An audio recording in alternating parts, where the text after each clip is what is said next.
What's up, everybody? Welcome to The Sweat. I'm your host, Jesse Cofield. Lots to get to on today's show, but of course, it's Thursday and the NBA draft is going down tonight. So we're starting with our basketball panel. DraftKings contributors Julian Edlow, Kenny Ducey, and RotoWire's Nick Whalen. So, fellas, let's preview tonight's draft from a sports betting perspective, okay? So, first pick belongs to the Pistons. All eyes are going to be on Cade Cunningham out of Oklahoma State. He is minus 8,000 to go first overall, as he is widely seen as the most complete player in the draft. So I'm not going to ask you if he's going first, but instead, would you be willing to bet the plus 250 that he wins Rookie of the Year before he's even drafted? Jules, would you do it? Yeah, it's really tough to bet before the draft, but there's also going to be guys. Here's the thing. Cunningham's probably not going to move because he's the only guy that we absolutely know where he's going. He's going to be on the Pistons. So the 250 will still be there. Maybe after the draft, we see a landing spot that, you're more intrigued by somebody else. So, there's not many names, though, because Cunningham is an elite talent. He's kind of like a Ben Simmons, a less explosive Ben Simmons with a much, much better jump shot. So I think the 250 is a good price on Cunningham. He's definitely going to be in that top three and have a chance to win the award. In terms of other guys, whoever the Raptors get at number 4, if it's a guy like Jalen Suggs, he's going to be playing on a really good team. So a Suggs plus 800 makes sense, or playing on a better team, a more, structured team than a lot of these other kids. And James Bouknight at plus 1,500, he could be in a spot, whether it's OKC, Orlando, Golden State, he could be in a spot where he's poised to win the award, and he's a very good scorer. So those are the 3 names I would look at. But yeah, tough not to like Cunningham. He's going to have a really strong chance to win Rookie of the Year. Kenny, what do you think? Would you bet that plus 250 before he's even drafted? I might wait, as Julian said, it might be the smart move, but it really is reminiscent of LaMelo Ball. Wow. You do have a very, very talented scorer, a guy that could just fill up the stat sheet. We saw what he did at Oklahoma State, just a daring shot taker. And it almost was shades of Trae Young in college, really, the way that he was able to take over games, minus a little bit of the chucking. I think he's going to be a very, very talented offensive player in the NBA, and that is what you want when you're looking at a guy to bet on for, offensive Rookie of the Year. I think that there's other guys in this draft, and Evan Mobley could really contribute on the glass, and maybe on defense. Some of these other names, some of these other wings are going to be great defenders, but that doesn't really help you when you're looking for Rookie of the Year. What you want is a guy that's going to, lead the rookies in scoring, have some big scoring nights. That's absolutely Cade Cunningham. So I like him. And also, to what Julian was saying, I think that Jalen Suggs, he's really good. He could end up on a good team like the Raptors, but that also means he's probably buried in the guard rotation. You look at, Jalen Green or Jalen Suggs, they could maybe wind up on the Cavaliers. And you're looking at, there's a ton of guards there. It's going to be hard to figure out, and negotiate some playing time. So I think that he's going to be locked into a bunch of minutes really early in his career, and he's got the scoring talent. I really do think that he's a deserving favorite, and I would probably take him. Nick, are you feeling dangerous? I don't know how dangerous it is. I don't know that this number comes down all that much, as the season wears on. I think he's going to enter the NBA season the favorite, when it gets down to mid-October. And I think it's going to be up to anyone else to steal this award from him. I mean, he's such a heavy favorite to go number 1 that's going to carry over into Rookie of the Year. And I think there's enough talent in this draft that it's going to go to the player with the best numbers. It's not going to be a year where it's like a Malcolm Brogdon Rookie of the Year, where it's like, well, I guess this guy played pretty well for a good team, so we'll just give it to him. There are enough elite contenders at the top that I don't think you have to be on a good team. And I think Cade Cunningham has such a high statistical floor that even if Detroit doesn't win any more games than it did last year, I think he could average something like, 15, 7, and 6 right away as a rookie. And, unless someone else like Jalen Green or like Evan Mobley, really blows you out of the water, I think it's Cunningham's award to lose. So, we have seen a lot of number 1 picks recently not win Rookie of the Year. In fact, Ben Simmons was the last number 1 pick to do so. Obviously, John Morant winning it over Zion, his rookie year was a big upset, but injuries were a factor there. I think if Cunningham stays healthy, he's the rightful favorite, and I would bet him at plus 250. All right, a guy that Nick just mentioned, the second pick, a little more interesting for Houston. Shooting guard Jalen Green is the expected pick with minus 650 odds. Kenny, do you think there's any shot that the Rockets don't take Green here?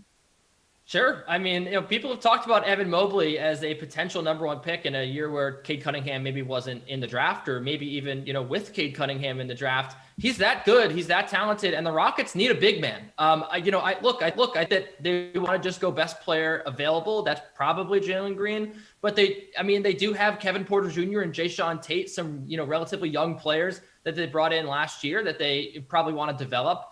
I don't think it would be the craziest thing in the world if they took a big man here and one that's this talented when that's a huge void for them. But obviously the odds are the way they are because the bookmakers are not going to, the odds makers are not going to leave themselves vulnerable. But yeah, I mean, I think there's a chance. I think there's a reason why this isn't, minus 2,000. All right, Nick, what do you think? Any shot the Rockets don't take Green here? Do you agree with Kenny? I think there's an outside chance. I mean, certainly the way that the odds have moved throughout the week and throughout the last couple of weeks, Green continues to be the heavy favorite to go number 2. But I'm a pretty big proponent of never drafting for need, especially this high in the NBA draft, especially when you're in a rebuild. You just need to get as much talent in the door as you can if you're the Houston Rockets. So I don't think you can say, well, we have Christian Wood. We can't take a big man. Christian Wood's not all that young. We still don't really know if he's part of the future. If that's what's precluding you from taking a talent like Evan Mobley, if your draft room likes him more than Jalen Green and you're not taking him because you have Christian Wood, I think that could be a pretty big mistake.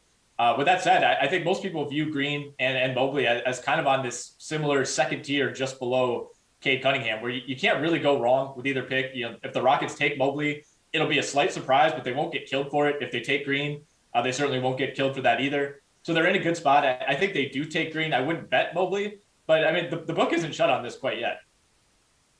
Yeah, Jules, what's your take here?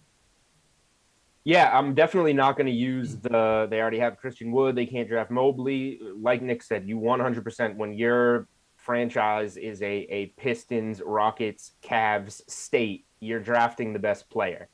That said, the odds are what they are for a reason. Jalen Green is the guy that the Rockets seem to be set on. I sure hope it's Jalen Green. I bet it at minus 300. You never feel good laying minus 300, but hey, look, now it's minus 650.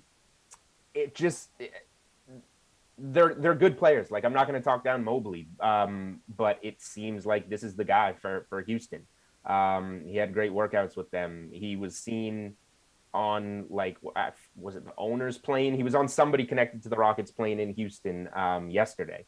So, it's really just about the news that we're hearing and the way that the odds are trending. So it certainly seems like Houston is set on Jalen Green. And one other thing, like, everybody knows Mobley because they watch college basketball, and Cunningham, and Green's kind of the lost guy here that people haven't seen in the G League.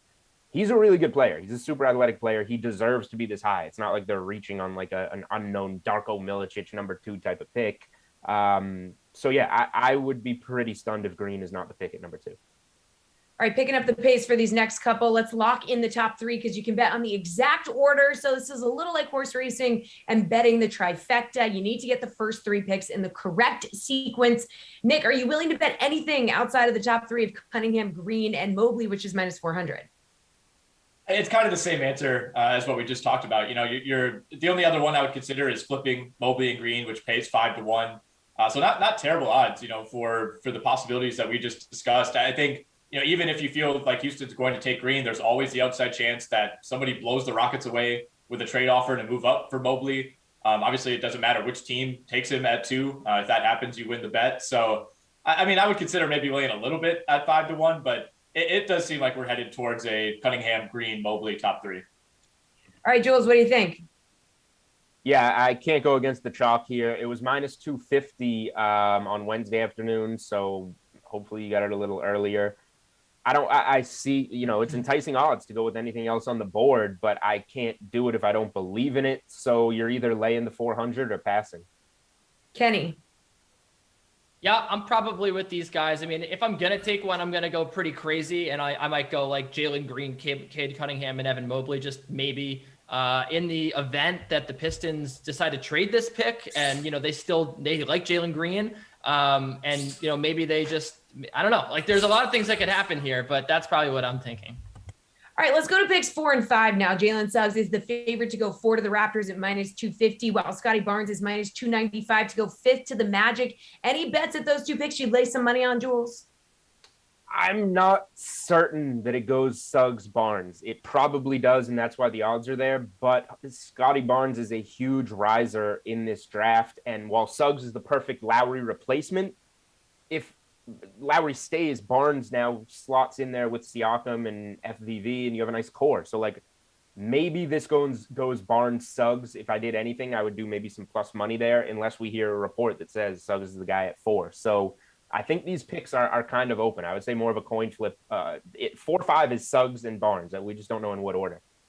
Kenny, it looked like your dog did protest at that. Yeah, I don't know. I mean, I could maybe see Jalen Suggs falling to 5 at plus 275, but like these guys, I don't know if there's a ton of value here in laying down on the pick, just because I think that there is a little bit of uncertainty up front with the second and third. Like, I mean, I wouldn't say a lot, but I could certainly see the third pick going a couple different ways. I mean, Jalen Suggs, like, would he go number 3? Maybe. I think that, frankly, betting on Jalen Suggs to move up, and maybe, betting on Jalen or an Evan Mobley to move down might be my play. But I'm probably staying off the 4th and 5 picks. What do you think, Nick? Probably a stay away for me. If you're going to bet one of them, I'm with Julian. I think Suggs and Scotty Barnes go 4-5 in some order. It wouldn't shock me if Toronto, really likes Scotty Barnes and takes him there. In that case, I think Suggs for sure goes 5 to Orlando, and you're getting better money to bet Suggs going 5th than you are Barnes going 4th. So, right. If you do want to bet that, I would say Suggs at plus 275 to go number 5. All right. Real quick on our slate approved pick time. Kenny, what is your best bet on tonight's draft? I'm sticking with Moody to go in the top 10. Moses Moody is the guy that a lot of teams love. Minus 105 to land inside the top 10. His draft position has moved, and I would definitely get on this before it continues to move throughout the day. He's a good 3 and D wing. A lot of teams like him. He's going to go in the top 10. Nick, slate approved. I like both Jalen Johnson and Kai Jones to go over on their number of the 15.5 pick, I guess is the way I would phrase that. Jules, what about you? I love Alperen Sengun. It was under 12.5. Now it's 11.5. I still like it. I love Sharif Cooper over 20.5. It's now 23.5. I still kind of like it. Now, I guess with what's left over, I'll go Chris Duarte under 14.5. Doesn't feel great at open 20.5, but I'm hearing that Golden State at 14 is his floor. He's going to go in that 10 to 14 range. Great shooter, so let's go with that. All right, excellent work. You 3 A block in the books. Now let's talk about a guy who's expected to be a lottery pick in tonight's draft, former Baylor guard Davion Mitchell. Adam Kaufman caught up with the national champion to talk about how he's feeling ahead of his big night.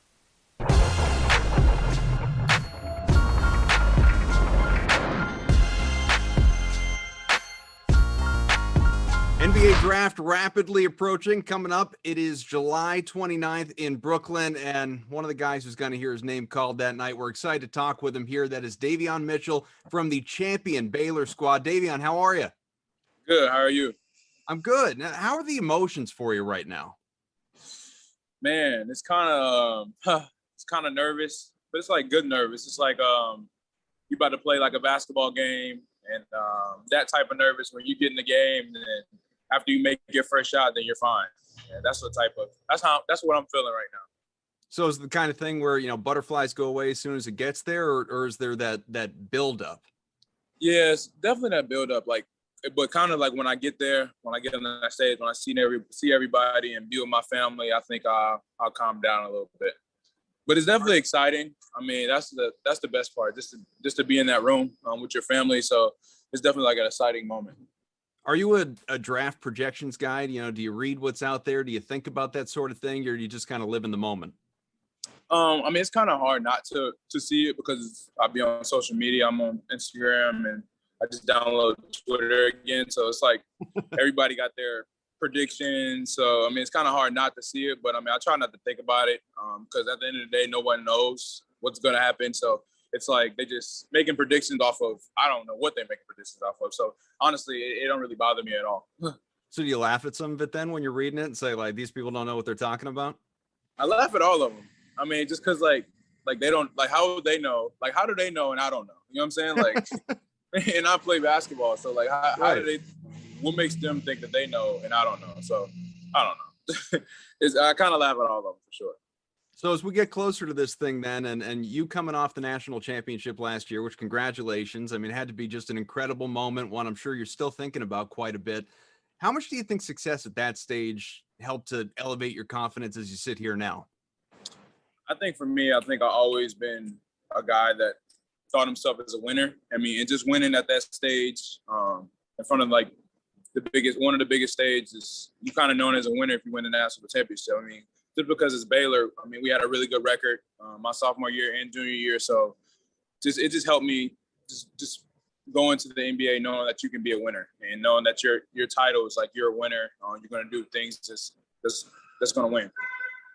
I know obviously like people like yourself, you always think about team success first and foremost, but individually it was a heck of a year for you as a junior there at Baylor, your second season with the Bears. I mean, career best in points, in assists, good year rebounding wise, really across the board. You shot better than ever from the field from three. So how would you explain that transformation, that jump? I mean, I think this is all comes from the work that I put in. I mean, I think every day I try to get better at something. I mean, especially as a basketball player, you want to get better every year. No matter how long you play, you want to get better at your stats every year, points, rebounding, just because, I mean, you've been in the situation. So my sophomore year, I've been in the situation. I knew the system. I knew what kind of role I was going to play. So, I mean, that's helped my confidence, scoring the ball, assisting my teammates, making the right plays defensively, and just grabbing rebounds. So I think, but the hard work definitely showed throughout this season. So what part of your game are you working on right now? I mean, kind of just the same thing, like all aspects of the game. I mean, I feel like there's never a moment where my game's complete. So just working on everything, shooting the ball consistently, passing the ball, just being more athletic, finishing around the rim, floaters. I mean, a whole lot of things. It's not just one thing I wanted to work on. It's kind of like all aspects of the game. So I was focused kind of on the, offensive part of the game more than anything else, but you were the Naismith Defensive Player of the Year, obviously, really represented within the conference as well as across all of college basketball, considered by a lot of people too, something I'm sure you don't laugh at when you're reading these, all the pundits out there saying that you seem like you might be one of the most NBA ready guys in this draft class, especially among the, projected lottery picks. Is it something that, you really take pride in, that ability to space the floor, that ability to defend multiple positions? I mean, I think for defending wise, I think I've always been a guy where I'm a smaller guard. So, I mean, growing up playing against the bigger guys, like the high school guys and the college and the pros, I had to be able to do something that was really good to stay on the court. And I think defending was one of my things, because you don't want to be that guy out there and everyone's picking on you. So I kind of had to be a guy where I need to lock up my guy so I can stay on the court. And then space on the floor, man, that's all just come for working as those long hours in the gym, putting the time in, working on my form, working on just a lot of things with my shooting. So, I mean, that's where it's come from. Are there smaller guards in the NBA currently that, I don't want to say necessarily that you model your game after, but in the sense that when you look at their ability defensively in particular, guys that are lower to the ground but really solid at what they do, guys that you look at for inspiration? Yeah, for sure. I mean, there's a couple players. I mean, a guy that's won the championship, Drew Holiday, he's a really good defender.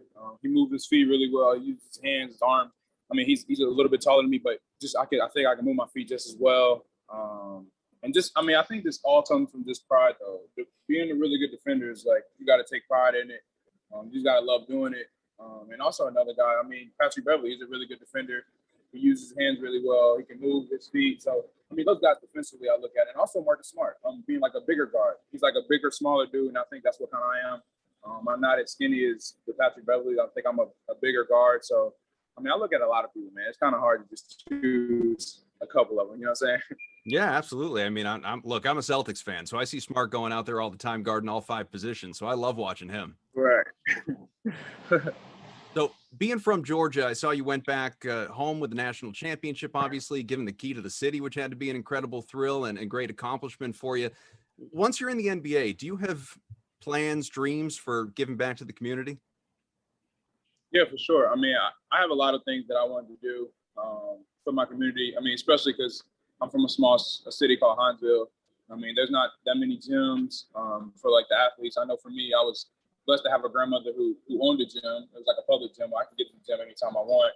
I mean, but other people can't get that. So me just I want to build like a gym for public people, for the kids down there who just want to go in the gym to play basketball. It don't have to be like a certain time. I want to build like something like a 24-hour gym.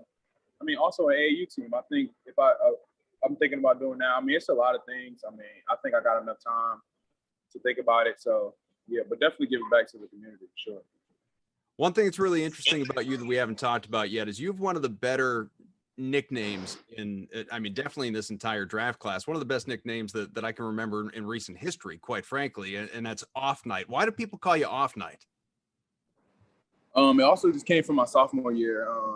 We was playing really good teams and really good guards that was like projected to go in the NBA, and I was just guarding them really well, and they wasn't having their special night. And three guys that came up, three GAs that was at Baylor at the time, Rim back and Miss Peyton and Matt Gray, they just came up like, man, they having off nights. We're gonna call you Off Night. And I was like, oh, I'm cool with it. And just came from there, and then everyone stuck with it, and that's what everyone called me.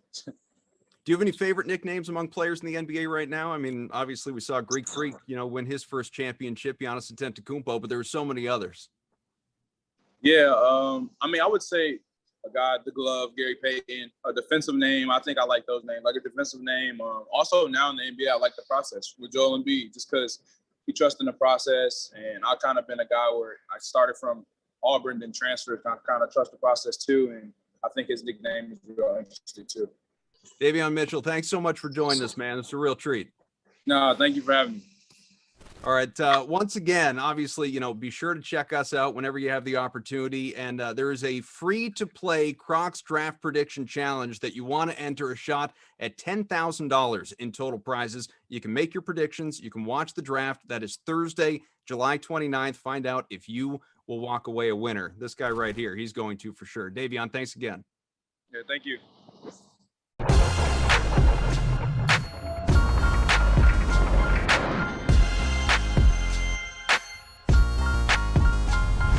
Time for a segment that people beg for week after week. It even has its own graphic. Time for Put Up Your Buchs with DraftKings contributors Steve Buchanan and Nick Fryer. Look at that. Oh my God. Okay, so you know the drill, Nick. You agree with Steve's favorite DFS play tonight where you pivot to another option. Obviously, of course, we also keep score. So let's take a look at last Thursday's results. Steve with the sweep to take a 9-8 lead over Nick. And FYI, guys, we're going to run this series first to 11. So things are heating up. Okay. We are down to the wire here. So let's get to today. Steve, your favorite pitcher, who is it? Yeah, so that means I only need 2 picks to hit. But the nice part is about what I do is that I'm giving you 4 absolute bangers tonight. So another 4-0 on the way. But let's start with Frankie Montas going up against the Angels. He's already pitched against them twice this season. He's gone 12 2/3 innings, allowed 6 runs. That's not good, but that's okay. Only 2 of them are earned. We don't care about the 6 runs. We only care about the 2. So 2 runs allowed. We'll just stick with that on 11 hits and 15 strikeouts with a 1.26 FIP. Now, the Angels aren't usually a team that you go against because they only have a 23.4% K rate against righties on the year, which ranks 18th. But Montas has been getting it done with the strikeouts. He has a really nice 1.26 FIP. As I mentioned, in that Angels lineup, they just seem to be dropping like flies on the daily. It feels like every day they have someone else going on the IL. They just recently lost Jared Walsh, who's one of their better power hitters. So everything just seems to be aligning here for Frankie Montas. So once again, shut down this team. Okay, Nick, what do we think? Frankie Montas, do you like, or are you going to pivot? I think there are 2 guys that you got to go with on the higher end, 8K and plus tonight. And I know Freddie Peralta is the highest price guy, but with his pitch count, I think that Montas is one of the plays. And I think the guy I'm going with tonight at 8.6K, Hyunjin Ryu is the other play tonight against the Red Sox. Okay, now I know Devers is a lefty, and of course, lefty on lefty, you think the pitchers have the advantage, but he's done well against lefties. He's not going to be in the lineup tonight, so that's a big one. And then last time out, I know Ryu got smacked around his first time against the Red Sox this season, but then he had a great outing his second time out. He's been hot and cold this month, but he had 2 really strong outings in July. And the Red Sox have one of the 10 highest K rates against left-handed pitching this season. So, and then when I look at this lineup, looking at the matchups and everything, of the guys that have seen Ryu quite a bit in this lineup, Bogarts is the only one who's really done anything against him, and he really hasn't hit him for much power. So I feel comfortable with him at 8.6K tonight. Steve obviously did not agree with that, but that's fine. Okay. Whatever. I don't care. Okay. Steve, how about your favorite infielder? It sounds like Shmo Schmichette. Yes. I'm actually just giving myself a check, so already 1-0 on this segment. So I only need one more to hit because I don't know why he gave himself Hyun-Jin Ryu, which is, by the way, the highest projected game on this slate. So that's why we're going to use some of the hitters on this slate. And like you said, it does rhyme with Shmo Bichette. It is Bo Bichette, 10.2 DraftKings fantasy points he's averaging over his last 10 games. What does that include, you may ask? 2 home runs, 9 RBI, and 3 stolen bases. This guy absolutely smashes lefties when he's not running around the bases looking like an absolute gazelle. 409 WOBA, 191 isolated power, and a 160 WRC plus. Eduardo Rodriguez has been pitching better as of late. I totally get that. But this game, like I mentioned, has a projected total of 10. The Red Sox and the Blue Jays, 2 of the best teams according to WRC plus against lefties. I need somebody like Bo Bichette going against Eduardo Rodriguez. He's my top infielder for tonight. Nick, do you need somebody like Bo Bichette? I do, in meaning I need somebody in the Blue Jays lineup. I'm going to save my outfield slot for that. Instead, I'm going to go out to the West Coast for the Padres-Rockies game. I'm going to go with Manny Machado at 5.1K instead as my top infielder tonight. He has faced Freeland 27 times in his career, 348 average. He has 4 doubles against him, one from earlier in this month and one from the other time he faced him earlier in this season. And against lefties this season, Machado has a 825 OPS. He's actually done better this month, though, 884 against left-handed pitching. So I'm going to go with him instead of Bo Bichette tonight. I do think that Erod is a guy you have to target. And there are a few ways to do it, but there's an outfielder I'd rather go with in that game. Well, Steve, your favorite outfielder is not on the Blue Jays. No, it's not. It's on the Baltimore Orioles, and his name is Cedric Mullins. He was just recently at the All-Star game. Great player. But tonight he's facing Casey Mize, who has some of the worst numbers on this slate against left-handed bats. 350 WOBA, 5.86 FIP, and 12 of the 16 home runs he's allowed. That's not good. That's more than half. The majority of the power for Mullins comes against righties. He's got good power against both sides of the plate. Doesn't matter. This guy's an all-star. He can hit whoever is on the mound. But a 240 isolated power and a 156 WRC plus going against righties on the year. He's really not all that expensive either. And he's a great player. Hitting leadoff, should get at least 5 at-bats, 5 chances to do something magical. So we're going to go with Cedric Mullins tonight. All right, Nick, who are you pivoting to? I'm going to go with Teoscar Hernandez instead at 5.1K. I got 2 guys at the same price tonight going up against Erod, and he's done very well against Erod in only a few appearances, 18 plate appearances, but he's got 3 home runs against him and a double. And Erod is a guy, after what happened last time, I understand migraine out of his control. I'm not expecting that to carry over here necessarily, but after that rough start and the frustrations there, he is a guy you absolutely have to go and target. And then Hernandez has destroyed left-handed pitching all around this season, 1070 OPS against him. And at Fenway Park this season, too, he's got 2 home runs and 2 doubles. So it doesn't matter if he's doing it on the home or the road. He can still hit Red Sox pitching. So I feel comfortable with him as my top outfielder tonight instead. Good. All right, Steve, put up your final buke, your favorite value play. Who is it? Yeah, sorry. I'm just writing down Nick's medical analysis. Migraine shouldn't carry over. Okay, put that in my notes when I'm making my lineups tonight. That's very important. Let's go with Rowdy Tellez. Guy is just dirt cheap. And how do you not like some guy named Rowdy? I mean, what a hell of a first name. But he's knocked in 10 runs over his last 10 games since he's been over with the Brewers. And he's facing somebody else with a unique name, Chad Kuhl. Nothing is cool about Chad Kuhl. And he doesn't like facing left-handed bats. 333 WOBA against them, 5.48 FIP, and a 1.4 home run over 9. If Tellez is going to keep knocking in runs at the rate he has, if he's going to keep hitting 3 home runs over his last 10 games, I want somebody that cheap in my lineup tonight. Feels like a free square. He doesn't have to do much to reach value on a 2.7 salary, so that's my guy tonight. All right, are you going to pivot, Nick? Yes, I'm going to pivot, but I'd just like to note that, before when Steve was losing, he's acting like Tony La Russa Jr. over here. Don't celebrate. Don't do anything. Don't be happy. Don't be excited. Now he's like full Mark Wahlberg and the other guys. He's like a peacock. You got to let me fly. It's ridiculous. Total change of tune from him. And I just want everybody to know now Steve's a front runner. That's what it comes down to. I'm going to go, though. I want to give you guys a good pick. Well, that's what you've said to me in the past. So I don't know what I'm just saying you're a hypocrite. That's all I'm saying. Anyways, I want to give everybody the pick. Robbie Grossman at 3.2K going up against Alexander Wells tonight. He has only made 1 start so far at the major league level. He has 3. This is his 4th appearance tonight. Grossman has had Was it 10 plus DK fantasy points in 7 of his last 10 games? He's better against left-handed pitching. On the season, he has an 868 OPS and a 374 WOBA, and he's better at home as well. I do think this is a game all around that you want to target, but with the way the Tigers have been playing recently, I need to get a part of that lineup. So I'm going to go with Grossman, especially because he's better against lefties at home. Better. All right. Steve's been taking notes. The Buchs were put up. It's 1st to 11. We are down to the wire. We can't wait to see what happens. Thanks, guys. Appreciate it as always. NFL Spin Move is next because, quite frankly, it is never too early to talk about football. All right.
It is never too early to talk football, of course. With that being said, here's DraftKings contributors Jeff Ulrich and Reed Fowler. Guys, let's gossip about the latest NFL headlines. We're going to put a little fantasy or perhaps a sports book spin on them, aka NFL Spin Move. Okay, so guys, the Packers, of course, have Aaron Rodgers back in the fold this season. Doesn't mean he isn't going to light up the front office during pressers, but something he's not mad at the front office about is Green Bay bringing back one of his former buddies in wide receiver Randall Cobb. Now, Cobb, coming over from the Texans, had the best years of his career in Green Bay playing with Rodgers.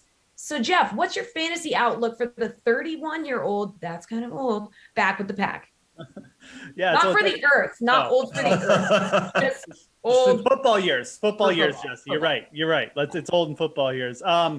Look, Randall Cobb is the epitome of this. Might actually be like a very solid real life addition for the Green Bay Packers, just because of his experience, his connection with Rodgers. It's kind of a nothing burger for fantasy purposes. I mean, this is a player who's broken 1,000 yards rushing or receiving, even in his prime once. He had even with Aaron Rodgers. I mean, this is a player who hasn't seen over 100 targets in like 6 years. Randall Cobb's durability has been an issue throughout his career as well. You know, the last time we kind of saw Randall Cobb be something for fantasy was in Dallas. He did average 15.1 yards per reception, but I really feel like you look back at what he did with Houston last year, you know, more in lines of like 10 to 12 yards per reception. If you get 600 yards and 4 touchdowns from Randall Cobb this year, that's pretty much what I would expect. This is a guy maybe you could look to in best balls to stack with Aaron Rodgers, but he's not really someone that should be on your radar at all. I'd still rather take a shot with Allen Lazard if you're looking to someone down the depth chart in the Green Bay Packers organization for wide receiver. Reed, do you agree? Not really a factor? Yeah, he's not. But I think it's part and parcel of why Aaron Rodgers is back, right? Is that was part of probably the deal, a sign of good faith. But for fantasy purposes, it doesn't really mean anything. Maybe a bye week flyer, right? You put in Randall Cobb and you can get you a decent floor, but that's just it. We have no idea. I mean, Jeff mentioned Allen Lazard. I think he's not that far down on the depth chart. I think what we saw with him last year was great, right? He just couldn't stay off the injury list for a handful of weeks. But when he was on there, he was a guy that, you know, that Rodgers trusted, that wanted to get more reps in. Robert Tonyan is obviously there. Aaron Jones is still going to be a factor in the backfield. So I think this is more a good faith signing for Aaron Rodgers to get back in the deal, as sort of the sweeten the pot. But other than that, I don't see him anywhere better than a wide receiver 4. And again, those bye week flyers. Right, a guy who's unhappy, Dolphins star corner Xavien Howard doesn't like how he's been treated in Miami. He's requested a trade saying, I don't feel valued or respected. Now, Miami's win total on the DK Sportsbook is set at 9.5 wins. Reed, would you consider betting the under here at plus 105 if Howard doesn't play for the Dolphins this year? Not really. And here's why, Jesse. I think when you take a look at what they did last year, right, at 10 wins, in those 6 losses, these guys gave up an average of over 300 yards passing. Their defense did. So even though Xavien Howard and Byron Jones are solid quarterbacks, probably the best tandem in the NFL, or arguably the best tandem in the NFL right now, their defense still has a ton of work to do. And I think it's more so on, look, Xavien Howard led the league in interceptions at 10, led the league in pass deflections at 20. But at the same time, right, and they blitzed quite a bit. Miami, their defense blitzed quite a bit. It's a matter of how are they getting to the quarterback and are they stopping these guys from scoring touchdowns? Now, the passing defense was solid, but I don't necessarily know how much Xavien Howard affects the line, so to speak. It's going to be more about Tua. It's going to be more about this offense and the weapons that he has on the offensive side that I think are going to propel him and this team forward to reach over that 9.5, that 10 win mark, essentially. And we have that extra game to play and to keep in mind as well. It's a matter of, is Xavien Howard happy? Like, he signed the extension and he's one of the higher paid cornerbacks in the league, but Byron Jones actually is paid more. And maybe that's why he's getting a little peeved. And we see this now, this move with these players having more autonomy, having more control over their situation. It's just a matter of, is this offense, I believe, going to be a factor more so than defense, because the defense wasn't that much of a factor in their losses. Jeff, would you consider betting the under at plus 105 if Howard doesn't play? I already kind of like the under on the Miami Dolphins. This is a defense that led the league in turnovers last year. That's a very, very high variable stat. And Reed kind of mentioned this, but they still allowed a lot of yards, even in the passing game, even with 2 top cornerbacks.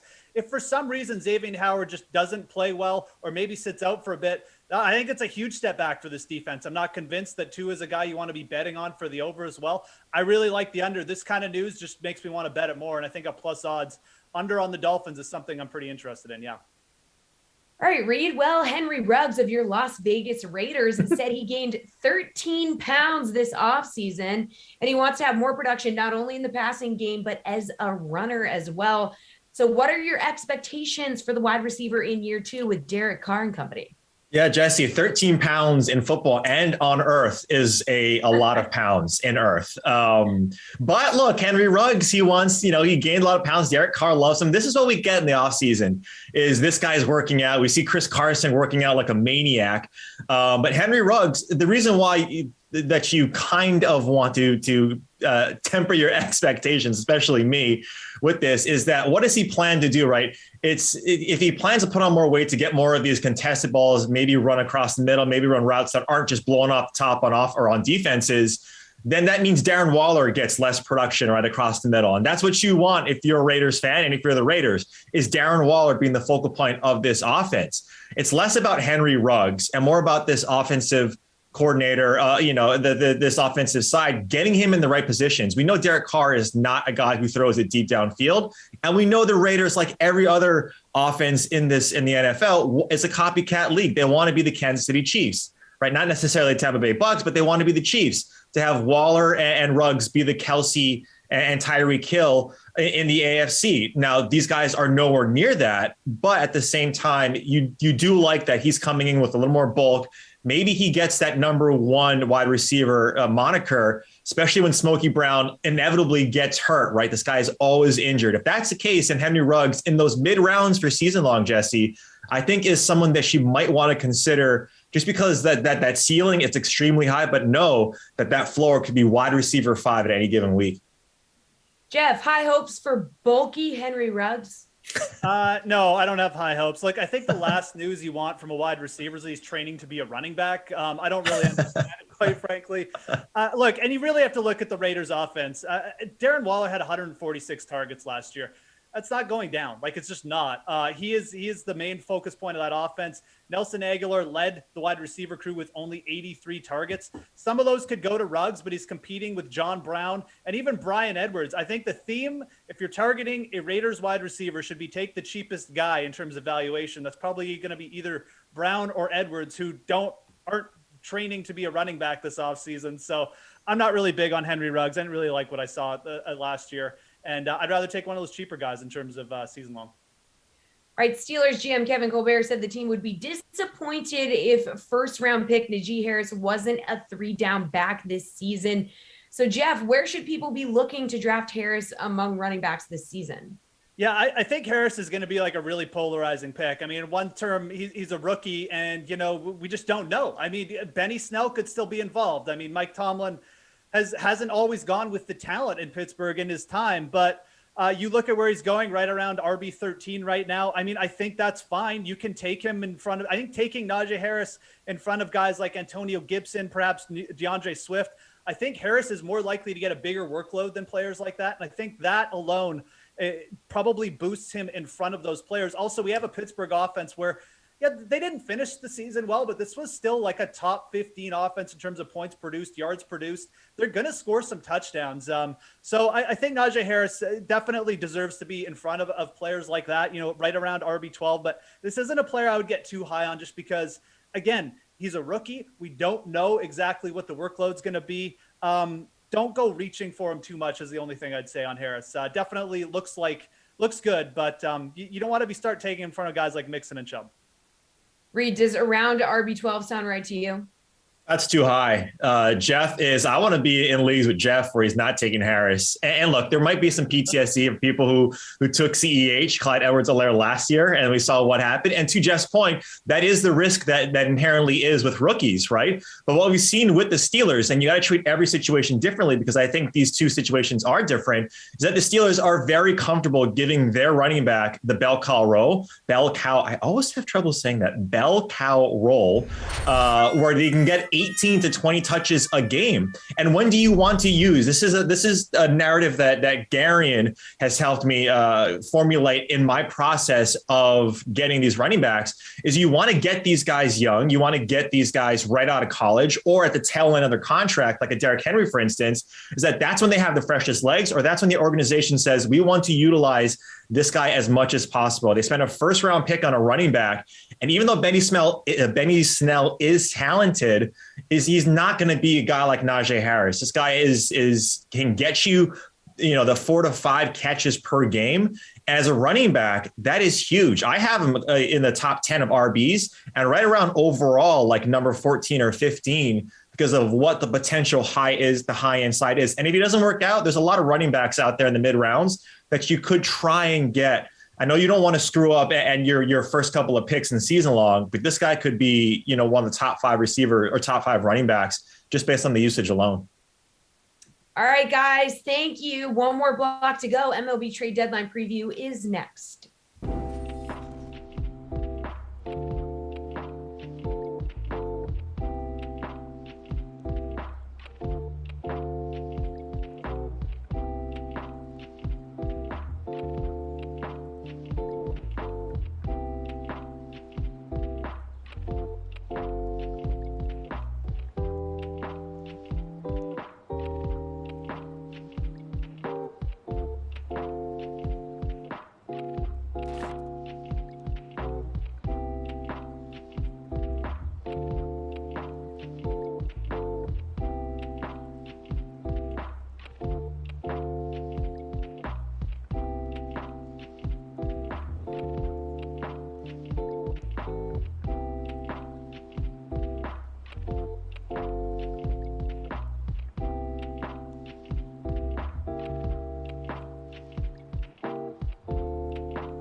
time for an MLB trade deadline preview with DraftKings contributors Gary and Thorne and Matt Meiselman. Guys, we're going to be predicting where these players will land and then whether it will help or possibly hurt their fantasy value. But let's start with a guy who already has a new home.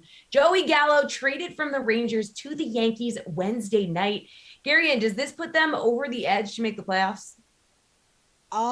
It definitely makes them better, but I have a hard time saying it like locks them into a playoff spot. I think when you look at the odds right now to make the playoffs on DraftKings Sportsbook, it's very telling of what we always call public teams. The Yankees are minus 110 to make the playoffs. The Athletics are plus 140 to make the playoffs, despite the fact that the Athletics have a 2.5 game lead on the Yankees for that final wildcard spot right now. So while I do think the Yankees are very scary at full strength, Luke Voit might be coming back this weekend. Luis Severino is pitching in a rehab game this afternoon. So if he doesn't have another setback, maybe he can be a piece coming down the stretch. I think we're ignoring that yesterday, that was the second big trade of the day. The first was Starling Marte got traded to the Athletics. And if you compare these two players from a value perspective so far this season, Gallo has been amazing. He's also a very underrated outfielder. He leads the league in outs above average for right fielders. So he's fantastic, but he's got a 3.4 WAR of F-WAR this season across 95 games. Starling Marte has a 3.3 F-WAR across 65 games. He is also a fantastic player, and the A's paid a premium to go out and get him. So, look, would it shock me if the Yankees made the playoffs? Of course not. But I think considering the Athletics have the advantage right now and have much better odds on the DraftKings Sportsbook, I would probably be inclined to just take Oakland. Matt, what's your take? I agree with a lot of that. I think the big factor, though, that could determine this is if the Yankees make another move. So if the question is, does Joey Gallo put the Yankees over the top? I think the answer is probably not, because the A's did also get Starling Marte. I'm not particularly concerned about the Mariners as far as their playoff hopes. They're just a substantially worse team than the A's, and then even more so than the Yankees. But if the Yankees get healthy, they get Joey Gallo in the outfield, and then they also maybe make a move for Trevor Story and or John Gray to solidify their depth. I mean, Story is a high-level player, even though he'll probably look worse outside of Coors Field, but even so, he's still a really good player. So right now, I think even though the Yankees are a couple games back, they're a lot better than the A's, and I think both teams got better by a similar amount. Starling Marte has been better than Joey Gallo this year, but he's also playing a lot better than he had in previous years throughout his career. So maybe those guys are close. Maybe Marte's a little better. So I'll say no, Gallo doesn't make the Yankees a playoff team, but if they do go ahead and get Trevor Story also, then the combination of those things, I think then the Yankees become more likely than Oakland to get into that last spot. All right, just some news, some reportedly breaking news. The Nationals just reportedly traded reliever Brad Hand to Toronto, so take some time and marinate on that, fellas. But let's move on to this next question. There are reportedly at least 8 teams in the mix for Nationals ace Max Scherzer. Dodgers, Giants, Padres, Red Sox, just name a few. Where do you think the 3-time Cy Young winner lands, Matt? This is an interesting one, and I honestly don't have a great idea of this. Scherzer's actually pitching today in about 20 minutes, so we'll see how he looks. I think if Scherzer looks kind of hurt, and he did get scratched from a start 5 days ago with a triceps problem, there's a chance he just doesn't get moved because teams see him not pitch well. It's a really unique situation to have a pitcher going on the mound just shy of the trade deadline and basically auditioning for all of these teams. I don't think he is likely to go to Boston. I think he said he wants to go to the West Coast, but also the Red Sox have Chris Sale pretty imminently returning. So it probably is one of the 3 NL West teams that are in the hunt. The Giants don't have the luxury tax problem, but but the Dodgers just generally spend more money. So maybe they're more okay just going over the luxury tax to pay Max Scherzer. I really don't know. I think it could be any of them. And we'll have to see what moves happen first. We'll have to see how Scherzer looks today, and then I think we'll get a better idea. Gary, and you think it's more likely it's one of the 3 NL West teams? Yeah, I think, like Matt said he would prefer to go west. And really just in terms of the aggressiveness of GMs, they tend to be more aggressive on the West Coast, whether it's Seattle, San Diego, or Los Angeles. They just seem to be the ones who want to make moves right now and don't really care too much about the ramifications of possibly trading some prospects. Specifically San Diego, I mean, they have been very cavalier about just making trades to get better and trying to win right now in this window they have opened up. And I would say of the teams that are sort of towards the top of that list, you could pretty clearly make the case that the Padres are the most desperate. If you look at the numbers so far in July, they've only gotten 103.2 innings from their starting pitching. That is the 6th worst mark in all of baseball. And their starters have a 5.99 ERA in the month. They're just not going to catch up to the Giants and the Dodgers if they keep getting starting pitching at that level. Blake Snell looks broken. Obviously, you start looking around at the other members of this rotation, and Yu Darvish hasn't looked quite as good since the substance crackdown. Joe Musgrove has a 6+ ERA since the substance crackdown. They need something.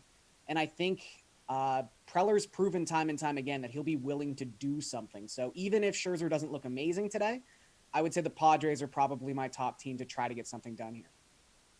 Guys, Chris Bryant is one of many Cubs who's rumored to be on the way out. San Francisco is emerging as a key suitor. Gary, will Bryant land by the Bay, or is he going somewhere else?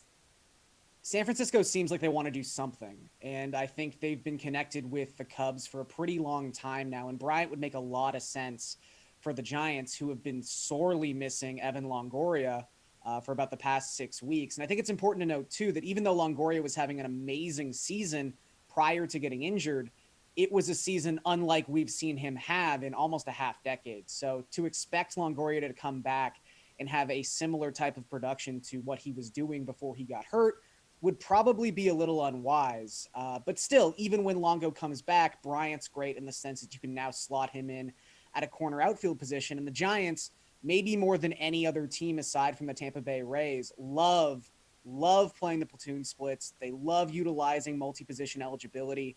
It really just seems like Bryant was made for that roster. And I think considering just how nightmarish the past month has been for the Cubs, they're going to want to look to unload this guy. So, yeah, I wouldn't be shocked at all if he ends up in San Francisco.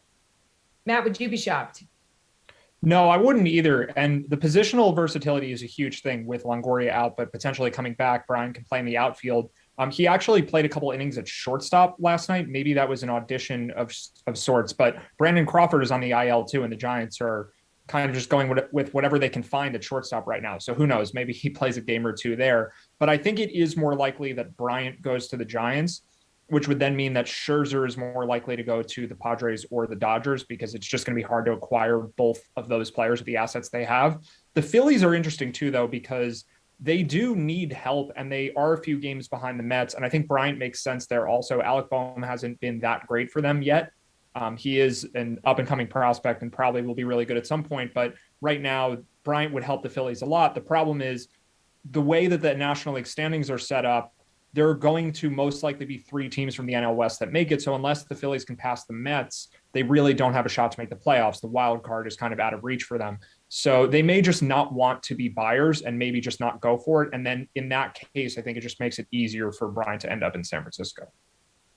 Well, we talked a little bit about this already, but Trevor's story garnering a lot of interest from teams like the Yankees and Brewers. Yankees still interested, reportedly, even after acquiring Joey Gallo. Now, given that he's a free agent at season's end, the Rockies are not very good this year. He seems pretty certain to move. So, Matt, where's the landing spot for Story? And do you think that his fantasy value will give a boost? You did kind of mention he might look different outside of Coors Field.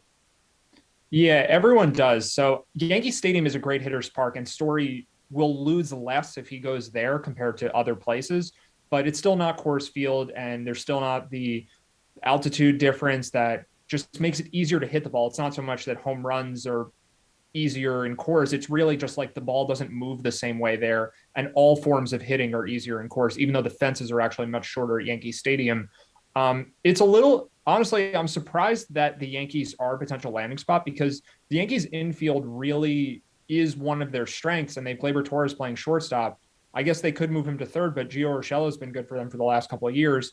There's no question this would still be an upgrade, though. But for Story himself, even though he'd be in a much stronger lineup, and I can't really stress that enough, just how much better the Yankees offense is than the Rockies offense.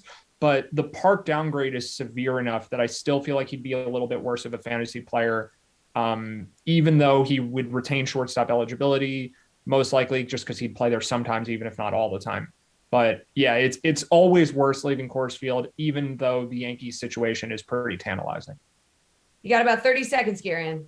I'll just say this. His numbers are bad on the road so far this season. We have a pretty good example of this happening with Troy Tulowitzki, who went to a very good offensive park in Rogers Center and even played a little bit at Yankee Stadium, and his numbers were terrible after leaving Coors Field. Part of that was injury. He was a little bit older, but still, when you leave Coors Field, it stinks.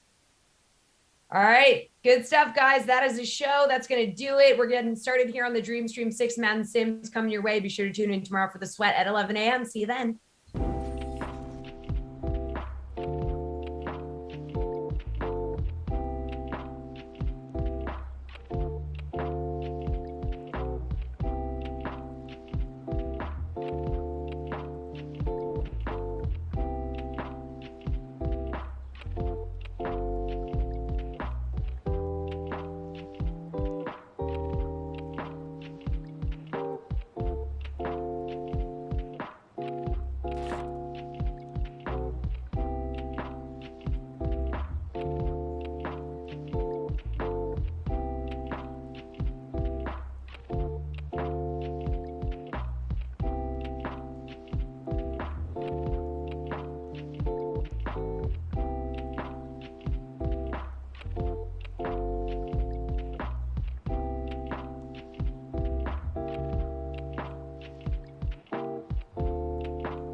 Welcome in, everybody, to your Madden Dream Stream here on DraftKings. I am humbled to be here kicking your day off of 6 simulated football games here on a Thursday, the last Thursday of July. And fun note, a month from today will be the end of the NFL preseason. How funny and how quick the world turns. I am Jason Rossi. My tag team partner here is Christian DeAndrea. Christian, how the heck are you, aside from that glorious hair?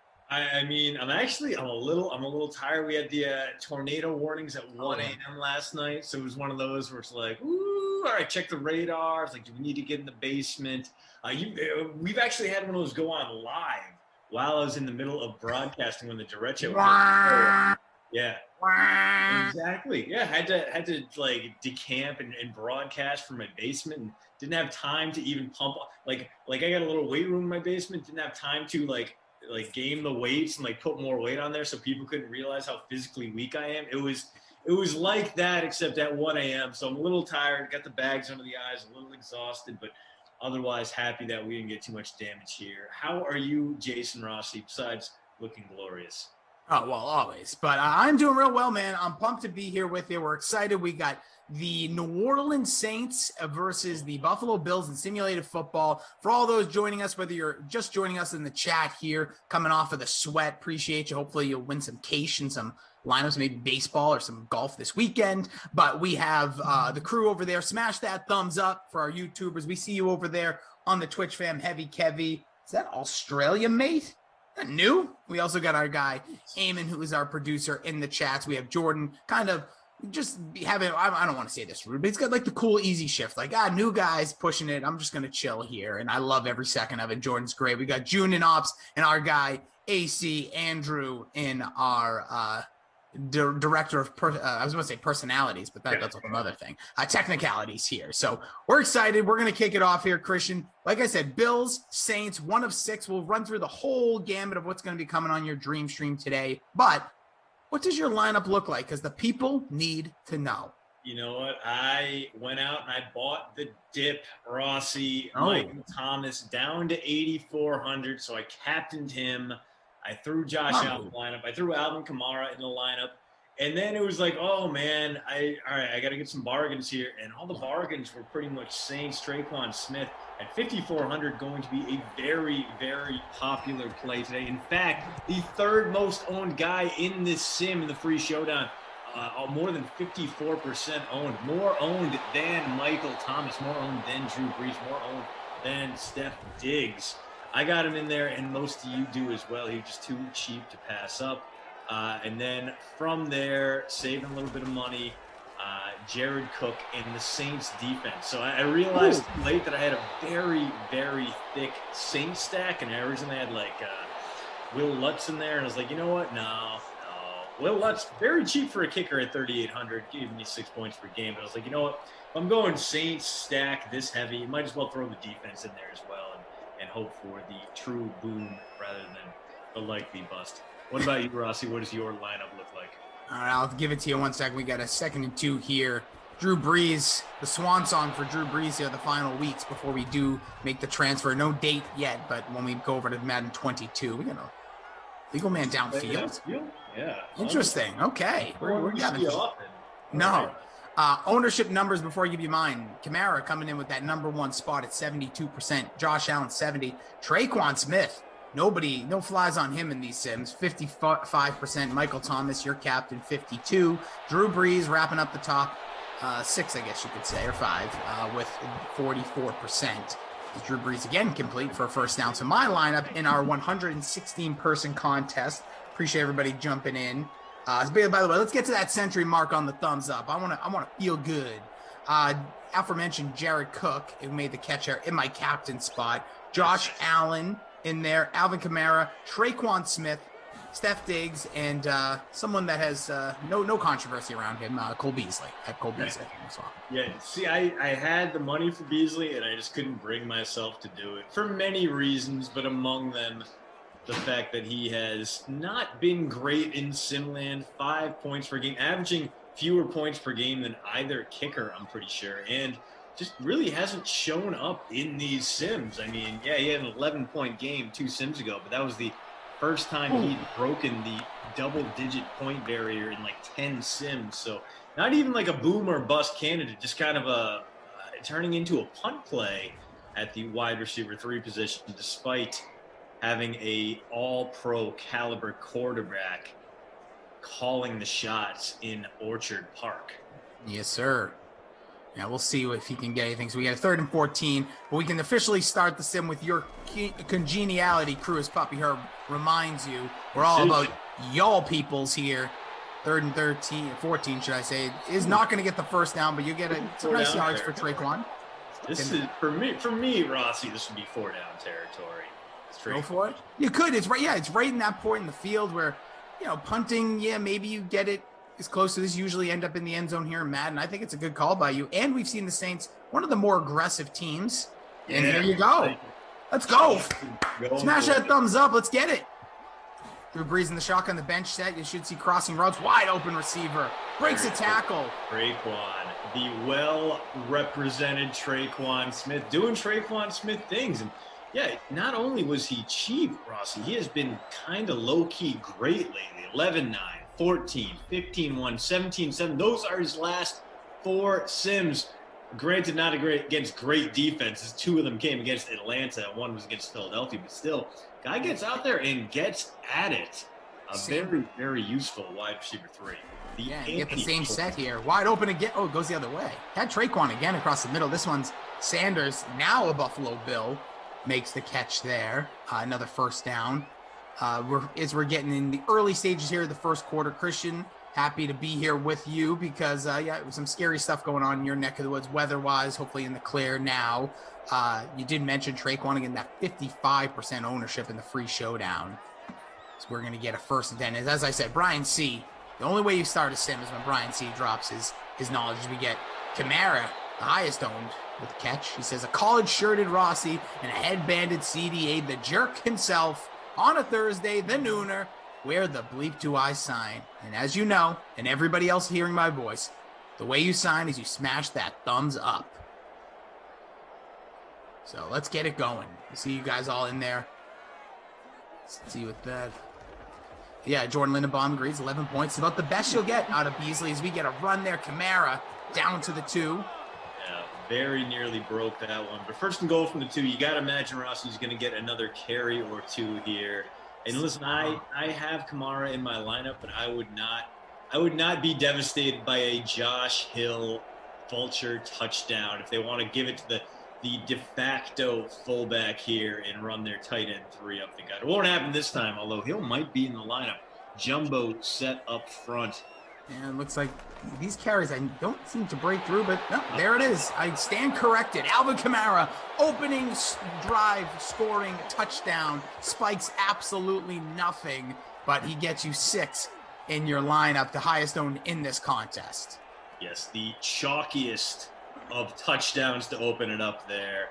As speaking of chalky, well, kind of. We got the top safeties just dropped for Madden 22, and honestly, they make a lot of sense. You have some legacy picks in there.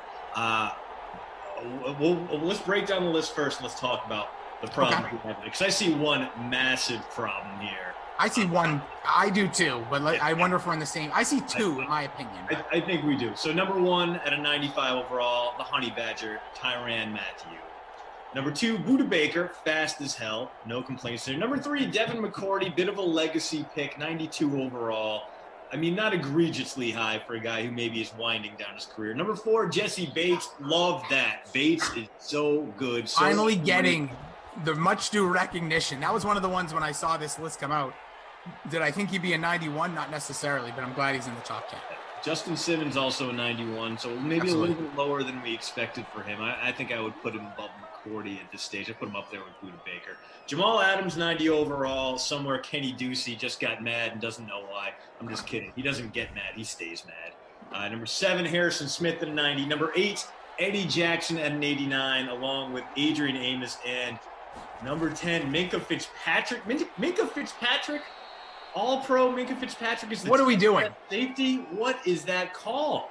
Okay, I don't get hot under the collar, my collared shirt with my gym shorts as Jordan, who's co-producing with our guy Eamon today, mentioned earlier, because that's what I wear. I don't wear pants. If you're wearing pants in these at-home times, you're doing it wrong. But with that being said, Minkah Fitzpatrick not only being an 89, but being the 10th overall ranked safety is egregious. Like, I'm happy for a Jesse Bates, but let's be real here. Look at the way that the impact of all these safeties on their team, and no disrespect to the Honey Badger, but what are we doing at a 95 still at this point? I think he is at top of the game, but Mink is my number one. When you said the safeties were released, I'm like, okay, Fitzpatrick will be number one, and I was guessing somewhere in the 96 range. Just blanked off my head. I don't care about the rating itself, but the fact that he's 10th, I think, is a complete oversight.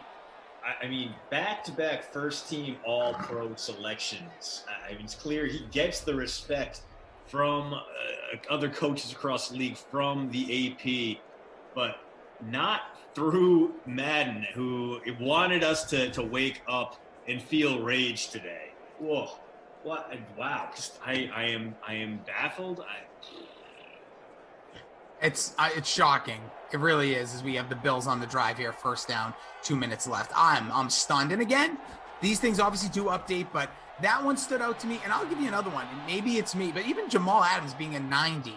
I understand last year was kind of a different year for him, but like seeing guys, again, I love that Jesse Bates is getting his due. The man has played great for a very unnamed Bengals defense because, well, it's the Bengals defense. But I'm telling you, I'm stunned here. I just thought that he would be in there, but the fact that if you would just told me the ratings were 95 for number one and a tie at 10 for 89, I would not put this order together. So, I don't know. A lot of credit to Buda Baker, highlight reel type player, but man, whew. Also, our guy Eamon dropping in here, or was it Jordan? I can't even tell who's writing what anymore. I think it was Eamon, just saying that Minkah had 4 interceptions, 79 tackles last year, and then drops the ever eye-rolling meh. Still first-team All-Pro, as you mentioned. Yeah, I mean, he was such a major part of that great, amazing Steelers defense. Yeah, I don't either. But you know what? Again, it's not going to make me go, this is ridiculous. I'm not going to like go crazy because, again, it's Madden ratings. And I assume that things will change. But I can't wait for the tweets. Oh, it's already trending on me. So it's right. So okay. You get, your trends sent to you. But yeah, yep. It's 1,300 tweets already. Those numbers just dropped. Okay. Amazing. Okay, good. Amazing. I've already tweeted about it. I'm already upset. I've made sure that my voice will be. Yeah, no, get it out there, Christian. Get on the bandwagon. There's a lot of, listen, when it comes to tweets for Madden, for the Madden people that work there, I think they'll gladly take, hey, I don't like this guy's rating, we'll just say. I mean, to be fair, they do this for a reason. They will tweak the ratings as they go, and they know they can spur some conversation, get some hype about Madden rolling during the preseason. And if this means we don't have to talk about Will Fuller's nagging injury or J.J. Watt sitting out or whatever the hell is going on in Green Bay. This is great 24/7 news cycle fodder right here. So I get it, I understand it, and I have bought into it. The tweet's out there. There it is. If you want to see said tweet, go check out @Train Island. You can also subscribe to the postroute.substack.com. Drop your email in there. You get good updates, an email you want while you're taking a bathroom break or in between sims, or might as well have it as a co-pilot to your simulated football watching. It is the postroute.substack.com. Mondays, Wednesdays, Fridays. Christian and his crew dropping straight heat in your inbox. It's good stuff. And if you've been with it all off season, now we're getting into the thick of it. So get in there now if you've been waiting. Broke down the Aaron Rodgers agreement with the Packers, what it actually means, why it doesn't necessarily mean he'll be gone after 2021, but Brian Gutekunst could. You can read all about it. Broken down point by point over the post route. Subscribe for free. I know a bunch of you have. And guys, it's just so meaningful to see y'all showing up in our subscription list. And thank you so much for reading and following along with us. And if you want to read, well, not read, but listen, have things read to you, because reading is the chumps game. Why bother your eyes when you can just have things go right to your ears? You can subscribe to the Pop Culture Pile Driver, co-hosted by that man right there, and a man we have not seen in Simland in a long time, old Billy, babysitter Billy himself, and you guys tackle everything. What's on the docket? Yeah. This week we teamed up with another podcast where we did a draft for like doing tasks with ensemble cast. So we did the best ensemble cast in movies. So we're talking about from your Avengers to Ocean's 11 through movies like Clue, old school movies. So any of the movies that you had great ensemble cast. And the way I looked at it was people that have been known. So like Pulp Fiction's on the list. It's on a top 11. It's just a conversation about the best. So you can check that out at Pop Culture Pile Driver in your iTunes or wherever you get podcasts. 5-star reviews go a long way. So we'll get here to the second. So you can think about those as even though it kind of fits into football. Some of these best ensemble teams, like everyone was sweating the Arizona Cardinals in the offseason. Now it looks like they're mere moments away from crumbling as one's not there, one of the best, defensive players in the league is not there. Another one saying they want out. I don't know. It's going to be dramatic. It's going to be fun. I think this year, based on what we saw last year, Christian, you're going to see a lot of this in this first week with a lot of people insecure about their positions. Xavien Howard also. Like the reason people love the Dolphins is that the core of their secondary, and it seems to be maybe weeks away from being gone, and that would change a lot, especially for the AFC East.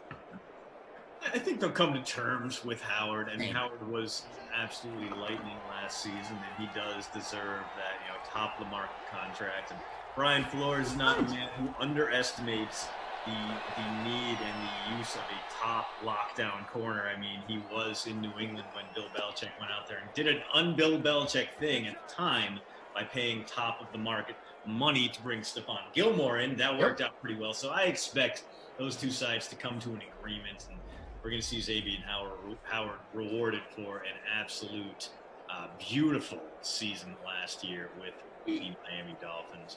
I agree, but I will two things. One, shout out to Bounce a Cat over on Twitch, not only dropping the link to the post route, but also to the Pop Culture Pile Driver. Appreciate you. Seeing Wes over there, Cart's in there. Obviously, our guy Eamon's in there. Train Island, myself, CJ. What's good, everybody? Hope everyone's doing well. Care Bear. Obviously, and we'll get to some things in the chat in a moment. But the one thing I want to just say about that, Howard, it wasn't even a note. It was just like, I don't know, maybe it was like a pages, something written on his cell phone that he posted saying he wants to trade. I didn't really, I don't want to say, never admit you're stupid, and that's a really dramatic way of saying. But at one point when he's like, I signed a contract, but I really didn't understand what I had signed. What? No, all respect in the world. And I get it. Contracts, super confusing. The goal of people that make you sign contracts is to confuse you. But that's why you have lawyers and agents and people looking over those things. You're paying that agent 3% to take care of that. And I mean, it should be in his or her best interest as well. And I mean, the thing is, he's not, he's got a decent, parachute towards the end here, and there's not a ton of dead money left. So if he wanted to force a trade, he could. If he wants the Dolphins just to rip up that contract, that would kind of work out for both sides. But I can't imagine a situation in which the Dolphins don't come to terms with a guy who had 10 interceptions last season. It's Tyler Bass about to attempt a chip shot here. Yeah, easy come, easy go there. But yeah, 7-3. Let's look at the cap situation for this Miami Dolphins team. So $8 million to burn this year. They could put some of that extension money on this year's cap. That wouldn't be a problem. 2022, $61 million in cap space ready to go. So yeah, there is plenty of room to make sure Xavien Howard is getting that top of the market money. Let's take a look at the salary leaderboard and see just how much he would want as the top corner out there. I mean, you're looking at probably $19 million a year to keep him in there. It's not inexpensive, but with a rookie quarterback at the reins, you have some built-in savings there. You can get that done. You should get that done. The only problem is that Byron Jones is only making $16 million this year, and counting $16 million against the cap. So then maybe you will create a little bit of rift between your top two corners, or maybe Jones roots for his guy to get paid because he knows that he'll be able to cash in later down the line. I have confidence the Dolphins won't screw this up. They're not the Dolphins. They're not the Jets. They aren't the Texans. They'll work this out. I agree with you there. Over 320 of y'all watching right now. Only 57 likes. Let's get that century mark. Is Drew Brees. They opened the game with the opening score drive. It was a touchdown run by Alvin Kamara, the highest owned in the contest, 70%. Then you had a Bass field goal, as Christian mentioned. So it's 7-3 here. Saints, Traquan Smith, 3 catches so far. He's the third highest owned in this game. A little shocking. Our guy Cena saying, what up, DK Sim Fam Ross, CDA, Rossi. Lisa Robinson saying, I'm most definitely the sweetheart of the Sims. Not really sure what that means, but always appreciate the love. Yeah, I can see that. He's the nicest guy on The Sims. I don't know if nicest, just try to, well, whatever. We also got a bunch of people here. Ron saying that Traquan Smith is my captain, so he hopes he has a good game, off to a good start. D-Rod says, good morning, y'all. Las Vegas has to wear a mask. Mandatory. You know why? As the season gets closer, you can't smell the Raiders as they stink. Straight shot there at the Raiders there. I'm sure that went over well in the comments. Yeah. Cristobal says, Deucey the hunk. I mean, sorry. Let me rephrase that. Scratch that in post, everybody. Deucey the Hulk. Stay mad, as you mentioned him earlier. I will be teaming up with him at the 2 p.m. I'll give you the rundown in a minute. A couple other things going on here. Throw it to Beasley, says Abby Rizzle, who always seems to find a way. Jordan, about our conversation there, he says, and then Jones will demand more money. We were talking about Xavien Howard. And then the Dolphins are perfectly capable of screwing it up, CDA. Well, could happen. The situation Jones is in right now is that he doesn't really have any leverage until after 2022. So, yeah, he'd have to play out this season and the next before he could really kind of do anything that forces the Dolphins' hand. I feel like you can pay both those guys top of the market money while you have Tua, as long as Tua doesn't completely implode. Yeah. And even if he's an average quarterback, if you have a top-tier defense, you can still find a way to win with that as Kamara. Very nice stretch there for the first down. Saints in danger of making this a 2-possession game. Yep. Mr. Nick with his hand raise emojis. What up, Rossi and CDA? What up with you? What up, Mr. Nick? Lisa dropping the dolphin emoji. Love when I just see emojis. I will say to everybody, it always stands out to me. If you want my attention aside from tagging my name, just put an emoji in. As we get a first down run there from Kamara. Also, just so you guys know, if you like the name Adam Kaufman, you're going to like your Sims today. So it's me and Christian here for the noon. Eagles Chiefs up next. That should be a good game. It's going to be Kenny sliding in for Christian. 4 p.m. you have Bears at Chargers, Kaufman and Zach. Then at Packers Patriots. That'll be a fun one as well. 6 p.m. Kaufman and Tara Lynn. 8 p.m. you got Broncos at Falcons, Koff and Lamarca. And then for Madden After Dark, the man that sponsors it, Moose Air, will be there. The Moose with Lamarca, Cowboys at Raiders. So Tommy Freeze Pop taking the night off to prepare for his 4 hours in Denny's. So I'm assuming I didn't look at everything. Are you part of this? I would assume. I am not. I'm offended. I did not even get asked. Wow. Yeah. That's a shot. And I'm going to tell you right now, I'm going to say something to him. Yeah. You would have been on my top, like, forget the Kaufman. Like, what is Kaufman going to talk about? Like, what does he do? You know what? And the crazy thing is, I got a buddy from Rhode Island coming out. It could have been a true Rhode Island dirtbag stack coming from we don't even have Denny's in Rhode Island. It would have been like a Bickford. Wow. Stack. Do you guys remember, does Bickford still even exist? Yes. There is one that I know of in the city of Stoneham, Massachusetts. It's not the original Bickford's. It was a Bickford's Grill. Because for those that don't know, like, imagine an IHOP here in the Northeast. There was like the shady, but shady. Speaking about shady things, sneaking his way in. There is Kamara again. Chalk Kamara, 2 touchdowns for him. As the Saints expand their lead. Bills got about 2 minutes to try and mount a comeback before the half comes to a close. Yeah, so there's a big one. So Kamara, again, as you mentioned, highest owned, a little chalky here, but that helps those Drew Brees owners. And Brees coming in here. he was in the top 5. I hit the wrong button. I hit the download button. So now my whole computer freezes like a absolute moron, and no need to explain anymore. If I say I'm a moron, you get it. 44% for Drew Brees. Again, 72% or 71 for Alvin Kamara. So big scoring there. But yeah, Bickford's in our area was the IHOP. You can call it shady or whatever you want to call it. It was actually my go-to as a kid because there was one really near me where I grew up. And then they tried to make like restaurants out of it. So they had these Bickford's grills, very small, few and far between. And there's still one 24/7 in the city of Stoneham, Massachusetts. So if you want it, get in there. Go get yourself, a steak and eggs. You can get some pancakes, a pancake stack. That's all going down. I love it. I love a good breakfast spot. I'm a big breakfast guy. Yeah, that's one of the few things we had an amazing in New Glarus called Cow and Quinn's, and they had a tremendous breakfast. Like everything was like farm. It was super fresh, right? Because it's just farms out there, so everything was right there. They had the best biscuits and gravy I've ever had, which sounds like slander if you come from the South and you're like, yeah, right. Someone in Wisconsin made great biscuits and gravy. No, my friends. I cannot hype up this biscuits and gravy enough. The gravy was great. The biscuits were fresh made. The cheese was curds, like fresh, squeaky cheddar cheese curds with right out of the farm, sausage crumbles, like the greatest breakfast I could even think of. And sadly, I don't know if they closed down because of the pandemic, because they were still getting a lot of takeout orders, but I think the owner was like, you know what, we've had enough here. We had a good run.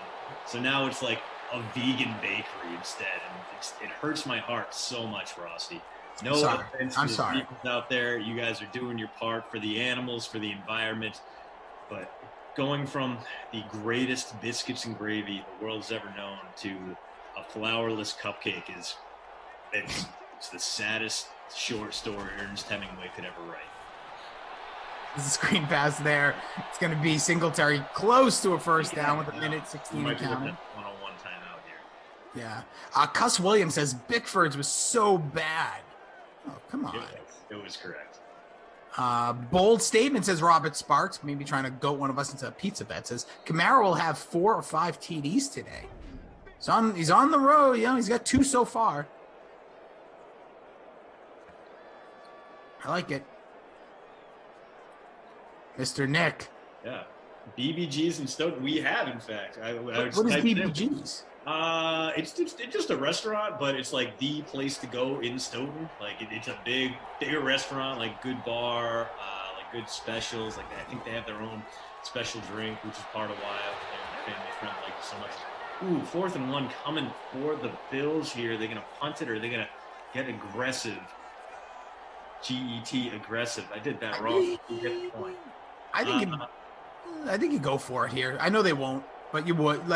Part of me says, listen, 4th and 1, put your big old quarterback under center, have him QB sneak, even though they don't really run those here, but we'll see if that changes in the future. By the way, second half, we're going to talk a little bit about a couple things that have dropped out there today. We already talked about the top 10 safeties as every day. Tomorrow's going to be the quarterbacks. That should be a fun one to talk about.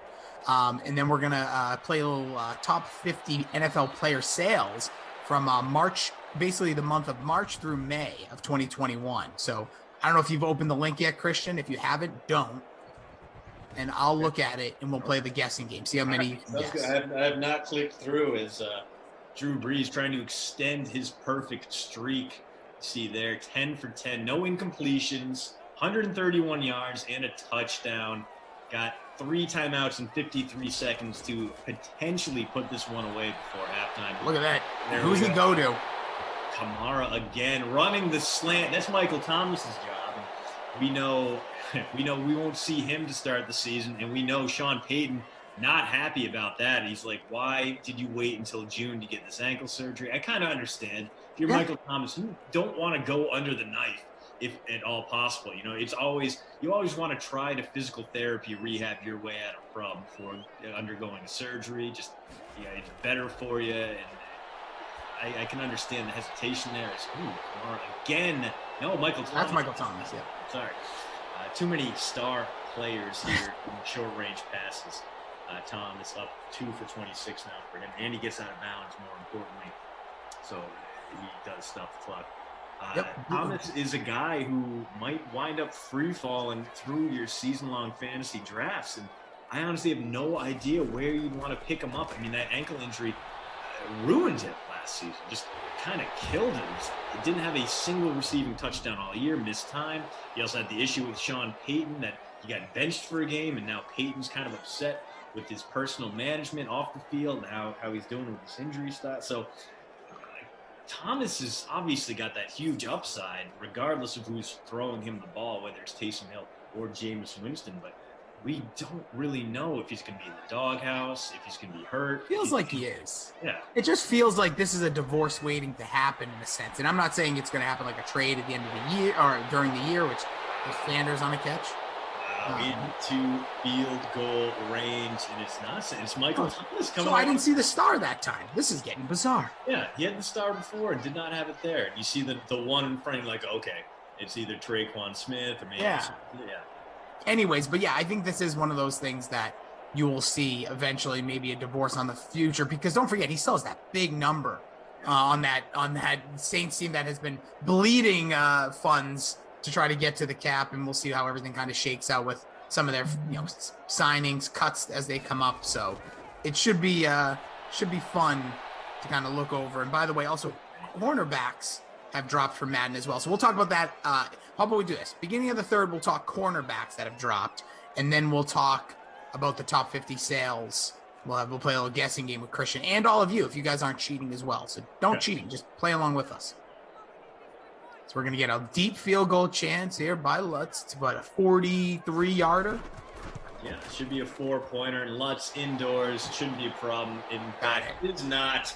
And then this kickoff should take us to halftime. It's been all Saints in the Superdome.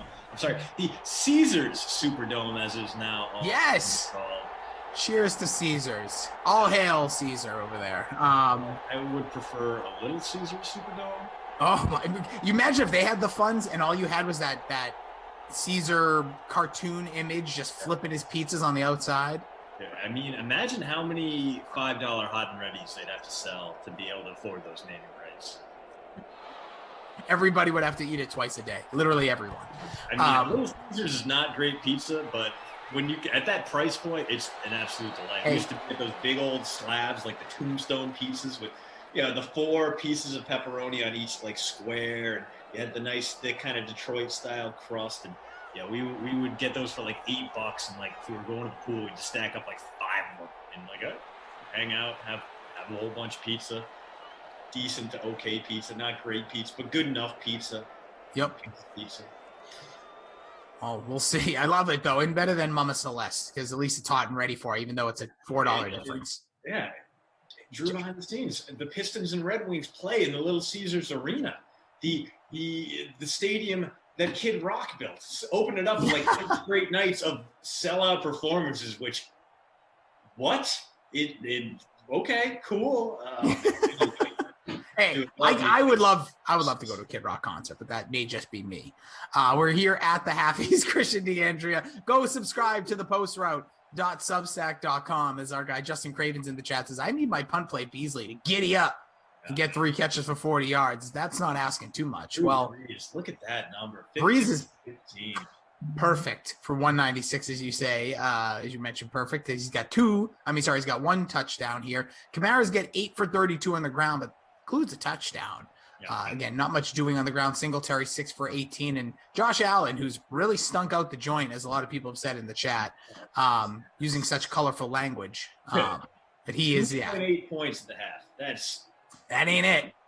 That ain't it. Smash that thumbs up, by the way. Let's hit that century mark. We're well on our way there. Smash that thumbs up for some points if you're enjoying the simulated football, wherever you are, whatever you're doing right now, working, taking a break, taking a bathroom break, sitting on a toilet, going for a walk with the family, wherever you are. We appreciate you joining us, chatting with us, being on Twitch, on YouTube, or maybe, the ones we love the most, the silent majority who just kind of kick back and watch. The millions. Oh, had a little snot there. In millions, as you mentioned. But yeah, we really appreciate y'all, and all the thumbs up just lets us know that you're here with us and we're here with you. So We'll get to the third quarter in just a few moments as we have June in ops updating everything. Love to see. Love that. Yeah, we got my score sheet. I'm updated like non-stop, just bang, bang, bang. And 37th of the 116 of us in the Good for you. Lunar free roll eye opener. And thank you for joining us. Also seen in the chat, apparently the reason why Freeze Pops avoided Glash Nine is that he had concerns about our internet holding up, which is, you know what, you're broadcasting from the Denny's. Like, you don't want to have two terrible internet situations. Also, I don't know what time he'd be calling me, and like if he wants to keep it PG-13, it's probably a good idea to avoid me. I was gonna show up naked to mine, so I guess I should be thoughtful. Just shirtless, like maybe he'll get me. Yeah, I see. The other thing, I got a buddy coming in. Like, this is gonna be a very unhealthy weekend for me. Not in like spiritual way. It's gonna be great. I haven't seen this guy in a while. Clear the inside. We're gonna go out. We're gonna paint the town because that's what you do. If people come to Wisconsin, you're not eating healthy. You're going getting your curds. You're getting some burgers, maybe some fresh Kanaki's butcher meat. You know, great food up here. You are drinking your weight in malted beverages as well. So it's gonna be one of those. So yeah, if Freeze Pops does in fact want to have me embarrass myself live on camera, maybe we should dial in. Oh, by the way, Tony Rippa says, sitting on a toilet. Nope, I'm not at a Kid Rock concert. Ooh. And Justin Harden, how dare you? You should be ashamed of yourself. Saying such besmirching things in our chat. The thumbs down? Yeah, I don't like that. I don't know what he's trying to say. Don't like it. I don't know what he's trying to say, but I don't like it. Anyways, we're going to get here second half. So first, Christian, if you haven't seen this, top 10 cornerbacks are here for Madden. Have you seen it yet? You know what? I had the Madden page up, and I just filtered by cornerbacks, but I think I've only seen the top 2. Okay. And they're 2 I agree with. Okay, so I'll give you the top 2 since you know it, and then we're going to play a lot of guessing games here for the second half. So Jalen Ramsey comes in with that 99 overall ranking. I don't think there's any issues there. Stephon, it's a little high. It's more of a reputation, but okay. Yeah. He's like, I think it's, here's my hot take on 99s in Madden. I think if you're the best in the position, I think every position should have a 99. May sound ridiculous, but I think if you're the best in that position, you get a 99. Take that for what it's worth. Right. So he's a 99 as Ramsey. Stephon Gilmore comes in as a 97. So those are the 2 I'm assuming you saw. Is Josh Allen finally getting things done? Don't fumble. He doesn't. Gets the first. So now you have 8 more players here. Do you want to take a couple of guesses of who would be on here? Yeah, I mean, I think let's go with the 2 guys we were talking about from Miami before, Byron Jones and Xavien Howard. I feel like they're one of them is on there, not both. Which one? Probably Howard. I mean, he has those big time numbers. I mean, 10 interceptions.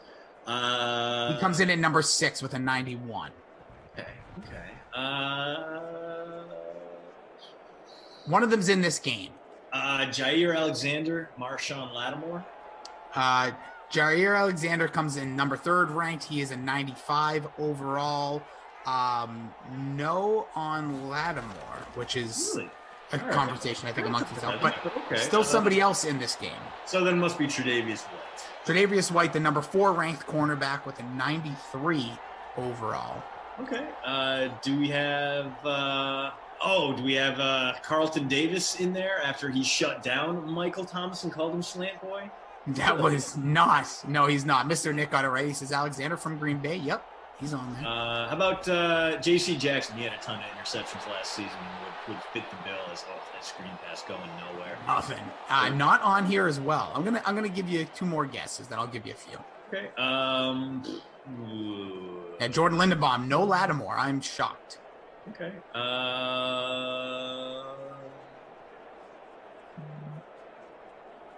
How about Marlon Humphrey from the Ravens and Marcus Peters from the Ravens? 2 Ravens in there? Marlon Humphreys comes in at number 5 with a 92 overall. That is the only one. Really? All right. Peters is a bit boomer bust. I kind of get it. Oh, is that going to be enough for the first? Singletary pick it up? No. But are the Bills going to go for it here? They've punted on 4th and 1 near midfield before. If you need the Bills to get started, you are hoping that Corey Bajorquez does not take the field here. And I'm sorry for butchering your name there, Corey. You're okay. Really quickly, Marty MF throwing out an invite, says, any of y'all want to join my 20-team fantasy football league? Ooh, look at you, Marty. That is a deep. That is a lot of. That's a lot of. It was a half a quarterback. Okay. Those bye weeks are going to come at you hard. What's up, executive sessions here in Evans Boney? So here's some of the. So you got the 16-yard punt, Rossi. Yuck. That's why you just go for it.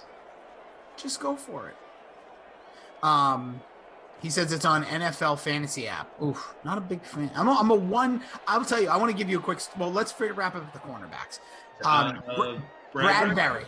Yeah, you're near. Look at that. I stole that out of you. He's a 90 overall, number 7. Denzel Ward is the number 8 with an 89. I like that. Oh, swatted away at the last second. So rough one there for Mike Thomas. Yeah.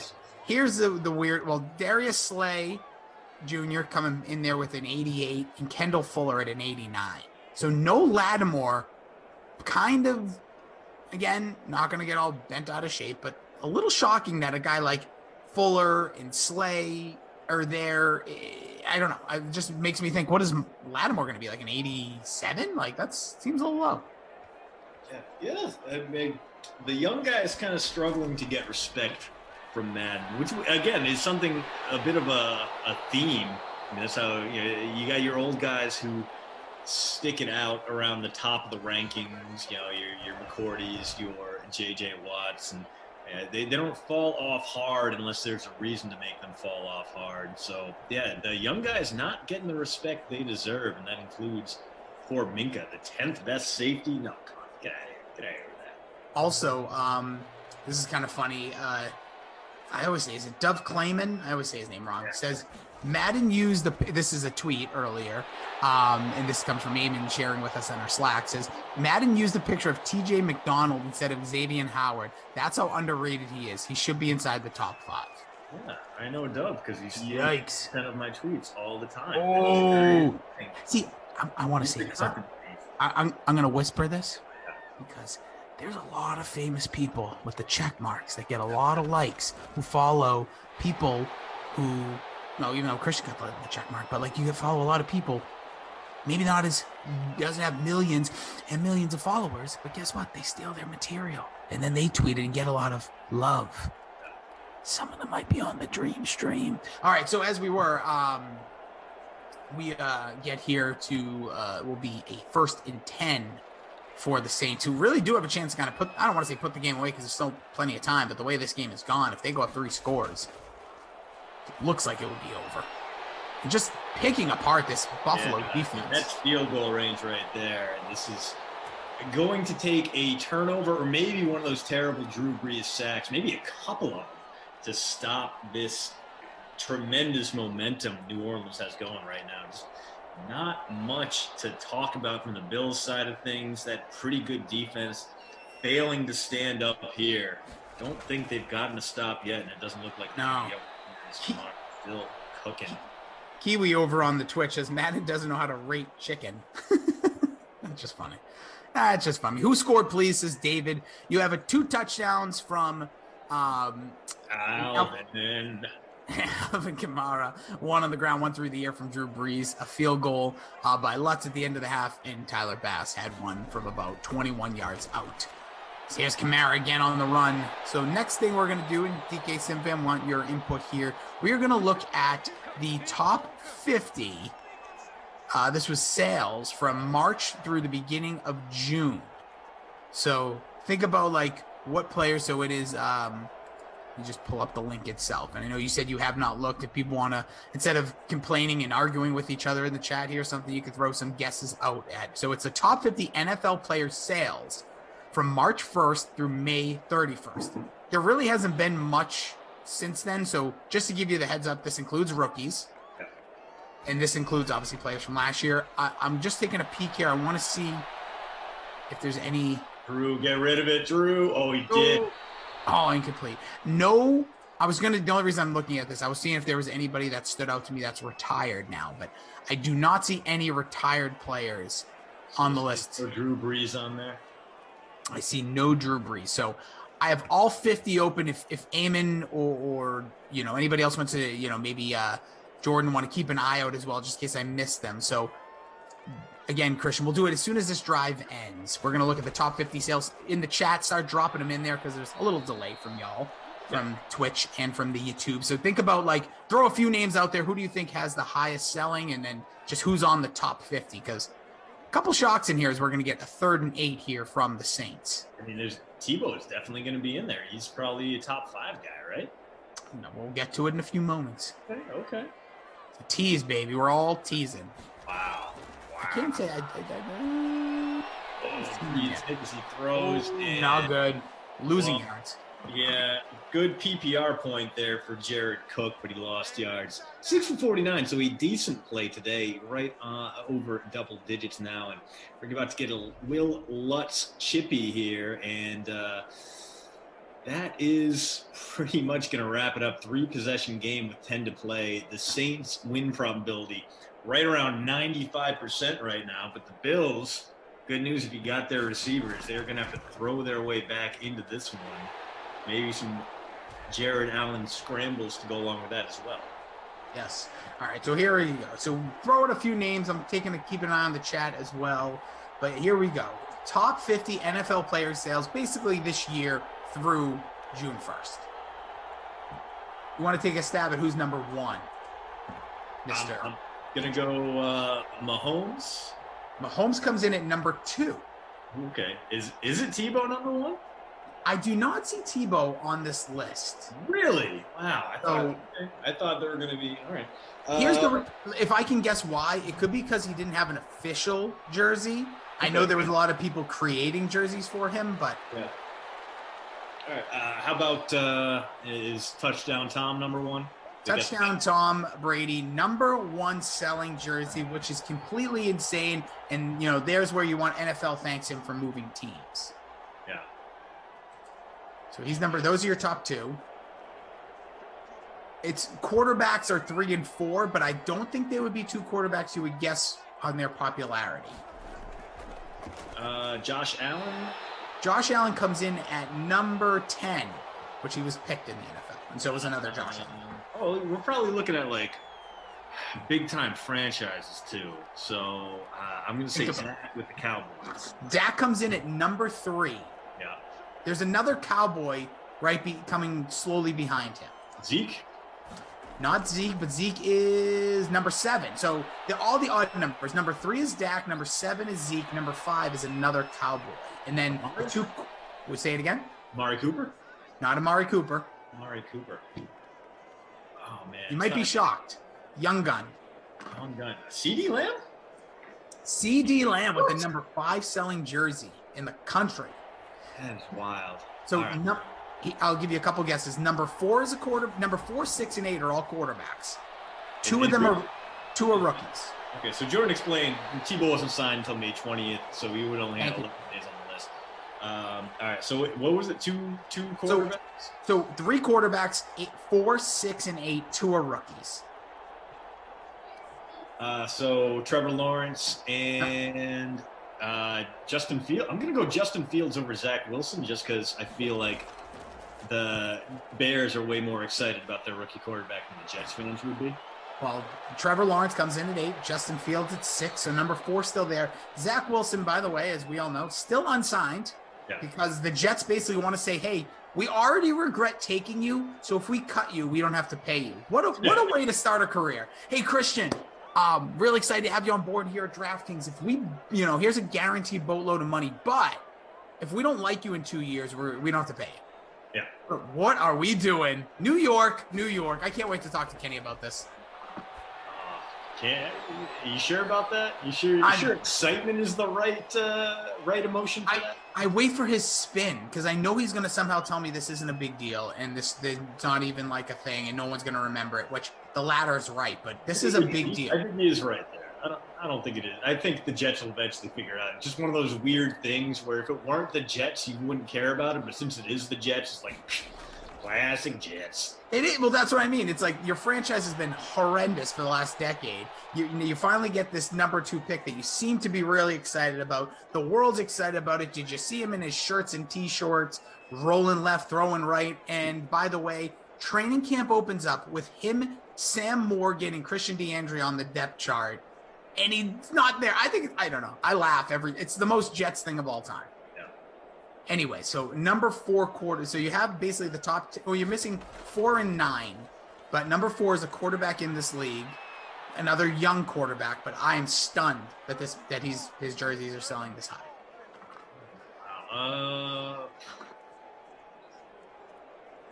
See if anybody in the chat's got it here. Yeah, good question. Lawrence and Fields. People got Allen, you bum. That's just in general. Darnold's better than. I like this.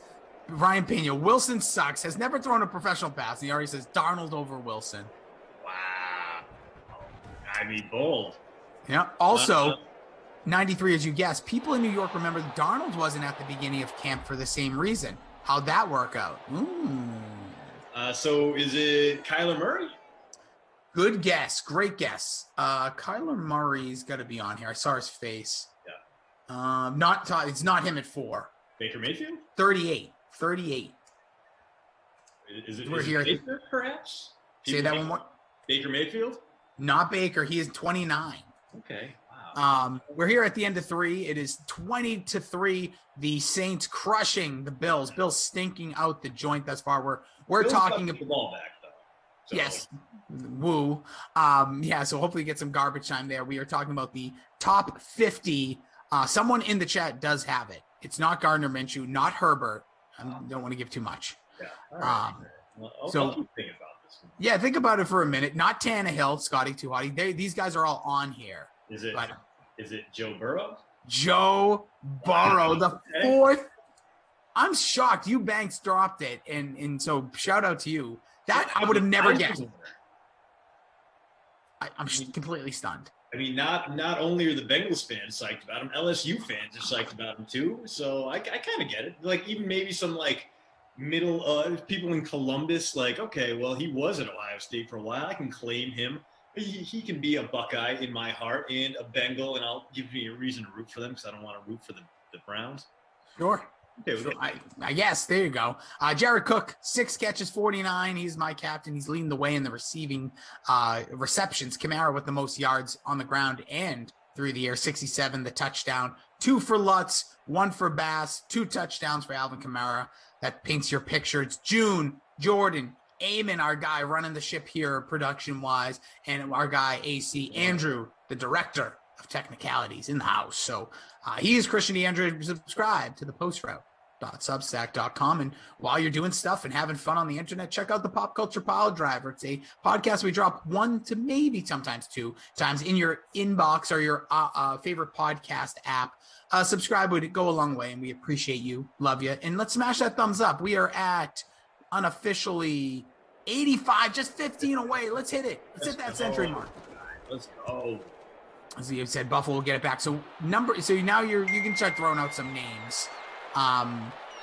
Number 9 is the only one you don't have for the top 10, and then you have some heavy hitting quarterbacks and defenders right after that.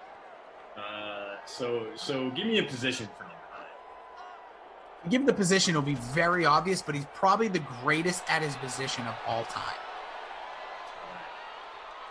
Is Kyle Juszczyk the fullback? That's a good pull. No, it's not Kyle Juszczyk, but also, someone that not, has set records at his position, left the NFL and returned.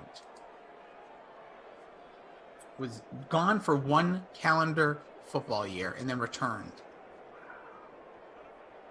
Once you get it, you're going to go, oh yeah, but it's so much easier when you're looking at names. Right, yeah. It's Gronk. Gronkowski, number 9. There's another tight end, a few behind him. Is it? I don't want to. It wouldn't be Jason Witten because no one wants a Witten Raiders jersey. No, I think is he retired officially? He's officially retired. He's done. He coaxed $5 million out of the Raiders last year, and I appreciate him. That's on that one. Good for him. Kelsey. Travis Kelsey is on here, but he is 28. Okay. Then probably Kittle. George Kittle, number 14. So after Kittle in the top, so you're number 11, 12, and 13, 2 quarterbacks, and then there is maybe the best young defender in the league. Two quarterbacks and the best young defender in the league. Ooh. So we're going to go Russ Wilson. Not Russell Wilson. He is, I think, hated by his team, his fan base. Where is he? I don't know. He's number 40. Okay. Aaron Rodgers? Aaron Rodgers is what number was he? He's number 12. Lamar Jackson? Lamar Jackson's number 11. So Okay. now the young defender in number 13. Defender, best at his position. While you look, Mustby says, Rossi looks like the guy that was contracted to do BK's fence. He never showed up. Brian C says Jake Butt. Oh, if Jake Butt was on the top 500 list, I would be shocked. Nick Bosa says D-Rod. I don't Fred Warner would make. Nick Bosa is number 30. Yeah. So think of real game-changing young defender. I mean, I can't imagine it'd be Darius Leonard. I don't think it'd be Fred Warner. I'm kind of stuck. Okay. Hence Myles Garrett? No, good guess though. Myles Garrett coming in. I thought I saw him somewhere on here. Actually, he's not on the list that I see. Hence what I said when I said a young defender. So we're talking like a rookie? We're talking a very young, and they might even have that in their name. Oh, God. All right.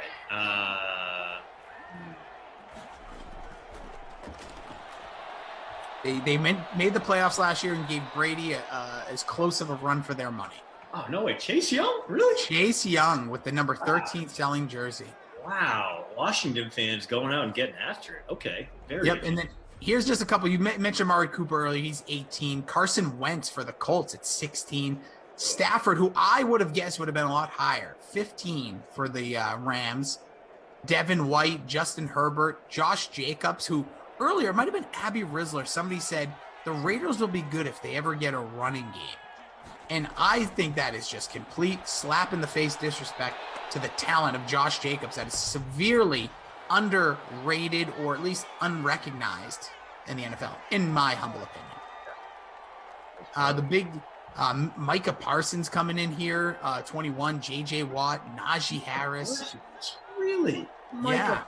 It's Dallas, man. You know how Dallas is. No, all right. It's honestly, I'm surprised this wasn't all 50 Dallas players. Trey Lance at 26. That's some of these rookie ones are kind of shocking to me. Jalen Hurts for the Eagles at 34. Derrick Henry at 35. Aaron Donald 37. Zach Wilson does come in here at 42. A guy I thought would have sold higher just because, again, New York, that market. Yeah. It's Josh Allen with halfway left here in the fourth, just throwing balls out of bounds. Yeah, it was an awful day for him.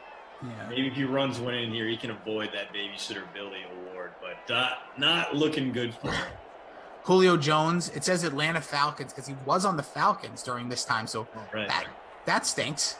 I'm sorry for you, Falcons. Sure Titans jersey is selling even better than his Falcons jersey. I'm sure they're both selling. Yes. Some fans want a little bit of nostalgia, and some fans want the new, light blue hotness. Oh, so much time for Allen and got it. Is that Cole Beasley?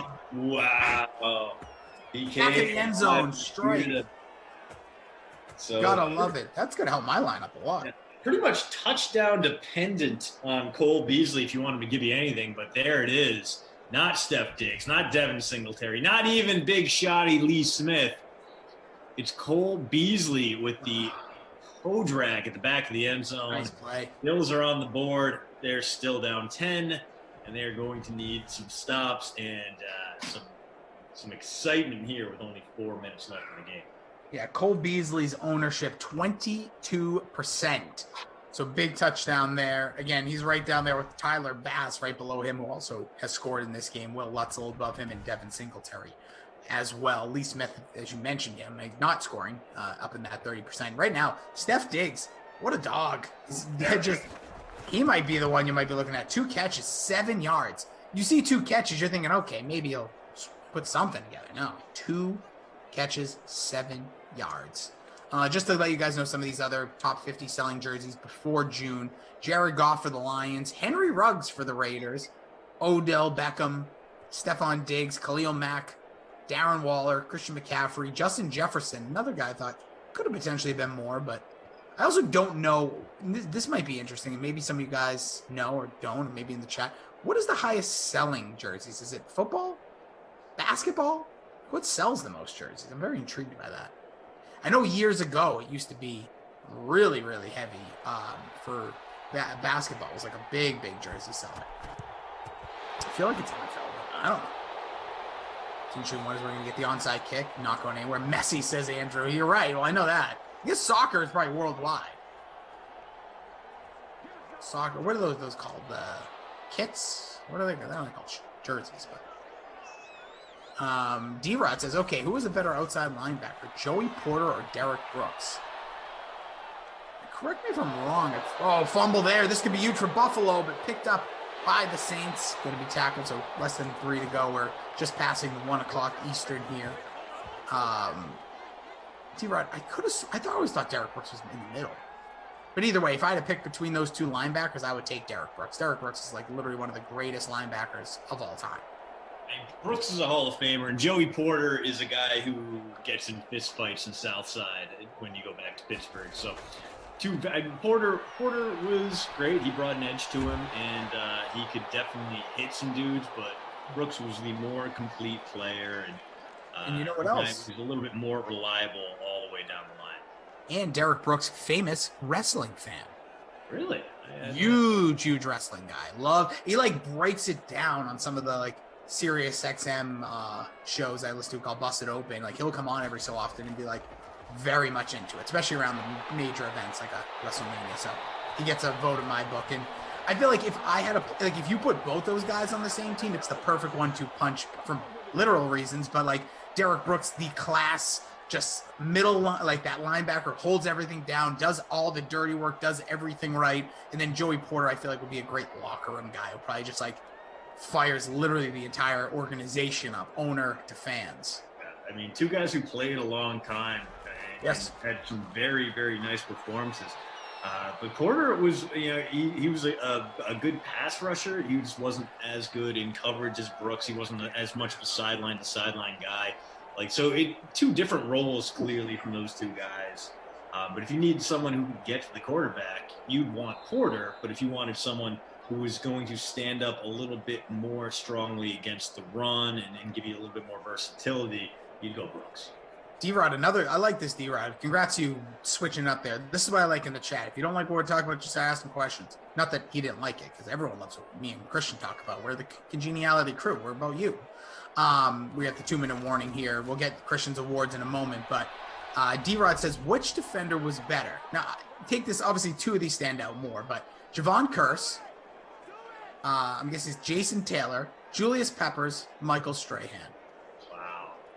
I mean, you can't go wrong with any of those guys. Curse, The problem is that he dealt with injuries, so he had that very brief peak, and he never really lived up to it. So if you want a one-season guy, maybe you would go with Curse, but for me, Julius Peppers was just unstoppable for so long. And he was in Nelly's Hot in Her video. So, I mean, why? I mean, how could you ever doubt him? Yeah, a dude who is going to be in the Hall of Fame, and no doubt first ballot guy, a guy who is probably one of the top 5 sack guys all time. Strahan is great, and Jason Taylor was consistently very, very good, too great. But for me, give me Julius Peppers, because he wasn't just a dynamite pass rusher. He could just thrash offensive tackles, get into the backfield, create havoc. Peppers for me is the guy. Rossi, how about you? I would take Jason Taylor. It could be biased because I watched almost his entire career with the Dolphins. But Julius, it's just a hair, and just to be different. I'm going to say this oddly. I 100% agree with you on Javon Curse. Give me a 2-year stretch of the freak. This guy was wreaking havoc on guards, not just tackles going to the outside. He would have the inside moves, push a tackle to the left. Oh, hold on. Breaking news, as we say. We complained. I guess I can't bring it up.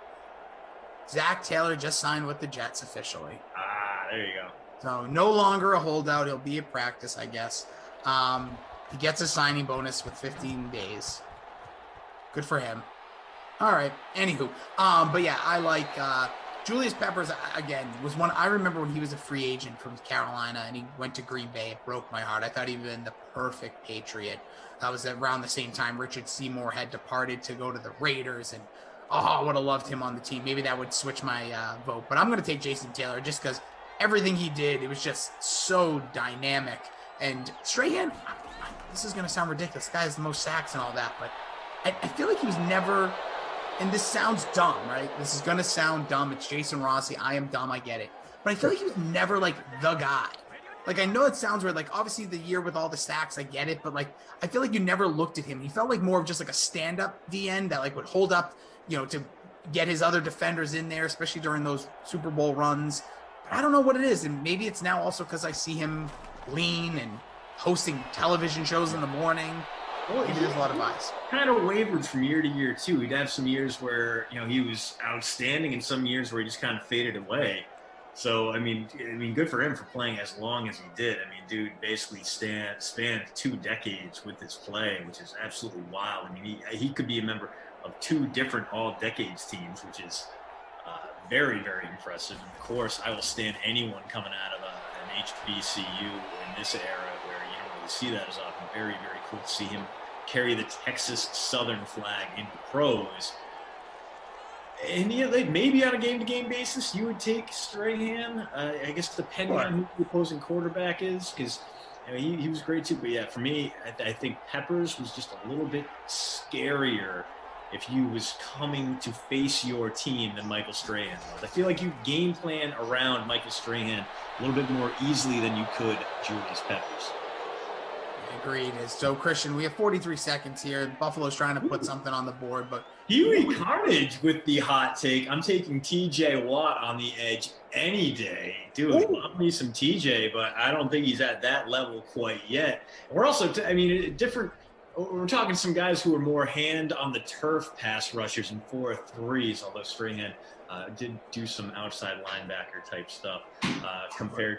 No, he's more just a straight up defensive end. I don't know what I'm talking about. Yeah, you're fine. TJ Watt is more of a 3-4 linebacker than a 4-3 end, which is what these guys are. So I do appreciate he's got a little bit more versatility.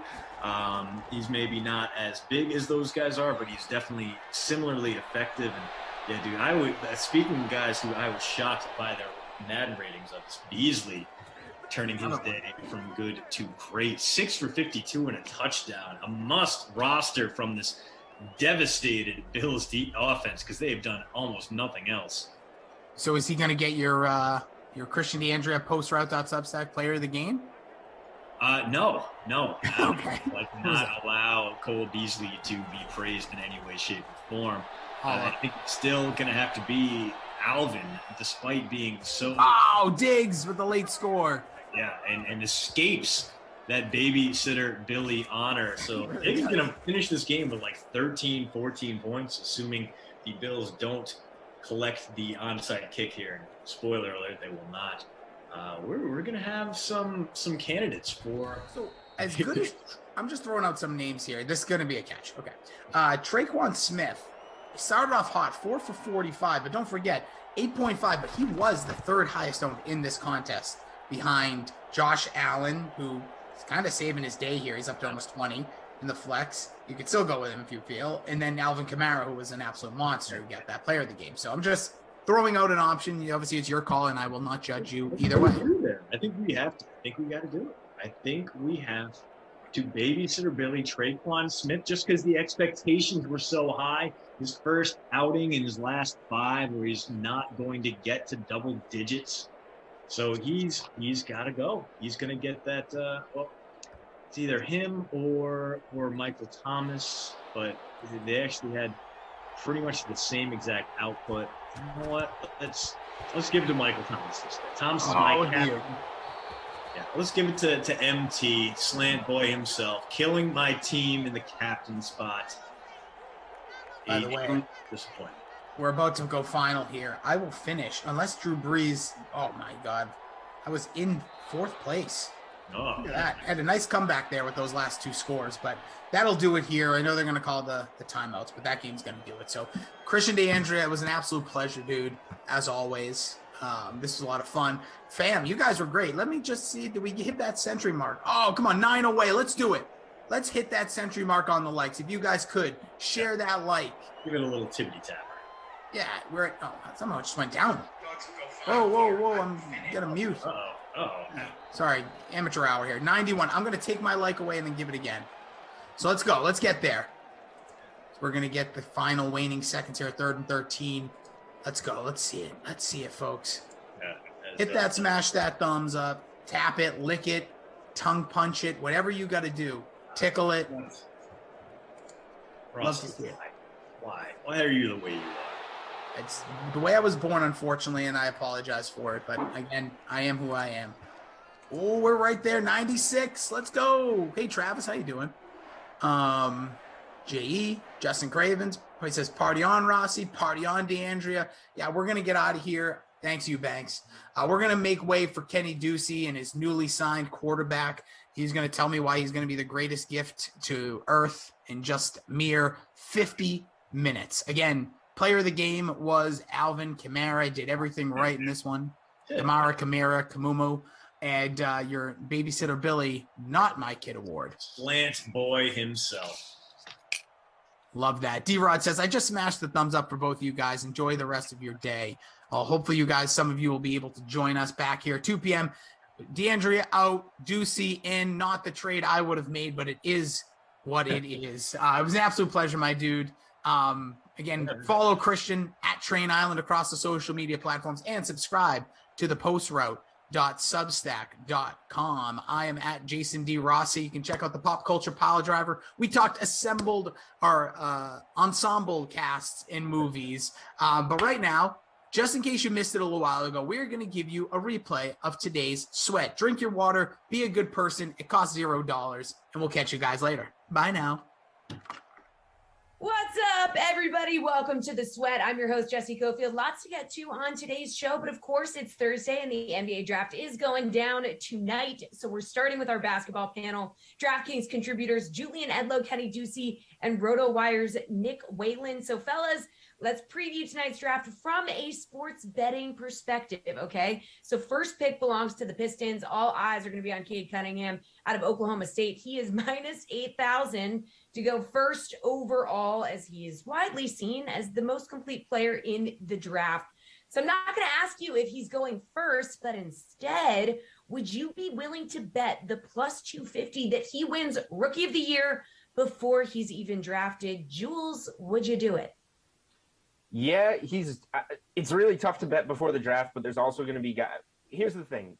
Cunningham's probably not going to move because he's the only guy that we absolutely know where he's going. He's going to be on the Pistons. So the 250 will still be there. Maybe after the draft, we see a landing spot that, you're more intrigued by somebody else. So there's not many names though, because Cunningham is an elite talent. He's kind of like a Ben Simmons, a less explosive Ben Simmons with a much, much better jump shot. So I think the 250 is a good price on Cunningham. He's definitely going to be in that top 3 and have a chance to win the award. In terms of other guys, whoever the Raptors get at number 4, if it's a guy like Jalen Suggs, he's going to be playing on a really good team. So a Suggs plus 800 makes sense, or playing on a better team, a more, structured team than a lot of these other kids. And James Bouknight at plus 1,500, he could be in a spot, whether it's OKC, Orlando, Golden State, he could be in a spot where he's poised to win the award and he's a very good scorer. So those are the 3 names I would look at. But yeah, tough not to like Cunningham. He's going to have a really strong chance to win Rookie of the Year. Kenny, what do you think? Would you bet that plus 250 before he's even drafted? I might wait, as Julian said, it might be the smart move, but it really is reminiscent of LaMelo Ball. Wow. You do have a very, very talented scorer, a guy that could just fill up the stat sheet. We saw what he did at Oklahoma State, just a daring shot taker. And it almost was shades of Trae Young in college, really, the way that he was able to take over games, minus a little bit of the chucking. I think he's going to be a very, very talented offensive player in the NBA, and that is what you want when you're looking at a guy to bet on for, offensive Rookie of the Year. I think that there's other guys in this draft, and Evan Mobley could really contribute on the glass and, maybe on defense. Some of these other names, some of these other wings are going to be great defenders, but that doesn't really help you when you're looking for rookie of the year. What you want is a guy that's going to, lead the rookies in scoring, have some big scoring nights. That's absolutely Cade Cunningham. So I like him. And also, to what Julian was saying, I think that Jalen Suggs, he's really good. He could end up on a good team like the Raptors, but that also means he's probably buried in the guard rotation. You look at, Jalen Green or Jalen Suggs, they could maybe wind up on the Cavaliers. And you're looking at, there's a ton of guards there. It's going to be hard to figure out, and negotiate some playing time. So I think that he's going to be locked into a bunch of minutes really early in his career. And he's got the scoring talent. I really do think that he's a deserving favorite, and I would probably take him. Nick, are you feeling dangerous? I don't know how dangerous it is. I don't know that this number comes down all that much, as the season wears on. I think he's going to enter the NBA season the favorite, when it gets down to mid-October. And I think it's going to be up to anyone else to steal this award from him. I mean, he's such a heavy favorite to go number one that's going to carry over into Rookie of the Year. And I think there's enough talent in this draft that it's going to go to the player with the best numbers. It's not going to be a year where it's like a Malcolm Brogdon Rookie of the Year, where it's like, well, I guess this guy played pretty well for a good team, so we'll just give it to him. Like, there are enough elite contenders at the top that I don't think you have to be on a good team. And I think Cade Cunningham has such a high statistical floor that even if Detroit doesn't win any more games than it did last year, I think he could average something like, 15, 7, and 6 right away as a rookie. And, unless someone else like Jalen Green or like Evan Mobley, really blows you out of the water, I think it's Cunningham's award to lose. So, we have seen a lot of number one picks recently not win Rookie of the Year. In fact, Ben Simmons was the last number one pick to do so. Obviously, John Morant winning it over Zion his rookie year was a big upset, but injuries were a factor there. I think if Cunningham stays healthy, he's the rightful favorite, and I would bet him at plus 250. All right, a guy that Nick just mentioned, the second pick, a little more interesting for Houston. Shooting guard Jalen Green is the expected pick with minus 650 odds. Kenny, do you think there's any shot that the Rockets don't take Green here? Sure. I mean, people have talked about Evan Mobley as a potential number one pick in a year where Cade Cunningham maybe wasn't in the draft, or maybe even, with Cade Cunningham in the draft. He's that good. He's that talented. And the Rockets need a big man. I think they want to just go best player available. That's probably Jalen Green. But they do have Kevin Porter Jr. and Jayshawn Tate, some, relatively young players that they brought in last year that they probably want to develop.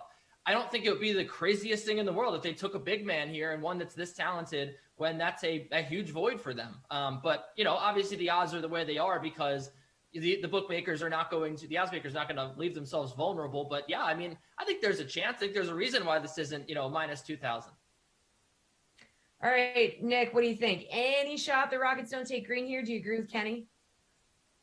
I think there's an outside chance. Certainly the way that the odds have moved throughout the week and throughout the last couple of weeks, Green continues to be the heavy favorite to go number two. But I'm a pretty big proponent of never drafting for need, especially this high in the NBA draft, especially when you're in a rebuild. You just need to get as much talent in the door as you can if you're the Houston Rockets. So I don't think you can say, well, we have Christian Wood, we can't take a big man. Christian Wood's not all that young. We still don't really know if he's part of the future. If that's what's precluding you from taking a talent like Evan Mobley, if your draft room likes him more than Jalen Green and you're not taking him because you have Christian Wood, I think that could be a pretty big mistake. With that said, I think most people view Green and Mobley as kind of on this similar second tier just below Cade Cunningham, where you can't really go wrong with either pick. If the Rockets take Mobley, it'll be a slight surprise, but they won't get killed for it. If they take Green, they certainly won't get killed for that either. So they're in a good spot. I think they do take Green. I wouldn't bet Mobley. But, the book isn't shut on this quite yet. Yeah, Jules, what's your take here? Yeah, I'm definitely not going to use they already have Christian Wood. They can't draft Mobley. Like Nick said, you 100% when your franchise is a Pistons, Rockets, Cavs state, you're drafting the best player. That said, the odds are what they are for a reason. Jalen Green is the guy that the Rockets seem to be set on. I sure hope it's Jalen Green. I bet it at minus 300. You never feel good laying minus 300, but hey, look, now it's minus 650. They're good players. I'm not going to talk down Mobley, but it seems like this is the guy for Houston. He had great workouts with them. He was seen on was it the owner's plane? He was on somebody connected to the Rockets plane in Houston yesterday. So it's really just about the news that we're hearing and the way that the odds are trending. So it certainly seems like Houston has set on Jalen Green. And one other thing, like everybody knows Mobley because they watch college basketball, and Cunningham, and Green's kind of the lost guy here that people haven't seen in the G League. He's a really good player. He's a super athletic player. He deserves to be this high. It's not like they're reaching on like an unknown Darko Milicic #2 type of pick. So yeah, I would be pretty stunned if Green is not the pick at #2. All right, picking up the pace for these next couple. Let's lock in the top three because you can bet on the exact order. So this is a little like horse racing and betting the trifecta. You need to get the first three picks in the correct sequence. Nick, are you willing to bet anything outside of the top three of Cunningham, Green, and Mobley, which is -400? It's kind of the same answer as what we just talked about. You know, you're the only other one I would consider is flipping Mobley and Green, which pays 5-1. So not terrible odds, you know, for the possibilities that we just discussed. I think, you know, even if you feel like Houston's going to take Green, there's always the upside chance that somebody blows the Rockets away with a trade offer to move up for Mobley. Obviously, it doesn't matter which team takes him at 2. If that happens, you win the bet. So, I mean, I would consider maybe laying a little bit at 5-1, but it does seem like we're headed towards a Cunningham, Green, Mobley top 3. All right, Jules, what do you think? Yeah, I can't go against the chalk here. It was -250 on Wednesday afternoon, so hopefully you got it a little earlier. I see, you know, it's enticing odds to go with anything else on the board, but I can't do it if I don't believe in it. So you're either laying the 400 or passing. Kenny. Yeah, I'm probably with these guys. I mean, if I'm going to take one, I'm going to go pretty crazy, and I might go like Jalen Green, Cade Cunningham, and Evan Mobley, just maybe in the event that the Pistons decide to trade this pick and, you know, they like Jalen Green. And, you know, maybe they just, I don't know, like there's a lot of things that could happen here, but that's probably what I'm thinking. All right, let's go to picks 4 and 5 now. Jalen Suggs is the favorite to go 4 to the Raptors at -250, while Scotty Barnes is -295 to go 5th to the Magic. Any bets at those two picks you'd lay some money on, Jules? I'm not certain that it goes Suggs Barnes. It probably does, and that's why the odds are there. But Scotty Barnes is a huge riser in this draft. And while Suggs is the perfect Lowry replacement, if Lowry stays, Barnes now slots in there with Siakam and FVV, and you have a nice core. So, like, maybe this goes Barnes Suggs. If I did anything, I would do maybe some plus money there, unless we hear a report that says Suggs is the guy at 4. So I think these picks are kind of open. I would say more of a coin flip. 4-5 is Suggs and Barnes. We just don't know in what order. Kenny, it looked like your dog did protest at that.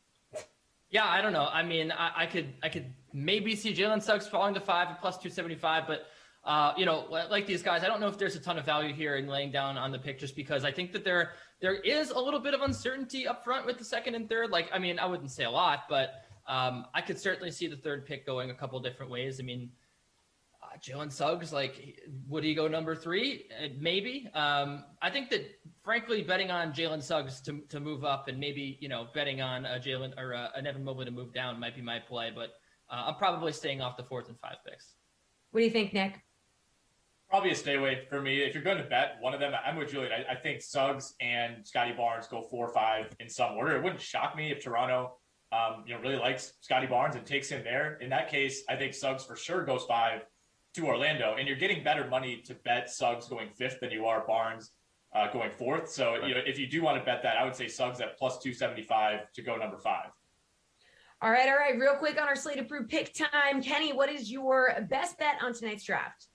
I'm sticking with Moody to go in the top 10. Moses Moody is a guy that a lot of teams love. -105 to land inside the top 10. His draft position has moved, and I would definitely get in on this before it continues to move throughout the day. He's a good 3 and D wing. A lot of teams like him. He's going to go in the top 10. Nick, Slate Approved.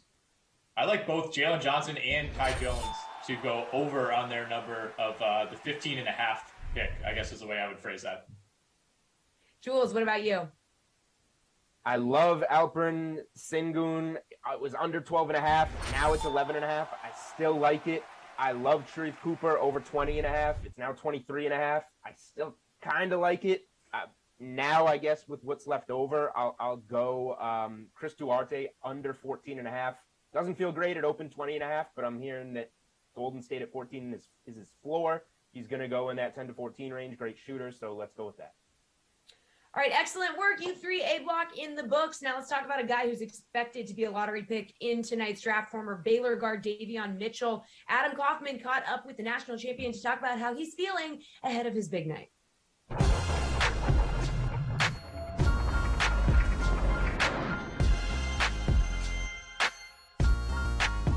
NBA draft rapidly approaching. Coming up, it is July 29th in Brooklyn, and one of the guys who's going to hear his name called that night, we're excited to talk with him here. That is Davion Mitchell from the champion Baylor squad. Davion, how are you? Good. How are you? I'm good. Now, how are the emotions for you right now? Man, it's kind of nervous, but it's like good nervous. It's like you about to play like a basketball game, and that type of nervous when you get in the game, and then after you make your first shot, then you're fine. And that's what I'm feeling right now. So is it the kind of thing where, you know, butterflies go away as soon as it gets there, or is there that build up? Yeah, it's definitely that build up. Like, but kind of like when I get there, when I get on that stage, when I see everybody and be with my family, I think I'll calm down a little bit. But it's definitely exciting. I mean, that's the best part, just to be in that room with your family. So it's definitely like an exciting moment. Are you a draft projections guy? You know, do you read what's out there? Do you think about that sort of thing, or do you just kind of live in the moment? I mean, it's kind of hard not to see it because I'll be on social media. I'm on Instagram, and I just download Twitter again. So it's like everybody got their predictions. So, I mean, it's kind of hard not to see it. But, I mean, I try not to think about it because at the end of the day, no one knows what's going to happen. So it's like they just making predictions off of, I don't know what they're making predictions off of. So honestly, it don't really bother me at all. So do you laugh at some of it then when you're reading it and say, like, these people don't know what they're talking about? I laugh at all of them.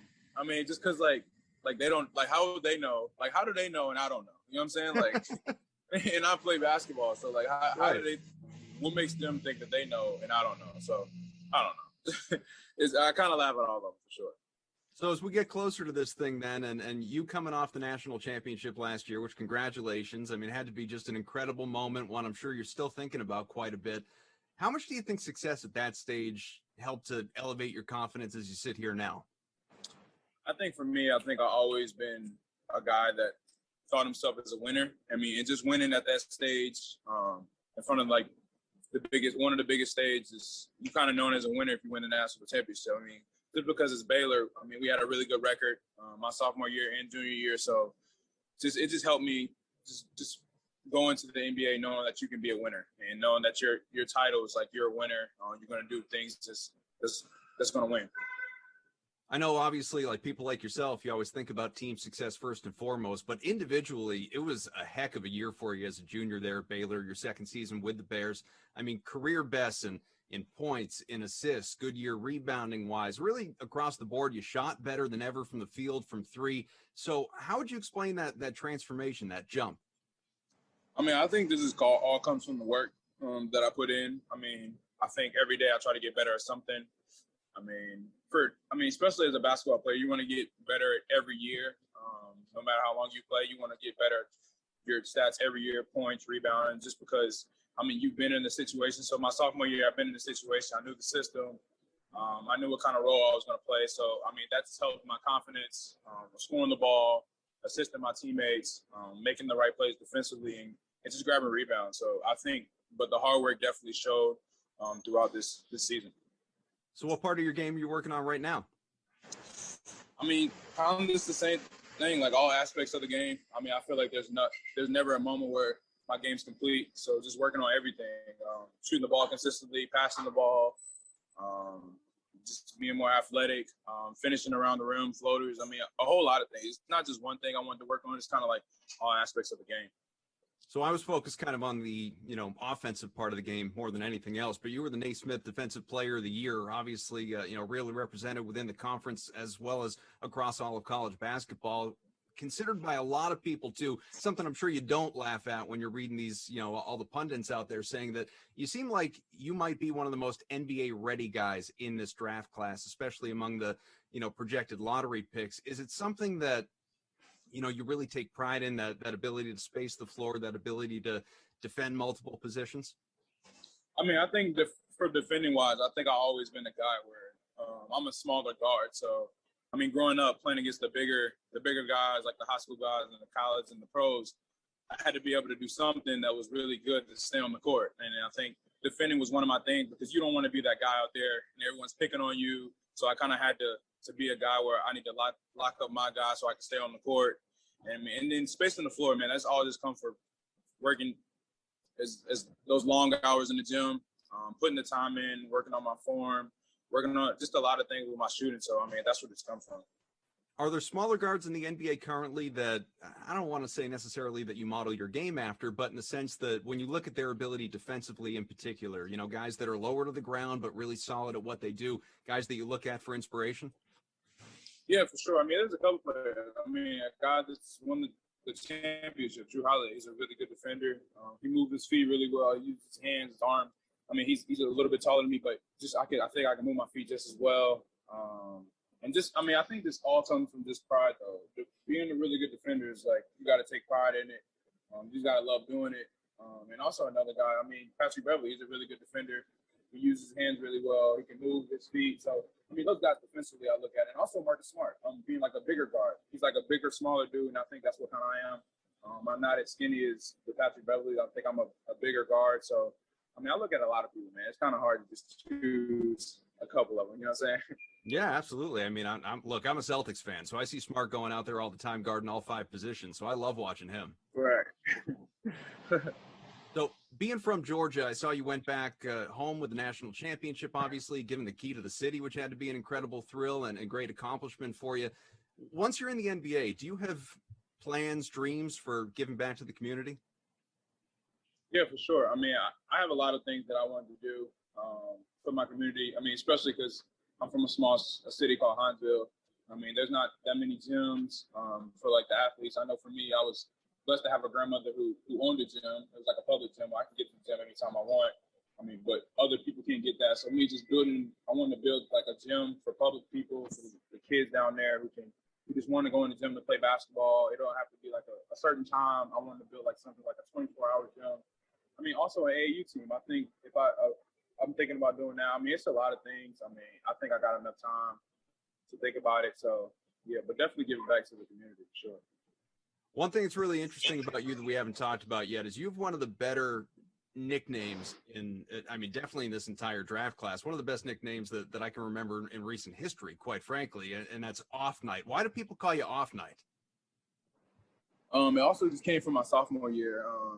We was playing really good teams and really good guards that was like projected to go in the NBA, and I was just guarding them really well, and they wasn't having their special night. And 3 guys that came up, 3 GAs that was at Baylor at the time, Rim Back and Miss Peyton and Matt Gray, they just came up like, man, they having off nights. We're gonna call you Off Night, and I was like, oh, I'm cool with it, and just came from there, and then everyone stuck with it, and that's what everyone called me. Do you have any favorite nicknames among players in the NBA right now? I mean, obviously we saw Greek Freak, win his first championship, Giannis Antetokounmpo, but there were so many others.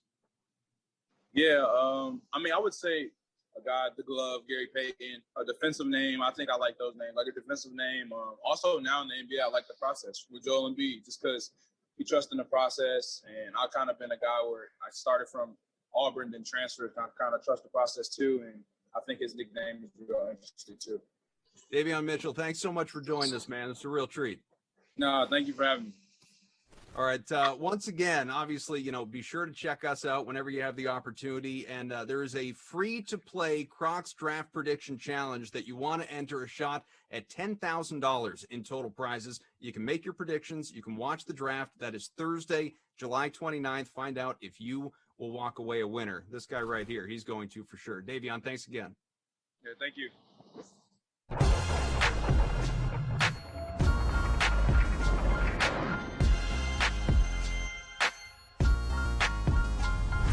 Time for a segment that people beg for week after week. It even has its own graphic.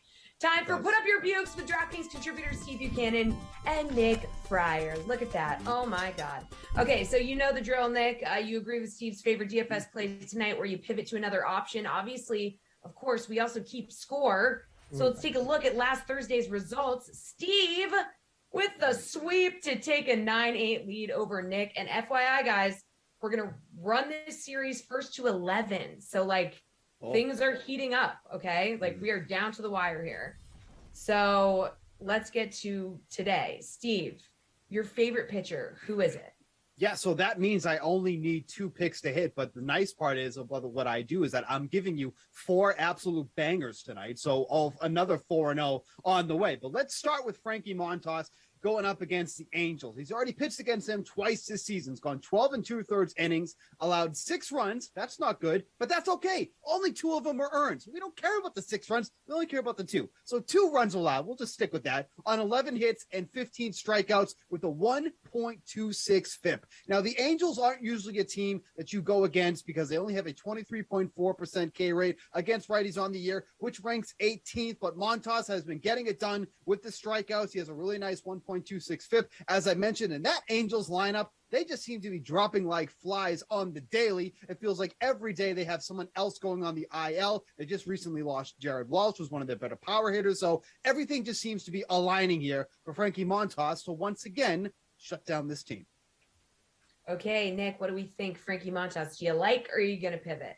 I think there are 2 guys that you got to go with on the higher end, 8K and plus tonight. And I know Freddie Peralta is the highest price guy, but with his pitch count, I think that Montas is one of the plays. And I think the guy I'm going with tonight at 8.6K, Hyunjin Ryu is the other play tonight against the Red Sox. Okay, now I know Devers is a lefty, and of course, lefty on lefty, you think the pitchers have the advantage, but he's done well against lefties. He's not going to be in the lineup tonight, so that's a big one. And then last time out, I know Ryu got smacked around his first time against the Red Sox this season, but then he had a great outing his second time out. He's been hot and cold this month, but he had 2 really strong outings in July. And the Red Sox have one of the 10 highest K rates against left-handed pitching this season. So, and then when I look at this lineup, looking at the matchups and everything, of the guys that have seen Ryu quite a bit in this lineup, Bogarts is the only one who's really done anything against him, and he really hasn't hit him for much power. So I feel comfortable with him at 8.6K tonight. Steve obviously did not agree with that, but that's fine. Okay. Whatever. I don't care. Okay. Steve, how about your favorite infielder? It sounds like Shmo Schmichette. Yes. I'm actually just giving myself a check, so already 1-0 on this segment, so I only need 1 more to hit because I don't know why he gave himself Hyunjin Ryu, which is, by the way, the highest projected game on this slate. So that's why we're going to use some of the hitters on this slate. And like you said, it does rhyme with Shmo Bichette. It is Bo Bichette, 10.2 DraftKings fantasy points he's averaging over his last 10 games. What does that include, you may ask? 2 home runs, 9 RBI, and 3 stolen bases. This guy absolutely smashes lefties when he's not running around the bases looking like an absolute gazelle. 409 WOBA, 191 isolated power, and a 160 WRC plus. Eduardo Rodriguez has been pitching better as of late. I totally get that. But this game, like I mentioned, has a projected total of 10. The Red Sox and the Blue Jays, 2 of the best teams according to WRC plus against lefties. I need somebody like Bo Bichette going against Eduardo Rodriguez. He's my top infielder for tonight. Nick, do you need somebody like Bo Bichette? I do, meaning I need somebody in the Blue Jays lineup. I'm going to save my outfield slot for that. Instead, I'm going to go out to the West Coast for the Padres-Rockies game. I'm going to go with Manny Machado at 5.1K instead as my top infielder tonight. He has faced Freeland 27 times in his career, 348 average. He has 4 doubles against him, 1 from earlier in this month and 1 from the other time he faced him earlier in this season. And against lefties this season, Machado has a 825 OPS. He's actually done better this month, though, 884 against left-handed pitching. So I'm going to go with him instead of Bo Bichette tonight. I do think that Erod is a guy you have to target. I mean, there are a few ways to do it, but there's an outfielder I'd rather go with in that game. Well, Steve, your favorite outfielder is not on the Blue Jays. No, it's not. It's on the Baltimore Orioles, and his name is Cedric Mullins. He was just recently at the All-Star game. Great player. But tonight he's facing Casey Mize, who has some of the worst numbers on this slate against left-handed bats. 350 WOBA, 5.86 FIP, and 12 of the 16 home runs he's allowed. That's not good. That's more than half. The majority of the power for Mullins comes against righties. He's got good power against both sides of the plate. Doesn't matter. This guy's an all-star. He can hit whoever is on the mound. But a 240 isolated power and a 156 WRC plus going against righties on the year. He's really not all that expensive either. And he's a great player. Hitting leadoff, should get at least 5 at-bats, 5 chances to do something magical. So we're going to go with Cedric Mullins tonight. All right, Nick, who are you pivoting to? I'm going to go with Teoscar Hernandez instead at 5.1K. I got two guys at the same price tonight, going up against Erod, and he's done very well against Erod in only a few appearances, 18 plate appearances, but he's got 3 home runs against him and a double. And Erod is a guy, after what happened last time, I understand migraine out of his control. I'm not expecting that to carry over here necessarily, but after that rough start and the frustrations there, he is a guy you absolutely have to go and target. And then Hernandez has destroyed left-handed pitching all around this season, 1070 OPS against him. And at Fenway Park this season, too, he's got 2 home runs and 2 doubles. So it doesn't matter if he's doing it on the home or the road. He can still hit Red Sox pitching. So I feel comfortable with him as my top outfielder tonight instead. Good. All right, Steve, put up your final buke, your favorite value play. Who is it? Yeah, sorry. I'm just writing down Nick's medical analysis. Migraine shouldn't carry over. Okay, put that in my notes when I'm making my lineups tonight. That's very important. Let's go with Rowdy Tellez. Guy is just dirt cheap. And how do you not like some guy named Rowdy? I mean, what a hell of a first name. But he's knocked in 10 runs over his last 10 games since he's been over with the Brewers. And he's facing somebody else with a unique name, Chad Kuhl. Nothing is cool about Chad Kuhl. And he doesn't like facing left-handed bats. 333 WARBR against them, 5.48 FIP, and a 1.4 home run over 9. If Tellez is going to keep knocking in runs at the rate he has, if he's going to keep hitting 3 home runs over his last 10 games, I want somebody that cheap in my lineup tonight. Feels like a free square. He doesn't have to do much to reach value on a 2.7 salary, so that's my guy tonight. All right, are you going to pivot, Nick? Yes, I'm going to pivot, but I'd just like to note that, before when Steve was losing, he's acting like Tony La Russa Jr. over here. Don't celebrate. Don't do anything. Don't be happy. Don't be excited. Now he's like full Mark Wahlberg and the other guys. He's like a peacock. You got to let me fly. It's ridiculous. Total change of tune from him. And I just want everybody to know now Steve's a front runner. That's what it comes down to. I'm going to go, though. I want to give you guys a good pick. Well, that's what you've said to me in the past. So I don't know what I'm just saying you're a hypocrite. That's all I'm saying. Anyways, I want to give everybody the pick. Robbie Grossman at 3.2K going up against Alexander Wells tonight. He has only made 1 start so far at the major league level. He has 3. This is his 4th appearance tonight. Grossman has had 10 plus DK fantasy points in 7 of his last 10 games. He's better against left-handed pitching. On the season, he has an 868 OPS and a 374 WOBA, and he's better at home as well. I do think this is a game all around that you want to target, but with the way the Tigers have been playing recently, I need to get a part of that lineup. So I'm going to go with Grossman, especially because he's better against lefties at home. Better. All right, Steve's been taking notes. The bukes were put up. It's 1st to 11. We are down to the wire. We can't wait to see what happens. Thanks, guys. Appreciate it as always. NFL Spin Move is next because, quite frankly, it is never too early to talk about football. All right.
It is never too early to talk football, of course. With that being said, here's DraftKings contributors Jeff Ulrich and Reed Fowler. Guys, let's gossip about the latest NFL headlines. We're going to put a little fantasy or perhaps a sportsbook spin on them, aka NFL Spin Move. Okay, so guys, the Packers, of course, have Aaron Rodgers back in the fold this season. Doesn't mean he isn't going to light up the front office during pressers, but something he's not mad at the front office about is Green Bay bringing back one of his former buddies in wide receiver Randall Cobb. Now, Cobb, coming over from the Texans, had the best years of his career in Green Bay playing with Rodgers. So, Jeff, what's your fantasy outlook for the 31-year-old, that's kind of old, back with the Pack? Yeah, not for the earth, not old for the earth. Just old football years. Football years, Jesse. You're right. You're right. It's old in football years. Look, Randall Cobb is the epitome of this. Might actually be like a very solid real life addition for the Green Bay Packers, just because of his experience, his connection with Rodgers. It's kind of a nothing burger for fantasy purposes. I mean, this is a player who's broken 1,000 yards rushing or receiving, even in his prime once.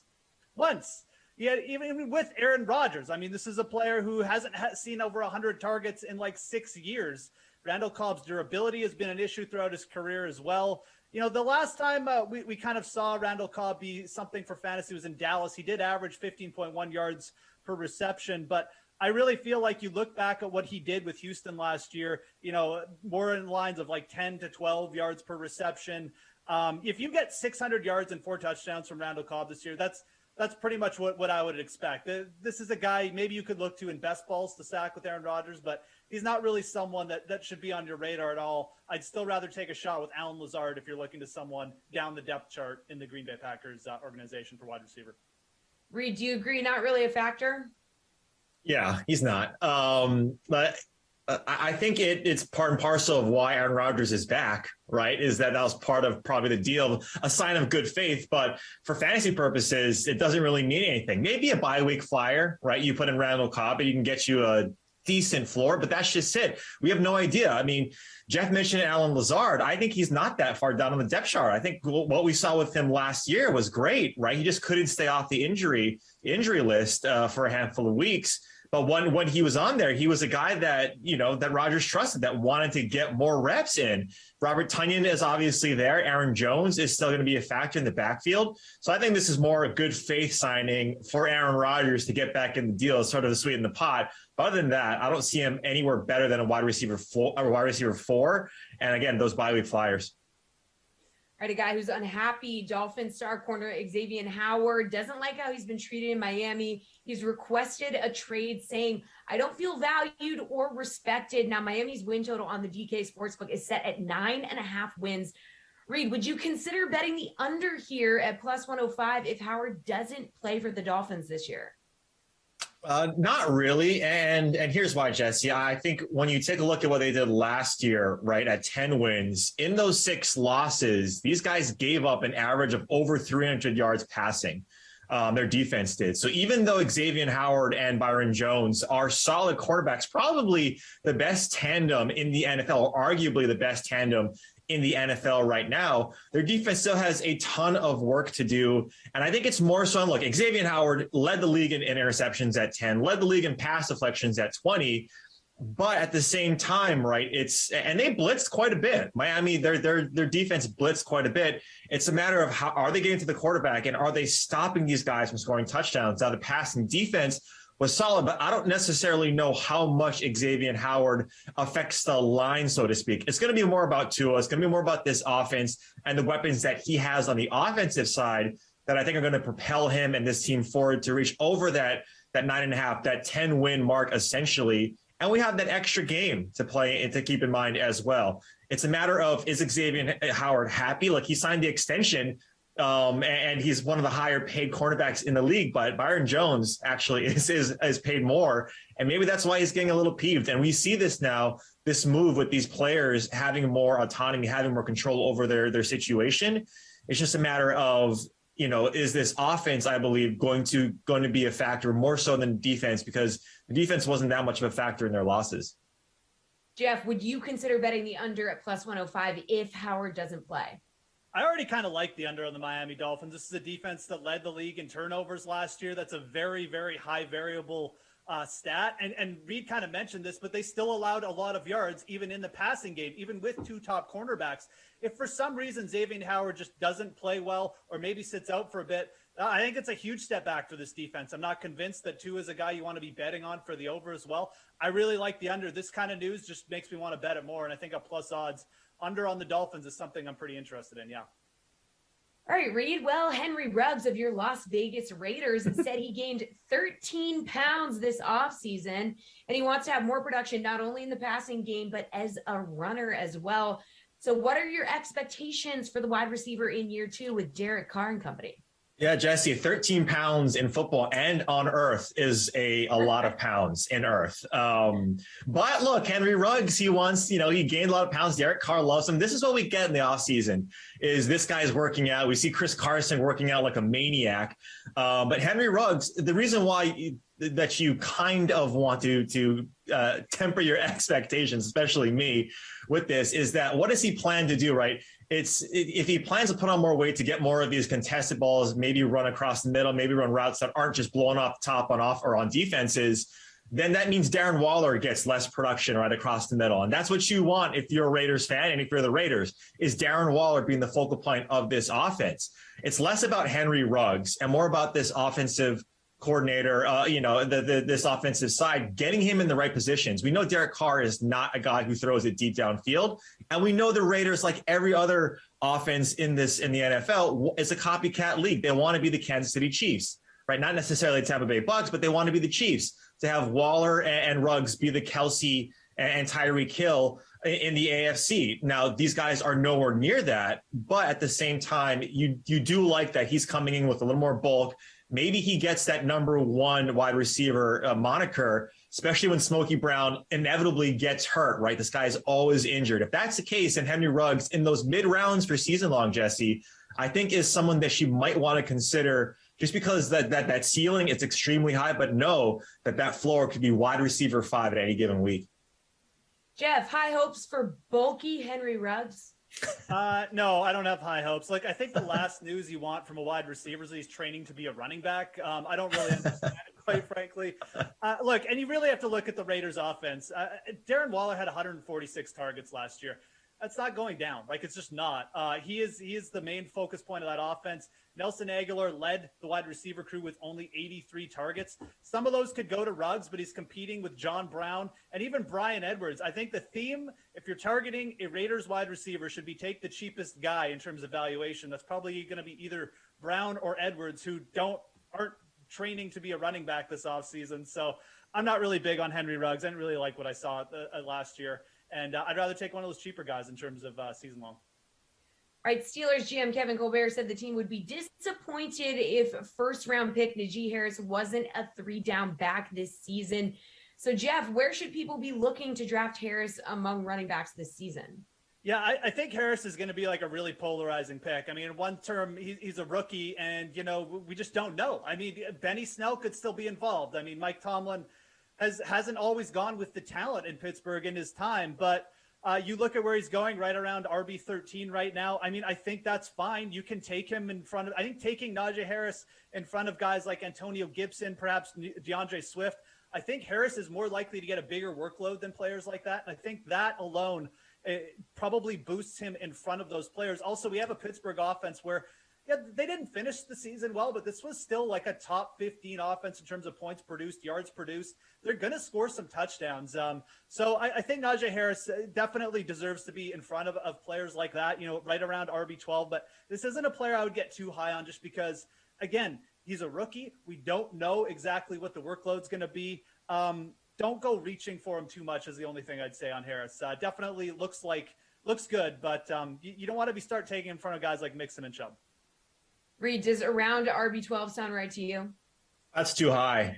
Jeff I want to be in leagues with Jeff where he's not taking Harris. And look, there might be some PTSD of people who took CEH, Clyde Edwards-Helaire, last year, and we saw what happened. And to Jeff's point, that is the risk that inherently is with rookies, right? But what we've seen with the Steelers, and you got to treat every situation differently, because I think these two situations are different, is that the Steelers are very comfortable giving their running back the bell cow role. I always have trouble saying that. Bell cow role, where they can get 18 to 20 touches a game. And when do you want to use this is a narrative that Garion has helped me formulate in my process of getting these running backs, is you want to get these guys young, you want to get these guys right out of college or at the tail end of their contract, like a Derrick Henry, for instance, is that's when they have the freshest legs, or that's when the organization says we want to utilize this guy as much as possible. They spend a first-round pick on a running back, and even though Benny Snell is talented, he's not going to be a guy like Najee Harris. This guy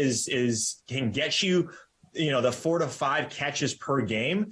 As a running back, that is huge. I have him in the top 10 of RBs and right around overall, like number 14 or 15, because of what the potential high end side is. And if he doesn't work out, there's a lot of running backs out there in the mid rounds that you could try and get.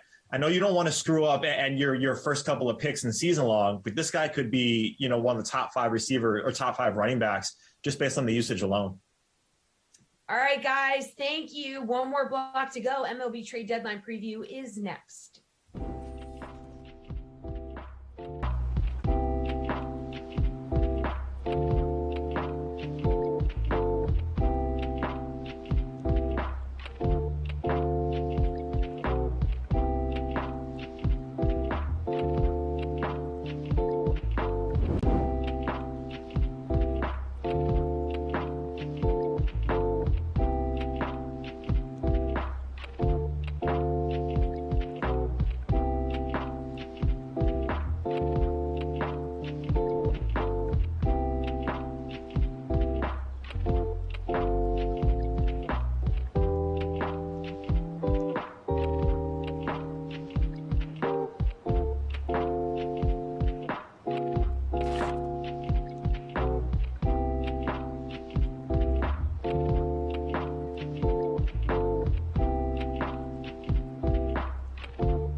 Oh, whoa, hey, that's us. Hey, how you doing? It's 2 p.m.-ish here in the East. I am Jason Rossi. He is Kenny Ducey. We're super excited to be here with you for your Madden NFL stream here on the one and only YouTube, Twitch. Well, not one and only, but multiple outlets for DraftKings. We're super pumped to be here with you, as I said. Good to see all of you guys back here with us on a Thursday, 1 week away from the Hall of Fame game. That's real football 1 week from tonight. And all the Hall of Famers. It's not. Come on. It's not real football. Well, like football players. It's not real football. Is it? People are playing. The snaps are being taken. Tackles being made. Hugs will be shared. It's real football, Kenny. It's as real as it gets. I'm trying to figure out my lineup here. So no, listen. You get a moment there. It's real football. We're talking simulated football. We're going to be seeing digitalized players running around. I'll take some real football to break it all up. But again, that's next Thursday. It's wild to think that's where we're at. And also, and I said this earlier, we're a month away from the end of preseason. So a week away from preseason starting. July 29th is the end of preseason. This year's offseason a little bit different as they're reshaping it, giving teams much more time to make cuts, sign people up, and the NFL schedule kicks off. I think it's Thursday the 8th, and then we have the whole weekend of the 12th, and it's going to be fun. A lot of real football to come. He's Kenny Ducey at Kenny Ducey. Follow him across social media platforms. He seems a little upset. Did you not get it in? Yeah, well, I am upset. I made a lineup error, so I mean I'll be fine, I'm sure. But Demarcus Robinson is the last guy in my lineup, but I was trying. I didn't realize I had all this money left over, so I had Demarcus. I switched around my lineup, so I ended up with him instead of Alshon Jeffrey. So if Alshon Jeffrey, now he's going to go off. It's going to be a Jeffrey show today. Right. Again, I am Jason Rossi at Jason D. Rossi. You can check out my podcast, The Pop Culture Pile Driver, wherever you get your pods. We have some of the players you mentioned play for these teams: the Philadelphia Eagles, the Kansas City Chiefs.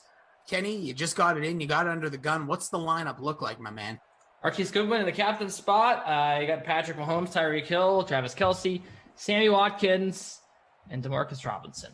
So a big time Chiefs stack. Again, I didn't want to go with 5 Chiefs. I was looking to do a couple of good Eagles, and it just turned into this. So kind of disappointed, but listen, watch you win. That's how it always works. I swear.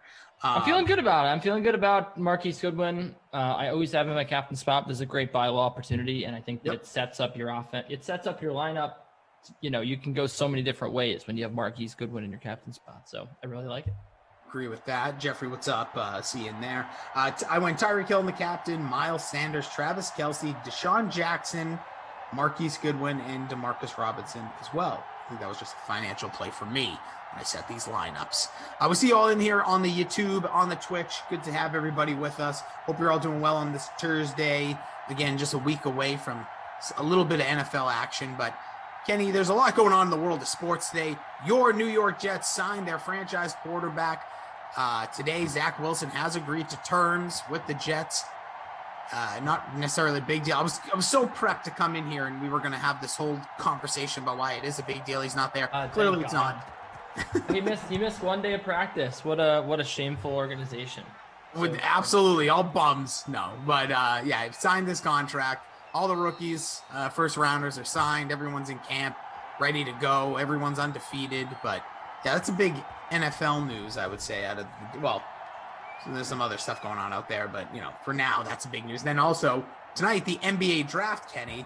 And are you a fan of these announcements before the announcement stuff? I wouldn't call it a spoiler, but the Pistons have basically already said who they're going to draft number 1.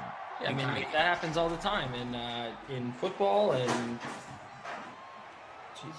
What just happened? Maybe not in baseball, but I mean it happens all the time in football as well. You had Trevor Lawrence going one of the Jaguars, and I think everyone knew that was what was going to happen. It's not a big deal just to have the first pick known. I think that the first pick's always known. Yeah, I'm just always curious on people's take because I like having just no idea, especially this year's NBA. It wasn't like this guy was Cunningham was this number 1 without a doubt, but I think he absolutely was. He's definitely the most talented player in the draft, and all season long watching him play at Oklahoma State, I think everyone knew that he'd be the number one pick. People knew that he'd be number one pick for a couple of years now, and he's done nothing to forfeit that position.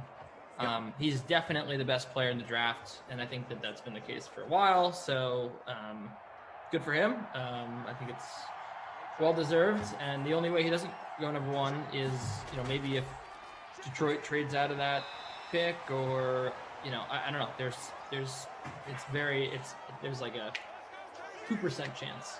Yeah, it says that. Yeah, obviously that's 8 p.m. tonight. The NBA draft for y'all teams that are in that lottery, that are in the early picks tonight. But yeah, they did say that they are coming. There are some trade offers coming in, pretty hefty packages. But they say the Pistons, again, this is according to Woj, says that it would take a lot because they kind of have their heart set now on Cade Cunningham, which will be interesting. I don't know. Pistons have just had such a weird run as we get good start to this sim, early stages here. There's Carson Wentz making a completion too. The aforementioned non-rostered Alshon Jeffrey. But yeah, Pistons, it's weird. Last year it was like Blake Griffin, Derrick Rose. You're like, oh, maybe this team could be decent if these guys turn out, but not a good team, and obviously traded everybody away. Well, it is important. It's funny that you brought up the NBA draft, because we do have an NBA draft follow along tonight at 8 p.m. At 9 p.m. between the 8 and 10 p.m. sims with Koff, Matt LaMarca, and a special guest. Oh, are you the special guest? I think you're the special guest. I'm definitely not the special guest. If anything, they'd say, and they wouldn't even want to mention it. But all right, that's good stuff. I did not know that. Good shout to our crew. By the way, awesome crew here, Tate. Rossi, Ducey with you. Smash that thumbs up if you're on the YouTube. We got Eamon, our producer. We have Jordan also in production today. We got June and Ops, and Andrew, our technical director on the 1s through 1 millions, as Deshaun Jackson, now a LA Ram, going into year 14. His career making that catch. I think that's a good an under the radar move that the Rams made. I think that's going to pay dividends for both parties. I think that Deshaun Jackson's going to go out and have a great year. I agree. I think especially having a veteran who likes to throw the ball deep in a Matthew Stafford, to have someone like Deshaun Jackson. Do I think he'll be a full year? Don't know. 17 games is going to be hard on anybody's body. But I like the signing as well. He's basically taken the position of Josh Reynolds. So good for them. And I think that Rams offense could be potent as we get the dreaded underneath handoff there to Deshaun Jackson going nowhere. The end around. Yeah, I was trying to get there. You could see those words were not developing in the old brain today. We get somebody was giving you a lot of love earlier. Now it was Yoko. Said had to come to the chat for my guy Ducey. Gotta love that. He says Yoko. I don't even know if he's here anymore. Yeah. There you go. Dart said Ducey, I forgot to captain Goodwin. Yeah, you messed up. See if he gets it here. I don't even think he's on the field, but it could be in that late slot. Going in the middle of the field. Has a touchdown. Is that Deshaun? Just caught the ball. Oh, look at that. Marquise Goodwin on cue. I think it's about to pour in my household. I'm going to close some windows. It's good. Good for me. And good for a lot of you. He was in Rossi's free contest. He was 46.5% owned. So very nice for a lot of you out there. Smart. A nice little 14.4 in your captain spot right now. Love that. Goodwin came. Basically everybody in existence on the Chiefs coming up to play. I have the entire Chiefs roster. Goodwin came in at 39%, I guess, in the free showdown. Mahomes was the highest owned at 79%. Tyreek Hill, 62%. Kelsey, who are about to see them start their offensive drive, 53%. Zach Ertz, 46%. Miles Sanders at 43%. He's dropped off the face of the earth in these sims. He used to be like one of the most must roster. We'll see if he can have a bounce back performance here. Underneath handoff is better, says Andrew. I like that instead of the end around. Well, there are underneath handoffs, and there are also end arounds. Yes. That was an end around, I believe, because he came from the end. And he went around. You. My guy CEH says Joey Votto is on fire, Rossi. He sure is, man. He is. I don't know if, at this point, everyone probably in your dailies have caught on. I don't know if today's going to be the day, but Listen, I love it. Reds are playing well. It's gonna be hard to catch those Brewers.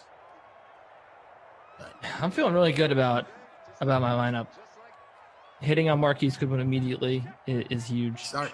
And now I just need the Chiefs to not give it to Clyde Edwards-Helaire. Oh, perfect start. There you go. Basically, everyone who catches the ball it's gonna help me. And anytime CEH gets the ball, no offense to CEH in the chat, it's bad. So everyone in the chat definitely gonna be rooting for Clyde Edwards-Helaire.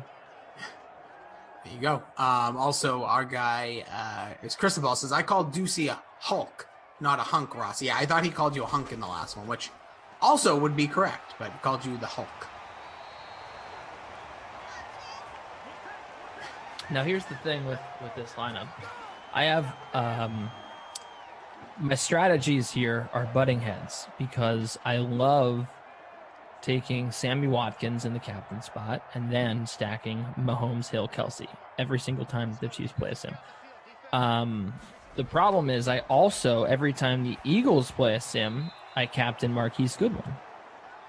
So I was in a really difficult spot. I said, who do I captain here? Marquise Goodwin was cheaper. He also just someone closer to my heart. If I have to pick one guy to explode and have a great game, it's definitely Marquise Goodwin, and it's not Sammy Watkins. I have both of them in my lineup. I have Watkins in the flex. But that was just where my head was at. I like it. It was difficult, though. Oh, you hate to see Mahomes throw across his body to the wrong guy. Yeah, if you went the right way, could have got to one of Ducey's many players. Hope everyone's doing well here again on a Thursday. Goodwin, Godwin. Yeah, Reed Stewie over there on Twitch. Who got the TD? Ron Betts, if he didn't hear. Yeah, tell him, Ducey. Tell him who it was. You can tell him. You're the play-by-play announcer. It was the one and only Marquise Goodwin. There's no real play-by-play. It's just chatting. It's just two dudes flapping gums. Tyreek Hill with the catch. Our guy J.E. Congo's in here. High voltage. He captained Mahomes. It's kind of an interesting call, captaining Mahomes, but it can work out. Yeah, it's expensive, and I don't know how you afford anyone else. That's the problem. I mean, I feel like Hill and Kelsey are very dominant players in the sim, so it's difficult to figure out what you're going to do. Yeah. Luke said, I seem a little sad. I'm just a little tired. I woke up early this morning to go to the driving range. Ooh. It was great. Hit some bombs? Oh, yeah, I actually had to put the driver away after about 5 swings because I literally was like, I don't need to work on this club. I was there to work on my mid to long irons, so I had to hit a bunch of 7s, a bunch of 8s at the at the sticks out there, trying to straighten them out. So I'm having some aiming problems, and I'm playing with my buddies on Saturday, so I'm looking forward to that. It's also just been. It's been an exhausting sports cycle. I've been kind of trying to take it easy, and it's still, I mean, you talk about the NBA draft tonight. You have like baseball going on all day, so much day baseball, Olympic tennis. There's tennis in Kitzbühel. There's tennis in Atlanta. Obviously at the Olympics, as I said, we're coming out of semifinals. Pablo Carreño Busta, huge win over Daniil Medvedev. Nicknamed Bleep Russian by Stefano Tsitsipas. So yeah, it's been it's a lot to catch up with. It really is. But I'm enjoying it though. It's been a good sports set. DeMarcus Robinson again. So see, maybe I'm not too sad about putting DeMarcus Robinson in there because he's got a couple catches, and that's his second one. And Alshon Jeffrey's got none. Rossi. So how do you feel about that?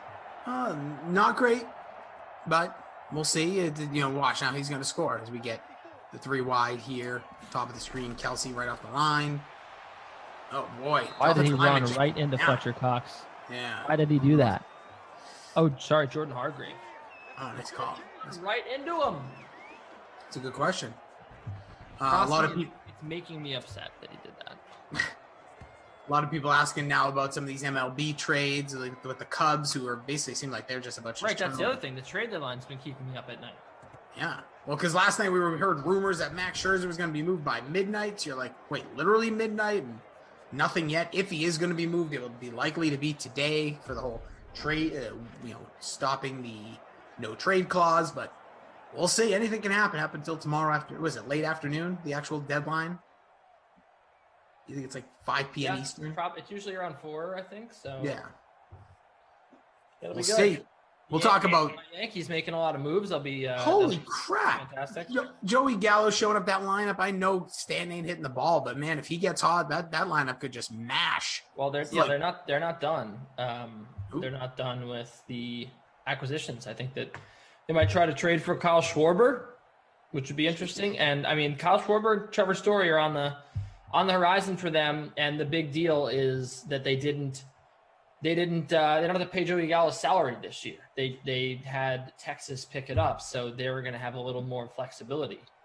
I love that. I want that in life. Like, hey, I'm going to buy this pizza, but I'm not going to pay for it. I'll pay for it in a couple months. Like, just gotta love baseball, sports, financing is something else. It's Kenny Ducey right there. Jason Rossi with you. 7-0 Eagles over Chiefs after the first. Again, it was a Marquise Goodwin touchdown. That is the man, the myth, the legend that Kenny spoke of so highly. We'll talk about some of these trade things, but yeah, the Yankees, that was a major one. Again, it's June doing the ops today. We have Jordan and Eamon, our production staff, and then we also have our guy Andrew on the 1s through 1 millions. Great crew. Love to see these guys doing their thing, and happy to be with you. It's Ducey and Rossi, and we definitely have a lot of fun here. MC Sub. So there's a question for you, Ducey. We're kind of going all over the place, but he said, sure, with those Cubs being on live, you talked a little bit here. Where do you see these guys landing? Like Anthony Rizzo, like there's a lot of Red Sox chatter. Obviously, there's a lot of teams. I think the Red Sox make sense for him. I still think that Chris Bryant is probably going to the New York Mets. I would say the Mets or the Giants. The Giants are also definitely going to add a piece. So, look, the honest truth about Javier Baez is that he's not very good, and I don't know how many teams out there really want to trade for him. I mean, if you wanted to put him on, a team like the Dodgers, even the Dodgers. Here's the thing about the Dodgers: they need, they're lacking a little bit of power. I mean, I know that the Dodgers and Padres are still looking to make moves. The Dodgers, they make a lot of contact. The Astros as well. I mean, I'm just thinking about teams that make contact and would welcome a guy that strikes out as much as Javier Baez does. But I think the truth about it is, I don't know if there's a lot of teams out there that really are looking for that many swings and misses. Like I think that's why the Cubs have been bad this year, because their whole lineup just strikes out too much, and it's very hit or miss. And I think that a lot of teams out there probably don't want that. I mean, look at the New York Mets. Look at how many strikeouts the New York Mets are dealing with. You have Conforto, Alonso, in the midst of tougher seasons. McNeil strikes out more now. Like, that would just be a bad fit to put Baez on that team, But Bryant, is really the only guy that was making consistent contact. I think Baez is also in a walk year or close to one. So, as AD Poker points out, Seager's gone. I mean, he could definitely fill that void. Javier Baez, I think it would be interesting. Don't know how much it would cost too, because he's a little older. He's definitely way off his MVP pace or whatever. I mean, people thought he was going to be the MVP like 4 years ago. So yeah. Also, Michael or Mikhail pointing out bad day for the Yankees offense. Played pitchers against the Yanks. Well, I would say played pitchers at the Trop against the Yanks, because obviously the Yankees almost never win at Tropicana Field. As here goes Carson Wentz across. What? Across his body? Going across his body, the big fella, Dallas Goedert there, as we had the Bucker field goal to make this a 7-3 game here, early portion of the second quarter.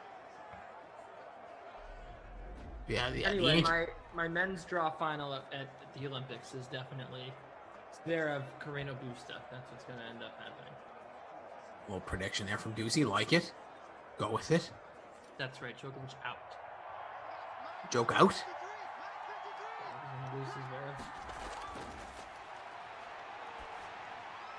And I know there's a ton of free pools and stuff as well with the Olympics.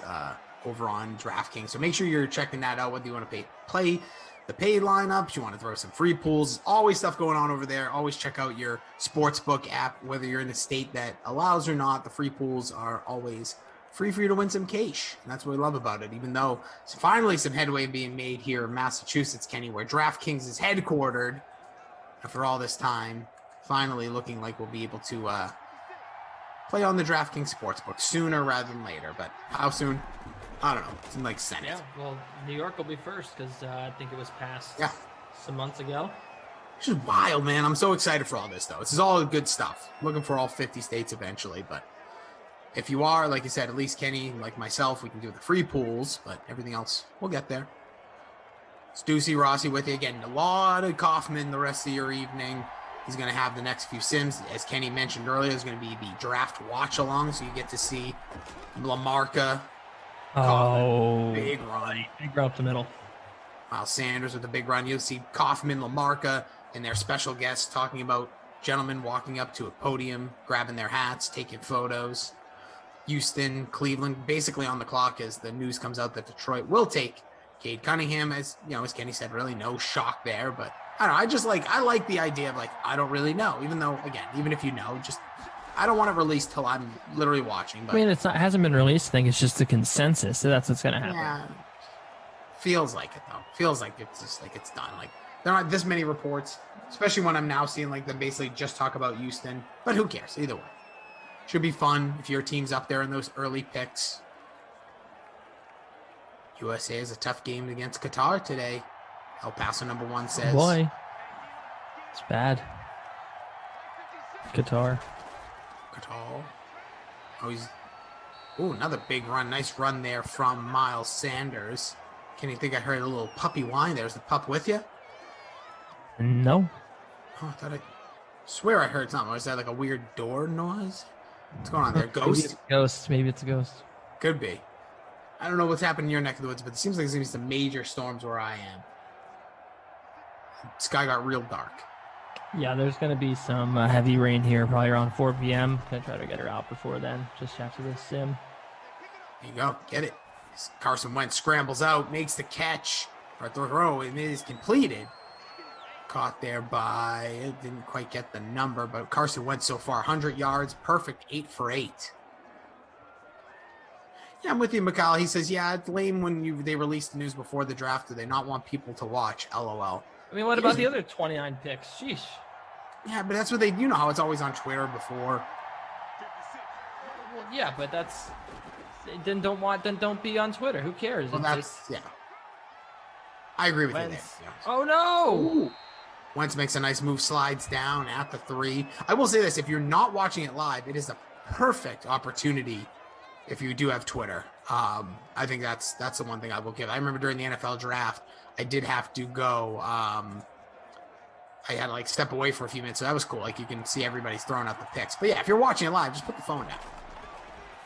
Exactly. Oh, there he is, Alshon Boom. Jeffrey, the man I was gonna roster.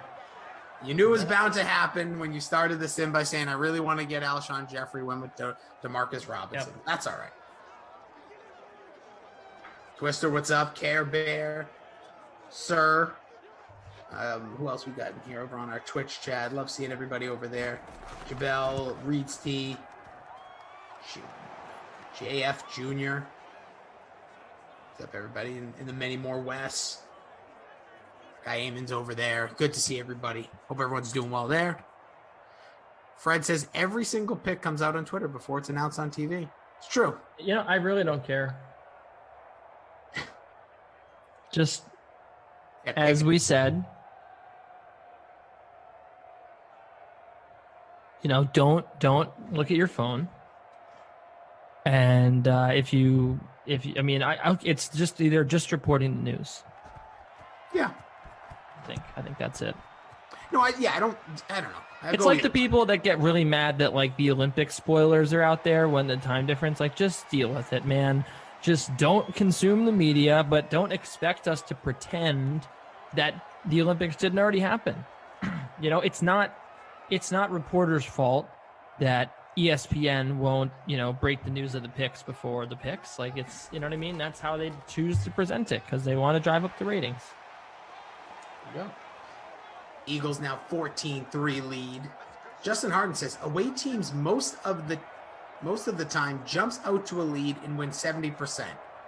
Justin, that is a weird way of breaking it down. He says away teams most of the time, so I'm going to just say that's 51%, jump out to a lead and win 70% of the time. Breaking it down there. You work with ZT maybe. That's what ZT does. That's a catch there for Kelsey here. As we get closer to the 2-minute warning here in the first half. Ducey, Rossi with you. Eamon, Jordan, June, Andrew, our crew here today. Love it. Get big here on a Thursday.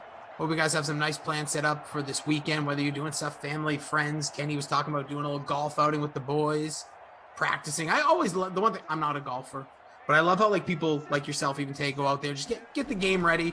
Like no other thing do you do with your friends do you practice for, right? Like, hey, I'm gonna get like even like a softball game. You're not like, maybe some people will go to the cages or ask to play catch or something, but like I love the dedication that golf brings out of people. Yeah. I think that it's going to be very fun. I also do like how much people care. It's definitely nice. It's nice that, my buddy who I went with, I'm going to be playing with on Saturday, and he's like, I really need to refine my game. It's just one of those things where you don't want to be embarrassed. I think that's what it is. That would not work for me. I literally am embarrassed most of my day, but I feel you there. Mr. Nick with the hand raise says, had some absolutely nasty weather last night over here in Wisconsin. 40-mile-per-hour winds, tornadoes, sirens, everything. Not good, yeah. For everybody there in the middle of the country, I know it's some scary stuff. Talked with Christian about it earlier. Absolutely hope you guys are doing well and nothing crazy happened out there to you, your family members, or anybody. So thinking about y'all and appreciate if you're using us just for a little bit of an escape. And hey, that's kind of what we all here for. Even though some of you guys like to talk a little trash amongst each other, but that's all right. Catch. I like this. Jeff says Stephen King was blamed for spoiling the last episode of Mayor of Easttown simply because he predicted the ending on Twitter before the episode aired. Yeah, that's a little different. Predictions are not spoilers.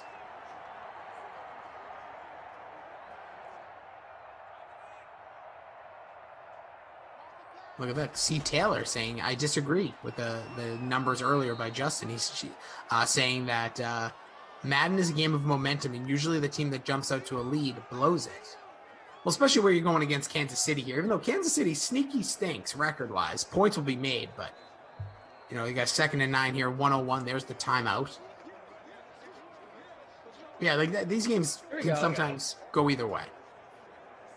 This is something that just came in to make. I'm sure that you'll be happy about this. I'm always Vincent excited. Goodwill, Yahoo Sports, reporting while Cade Cunningham remains at the top of Detroit's draft board and is the presumptive pick, the team will keep all options open until the pick is entered. The team would still consider trading the pick, but only for multiple significant assets. So it's like, yeah, he's going to go number 1, but like there's still a chance that the Pistons trade the pick. So adding intrigue. I like that a lot. Keeping it alive. Keep me interested. Also, this is interesting. Care Bear said over there talking, this is a little fantasy talk here for a moment as we're down 1st and goal. We can actually pick this up in the second quarter. Basically just asking about tight ends. And, it is draft season. I'm in the middle of the battle with my friend group. It's our 15th year, 14th, 17th. I can't remember. A year of doing our fantasy league, trying to get all of us together. Please. It's like trying to herd cattle. Actually, that might be easier. But, basically talking about the tight end position, which I think is really interesting, and we'll get to it in the second half here as incomplete pass there. So here's Mahomes at the 9-yard line, 3 wide, the double tight end. Kelsey in the middle of the field, wide open. Mahomes scrambles out to his left, gonna run it. Oh, wait, throws it past the line of scrimmage, you bozo. Going to your guy, Sammy Watkins there, but threw it a little too late. Might have had a chance to just run it in. AD Poker fantasy talk would be good. I'll talk about my fantasies if you like. I get thrown off. Mostly food. Wow. Mike Talkman DFA'd by the San Francisco Giants. Making room. There's your guy, by the way. Demarcus Robinson in the house. Touchdown for Sticks, number 11. All right, so maybe it wasn't a bad decision to roster Demarcus Robinson ahead of Alshon Jeffrey. There he goes. Boom. Nails it.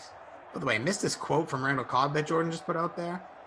This is hilarious. I'm sorry, I'm not seeing everything. It says Randall Cobb said, Green Bay is like a Fortune 500 company and Houston is like a startup.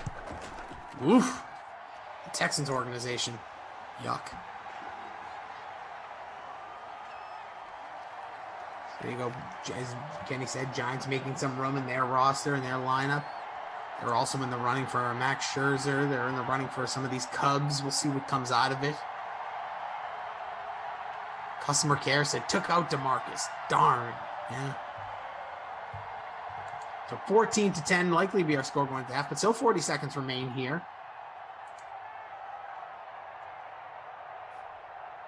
Well, yeah, we'll talk about fantasy in the second half here. It's Ducey Rossi with you. Ducey all over. Some great picks earlier in the sweat as we just replayed before we came back here.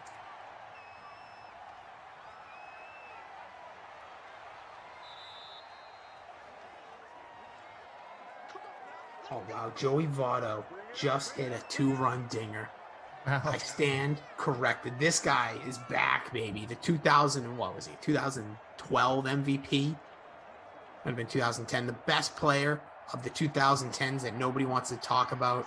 Incredible. I'm also completely biased with the Reds, but whew. Man, it's hot.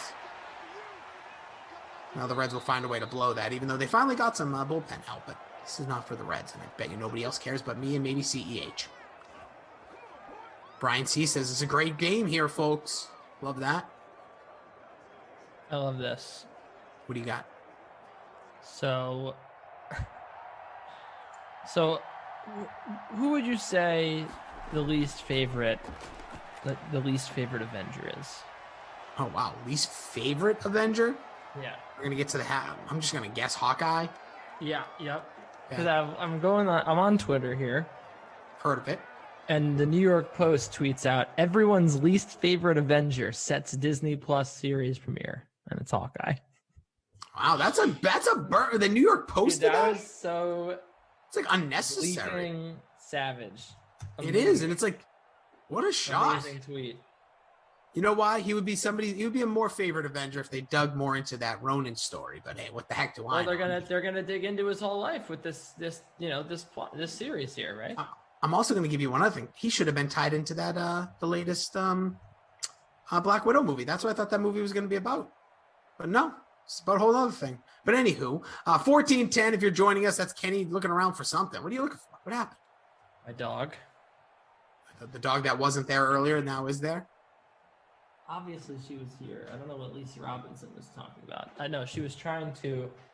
I said she was there, and you said no. That's why. Obviously, it was a joke. She is humor on point. She was trying to go to the bathroom over there earlier. If you have to take her out, dude. Don't mess around with it. You do not need poo or pee in the room.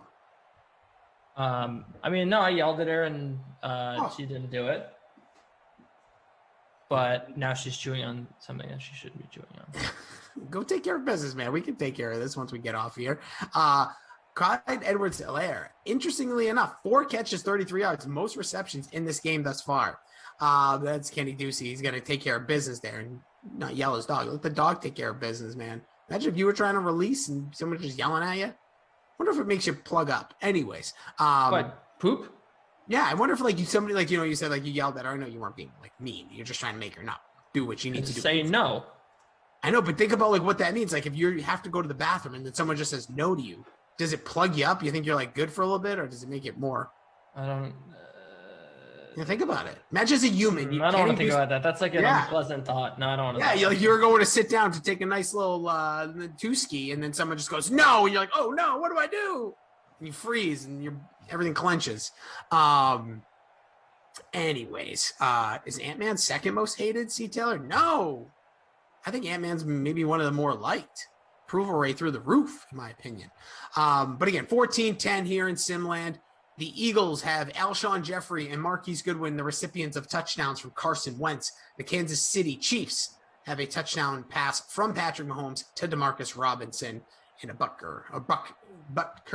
Here we go again. Field goal. Here we go. Hawkeye television series coming out. They have a What If series coming out. A lot of fun stuff coming out if you are a Marvel fan, or at this point, it's kind of overwhelming if you missed the boat years ago. It's like, how do I catch up? What do I do? But here in the third, we'll talk a little fantasy. Unless Kenny, the pup good? I'm nervous about this situation. She's pooped on the floor during my Sims before, so. Sounds like my cat, but unfortunately, my cat shouldn't be. My cat has a place to go in the house, and my cat sometimes. I did not hit my dog. This has to stop. It has to stop. I don't understand. I do everything for this dog all day, and it's all fun and games. You can say I said something I didn't say to get me riled up, but don't come in here with libel, because that's not. Yeah, we're not doing any of that. Well, you're not. Oh no, sorry, but I mean, don't do any of that, should I say? No, you just have to say no, and then then everything clenches up. Don't do it. Yes. Oh, see, that's a. She's looking out the window right now. Kenny, I'm gonna make an executive. The last time when I took her out, Rossi, just to let everyone know. The last time I took her out. I'm gonna just guess. Since the way your tone is, probably like 15 minutes before we start. It was 1:45. We got back in the door at 1:53. So she was literally just outside. That's what dogs do. Because I don't want this to happen. I even put her in her crate before we went on the air because I was like, I don't want her to be chewing on the squeaky toy that makes a lot of noise. Yes. And C. Taylor apologized, by the way. No, thank you, C. Taylor. I did have an incident where someone was legitimately trying to say things about me and my dog. No, Lisa Robinson, I know you wouldn't say that because you love me. But no, there was an incident, so I just didn't know if it was like the same person or something. But appreciate that. Yeah. I have an Instagram. There you go. If you're not, I heard you're not a dog owner unless you have an Instagram for the dog. Just a thing I've heard. Go follow her at Harlow's Hijinks. What's Hijinks?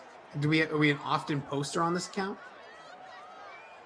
Good amount of posting, yeah. Love it. Okay.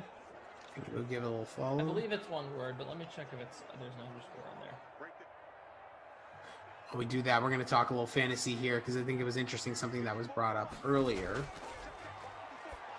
No, there is an underscore. Someone else has Harlow's Hijinks. Wow. So Harlow's _ Hijinks. There's another dog named Harlow who has Harlow's Hijinks. So it's Harlow's _ Hijinks. Love it. Okay, so we got here Kicking Club. Wow, Lisa loves Kenny. Yeah, everyone loves Kenny. We all have fun here.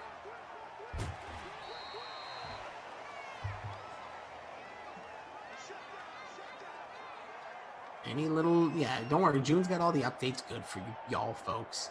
Don't get sarcastic on us with points. But this is something interesting, Kenny. I thought it came from, I think it was Care Bear now. Sorry, now everything's kind of moving quickly. And I went on Twitter, and Bob Odenkirk's okay, which is very important in life. But was talking about. Ken Freeman just said prison all dog beaters. Couldn't agree more. Throw them away. Let them do their time. So a fascinating situation here, and this was basically talking about tight ends. Care Bear says, I prioritize tight ends, running backs, receivers, quarterback in that order, and then comes up with saying because tight ends have few elite, then there's a huge drop off. So I assume the elite would be like a Travis Kelce, George Kittle, Darren Waller. Is there anybody tight end, and then as we're getting into this, that for you, and you don't have to, I don't know if anybody in this league is playing with you, but for your season long at this point, is there anybody that stands out to you this year that you're thinking mid-range guy or somebody we're not thinking about from the tight end position in fantasy? Yeah, there's I've done this song and dance with so many people. Ooh, dance with me, baby. Dance with me. Last week, but yeah, I think that Evan Ingram is going too low just because I'm not drafting Evan Ingram. Let me just put that right out there. I'm not drafting Evan Ingram.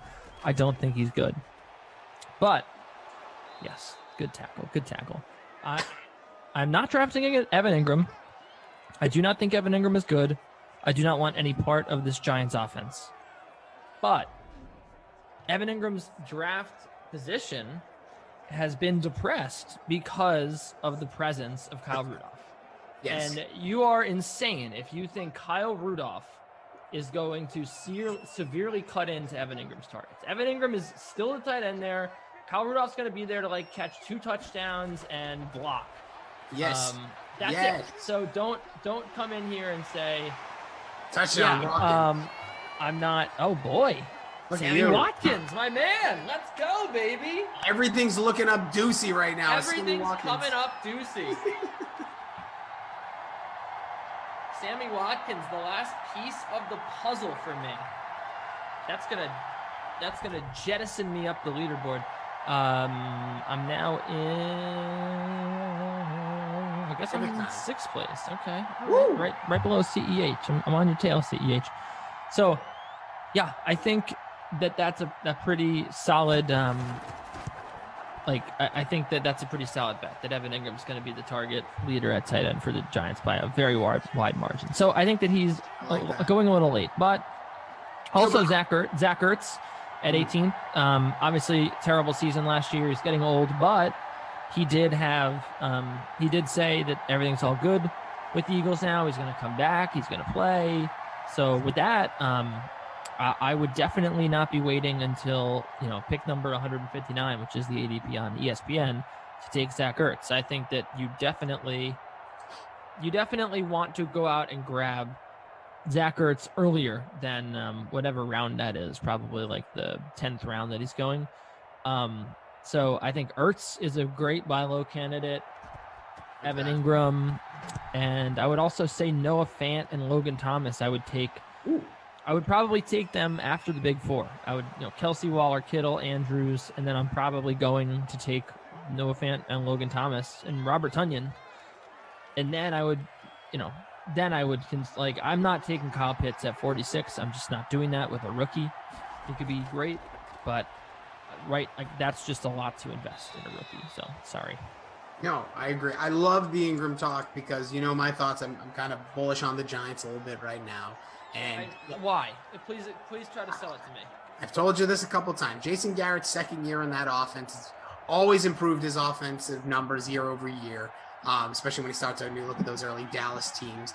I think a guy like Daniel Jones, regardless of what you think of his ceiling, I think will be much improved. I think the players that they brought in, Tony, getting the ball out quick too. You got a guy like Kenny Golladay, who's a difference maker when healthy. I just think that this offense is better suited to move fast. And Saquon Barkley coming back. Obviously, health is a concern, but right now I think they have the best candidacy to become a playoff team in their division from any of the most teams that I would look at here, because that running game is going to change everything. Get the ball out of Daniel Jones' hands quick. Get him moving. That offensive line, not necessarily above average, probably in that if you had to scale them from 1 to 10, maybe a 5.5, 6 out of 10 coming into the year. So get him outside the pocket. Let him release the ball deep. You got to take what you will. I still think the best hitting weapon in the NFL in John Ross, because the Bengals just stopped using him, just decided, nope, we're not playing you. We're not trading you. I think they're going to find a way to get the ball out quick. And I just see that team being a very well improved. And as you mentioned, with a guy like Evan Ingram, I think the most solid receiving option on that team when healthy. And, Kyle Rudolph coming over, helping with that blocking. He's talked about his role, saying that, listen, he used to be a pass catcher. He knows now his goal is to spring a guy like Saquon Barkley, like for the past 2 years it was for Dalvin Cook. So I'm just putting all these pieces together, and I think what Joe Judge has done defensively, slight improvements, not a ton, but I don't think you're going to need a ton in that division to be better. So I'm liking the New York Giants heading into 2021. Did I sell you? Did you just place your futures bet? Sorry, I was fighting with people in the chat. So sorry. I think that last season, first of all, I believe Kelvin Benjamin when he says that Joe Judge is a bad coach. I think that he doesn't have complete command of that of that like locker room. I didn't think that their defense was particularly good last year. And they have a running back that they don't feed. They don't get him involved in the offense whatsoever. They made a curious selection in the draft this year at wide receiver. Andrew Thomas still hasn't really grown into the player I think that most people thought he would be as a first-round tackle. I think that almost every tackle, Andrew Thomas was pretty good, but there were better tackles that they could have picked. So I don't know. I think that their roster is just kind of underwhelming. That's the bottom line, I think, with them. Okay. It's Definitely an underwhelming different. roster. I don't think they have a lot of talent. I also just don't think they have a quarterback. Don't have a quarterback, don't have a coach. Wow. Very, I'm very excited by Darius Slayton. Sure. Yeah, I think Slayton, they have got, I just think there's too many things to be denied. I completely disagree with you on the talent side of things, especially offensively. I think Daniel Jones can play. I liked him actually out of Duke, and I just think getting him a guy like Jason Garrett, who is kind of, not a lot of people give a lot of credit to what he's done for the quarterbacks that he's coached, especially as an offensive coordinator in the past, and now again there with the Giants. I just feel like this is going to be a big bolster for that team. And oof, Eagles, I thought that one might have cracked the end zone. That might have been your guy Alshon again, though, so you're happy it didn't. Yeah. So we'll see if we can get it punched in here at the end of the third for Miles Sanders. This Eagles team here's the team that I think absolutely stinks, is this Eagles team. So that's another reason I'm kind of bullish on the Giants. I don't see much here from this Eagles team. I don't have a lot of high hopes for Washington. Oh, that does get in. Miles Sanders stretches it over the end zone to score. There is the lead going back to the Philadelphia Eagles. But that's all kind of, ties into your pick on Ingram, where I agree with you there. There's another, you said Logan Thomas. I also kind of like Mark Andrews. Again, I don't know where he's being drafted. I think his overall numbers like somewhere in the 100s, but I feel like he's somebody. I'm going to have to be right back. No, do you think, dude? I have to do this. I apologize to our production staff, to the fans. You don't have to. You didn't even have to say anything. Hold on. This is like the 5th time it's happened, and I want to teach her that she can wait. Hold on. No, this is parenthood right here. Whatever you think. Jordan, Eamon, is it okay? Andrew, is it all right? Everybody? Yes. Okay, I'm so sorry. I'll be right back. Yeah, he said issue a written apology. I can do that. Amen, that's great. Andrew says no. Okay. Anyway, so but yeah, I like for where I was going here with Ingram as a good tight end, but I like Mark Andrews again because I feel like Lamar Jackson, and I don't know, this sounds dramatic, but not like a put up or shut up year. Listen, the guy has a contract. He's a former MVP, but his passing numbers, like nobody wanted to play for the Ravens. No receiver wanted to go there, including Kenny Golladay, who went to the Giants over playing for the Ravens in similar contract numbers, which is very fascinating. But especially if you think about, like, I don't know what people think of Lamar Jackson as like a dude. He's obviously a good player as we're going to get to the end of the third here. But I think, Mark Andrews could be somebody who obviously had a good year, has played well in this league. But I just think, Lamar knows what he's up against passing this year. Last year, Mark Andrews, 7 touchdowns, 700 yards. I could see that going up. Not a lot of 1,000-yard receiving years for tight ends last year. I believe it was just Kelsey and Darren Waller. Obviously, the injuries to Kittle, as we're talking fantasy in the tight end position. But here in Simland, it is 21 to 17. The Chiefs trailing the Eagles at home, and we'll get to the fourth. Jason Rossi with the Kenny Ducey, my tag team partner, had to run out doing that doggy daddy-ish. We've all been there. Love that we went straight to his camera, by the way. Our crew is amazing today. We got Eamon, we got Jordan, we got June, and we got Andrew. So shout out to all of them, their hard work being put in, and Kenny and his odd humor earlier saying he wasn't with his dog, then literally the whole sim turned into his dog. But just to give you guys a little road ahead, as we're going to catch up on some of the numbers as well. Today, the rest of the way, the early classic ends with Bears at Chargers. Koff and ZT, Professor Zach, is going to be showing up. 6 p.m., you got Packers, Patriots, Koff, and Tara Lynn. That should be a Very interesting combination. 8 p.m. Broncos, Falcons, Koff, Lamarca. Following that, they're going to go straight into the NBA draft follow along. So unlike Kenny's dog, they will not be able to take bathroom breaks.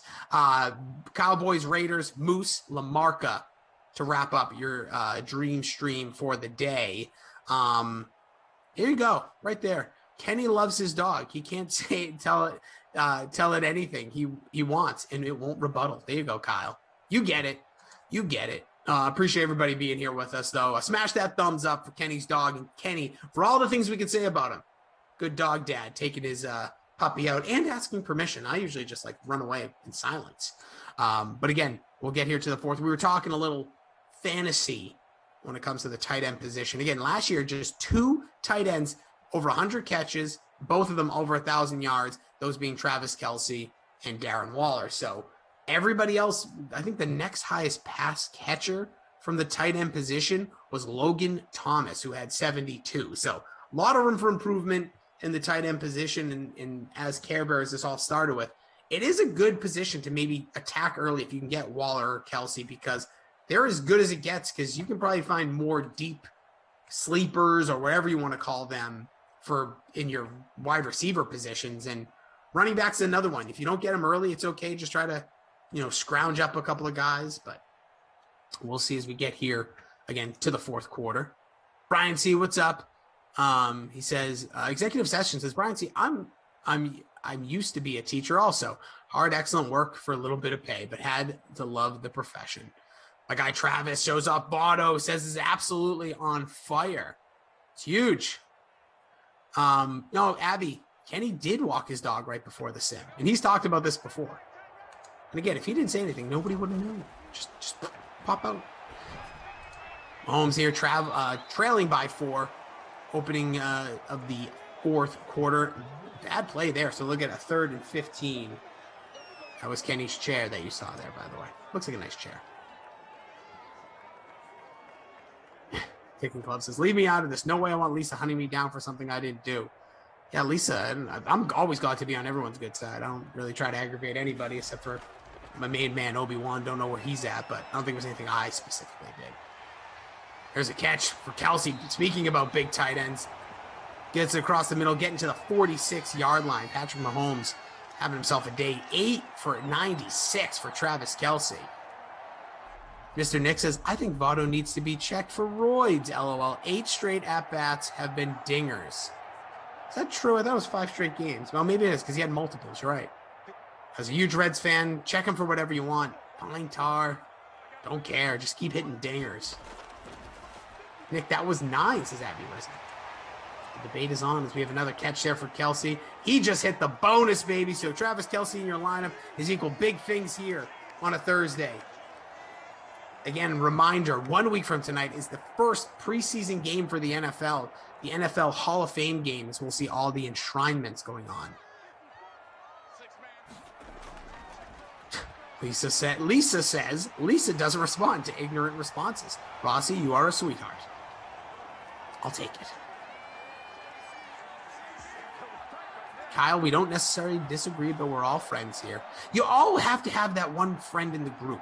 Everyone has a Kenny in their life. All right, maybe you are the Kenny in your life if you don't recognize who that is. Someone that just, you love him for his differences. And sometimes they aggravate you. That's why I love him. Aggravates me to no end sometimes. Sometimes he talks like this. You don't really understand why. As that is CEH on the catch there. 257 yards passing for Patrick Mahomes. Hilaire, is that 8 catches for 56? Wow. By the way, Slayton on that tackle. We talked earlier about the safeties in Madden 22. As we're all geared up. Madden 22 release date well under a month now. I don't know when we're going to switch over to it here on DraftKings, but as soon as we know, we'll let you know. It's Slayton, the number 10 overall ranked corner. There's DeMarcus Robinson, 5th catch down to the 10, so we'll set up a 1st and 10. So a lot of plays can be made here before the touchdown at the disposal of these Kansas City Chiefs. Chris says tied for 36 with 36 others and first in the free roll. Let's go, Chris Collins. Get some. Mahomes steps up. Almost intercepted. Hope you all are having a great day. Smash that thumbs up button. Appreciate you holding it down here with me. Kenny's doing the dog daddy thing. Living in New York City, living that best life. Get a tud, CEH, says Macau. Dante saying Kelsey TD. 2nd and 10, man in motion. This is their play. They opened the game with this, and they went to CEH. So we'll see. No, this time Mahomes keeps it on the option, but doesn't go anywhere. Back to the line of scrimmage. Not a sack. Jeff Willenser says, yeah, in the second. In the second and first in the 9th yesterday, not 8 in a row. I was talking about Joey Votto's bombs. So here we go. Shotgun snap. Need 10 yards to get the first. Goes to the end zone. Strike. It is caught for a touchdown. That looks like Tyreek Hill. Cheetah into the end zone for the touchdown. That'll put them back in the lead by 3 with 4.5 left to go. And that helps out my lineup immensely because I have Tyreek Hill in that captain spot. He's been very quiet. Maybe he would have been in there for Ducey's disappointment. But that's just when he looks in the mirror. We get the score there. Andrew said, MSLR Kenny is my favorite version. We do get that sometimes. You ever notice when Kenny sometimes is talking about how tired he is from the very tough life of writing about sports and watching sports. Oh, his life for a mid-20-year-old sports writer. It's really hard, guys. Yeah, he does talk like that sometimes. Care Bear says how ironic Kenny has a towel that says we. No, that's ridiculous. It says we are here. That's true. He does have a towel back there. I don't know what team that is. Is that Mets? Oh, he's back. All right. Was it raining out? Back. What did I miss? You missed a touchdown to Tyreek Hill. Oh, let's go. Yep.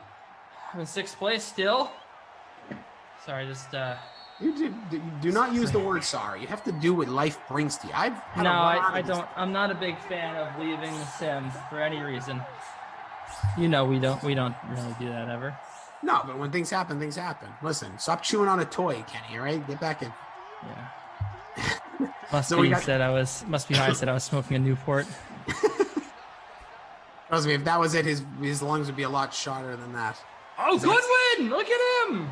Breaks a tackle on the sideline. 4:20 left here in the 4th. Goes out of bounds. So Eagles trying to make a comeback. This has been a back and forth battle. Kenny, Rossi, hanging with you guys. Appreciate you being here with you as we flap our guns. And toe drag swag. Nice throw there. Was.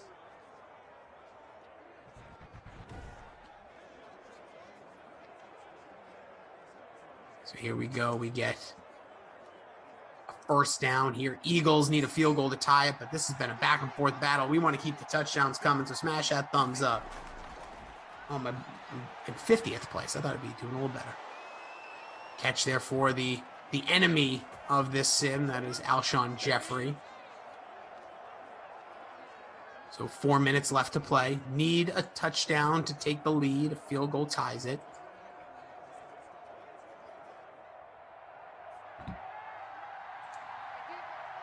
Takes a snap under center here. Wentz, new Colt, broke in a little bit. Can he find his way back into the pantheon of the higher echelon of the quarterbacks in the league? A few years ago, we looked at. Why don't you be quiet, because I'm hearing from Brian C that I have 6 minutes to overfill. 6 minutes? It seems like I should do 3 minutes by myself, and that would equate to 6 minutes. You don't have to do anything. I'll easily step back. I'll go pee if you want. No, you don't have to do that. It's fine. Marquise Goodwin making a touchdown catch would be pretty good right now for me. Just he's had a good day in the captain spot, but 17.25. You could do a little bit better than that. Come on, Marquise. High voltage saying this is the best game I've seen in a while. This has been a great one. Yeah, this is a great sim. It really has been. That's why I didn't want to leave. Yeah, my post. It's been so good. Yeah, if it was 3-0, but when the dog's about to poop on the floor, that would not have made the Instagram account, I would assume. No, it wouldn't have. Only highlights. That's a run there for Miles Sanders. Gets the first. People asking about whether or not Jordan Lindebaum has a job. I think he does. I just think he's a very, very loyal Sim fan member. Yeah, you could do the Sims and also have a job. That's what I do. Especially if you work from home. Come on, hook up with Goodwin. Ooh, no, that's catch there. Wrong guy. We haven't heard from Deshaun Jackson either in a heartbeat, so I don't know. Well, just taking a I may not win here, but I'm gonna at least have a pretty good lineup. I think I have 4 touchdowns, and there have been how many touchdowns? There have been combined 5. I think 5. 6. No, because there were 2 field goals, right? Or maybe no, one field goal. So Demarcus Robinson, okay. Sammy Watkins, Tyreek Hill have scored for the Chiefs. For the Eagles, it was Godwin. Then you had Goodwin as well. Godwin is on the Tampa Bay Bucks. He may have scored as well. But yeah, you have Goodwin. You had Alshon Jeffrey, and then what was it? Miles Sanders punching it in. Right. Those are the 2 I don't have. Emerson Spell. So, yeah, I guess. Oh no! Yeah. Put in there. No, we wanted to score. Yeah, let's go. I smell that stinky smell out there. Emerson's Peloton says, classic Deucey, pooping on the floor and blaming the dog. Hey, that is a hell of a move, though. If you did, like, your girlfriend comes home and you're like, oh my God, the dog made a mess. You ever get tight? Happens. I think they look a little different. Maybe. Find Goodwin. No, that's Ertz. No, it's not Ertz. That's Sean. Talked about him. Let's go. Abby Rizzle says it's a Rossi sim. We deserve a good caca, but we haven't gotten it here. But we have a good sim. As there's 1:32 left. Deshaun Jackson on the scoreboard. So I believe that will put all of my rostered players in double digits. It's been a powerhouse of a sim. Touchdowns. The quarterbacks were the play. We said earlier, Mahomes, you don't have much money, but Carson Wentz 3 touchdowns, and 3 touchdowns for Mahomes. There it is. I'm trying to figure out what I need on this next drive from the Chiefs. I think I need Sammy Watkins or Tyreek Hill to break a huge touchdown. Actually, no, because Tyreek Hill's super owned. I think I need Watkins or Kelsey. No, yeah, Robinson would be nice. Where are you here? Place you in I'm in now. 22nd. Oh, okay, so things have moved. Because Bama Jones in first has Kelsey and the captain, who's in the bonus. Sanders, Mahomes, Jackson, Goodwin, Robinson. So, yeah, you would need, well, that's just first place. That's a big jump. But, yeah, Watkins is probably your best bet. Carson Wentz 26.6 in the flex. Woo! So let's start to also think about these award winners because there's a lot to pick from here, Kenny.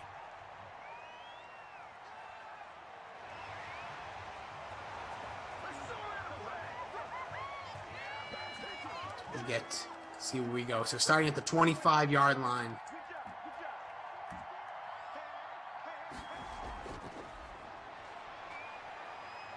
Yeah, that's right. Oh, look at Mahomes. Look at running wow. the ball. All the way. Don't drop it. What a run. 20-plus yards on the ground. Had the one rush for nothing. So 23-yard pickup. 23 yards there. So bring them to the 48-yard line. 1:11 remaining. They have all 3 timeouts. Nobody touched Mahomes for almost 22 of those 23 yards. No huddle. They'll get up here at the 48. Mahomes to the outside. Almost intercepted by Slay.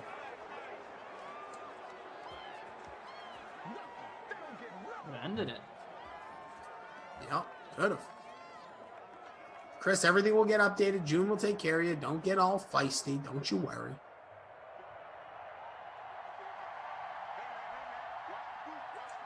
Here's Mahomes, takes a shotgun snap. 58 seconds remain. 3 receivers to the top. Kelsey to the bottom. Mahomes going to take off, but actually throws it last minute, looking like Tim Tebow action there. Going to be incomplete, though, so 54 seconds remain.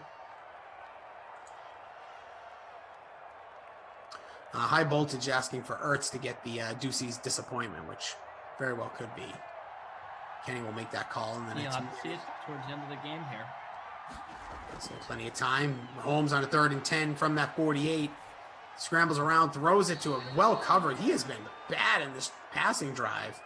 23 yards on the ground on the run. They don't have to go for it technically here, but at the 48, no reason not to. Not buried in their own end. 4th and 10. They will go for it in the shotgun. I'm going to say Kelsey probably in the middle of the field. It just feels like it's going to happen. No, he's blocking. Oh, Kelsey's blocking. He was. Mahomes has just plenty like of room real again. life. This is just like real life. Wow. Runs it again. 51 on the ground. What a game by Patrick Mahomes. Scrambles out to his left. 30 yards almost on the ground. 28-yard run.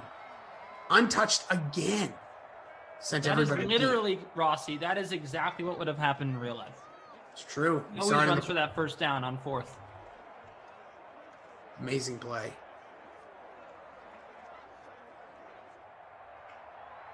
Chris Wiley says, do you think Ruggs will go over 1,000 yards with 7 TDs? Sure.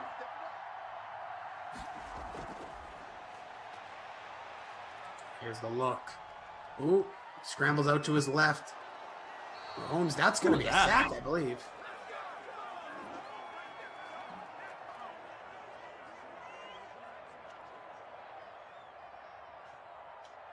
We have ourselves a 2nd and 10. They called the timeout. 23 seconds remain. There will be a winner. Jets tweeting out the official signing of Zach Wilson. Gotta love it.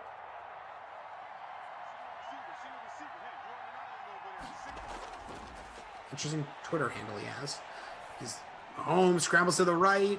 Oh, another incompletion. He's been very strange in this drive. Jordan Lindenbaum. LOL Eagle. Oh, I think he's poking. I thought you guys were actually asking, but it's been Deshaun Jackson, Alshon Jeffrey. So I'm going to give Ducey's disappointment to Zach Ertz, by the way, while we're doing this. He's $7,000, 45.7% owned. 3 catches, 20 yards, just good for 5 points in the free showdown. We got a timeout here, so now this is going to be the last play of the game. So Ertz isn't seeing the field again, so I am comfortable giving him the Ducey's disappointment. Again, 5 DraftKings fantasy points, 3 catches for 20 yards. He was 6.8% captained, 45.7% owned in the free showdown. And then what about who's going to be your? Well, I'm not ready to say it. Oh, holding out. It could come down to this play. All right, 4th and 16. This play could completely change the contest. Play action. Mahomes dart, got it down. Oh! And that's going to be the ball game. Sammy Watkins on the final catch. Watkins with the score earlier. He's going to end it there, getting it to the 4. The Eagles upset the Chiefs 28-24. What an outstanding game here. Kenny Ducey, Jason Rossi. What a fun time, DK Simfam. You guys were a blast. And I'm going to have to give the Ducey's delight to Patrick Mahomes, $10.8 thousand, 78.6% owned, but 33.18 points. I mean, just no one was coming close to topping Patrick Mahomes today. Very well done.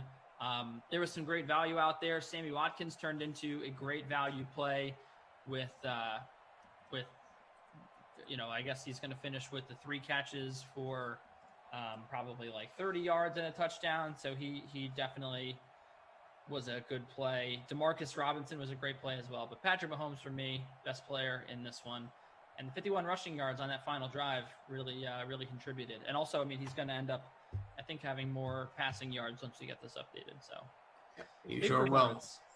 Was awesome game here. He is at Kenny Ducey on the social medias. You see him on the Sweat. You see him here on the Sims. You can follow along. And he also he's a great dog dad. When the dog needs to go, the dog needs to go. And Kenny, always there, front and center. What a guy. Kenny, you'll be back for the Sweat tomorrow, I assume? That's right. Yeah, baby. 11 a.m. Make sure you have your smartphone locked in. Make sure you follow and subscribe to the YouTube or over on Twitch because you get notified right before the Sweat goes live, 11 a.m. tomorrow. But Kenny, this was a pleasure, man. I hope you have a great rest of your Thursday, whatever plans are, and kick some behind. Actually, no, I'm going to be with you tomorrow, so I don't have to tell you yet. All right, sounds good. Yeah, I'm looking forward to it. Should be a good night. in the NBA draft. Of course, we got good Olympic events going on as well. Tennis semifinals on the men's side, and I'm looking forward to seeing my positioning in the Rossi and Kenny free showdown rise, because once this Sammy Watkins catch gets accounted for, I think I'm going to be top 15 maybe. So we'll see. Love it. Shout out again to Jordan, who's co-producing with Eamon today. June and Ops getting everything updated. Andrew, our director of technicalities. We out for now. Again, Kaufman has basically got you what it feels like the rest of the afternoon into the evening. Him and ZT got you next. Unreasonable Odds podcast coming up right after this, all about the NBA draft. Drink your water. It's free to be a good person, so don't cash in anything. Just be kind. Say nice things on social media. Enjoy the rest of your day, everybody. I'll catch you back here tomorrow at noon. Kenny will be with me at 2. And, we'll see you later. In Reasonable Odds. Here they are. Goodbye.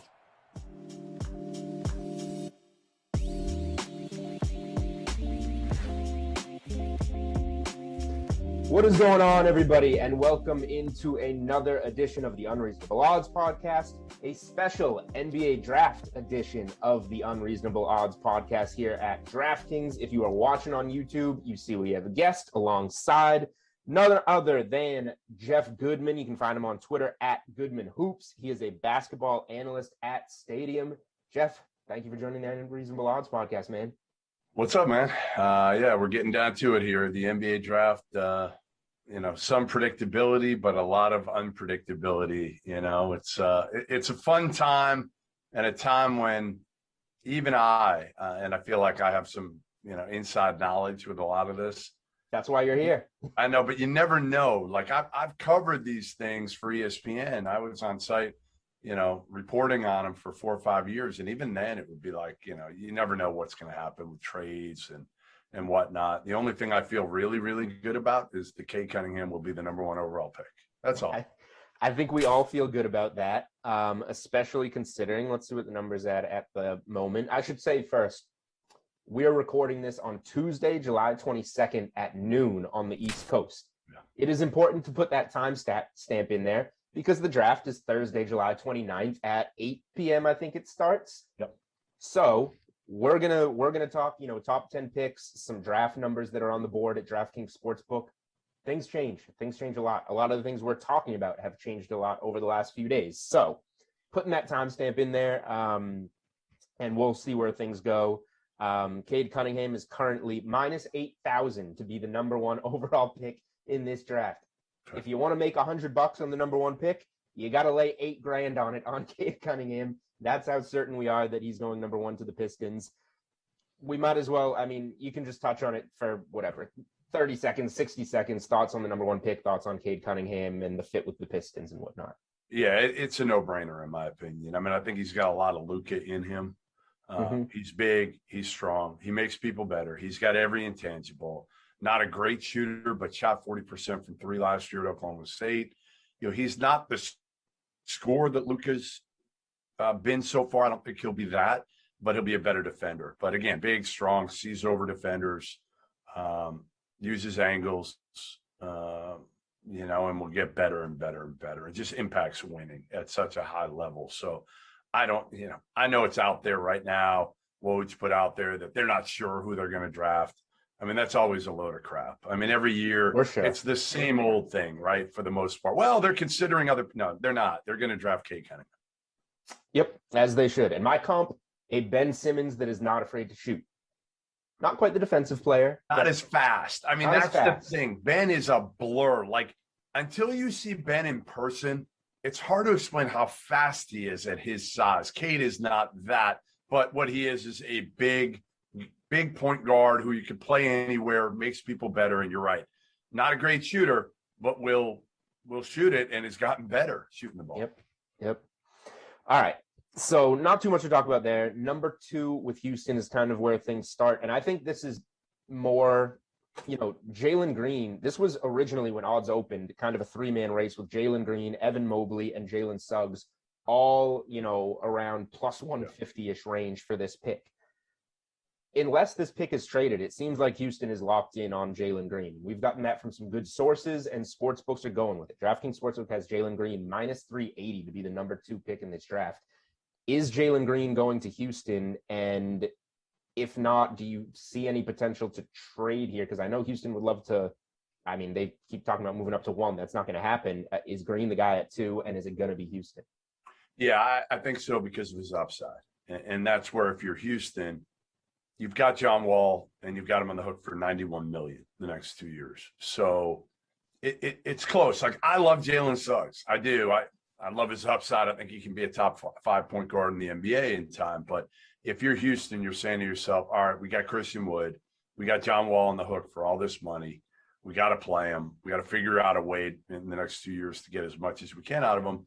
And can we get this freak athletic wing, Jalen Green, who, oh, by the way, the questions were his work ethic and his perimeter shot.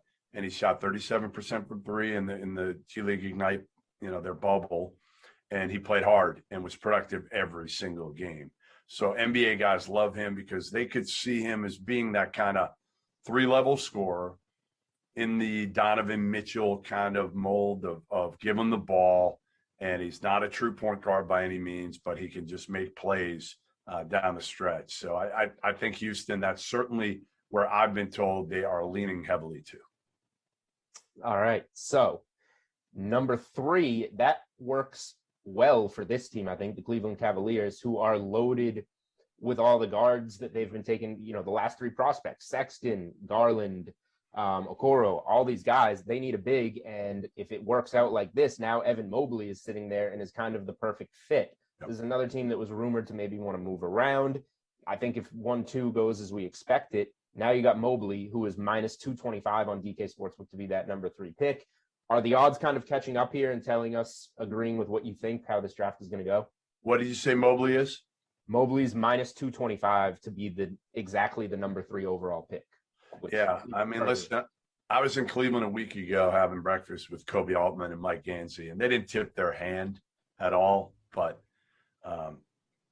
from talking to them, yeah, listen, I feel like they know they can't take Jalen Suggs as much as they would like to. If they take Jalen Suggs, they're forced to have to move Darius Garland or Colin Sexton.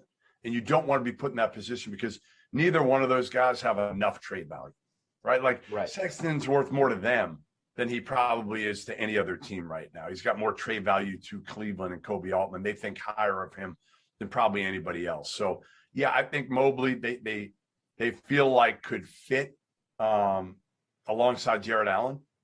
And let's face it, like Kevin Love, his days are numbered.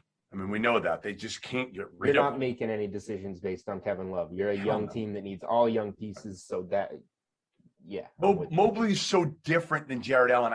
I've heard a lot of people say, well, Mobley can't play with Jared Allen. They're both great defenders. But Mobley is a guy that, honestly, he can put the ball on the floor so well. And he knew this past year where his bread was buttered, which was in the post. He's long, he's thin, but he was so effective around the basket. He's going to be able to step out and be able to make shots from 15, 18, and eventually extend his range to 3-point range. I think he only took, I don't even know, 30, 43s this past year. I won a game. He attempted. He's going to be so much better. My biggest concern with him, honestly, down the road, when I talked to him in the preseason, the one thing he said to me was, when I was younger, I didn't love basketball. And I was like, oh, no. Yeah, that's the thing you hate to hear. But I think he's grown to love. Not many guys, I think, can grow to love basketball. But if you watched him play last year, you would say, like, all right, that's not the issue. The issue is, can he be an alpha dog? Can he be a number 1 guy, or is he always going to be Chris Middleton in that type of role? And I think Cleveland, if you said to him right now, you're going to get a Chris Middleton type player, but a better defender and a guy who can make shots eventually from the perimeter and really create. You got to go Evan Mobley if you're Cleveland. Yep, I'm with you. So, all right. Those are a heavily favored top 3 right now, as it should be. Number 4 is where I think things get really interesting. Just to start with the odds, Jalen Suggs is minus 160. He should be favored. Toronto has the pick. That's low. Like, you think that's low? Okay. Oh, hell yeah. I think this is a 4-man draft. Unless I agree with trade, unless there's some crazy trade, I would be beyond shocked in a scenario where Jalen Suggs does not go in the top 4. Beyond shocked. Well, so here's the thing. He can't. This is minus 160 is to go exactly 4. Yep. So the top 3 have to go how we said, and then Suggs goes 4 at minus 160. I agree with you, and I love Suggs personally as a prospect. And the thing that I can't get over is that it makes sense because Toronto is eventually going to have to move on from Lowry. Right. You plug the position right in, a good player that, even at 4, Suggs is kind of quote unquote slipping in this draft. Yeah. He would have went number 1 last year. Jalen Suggs would have went number 1 if he had been in last year's draft. Yeah, I agree with that. So I'll play some devil's advocate and give some pushback, I guess. The guy that is maybe the biggest riser at the top of this board is Scotty Barnes from FSU. Longer point guard, the wingspan, all that. He's plus 300 to go for. The other thing we're seeing is this kind of gets into 5, 6, kind of lumping the picks together. Orlando at 5. There's Kuminga. There's talks of a guy like Barnes. OKC maybe falls in love with Barnes, tries to leap up to 4 to get Barnes. We've seen that report out there. But the smart thing for Toronto, I think, is to stick there and take Suggs, who falls into their lap. You seem pretty set on that. How do you feel about Toronto trading the pick? Do you think there's anybody else Toronto looks at? No. Biggest no-brainer. This is the biggest no-brainer of the draft, other than Cade at 1. This is Toronto hit the damn jackpot getting number 4 because they're going to get a great player. As I said, it's a 4-man draft to me, and then a big gap. Because to me, Jalen Suggs, what's the most important position in the NBA? Probably point guard and then a multi-dimensional, versatile wing, right? Mm-hmm. Well, Jalen Suggs is kind of both. I mean, he really is. He's a point guard with incredible court vision. Not a great shooter, but showed the ability to make big shots. Incredible defensive instincts. Incredible. Like anticipation. Big, strong. Not as freakishly athletic as Derrick Rose was in his heyday vertically, but he's got a gear. He's got a burst. Football player. Totally. So I think if you're Toronto, there's no way in hell I'm taking Scotty Barnes because I got Pascal Siakam. And I'm not saying they're similar, but lanky. Yeah, they're like, neither one are great shooters. Like Scotty Barnes can't shoot right now. He's a point forward who's an elite level defender, but he can't shoot right now. That's not what Toronto needs. Toronto needs a big guard who you could pair. And Suggs isn't 6'5", but he plays bigger than he is. Probably 6'3". Plays bigger than he is, and you pair him with Fred VanVleet. And you've got 2, you're losing Lowry, who's an MFer. You bring in Suggs, who's an MFer. And you pair him with VanVleet, and you've got an elite level backcourt again. And again, Suggs isn't Lowry because he's obviously hasn't been in the league for 10, 12, 15 years. But I just think the perfect replacement. Ultimate no-brainer. Ultimate no-brainer. Okay. Let me try and push back one more time. Not because this is what I would do, but I'm going to push back one more time with this. What are the odds that if OKC is in love with Barnes and went up to 4 to get him, and Toronto fell back to 6, what are the odds that Orlando is silly enough to leave Suggs there at 6 for the Raptors and take a Kuminga, I guess, maybe a Bouknight? That's too high for Bouknight. I guess Kuminga would have to be the guy. I don't think it's too high for Bouknight. Okay. Here's the thing. When you're looking at like Barnes, Kuminga, Davion Mitchell, some of those guys, what do they all have in common? They're not great shooters. Davion Mitchell was this past year in college, but not regarded as a big-time shooter. Bouknight is a scorer. All those guys are defensive-minded, and Orlando, OKC need scorers. They need a score. They don't need another piece. They need stars. And to me, Bouknight has the best potential to be an offensive star. I've said it for months. I think Bouknight, people laughed at me when I said it. I'd love to find the clip. I probably said it 2 months ago. I would take Bouknight at 5, personally. Right. And you're saying Suggs goes 4, so Barnes slips to OKC at 6. Who wants him, and that could be a spot for him. I think he could. I could. And I don't know if he's a great fit because again, OKC's got what? Lou Dort, not a great shooter. Now you want to just keep building great defensive players, that's great. But like at some point, you need scores. And Shea Gilgeous-Alexander is a good scorer, not a great scorer. So I feel like Book Knight could slide, and he's already sliding up. But I feel like he could slide even higher because he's different than everybody else that you're talking about in that range. He seems to be a riser. So just like his number on DraftKings Sportsbook opened at 10.5. Yeah. He's now at 7.5 with -170 to the under. So he's going to go in the top 7 in this draft. It's telling you. The number for him to go in the top 10, you can bet, will he be a top 10 pick? -380. So he's risen from a, right on the line of top 10 to firmly in there, according to the odds. Yep. So let's go to 6 in OKC. Things get kind of interesting here. It seems like I feel like they're very interested in Scotty Barnes. If Barnes were to go 5, would they be interested in a Book Knight probably at 6 to OKC? Kuminga. What do you think of OKC? What do you think OKC is looking for at 6, and how likely do you think they are to try and make a move? So I think Kuminga is the guy who potentially slides here. Okay. So to me, I would see Barnes and Book Knight going in some order ahead of Kuminga.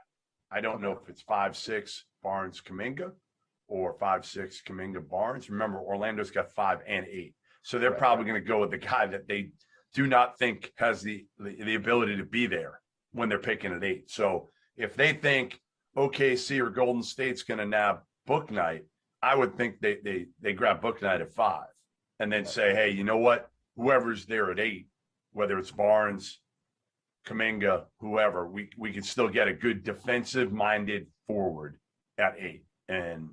But again, I think Kuminga, who is, what is it right now? What's Kuminga? I saw it.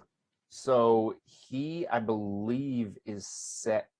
Is it 7.5? He's been moving all over the place. I want to say it's 7.5. 6.5. Okay, that makes it tougher. So I go the over on that. I kind of like the over on that. Okay, so you think Orlando and OKC take kind of more sure thing prospects? I do. And then, because it makes sense too, because Golden State isn't going to want somebody like Kuminga at 7. So the raw prospect slips. Right. Right. I agree with you. I agree. I think Kuminga could slip out of the top 7 or 8. And then Orlando gets the guy. That's the profile they like, the Jonathan Isaac type of guy at number 8. Makes sense. All right. So let's go to Golden State, actually, who 2 lottery picks, win now mode, getting Clay back, get Wiseman in there for another year. They're a really interesting team with that original big 3 that won the titles, and now bringing in all these lottery picks to kind of work in a win now piece. Obviously a trade candidate. If something were to happen, they have a lot of flexibility. What do you like for them at 7, and then just throw 14 in there, like what they might be looking for there? Yeah, I mean, I could see Davion Mitchell being one of those picks. Mm-hmm. Not sure which one, but I feel like he's perfect for what they need. An elite level defender, right? Who again shot 45% from 3 and can run a team. Like, he's not going to be their starting point guard now. We know that, but he can be a great second unit point guard and help them immediately. You know, a 4-year college player, right? I mean, he played at Auburn, transferred, sat out a year, and then played at Baylor, and was the key for them winning a national title, really. So I could see him being in the mix. The other guy that's like a wild card in all this is Keon Johnson. You know, off the charts at the combine, athletically, like broke every record, every vertical record. And again, some people feel like at the highest end, he could be a Russell Westbrook type player. You know, again, I didn't see that at Tennessee. High ceiling. Yeah, really high ceiling. But again, the athleticism, the body frame, and again, we never thought Westbrook was going to be this. Never coming out of college. You know, he put up very modest numbers like Keon Johnson did. For sure. Keon Johnson, not a great shooter. So does somebody like Golden State roll the dice with him and said, like, all right, we're probably not going to get big time free agents anymore. Those days are over. Right. I mean, I just don't see it anymore. I mean, they were the destination because for KD coming to win a title, who's coming to win a title now at Golden State at the end of their reign here. Yeah, and I mean, they have the 2 picks, so in theory, I don't know how likely they are to, like, if they want to win now, I would say take 2 win now pieces, but they could always take a win now and a gamble in there. They should trade it. They should trade it. And the other guy I like for them on their second pick is Chris Duarte, who, again, a riser, an absolute riser. And again, it's funny because we've all said this for months. Like, everybody's been, me, Rob Doster, a bunch of other people who have watched college basketball have said, like, Chris Duarte, there's no way he's in the 20s. At the end of the day, he's going to go somewhere late lottery, somewhere in that 12 to 18 range. He's got the size. He can shoot the shit out of it. He can guard. He knows how to play. You can plug him in now. And the only downside is every NBA guy saying, well, he's 23, 24 years old. But, how long are you going to have him anyway? All right, let's talk about, before we round out the top 10, let's talk about 2 guys specifically that we hit on there. One of them, a guy that you brought up when I sent you all the numbers from DK Sportsbook, Davion Mitchell. Personally, I love him. I find him so easy to root for. He was terrific in the tournament. Some Marcus Smart maybe to him. Better. He'll be better offensively. Better offensively, smaller though. Yep. So he opened right around, it was like, will he go to Golden State at 7 or not? He opened at 7.5 on DK Sportsbook. Maybe Golden State takes him there at 7, but the over was the play when those odds opened. You got a lot more spots he can go after 7, obviously. He has moved all the way to 12.5 on DK Sportsbook. And you said to me, Davion under 12.5. Davion to go in that top 12, likely somewhere in that 7 to 12 range. And the history of taking these guys that will be 23 years old as a rookie in the lottery is terrible if you go back and look at the names. But you got to do this by looking at Davion Mitchell. Give me your thoughts on him. Give me where you think he lands with. You can't make the argument. You're getting value because he was 7.5. Now he's 12.5. So you're getting value. Where do you think he lands? Well, my only concern is if he doesn't go 7 or 8, you've got 9 Sacramento. They're not taking him. Right. 10 New Orleans. They're focused on Kyle Lowry. 11 Charlotte. They got 8,000 point guards. They're not taking him. So that's my only concern is if he doesn't go 7 or 8 to Golden State or Orlando, your last shot is 12 at San Antonio. 12 to the Spurs. Who's got DeJounte Murray? He's good, but but I just think Davion's a guy like you talked about. He's got some Marcus Smart in him defensively. Not quite as big, but he kind of is. I mean, he's probably 6'1", 6'2". Smart's a little bit bigger probably, but he's better than Smart in terms of his ability to run a team, right? And again, he shot 45% from 3 last year. So I think Davion goes 7 or 8. I do. I think Orlando. If you're Orlando, what have you been looking for forever? What if you have book night at 5? I'd still. I don't listen. Okay. The NBA is so built right now. If you can't shoot the ball, right, you're not staying on the court. And I love Scotty Barnes to death, and he's the one I take a shot on, even though he's not a good shooter. I'd take a shot on him. Kuminga to me, I wouldn't take him the top 10 personally. Okay, interesting. All right, the other guy you talked about was one of the guys that I was going to touch on the end, and that's Chris Duarte. Another old. We're talking about the old guys here. Yeah. Opened 20.5 on DraftKings Sportsbook. Yeah. Took a lot of money. Reopened 17.5 on DraftKings Sportsbook. Took a lot of money. Sits at 15.5 on DraftKings Sportsbook. As I said, we're recording this on Tuesday, July 27th. I will not be surprised if this moves to 14.5, 13.5 if you're watching this on draft day. Did you miss the value? Yes. Will I play him under 15.5? Yeah. I think Golden State at 14 is. What about Indiana at 13? If they don't re-sign McDermott, if Indiana doesn't re-sign McDermott, they're going to want a guy who can come in, play right away, make shots, and what he does that McDermott didn't do was really defend at a high level. All right, so I think we're on the same page there. And then your last out on 15.5 would be Washington at 15. Do you think that's yeah, I mean, Washington, listen, if you're Tommy Shepard in Washington, you're taking a shot. You're probably actually going to roll the dice on somebody that a Jalen Johnson, a guy that has a little bit more upside potentially than Chris Duarte.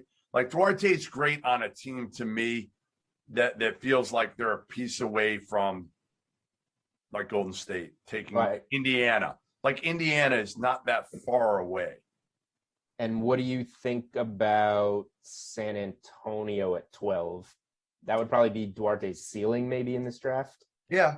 I mean, I don't know if I see it. I think that's a little bit of a reach for a team like San Antonio. Again, like to me, San Antonio is like Washington.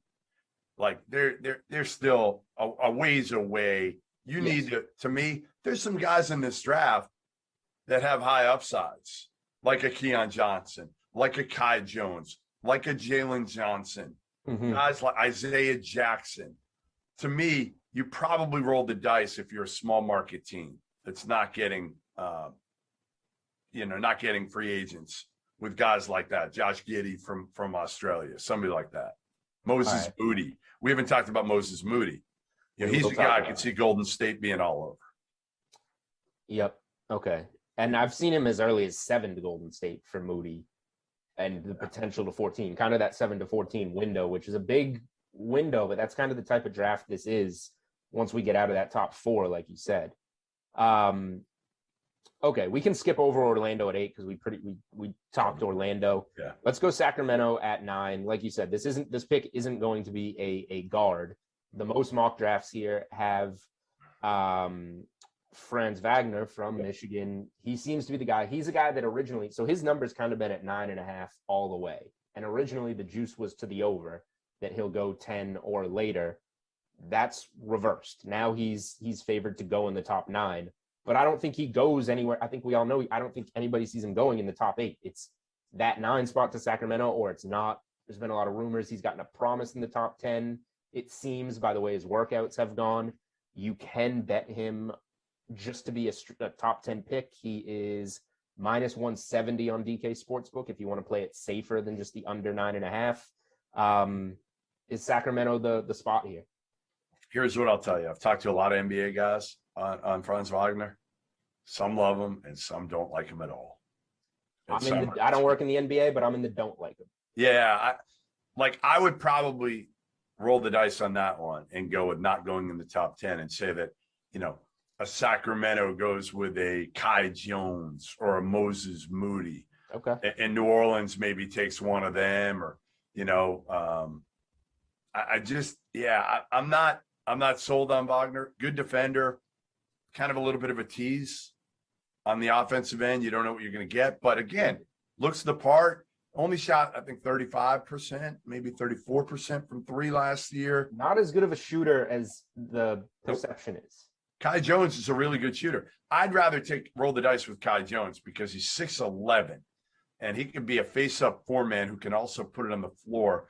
His ceiling is higher to me than Franz Wagner. All right. 10. We had a trade. Yep. So this was New Orleans. We had the Valanciunas trade, Bledsoe moving, Steven Adams moving. A pretty interesting trade. Memphis, taking on, downgrading at center and taking on Bledsoe's contract to move up 7 picks. They must absolutely love somebody, was my initial reaction, that they can get at 10, that they can't get at 17. And the early reports are that guy is Josh Giddey, the guard from Australia. I've seen some of that. Josh Giddey's minus 185 to be a top 10 pick. Are you falling in line with that? Or I was surprised. No. Like, what is Memphis doing? Doesn't make sense if they take Josh Giddey. He doesn't fit much of with an Ja overpay. Morant. Well, he just doesn't fit with Ja. Like you're building everything around Ja Morant, and really Dylan Brooks to some extent. Like Dylan Brooks has been terrific. So those are your guys. To me, I would want a gunner. I would want an absolute floor spacer. And to me, if Moses Moody is there, I'm taking. If he's not, it's a reach, but you take a Corey Kispert. I mean, he's the best pure shooter in the draft. He just can't guard anybody. But people think he can go Harris. I'm down on Kispert. Yeah. Listen, for me, Kispert It's just recency bias on the tournament. Yeah. He was so bad. He can't get by dudes. But if you know you don't need him for that, if you just need him to stand out there and make open threes, then you're fine. But that's not what Memphis needs.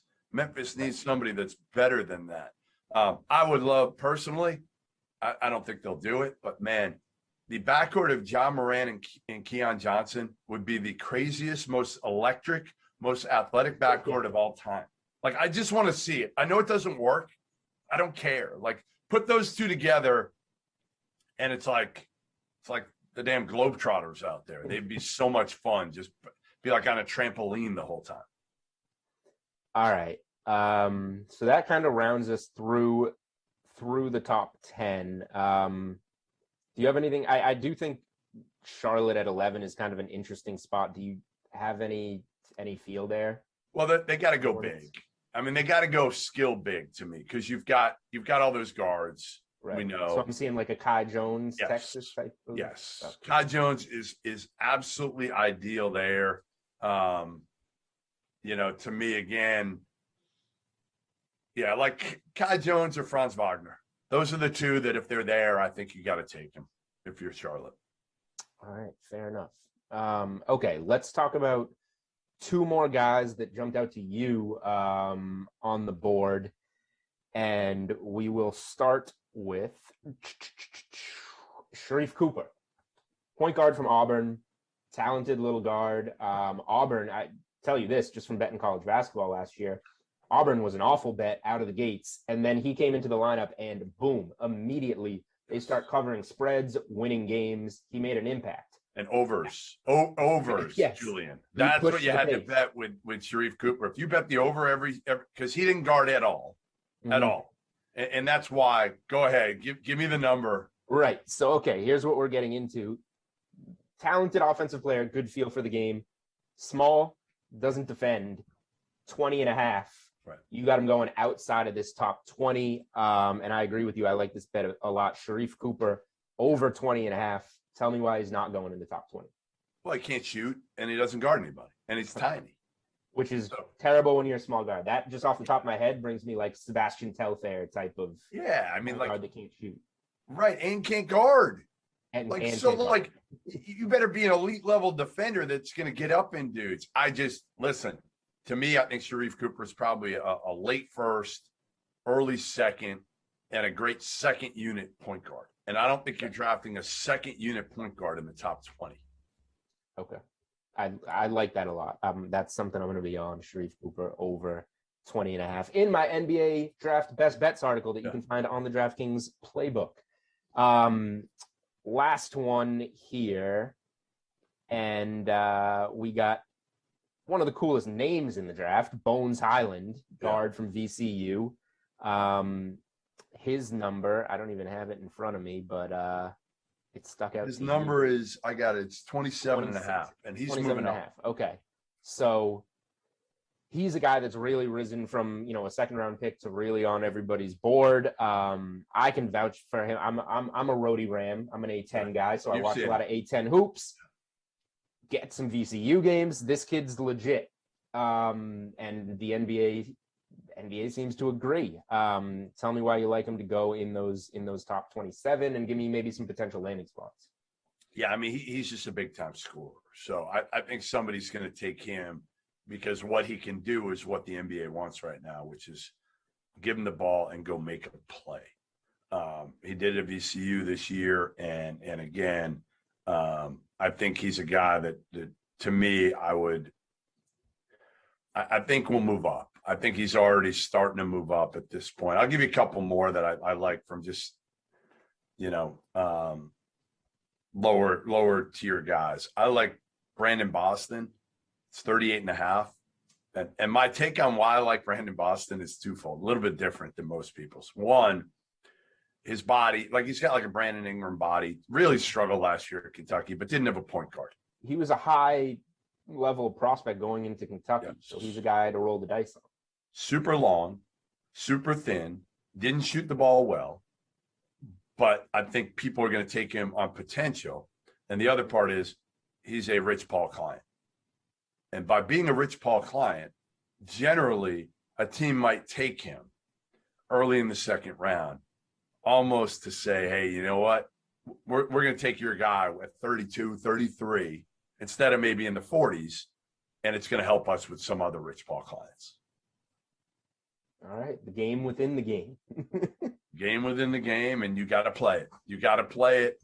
I like Daron Sharp, 30.5. I think he goes in the first round.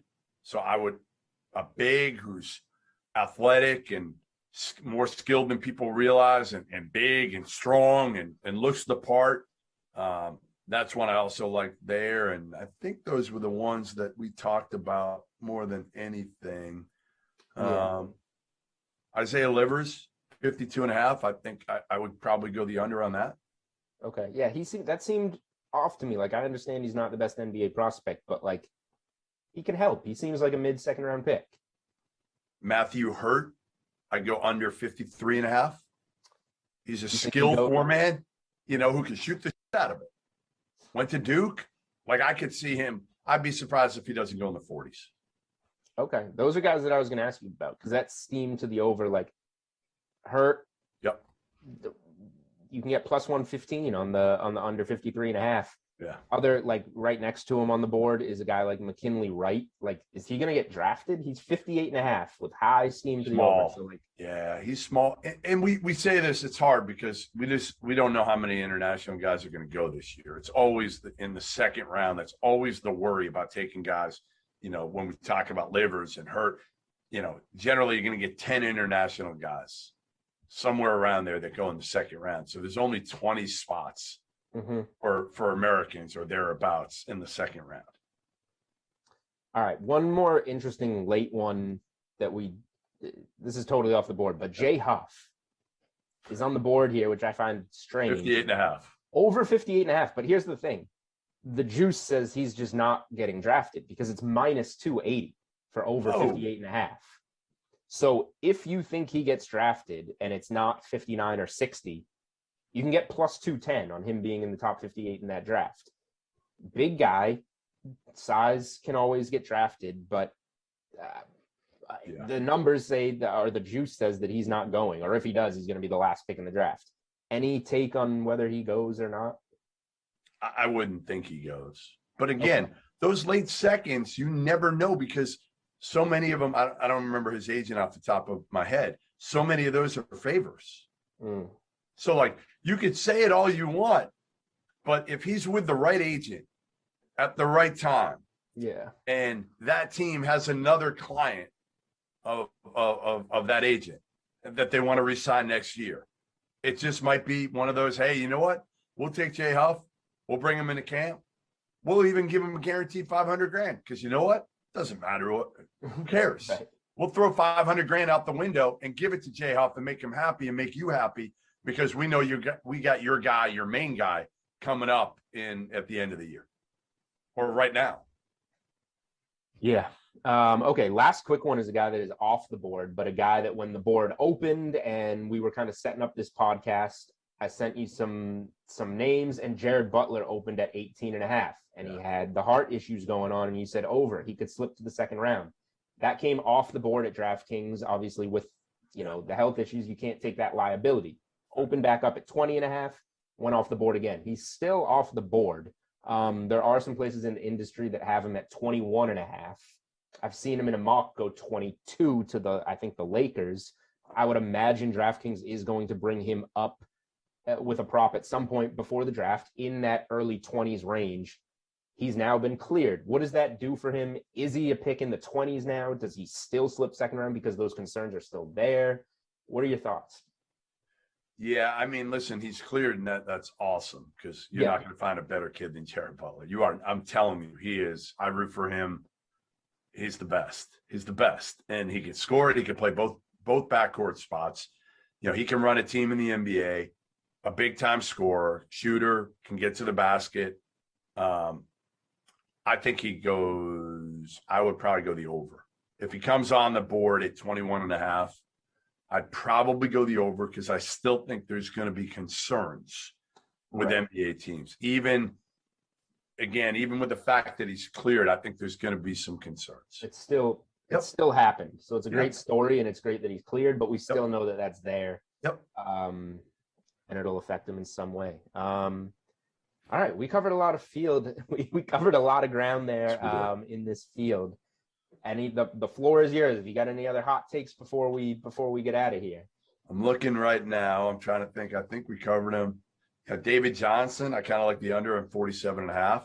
Big, big, talented point guard who's erratic, but I think somebody might look at him and say, you know what, we can get it out of him. How about Greg Brown? 45.5. That number is low compared to what we thought. Like, he was a top 5 player coming in. Shaka didn't really get much out of him as a freshman at Texas, but he is 6'8", 6'9", freakishly athletic. And I don't know. I mean, like, to me, those two Texas guys, Jericho Sims at 48.5 and Greg Brown at 45.5, those are two of the freakier athletes in the draft right now. And I got to say, I'd probably go under on both if I was going to go one or the other. But I don't have a strong take on those guys. All right. And it sounds like, I don't want to put words in your mouth, but from going through what we went through, it sounds like kind of your favorite bet available on DK Sportsbook is Jalen Suggs to be the 4th pick at -160. Yeah. I'd be shocked if he's not, unless something crazy happens and a trade is made for somebody who wants to take Suggs earlier. Toronto, right? Okay, let's say Toronto keep, as long as there are no trades in the top 4. We'll preface it with that. Suggs to go 4. That's right. All right, there we go. Jeff Goodman, basketball analyst at Stadium. You can follow him on Twitter at Goodman Hoops. I'm sure you got plenty of NBA draft content coming up in the next couple of days. If you want to tell people where to find it or what you got coming up.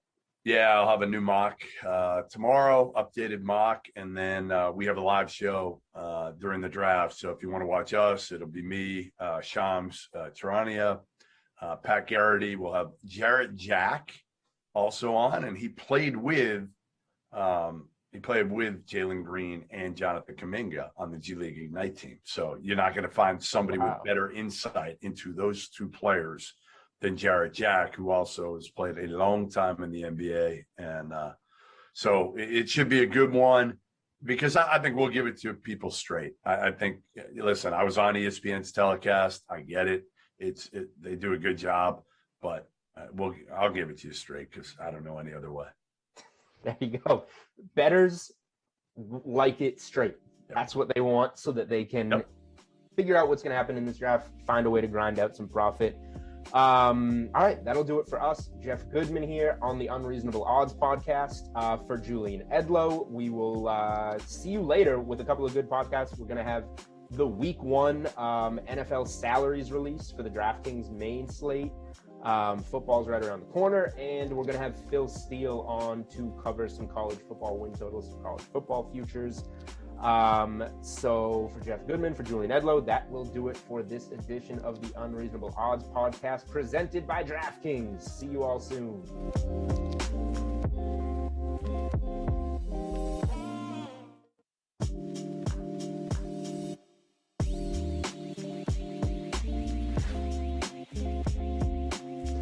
What is going on, everybody, and welcome into another edition of the Unreasonable Odds podcast, a special NBA draft edition of the Unreasonable Odds podcast here at DraftKings. If you are watching on YouTube, you see we have a guest alongside none other than Jeff Goodman. You can find him on Twitter at Goodman Hoops. He is a basketball analyst at Stadium. Jeff, thank you for joining the Unreasonable Odds podcast, man.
Reunited, and it feels so good. Welcome back, everyone, to Simland. I'm going to get comfortable. You're going to be stuck with me for a little while here. Zach Thompson joining me now. And Adam Kaufman, ZT. I was just saying off air, we haven't been together since I think Loki wasn't done yet, and the Suns were still playing. So I've missed you terribly, and here we go again. It is good to be back with you. We've both been on plenty of Sims since then, just not together. So it's good to be reunited. And let's go. We've got a good matchup here, too. I think we'll have some fun with the Chargers and the Bears to kick off the Cough-a-thon. As you have all kinds of things in your future here. Sims and drafts and more Sims and whatever you've got going on. It's going to be a good time. How did you build your lineup for this one? Because this is a matchup we've seen a bunch, but I know you don't even pay attention to that stuff. So I don't know. So where did you go? Yeah, I'm not I don't want to say I ignore previous history. I certainly spend more time looking at the game logs than I do previous history specifically. Like even though it doesn't matter, every sim is a snowflake. I say it all the time. Recency bias really shouldn't be a thing. And yet it is for me, Zach. It is. If I see a guy that, let's say I'm trying to decide between two guys at similar price points, and one of them has double-digit fantasy points 3 out of his last 4, and the other one has single digits 4 out of his last 5, I'm going to go with the guy who's been hot. It shouldn't matter. It's just the way I'm wired. I'm going to do it. And so here's what I've got going on. Here is my build. I don't love it, yet, but I will say this. Yesterday, I did 2 Sims, and I liked one lineup. I loved the other lineup, and I did terribly in both contests. So maybe the fact that I'm not a huge fan of this lineup will bode well for me. I have Madden 20 star Mike Williams as my captain. Going with Mike. He is in a third of lineups in our smaller early bird specialty. Dang, we haven't been with the professor in ages free roll. 6.4% captained. Also went with Madden Mitchell, Mitch Trubisky, who is almost 20% captain. Very chalky, 83% owned. A guy who is even more chalky, though, is Austin Eckler at 88% in our free roll, 25% captained. And then around them, when you do that, you got to pay down just a little bit, especially if you want to do what I also did, which is make room in the flex for Allen Robinson, who, as we know, is a target machine in real life. Ted Ginn Jr., David Montgomery, they are part of my lineup. And look, I don't like to roster Montgomery in real life. I really don't like to roster him in Madden, but the salary made sense. 3K. Throwing caution to the wind. Half the people doing the same thing. Let's see what happens. All right, cool. That sounds like fun. I have some of the similar players, obviously. I mean, there's only so many available in a showdown format like this. I have Mitchell and Eckler. It feels like those are very chalky plays, like you said, but also very productive. So good with you on those. I also managed to fit in Robinson by going with Ginn. And here's my sleeper. Instead of Montgomery, I went with Joe Reed on the Chargers. See, that was one of my debates. Usually he gets involved against the Bears. That's why I went with him. And all of those flexes are made possible by my captain, Hunter Henry, who has dominated the Bears and I thought was kind of underpriced, to be quite honest. Is only 10-8 in my captain spot. Sign me up. Give me Hunter Henry. We can talk about how he's in the top 5 tight ends in Madden 22 and if he should be or not. But I like him in this matchup. Guy I don't like or didn't like, but he's got a catch there. Keenan Allen with the catch for the first down. Chargers marching down the field. Another thing I like before we get too far here is I love these powder blues, man. These are nice, sharp looking uniforms. It really is. It's not, credit to our guy, Drew, who is our technical director, picking out the unis as, the TDs always do. Solid choice. And a nice pickup right there. Justin Herbert, 22 overall into the hands of my guy, Mike Williams. His first catch has 14. We're scoreless. Virtual SoFi Stadium. Adam Kaufman, Zach Thompson. Our producers are Jordan and Amon. And June is handling the business in ops. Thank you very much. JJ, 1st and 10 from midfield. Minute and a half gone by here in the opening quarter. And it's a run for Austin Eckler. Able to pick up about 8 there. 2nd and 2 coming up from the 38. Drew says, I'll take the credit, but those were actually the default choice. Even, you know what? Then just another feather in Madden's cap. Well, the Chargers have a very solid uniform set. I think they may have one of the best sets of uniforms in the league. I like the navy as well, the darker blue, but that powder blue is just, it is on point. I like it.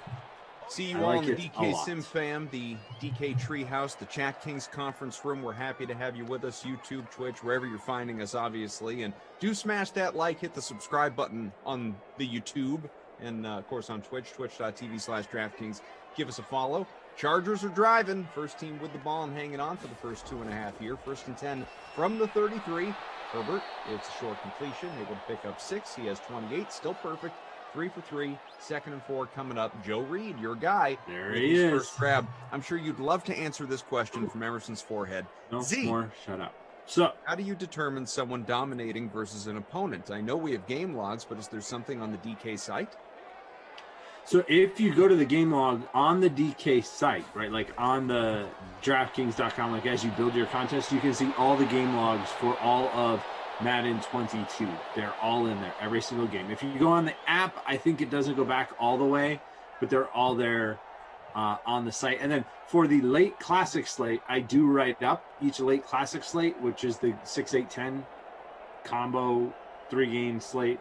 And that I do always highlight the past meetings where I think it shows some kind of dominance. So those would be a couple places you can look at there. If you go to playbook.draftkings.com right now, you can look for the picture of Julio Jones, because let's just say Julio Jones likes playing the Broncos.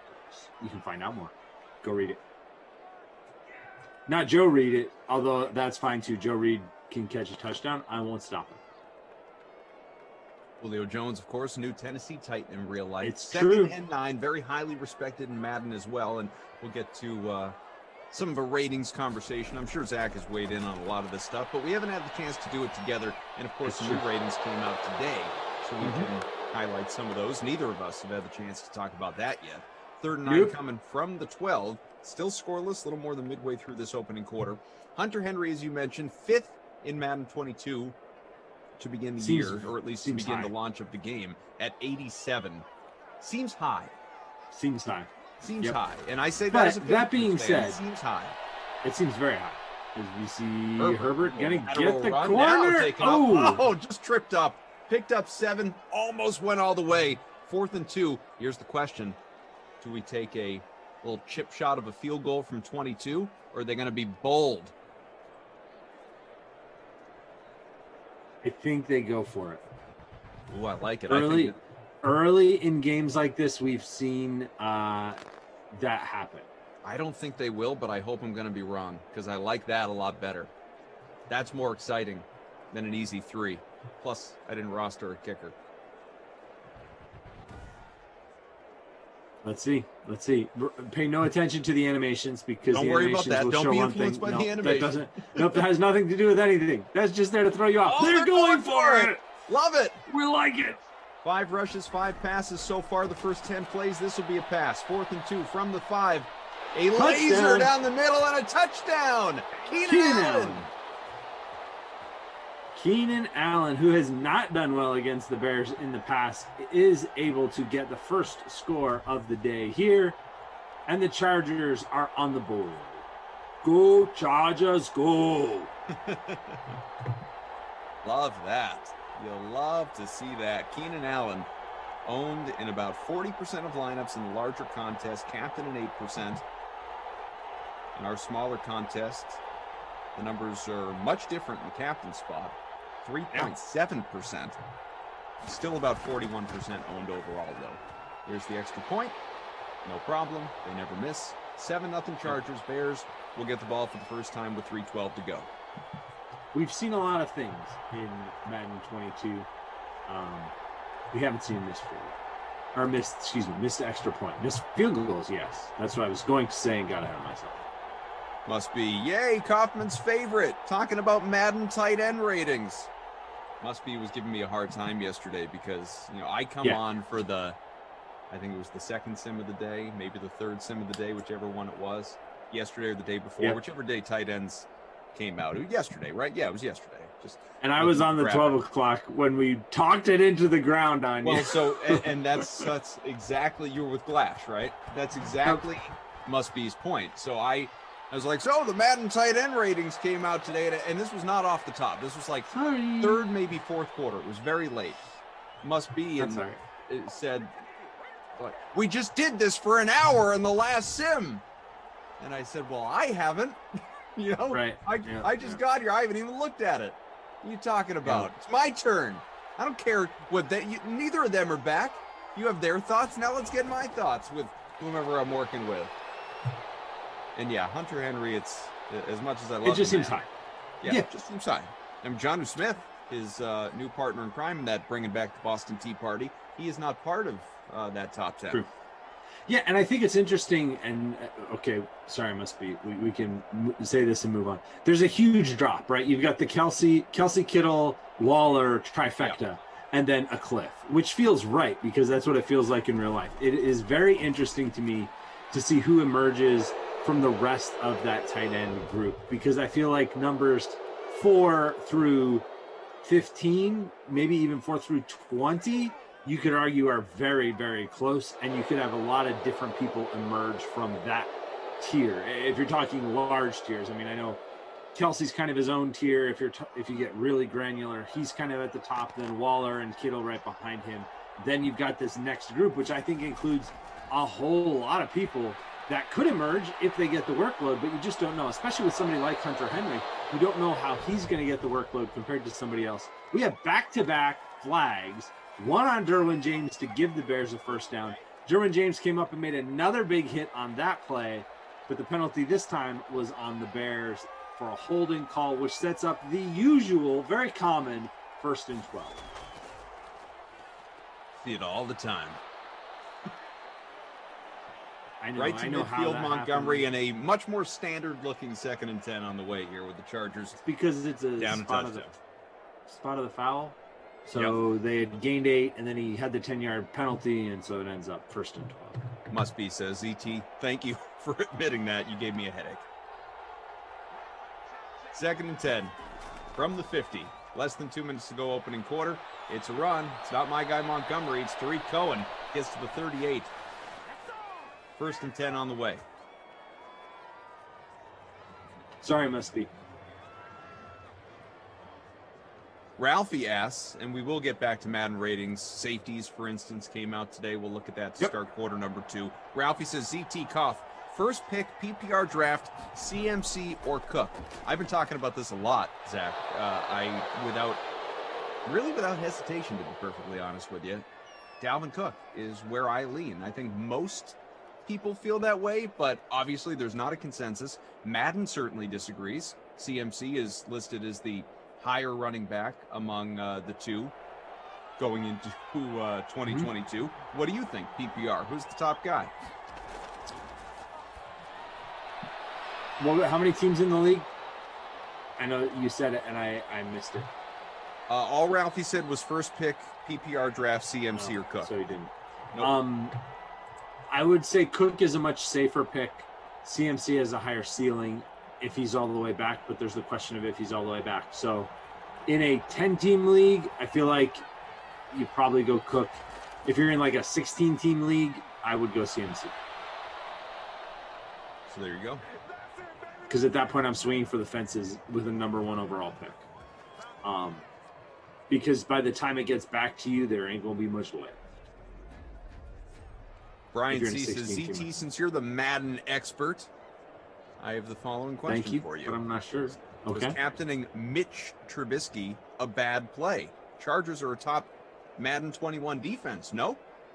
The Chargers are a top Madden 21 defense. Thank you for acknowledging that. However, Mitchell has had good success against them in the past because Trubisky is paranoid. His pocket presence actually is paranoid. I'm not saying that to be mean to him. That's like the real thing in Madden. Oh, there's a nice shot to the end zone to tie this one up. Anthony Miller. The new Houston Texan very recently. Yeah. Anthony Miller, touchdown. So we have a touchdown from Keenan Allen, now a touchdown from Anthony Miller. Anyway, his paranoid pocket presence means that if they get any kind of pressure on him, he takes off and runs. And if you're talking about fantasy for Madden 21, that's actually a really good thing for you because rushing yardage is a huge part of his production. So his rushing yardage has been pretty good. as a result, he's actually a pretty good play against the Chargers, even though they are a very good defense. They do give up some big games to rushing quarterbacks, specifically paranoid rushing quarterbacks like Madden Mitchell. So I don't hate the play, to make that long argument. Answer the question. I don't hate it. It's not what I went with. I went with Hunter Henry, which has not worked out for me here in the first quarter, but we'll see how things go moving forward. Nice opening drives by both teams scoring on passing touchdowns. AD Poker says Cook has never played a full season without missing games. Not safe. Safer than McCaffrey, though, I would say. I agree with that. I would stay at this point. Now, I understand the counter argument to that is McCaffrey only got hurt this last year. He had been healthy for most of his career before that, but he did get hurt last year, and he had multiple injuries when he got hurt last year, and he missed a lot of time. Do you feel any different? Very quickly, we'll do stats at the end of 1 year, which is in literally a second. Do you feel any different about Sam Darnold quarterbacking that team versus Teddy Bridgewater last year?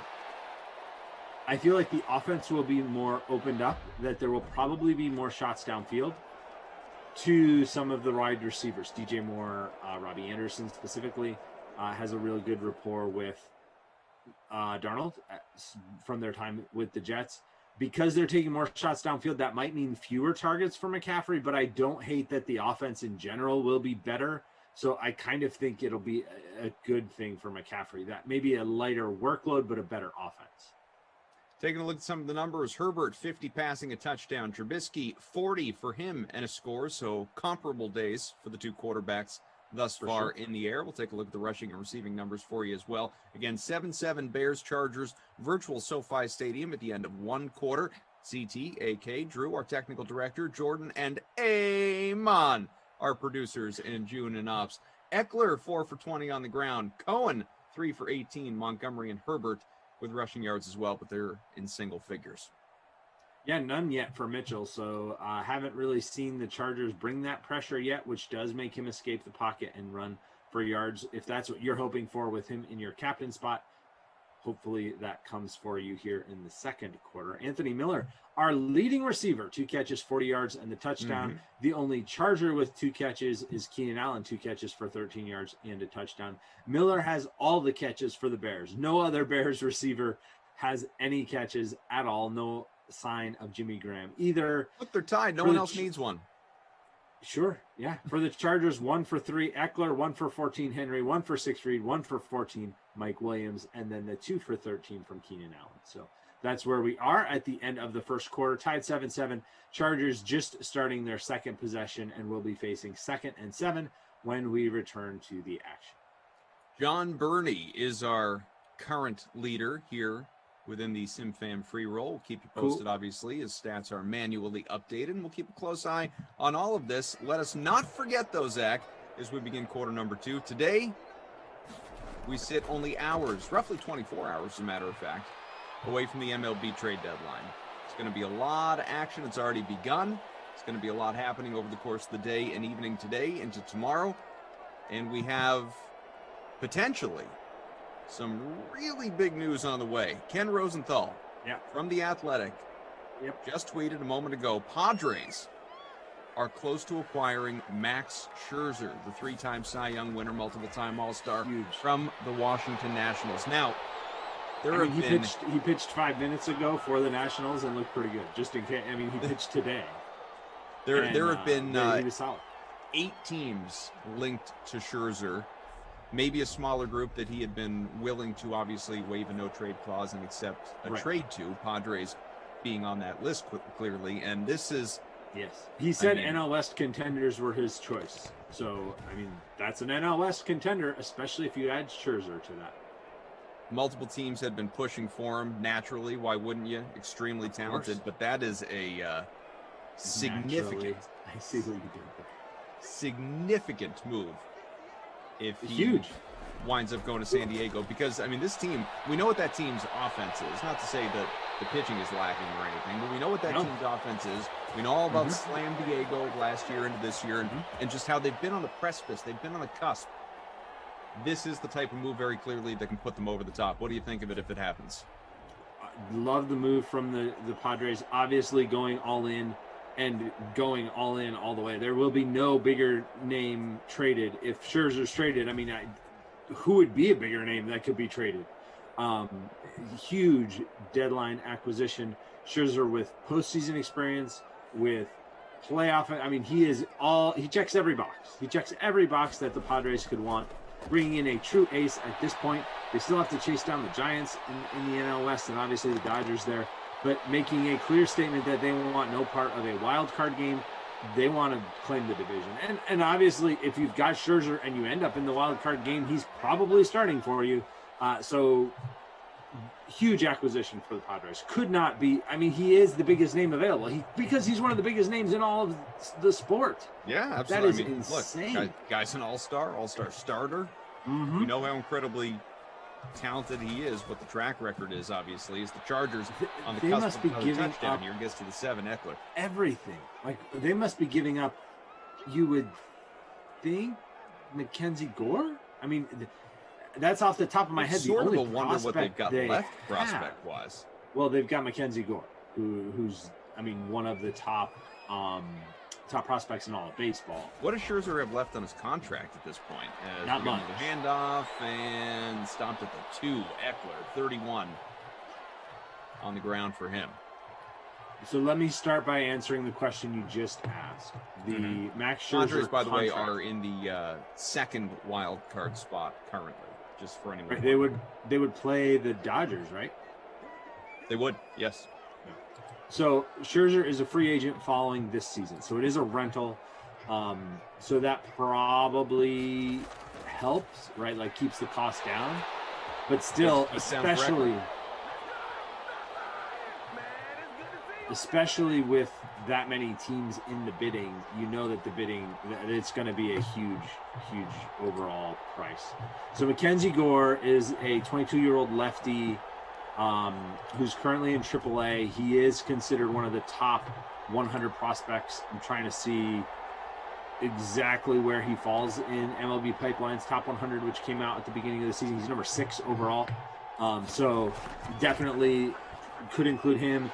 CJ Abrams is another prospect they have who's rated very highly. He's number 8 overall by MLB Pipeline, but he's a shortstop, so it doesn't make sense for him to go to there unless they're going to trade Trey Turner, which I mean is another big name we've heard thrown around. So lots of interesting stuff. Expect plenty more trades coming up. Absolutely. As No, we get to we're the only deadline. just getting started. And the fact that they're moving him now, I think, speaks to just how crazy this deadline is going to be. Because if they're moving Scherzer now, that means everybody, those 7 teams that didn't get Scherzer, now have to match what the Padres just did. So are we going to see the Dodgers try and bring in a big name? Are we going to see the Giants go out and add somebody? And that's just in that division, never mind the rest of the National League. It's going to be a crazy deadline. Make sure you stay tuned and make sure that you also, if you're not following at DK Live on Twitter, that's a follow you have to have. That is where you can get all kinds of breaking news, specifically with fantasy analysis. You also get all kinds of playbook articles about these things, and some of all the guys you see on the stream, you'll get to read their stuff if you follow DK Live over on Twitter. Plenty of exciting stuff to stay tuned to there. And tomorrow, I win because I drew the DK Live shift where I get to blurb all the trades. I am on There you from go. 11 You're o'clock not gonna miss a tomorrow thing. until 6 o'clock tomorrow. I'm 11 to 6 on Fridays. And I was like, when's the trade deadline? Friday! Yes! Bring it on. Blurbing all day. You know, looking at the Padres pitching right now too, and don't forget we'll continue to track all this stuff. Inevitably, more trades. You know, this could open the floodgates with Scherzer being the biggest domino, as Zach noted. Obviously, best player who is projected to being very clearly available, and guys like Rios as well. But in particular, it's Scherzer on the top of the plateau. We'll continue tracking this stuff on the slate. I will be with 3P Fowler. That comes up immediately following this sim. So coming up for you right around 5 o'clock, maybe a few minutes after. So don't go anywhere. You can interact. You can be part of it. Padres pitching has been good. I mean, it's been good. You obviously have Darvish. You got Joe Musgrove. Both these guys with ERAs sub 3.5. Scherzer, very clearly reputation, if nothing else, let alone ability, slots in ahead of those two guys. Oh, yeah. So it's a strong 1 through 3. Blake Snell, he's not having a good year. Blake Snell's not having a good year. But remember last year in the World Series, everyone was mad that he got pulled because he was pitching so well. So there's that form there. Yeah, I mean, this year, he's not having a good year, but it's really an anomaly. Like, you look at what he's done and, his track record career-wise, this is the outlier right now. So you don't count out what he's able to do going forward, even if he got off to a rocky start. Eckler gets down toward midfield, very close at the 37. He has 64 rushing, 5 after contact there. And, of course, you have Chris Paddock as well, who's not great by any stretch, but, I mean, you don't need a great 1 through 5. In fact, in the playoffs, it's really more about 1 through 3. Right. Yep. And what's not clear, from the Rosenthal tweet, which you read, it's not clear if Scherzer has agreed to this yet or not. It says that they're near an agreement, which would be step 1, and then they have to get the sign off from Scherzer. So that could be included, or it could not be. He's not clear on that. We'll see. We will see. Yeah, this would be huge. Duffman, we see you in the chat. Hello. Thanks for being with us. Kareem, Tommy gets to eat at a diner for 24 hours. Sweet. Yeah, that starts later on today, as a matter of fact. I'll be with him overnight. I'm going on with him to talk about Lord knows what at 2 a.m. my time. Oh, boy. Yeah, I'll be up. You usually are. Moose, LaMarca, among others. They'll be on right around that same time, so it should be a good time. I'm not big enough for the daytime slots. That's reserved. That's okay. For, I didn't even get a slot. So. Oh, unbelievable. The disrespect. Next time you guys are together. John Heyman. Padres are working hard to try to reach an agreement on the Scherzer deal with the Nats. They may be in the lead, but no sense the Dodgers or others are out yet. Also very important in the end, while Scherzer will consider these finalists, with full veto rights, he can call the shot. So obviously that's something you were just talking about. So, while Ken Rosenthal said they're close may not mean anything. Right, because he says they're close, but that doesn't indicate whether that is the deal between the Padres and the Nationals, or is Max Scherzer already signed off on this, which is a huge piece, because he can literally say nope, and the whole thing is gone. That's what happens when you have a no trade clause. We got a 14-7 game, Chargers in front. 2-minute warning. Lots of who the Nationals get back is also going to be really interesting, because if they do get CJ Abrams in that package coming back, he's a shortstop prospect who is pretty close. So if they get Abrams in that trade, that might indicate that they're moving Trey Turner as well. And I know he's right now COVID dealing with that, but he can still be traded. Like, that's not that doesn't preclude a trade on that front either. So could mean that more deals are coming. So MLB Network is now reporting that the Nationals and Padres have an agreement on paper, waiting on Scherzer to sign off or not. I wonder what the likelihood is, and it may not happen if, like you said, if NL West was a priority for Scherzer, he may just say, great, love that team, love that rotation, love the city, love the weather, let's do it, I'm in, done deal. But I wonder what the chances are that he looks at it and also says, well, at the same time, we've got like 23 more hours till the deadline. Maybe I kind of want you to still see what else you can get there, Washington, and maybe there's somewhere else I'd rather go. The other piece of it, too, which could come into play just as we watch the story unfold here, what if Max says, yeah, I want to go there, and in fact, this team looks pretty good for the next few years, I want an extension. And he wants to get the extension in place ahead of time. Up front, yeah. Right? Like, what if he says, I'll go to you, but this is contingent upon a 3-year deal? Right. I want a 3-year deal for more money. That's what I can get out of this. And he wants to be there, which would just make them, loaded for the next few years. Oh, yeah. So And heck, it's only money. There's no salary cap in baseball. Yeah, there's a tax, but I'm guessing San Diego's not close to it. Maybe I'm wrong about that. Well, they've got the huge Tatis deal, and they've got the huge Machado deal and the huge Hosmer deal. So if they're in win now mode, so I don't think they're concerned about it at this point. 2nd and 1. That ball is completed. Chicago looking for some points before the break. Yeah, and there's Twitter. I mean, Twitter's going crazy on this right now. So it's hard to know exactly who's saying what they think and who's saying what they're hearing. But that an extension with Scherzer does make sense for the Padres is definitely swirling around out there. We'll see if that's actually what happens or not. Another thing that makes July fun, folks, we've got some NFL news. Aaron Rodgers and the Packers, according to Ian Rappaport, have finally agreed to terms and language over the reworked deal, source said. The saga's over. The only thing left is to sign it. Not that anyone thought that wasn't going to happen. It was inevitable, but well, I mean, nice 3 days ago, maybe nobody thought. Well, I mean, yesterday it was inevitable. Right. This is not like, oh my God, as it would have been a few days ago. They got Randall Cobb. I mean, what more could a guy ask for? Yeah, I mean, he's like, please. I mean, is Jake Kumaro available? Jordy Nelson want to come out of retirement? I think Jake Kumaro is not on a team still. He may be available. Could happen.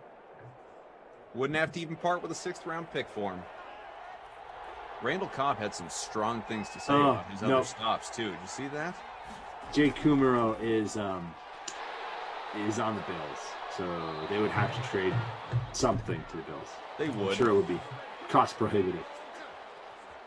Randall Cobb, saying that after leaving Green Bay, he's been. I saw this. He said that he referred to what did he say? He referred to Green Bay as a Fortune 500 company, and Houston as a startup. Is a startup. Yeah, oh and my goodness. My favorite is. I mean, no disrespect, but this is a Fortune 500 versus the startup. It's like, whoa. So you can't just say disrespect. No, exactly, right? Like, no disrespect, and then I'm just going to tear them to shreds. No disrespect, though, because then you can say whatever you want. As long as you say no disrespect at the beginning, you can rip somebody all day long, and it's all right. At least Kelvin Benjamin, when talking about Joe Judge, didn't bother saying no disrespect. He just laid in. Yeah, he had some thoughts as well. This guy stinks. Boy, though, and I have. Did he talk about what he got at the spread? I want to know what he walked out with. What was the food? What was the food? What do you grab, man? Like, what are you grabbing? Yeah, he says put on weight, but it was muscle weight. It was muscle weight, Zach. If you're walking out, if you're storming out from your employer and you're going to hit the spread on the way out, what's the one thing you're grabbing? I'm taking this sandwich, taking these cookies. But like, what is it, right? Like, what is it? Is it cookies? Is that what you're after? I'm a big cookie fan. I could go for that. Like, all right. This pie, all these napkins. You guys. The other good thing about cookies is they slide right in your pocket without too much mess, right? Like you can really stock up. If you're on sandwiches, you got to be a little careful. Like, what is it you're grabbing? Calvin was like that iconic, for anyone that remembers in the Chappelle Show, when the guy quit working at the fast food joint. Bleep you, you're cool. Yep. Anything individually wrapped? Is there anything individually wrapped that I can stuff in my pockets without it being a total loss? I mean, now in sanitary COVID protocol, it's true. Probably most things. It's true. Taking all these bags of chips. Sandwiches. What else you guys staying around here? I'm gonna take this pickle. Sure am. Pockets for days. There you go. Let me go get my jacket. I'm gonna go grab my jacket. I'm gonna go get my Not bag. Quite. 17 bag. seconds I got a bag of my own. Still got a punt here. Oh, Still got a punt. Goodness gracious. Get it together, Bears. Yeah, Bears still have 8 seconds. Come on now. Don't cheat Madden Mitchell out of these 8 seconds. I've done it. Prove me wrong, Mitch. All right. Yeah, handoff. Hey, but it's your boy. You don't want your David Montgomery production? Was that production? You got 2 yards. Okay. All right. So yes, it was. If you win by 0.2, John Burney's still in front. See, I told you I didn't feel good about my lineup. I am 101 out of 109 right now. Hey, you're ahead of 8 people. You know what? If we had done a 9-person contest with only those other people, I'd be winning. Dude, it's all about the size of little That's fish, right. big pond, big fish, Oh, little pond. goodness. It's all about. And look at Justin Herbert, 97 yards and a touchdown. Trubisky has 50 yards. I think that's about what he had in the first quarter with 1 touchdown. The offense kind of departed as soon as we started talking about Max Scherzer. Maybe we need to talk about the game and they score more points. I don't know. Austin Eckler did have a rushing score in that second quarter. That's how we got the 14-7 Chargers lead. He has 63 yards on the ground. So pacing for the bonus. We'll see how that plays out in the second half. Still no rushing for Mitchell Trubisky. Herbert 2 for 25. The quarterback on the other side putting up a little bit of rushing production. And your boy Monty, 6 carries, 20 yards. Cohen, 3 carries, 18 yards. And I think we've got some receiving numbers as well for Cohen, although I'm not sure on that. Let's see here. Nope, no catches for Cohen. But Keenan Allen has some catches. 3 catches for 46. Eckler has 2 catches for 8. Miller 2 for 40 with his touchdown. Again, that was what he had at the end of the first quarter. Hunter Henry gets his second catch in that second quarter. He's got 2 for 23. Robinson, Reed, Mike Williams, and a couple others with 1 catch each. Ashley says, Koff, I'm 26th. Keep it up. Good work. There you go. I'm Puts you in 93rd. roughly in So the top quarter. I'm ahead of you, but only barely. Where are you sitting right now? 93rd. E. Yeah, Tariq Cohen dropped the only pass thrown his way, as did Jimmy Graham. 0 for 0 with 1 drop. Assuming the inevitable happens, which is Max Scherzer getting dealt away, Padres, wherever it may be, it really makes you think about that era in Washington where, if they didn't get hot in the second half and win a couple years back, just the what could have been with all the talent they had on that team the last several years. The inability on the part of Strasburg to stay healthy. Yep. Obviously, Scherzer winning multiple Cy Youngs and being a perennial all-star and doing what he did, but never having quite enough around him. Bryce Harper, they win the year he leaves despite all his production and getting that huge contract there from Philadelphia, and a lot of others as well. They didn't quite rise to the occasion until obviously they eventually did. But it was just that they one did, year. yeah. Just that it one was just year. the 1 year. Mm-hmm. Which that's why they're legacy defining moments, because you have that 1 year run and that changes the whole storyline. It changes the whole storyline. Because if not, this would be the breakup of the Nationals team that never got it done. Yep. But instead, it's much more of that era, and they won the World Series, but that Nationals era is coming to somewhat of a close here with Scherzer being traded. Obviously, they still have Strasburg, hopefully going to be coming back next season. They've got some great young talent there led by Juan Soto. He's pretty good if you hadn't been following along. Reminds me a lot of the, our generation growing up, the 90s into the early 2000s, like Braves and Indians teams. Yeah, I don't hate that parallel. I don't think the Nationals had quite that level. Glavine, Maddox, Smoltz was pretty... I don't mean specifically the pitching. I just mean viewed as this team that had, enough to perennially be in the World Series conversation. And they'd always kind of be on the cusp, always, flirting with or winning the division, but never quite getting over the hump. But they did. No, they Once. did. Yeah. But Atlanta did once. Yep. Cleveland, Cleveland won one time, right? I don't think so. Or no, the Indians never got it done, or the New Guardians, I guess I should say. Yeah, I don't think the Cleveland baseball team right. has won a World Series in a long time. Yeah, that never happened. That's right. Despite Bell and Baerga and all those guys, Justice. Yep. And Bartolo Colon, at least. Sure. Yep. The ageless. Wandering through. Yep. 1948 was the last time the Cleveland baseball team won a World Series. J.E. in the chat, by the way, who has the Nationals avatar, says, I'll take that 1 year, Kaufman. As you should. Totally. There's Mitchell running. Look, that's what it's all about. Totally. Right? Totally.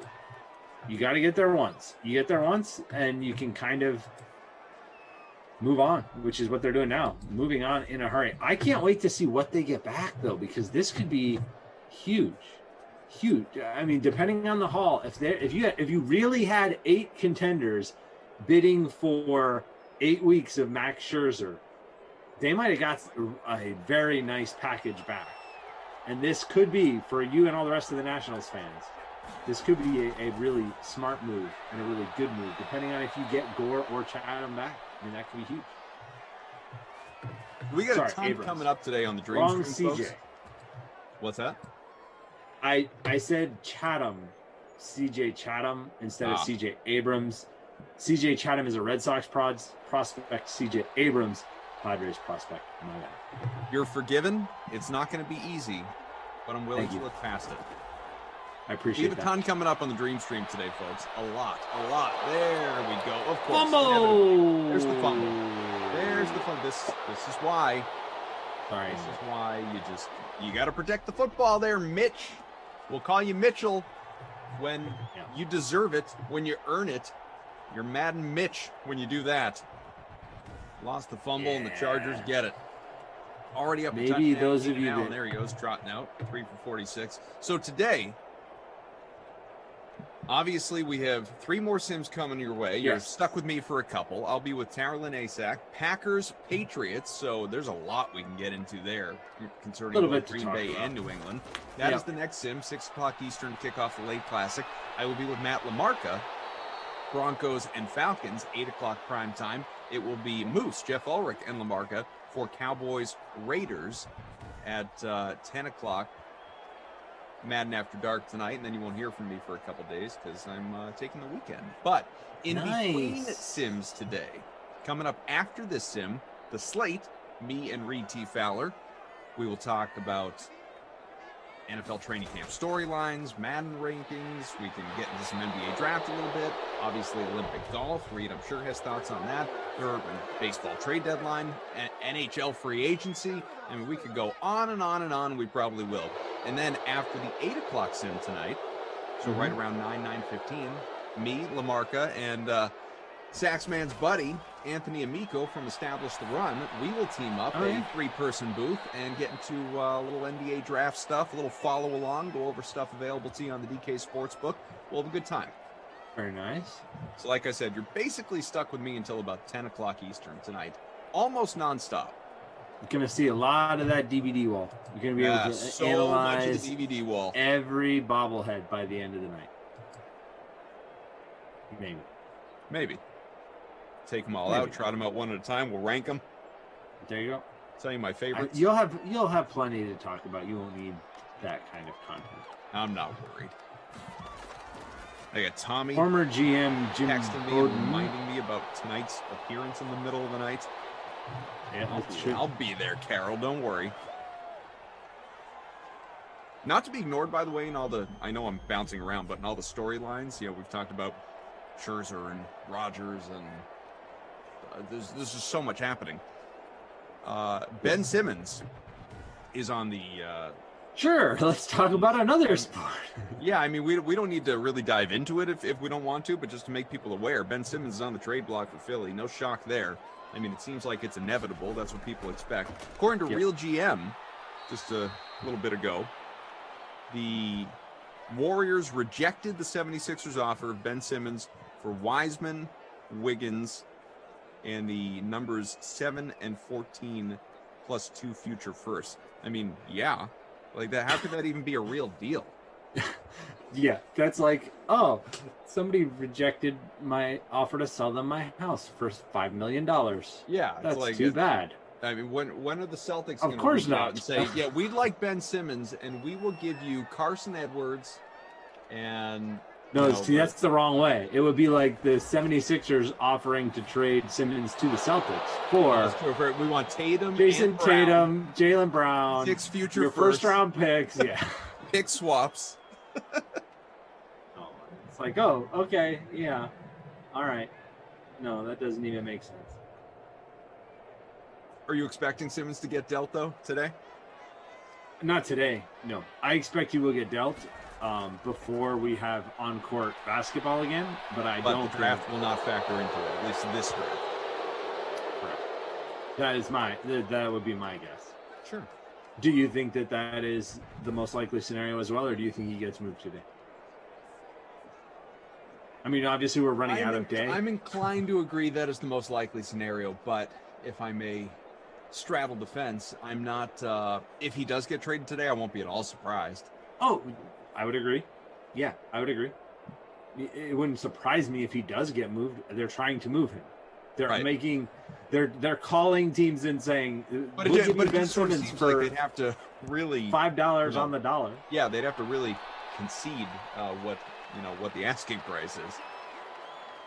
Based on that report, yes, they'd have to come down quite a bit. That feels like before you got to the picks, that felt like too much, and then you threw in extra picks as you were Right. listing all that. Few minutes to go, third quarter, 14-7. Free Cohen. So here's an interesting spin on the Scherzer potential landing spot. Max Scherzer and Padres manager Jace Tingler both played for Missouri, and they would have been teammates, except they were 1 year apart. They were 1 year apart in their time at Missouri. Tingler, a very young major league manager. Hold on to the ball. He did. There you go. 4 for 52 for Mitchell. John Morosi now saying that the Dodgers will likely focus on John Gray or Jose Berrios, who are obviously the other starting pitchers on the market if the Padres get Scherzer. So if that happens, those could be some of the next dominoes as we look down the road or around the corner, or whatever analogy you want to use. 1st and 10 from the 37. Zach Good, Thomas and Jimmy Adam Graham. Kaufman. Drew is our technical director. Hey, man. And Jordan, our producers. And June in ops. Great crew as always.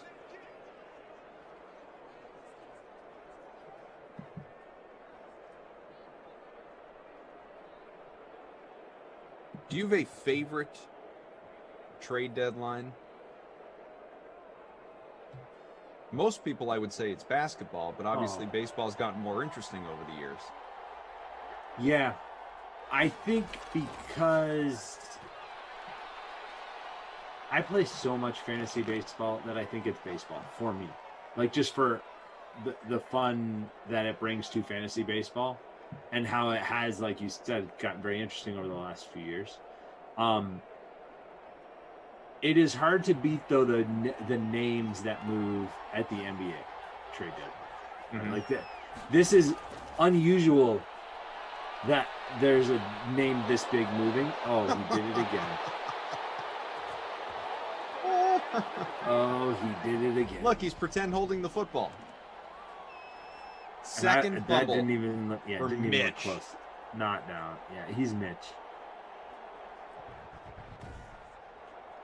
Back to Mitch. Can't even take him seriously as Mitchell for more than a moment. No. He's led them on the drive to tie the game twice. Nice drives, and then fumbled the ball away. Chargers really, if we're to another fumble, landed on top of it though. Chargers are. This has not been a great display. I mean, the Chargers should be running away with this game with all the opportunities that Trubisky's given them. It's true. It's a little disappointing if you stacked Eckler LA. put it down that time.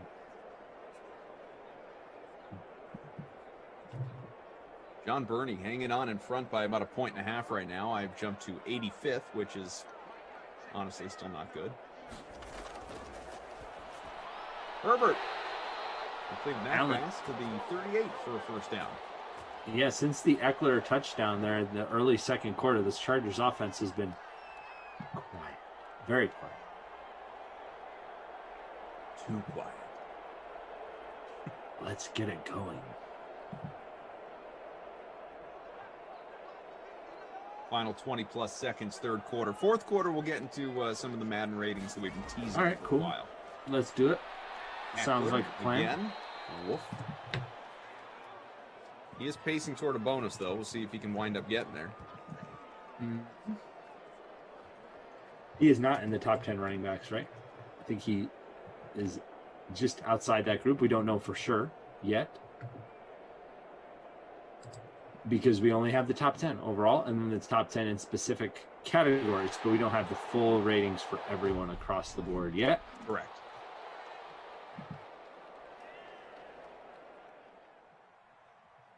So that's the end of the third. There it is. No score in the third, just 2 fumbles from Trubisky. So it feels like we should have had scoring, but Mitchell took it from us and dropped it. Oh, wow. He does have 66 yards passing, so he threw for 16 yards in that quarter. He had a great start to the game, threw that nice touchdown over the middle. Since then, yeah, it's been a struggle. Eckler, 75 yards and a touchdown. He also has that fumble, but his own team recovered it, so no points lost there for you. No damage done. David Montgomery, 7 carries, 22 yards. Trubisky has 56 yards now rushing, which is a good total, but the 2 fumbles definitely hurting his team and also your fantasy lineup just a little bit. Cohen has 26 yards. Herbert has 25 yards on the ground. As far as receivers, not a lot in that quarter. Mike Williams has 4 for 37. Keenan Allen, 4 for 52. And Allen has the touchdown from the first quarter, as does Anthony Miller for the Bears. Allen Robinson, virtually nothing in this game. And we talked in the lead-in how he gets so many targets, but apparently that's just real life. Yeah, not so great here. He does have 1 10. catch. Yeah. 10 yards. Not great yet. But still got a whole quarter to go. And they will be throwing the ball, you would think, unless they let Mitchell run around and fumble some more. You'd think they'd be a little more aggressive when they get it back to try and tie this one up. If they get that chance, with the Chargers now driving just around midfield, 2nd and 6 as we rejoin the action for the fourth quarter. Neither one of these teams has a running back in the top 10 overall. Eckler just outside somewhere, the top 10 in that position. Which, I mean, that of all the lists, I feel like that one has been the most controversial as far as when we talked about him here. That one definitely raised some eyebrows with McCaffrey staying on the top despite his injury, but Barkley sliding quite a bit, possibly due to his injury a little bit. And people had a lot of thoughts on that one. Even Zeke at 88. Zeke was another one that, definitely dropped some. Mike Williams with another catch there. Your captain needed slowly putting together a pretty solid total here, up to 52 yards on his 5 catches. A touchdown would kind of ice that one for you. Justin, what's up, man? See you in the chat. Hit the like, everybody. Appreciate you being with us. The north of 300 hanging out, watching. So what did you on think YouTube. of the Rams getting their second 99 overall player in the 99, the 99 club, the famous 99 club, which is actually in the game this year, which is kind of cool. They've got 2 members of it this year. We've seen that before. Madden 20, the Panthers had 2 members of the 99 club with, you remember this? Christian McCaffrey, obviously, and Luke Kuechly, who retired straight from the 99 club to carrying a clipboard somewhere on the sideline. Now the Rams have Aaron Donald and Jalen Ramsey revealed today as the newest member of the 99 overall club, the only cornerback to receive the 99 overall rating. Our boy, Stephon Gilmore, drops to 97. Which, after last year, I know Does he that was a still feel 99 high to entering you? last year, but the fact that he's a 97 entering this year after what he did last year surprised me a little bit. You thought he would be higher or lower? I figured, 95, 96. Yeah, I thought he would drop a little bit more as well. And honestly, I thought Tre'Davious White would be a little bit higher. He's number 4 with a 93 overall rating. I thought he would be probably the second behind Ramsey.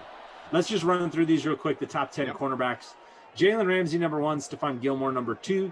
Packers, Jair Alexander, number 3. Tre'Davious White, who I just mentioned, number 4. Marlon Humphrey at number 5. Xavien Howard, who has requested a trade, number 6. James Bradbury, not the second, not the third, but the 4th, is at number 7. Denzel Ward, number 8. Kendall Fuller, number 9. And Darius Slay Jr., Slay all day, number 10. What was your takeaways from that list when you saw it this month? Well, to your point, the multiple 99 member club, I think, is deserving. I don't think there's any real shock there. I mean, if anything, maybe I'm a little surprised just because of how exclusive Madden is with the 99s that Ramsey got there as opposed to a 98, and that, you know, they're once again going with obviously multiple defensive players because, as we know, like you said, Donald, but then again, last year it was 2 defensive players and it was 2 offensive players going into the year. And I was wrong about this. I was corrected when I looked back. We got a touchdown. We do. Back of the end zones, my guy, Mike Williams. Oh, captain, my captain, we needed you. Be like Mike, score touchdowns. Mike Williams. Even 21-7. Even Patrick Mahomes wasn't elevated to 99 until September of last year. When the initial ratings came out, he was a 98, which was not you're the face you're making right now was the face that I made when I was told that, and I went and I looked it up, and sure enough. Are you sure? I'm sure that where I read it, that's what it said. Russell Wilson, I distinctly remember Russell Wilson getting elevated to 99 because I remember that. There was but a I whole also thing on Twitter remember and DK Metcalf. I thought I remember going into the year Patrick Mahomes getting the swag. Like I remember Patrick Mahomes opening up the box, pulling out the 99 on the chain, like. Definitely. But did that happen this time of year, or did it happen in September? No, preseason. It was definitely preseason. I remember. I gotta dig into this. Please do, because I distinctly remember going into last year saying that the 99s there were 5. That it was Gilmore and Donald, and that it was Mahomes and McCaffrey, and then who's the other one that I'm getting right this second? There was another receiver. Michael Thomas? No. Wasn't Hopkins. I thought there were 5. Whatever the case. I'll look in the chat. Maybe the chat's weighing in on this. I thought there were 5. All right, so I'm looking at them right here. On launch last year, right? Launch last year. Yeah. Mahomes, McCaffrey, Michael Thomas. I was right. Thomas. Aaron Donald and Stephon Gilmore. I said Michael Thomas. You said no. No, I know. I'm verifying you're repeating yourself. Yeah, I am. So Mahomes, McCaffrey, Thomas, Donald, Gilmore. Well, then I don't know what it was that I read, because I said that, and then people were like, he was a 99. He wasn't 99 to 98 he was 98 to start the year. He wasn't 99. 99 happened in September. He was lifted. And then somebody sent an article. I mean, I'm looking at the launch ratings. The problem, problem is probably too strong a word. You cannot see the Madden 21 launch ratings on the Madden site anymore because they took that down when they started putting up this year's. Yeah, I mean, I'm looking at the graphic right here that they put out when he was part of the 99 Club, which they announced preseason. Like this year, they kind of trickled out one at a time who those players were. And I'm looking at the graphic from EA right now, 99 Club with him on it. Well, then, Zach, I was misinformed, and I hate everybody. I'm sorry, man. I'm sorry they did you that way. All right, so then that all takes us back to this year. Yeah, let's talk about this year. We have, what do we have, 4 currently? I think we have 4 and 1 more coming is kind of what has been hinted at by the Well, obviously graphics. Mahomes is going to be a 99. Like, how would he not be a 99? So he'll be a 99. I don't know if there would be multiple quarterbacks. I don't think so. Again, exclusive. Mm-hmm. Although, I mean, I don't know. Do you think it'll be Aaron Rodgers? I don't. I think it's Patrick Mahomes. I don't think it's quite as much of a given. Like, I don't know that it's a lock, but yeah, it's not gonna be Josh Allen. Like, he's not making that kind of jump. No. So the graphic Mahomes, that Kelsey, EA has been the 2 defensive players we mentioned, and Devontae Adams. That would be 5. That's the 5, yeah. And they've been using a graphic that has 5 spots in it with the names blurred out and revealing them one at a time. And it was Adams and Donald, and then Kelsey, and then today, obviously, Ramsey and then we would assume Mahomes tomorrow. I would. I would think. I mean, you don't put the guy on the cover and knock his rating down a few spots, right? Like, that doesn't seem to make much. You're a That's not 97. kind. Sorry. Yeah. Thanks for being on the cover. Appreciate you. And you're a 97 now. What do you think Brady will be after what he did last year, even being 44 years old? What was he in last year's game? Because I think you'd have to bump him up, right? I would think. He was at least a 90. At least a 90. I can tell you. I can look it up real quick because that is on our team page for the Bucks. So I can pull that one up. See if I find it before you. Yeah, he was a 90. 90. So I would probably. I mean, you got to raise him like 94. Is that too much? See, the problem is that the overall is an aggregate of all the other things, and you're not going to raise certain like, okay, he had a great year. Like he's not getting faster. But he's not getting faster. He's not getting less injury prone. He's not going to improve his change of direction. So I would probably think he ends up a 92, 93, maybe 93. I mean, 94 would be a huge increase. It would be, especially for a guy of that age. That advanced football age. There you go. I'd say 92. Thanks for not calling him. I think 92 is fair. I think that's reasonable. Yeah, it's tricky because the things that he is really good at, he already had super high ratings in, right? So like his awareness and those kind of things, the things that make him so good, he was already very highly rated. The things that he's less good at, the athletic stuff. Not pliability. I've heard his pliability rating's great, but like the running, change of direction rating, that's not going up. Just so we don't run out of time, the top safeties. Oh, you want to run safeties? Okay. Out as well today. Tyrann Mathieu, 95. No shock there. Buda Baker, 93. Devin McCourty, our guy, 92. At number 4, Jesse Bates, 91. Justin Simmons, same story. Then you get into the, the next 5. Jamal Adams is 90. So is Harrison Smith. Eddie Jackson, 89. Adrian Amos, 89. And Minka Fitzpatrick, 89. What do you think of that? Yeah, I mean, Jesse Bates jumped off to me as somebody who's a lot higher than I remember him being. It's not a name you hear a lot. In fact, there might be some people that are like, Jesse Bates? Who does he play for? He plays for the Bengals, and he's pretty good. I'm going to look. I feel like he was probably around an 89 last year. I don't think this is a significant jump for him, but I'm going to. What did you say was this year? 91. Oh, okay. Let me see. Looking at my notes here for Cincinnati.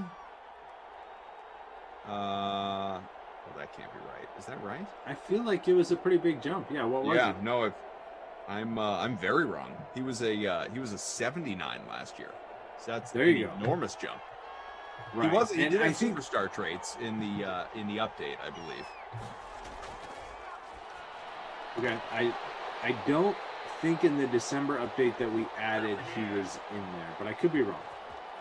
I know he had superstar traits, whether it was from the December update or he previously had it. But I remember him having superstar traits. That much I'm sure of. The timing, I couldn't tell you. Yeah, he is. But as you said, sizable jump, 79 to Big 91. jump. Yep, big jump, and I think that will help the Bengals defense because they're pretty bad, and Austin Eckler just going to run for a first down right here. Pretty much put this one away. But yeah, I like the recognition. I think it shows that Madden's, paying attention to all the teams, not just the big names, because Jesse Bates is not somebody that a lot of casual football fans know, right? Like Matthew, I feel like everybody knows for a lot of reasons. Even some of those other names. Where was Derwin James on that list? Or was he not? He was not. Now, this was this was free safeties, right? Not strong safeties? Or was this all safeties? This is all safeties, top safeties. Wow. So Derwin James, who has superstar traits in this game that we're watching, Madden 21, is not in the top 10. Ouch. Second and 4 for the 28. Final couple minutes here. Oh boy. Oh, we got a trade. We got a trade. Oh boy. NBA. Not MLB with the trade deadline coming tomorrow. Man. Ahead of the draft, we got an NBA We just trade. got news everywhere. It's not Ben Simmons though, but it is important. It's very important. I feel like this is a big deal. This is significant, and you know what? I kind of like it for the Lakers. I do. I like it a The lot. Los Angeles Lakers. I don't like the Lakers, but I like this move for them. Yep. Where's Sherrod? Get Sherrod on the phone. We need Sherrod. So they have acquired the Kings' Buddy Hield for Kyle Kuzma and Montrezl Harrell, who had just opted in on his deal, obviously, to be part of this contract. It's not like he was blindsided there. I'm sure he knew what was going to happen, but That would be something, huh? Yeah, I opted in. I'm playing and for the now we're Lakers. trading you. And thanks, buddy. Head for Sacramento. It's that way. Drive like up you the said, coast. not a Laker guy over here, but I like that trade for them. I like it a lot because I am not a Kuzma They guy. And I They do like needed Buddy Hield. shooting. Yep, they needed shooting. And while whatever your take on Buddy Hield is, he shoots, and he shoots much better than Kyle Kuzma. So that is very, very nice trade. Apparently, it is not fully agreed upon yet, but it is. And Looks to like a quote, formality. There's been momentum towards its ultimate completion. Man, could he say that any more awkwardly? I bet he could if you give him a chance. Is he going to do his thing with the picks tonight? They are zeroing in on. They're Yeah, focused right. on. They've We don't want to planned say on. they're going to pick, yeah, but They intend to acquire. oh, so here you go, Bobby Marks with further explanation. Because of the poison pill restriction for Kyle Kuzma, the trade can't be completed until August 6th. Well, that's right around the corner. We'll just wait the week on that. So, but it sounds like it's a pretty much done deal. And like you said, I like it for the Lakers. I like it for the Lakers. And to be honest, I don't really hate it that much for the Kings. They kind of need some change. And I think Harrell and Kuzma bring them some upside. Harrell can maybe bring some of that energy to the front court where they've kind of been lacking that. I mean, obviously the headliner here is Hield, but I don't hate it from the other side of it either. That's the end of this one. Yeah, that's going to do it. Getting sidetracked by nudes here at the end of the sim. Not that the sim was close anyway, so that's okay. We got, excuse me, a 21-7 final here. Would you like to review some numbers, sir? Let's do it. Justin Herbert, 184, 2 touchdown passes for him. Trubisky threw for 138 yards at the end of the game with just the 1 touchdown early on to Anthony Miller. Trubisky started great, but then, yeah, it didn't go so well for him after that. So kind of a disappointing game if you captained Madden Mitchell.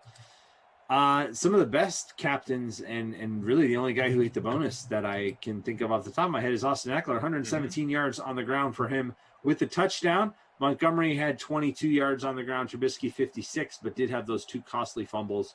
Cohen and Herbert both with over 20 yards rushing, but under 30. So not a ton of production there, but a little bit extra if you did have Herbert in your lineup. Ended up with a solid around 17 fantasy points. Eckler, though, with 23 fantasy points, very solid day for him. He is your Krusty Koff player of the game, edging out Anthony Miller, who ended with a very solid 5 catches, 92 yards, and a touchdown. He was only owned in 22.9% of lineups in our smaller free showdown, a differentiator to be sure. Anthony Miller with a strong game for the Bears here, now a member of the Texans, but the player of the game still goes to Eckler, who was the centerpiece of many lineups and the captain in 25% in our smaller free showdown. Not my kid award. I mean, there's a few contenders for that, but Allen Robinson. It was very disappointing. Not super Wide popular, receiver but still very one. disappointing. Wide receiver one catch for 10 yards. Not a great day for Mr. Robinson. So that is not my kid award. And Yeah, that not does great it for this one. 52nd place for me, barring manual scoring adjustments. What about you? Yeah, dude, let's not talk about it. I was triple digits, 106. Out of the 109. Very rare. ZT is normally toward the top of these things. Yeah, John Brady, by the way, gambled basically a on wire-to-wire Hunter winner. Henry. Yeah, which is unusual, right? Like Yeah. normally we see a lot more lead changes than that. I don't know that I'd say winner just yet because scores still are updating and that he's 10 points. He's got like an clear, 11-point lead though. Yep. I'm not worried about him. Chargers DST actually in the captain spot for that lineup. Yep. Congratulations, John. And Koff, you're just gonna keep rolling here, man. So I'm gonna step away, but it's all you all the time. Well, I couldn't and wouldn't do it alone, but I thank you for being here. And just to promote all things Zach Thompson coming up. No you until next week, huh? No weekend coverage, and obviously tomorrow. Kind of like got to cover the trade deadline. So yeah, that's you're on the where desk I'm for the gonna- baseball trade deadline, Yep. and you'll be zeroed in on the draft, NBA draft tonight. So you have Very fun. true. Catch up next week. Sounds good. So, like we said, we don't need to thank our crew. I mean, we do thank our crew, but we don't need to thank them and send them off because they're going to stick around as part of this next program to wrap up their shift. It's time for the Slate Sports, the catch-all program, and I am going to continue on in the seat. Reed T. Fowler is coming on in, though, and we have a lot to look at as it relates to, obviously, what is available to you, not only DFS, but in particular the DraftKings Sportsbook. And there's so much, Reed, so much going on across sports. I would be out of breath if I even attempted to name it all right off the hop. So how are you? Good. Yeah, you're right. There's a ton going on right now. You see the graphic up there. Reunited and it feels so good. I'm talking about Sepp Straka. No, I'm talking about Randall Cobb and Aaron Rodgers. Sepp Straka, I thought you meant it was the two of us. yeah, that too. We can talk golf in the Olympics. We can talk Simone Biles. I know that's a hot topic right now that a lot of people, I had a very, very long conversation with the elder Fowler about this yesterday. And it's an interesting conversation, but we don't have to get to that. I think maybe we could reserve that for another time. Sure. But at the same time, I do think it bears the chat like a conversation about athletes and mental health. Yeah. I'm sure nobody's got an opinion on that. I think we can stick with the preseason football. That's the less dramatic preseason football. Yeah. The less dramatic subject matter, I guess. And then, like you mentioned, Madden 22, the ratings, right? They've all come out, and then I know there's people who have an opinion about certain ratings, especially the players. Yeah, like you said, there is just there's a ton. I mean, there's everything that you just outlined, obviously, and I know you want to spend some time on Olympic golf, so we absolutely want to do that. With that looming, a lot going on in Tokyo for people interested in NBA. Obviously, Team USA going after that gold medal. It's nowhere close so far, but another game coming up here this weekend just to finish up the group stage. So we could look at that if anyone's interested in the DFS element, that next game coming up against the Czech Republic. You've got NBA draft tonight. If people want to take a look at some of the odds and have a discussion about top picks, we already know that Cade Cunningham is going to go number 1 to Detroit. The Pistons are going to hang on to that pick. Tomorrow, Reed, basically 23 hours from now is the baseball trade deadline. Looks like Max Scherzer could be heading to the Padres. They are reportedly, they've agreed to a deal on paper, though Scherzer, given that he has the ability, the veto rights, still has to approve it. So we'll see if Washington solicits other offers or if Scherzer says, yep, I'm in, let's go off to Slam Diego. And of course, there's just an abundance of NFL storylines surrounding training camp, including not long ago, it appears, according to Ian Rappaport, Aaron Rodgers and the Packers, unsurprisingly at this point, are all but done in terms of figuring out that contract and getting everything signed. So why don't we start Olympic golf? Because I know that is a near and dear passion of yours. You'd probably like to be in Tokyo covering the event. I apologize on behalf of the company that we didn't send you there. But how are you feeling about this, going in? How inconsiderate of DraftKings, right? Unbelievable, to not send me I've been there twice, Koff. I've been to Japan twice. And you know what grinds my gears, Koff? Okay. I'm gonna get on my little soapbox here. Everybody who's watching and everyone who's covering the Olympics, it's not Tokyo. Okay. And that's not how you pronounce Tokyo. That's not how you it's Tokyo.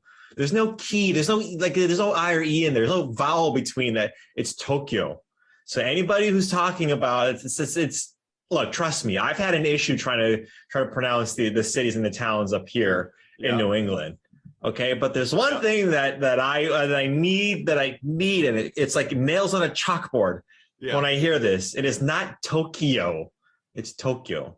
So now that's all the way. I'm curious when you hear people like, because I've done it like 17 times just since we started the show. When you hear Tokyo as opposed to Tokyo, or I mean, you're consistently telling me that I say Hawaii wrong as a native. Is it places that irks you, or is it like just words in general that are mispronounced? Well, it's like take some time to learn how to pronounce it. A nightmare for you. Yeah, but like that's kind of endearing because he doesn't like, you know what I mean? Like he just doesn't know any better. He's adorable.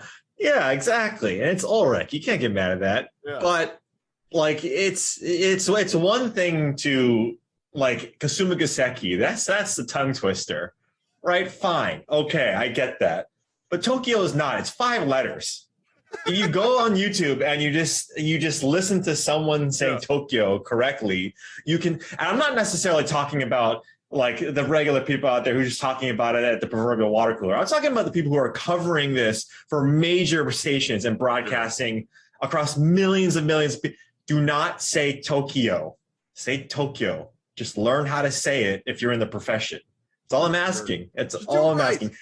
Anyway, Cough, you've been dropping some cough drops here. We just got notified in our Slack that there's a big one coming through in the NBA. You want to read that out? Wow. Yeah, according to Shams Charania from The Athletic. Shambam. So just after we had told you about Buddy Hield looking like he is going from the Kings to the Lakers, who were not happy losing as early as they did last year, to say the least, they are engaged with the Wizards on a deal that would send Russell Westbrook to the Lakers. Wow. That is, I mean, we've been joking about this coming down the pike for years now.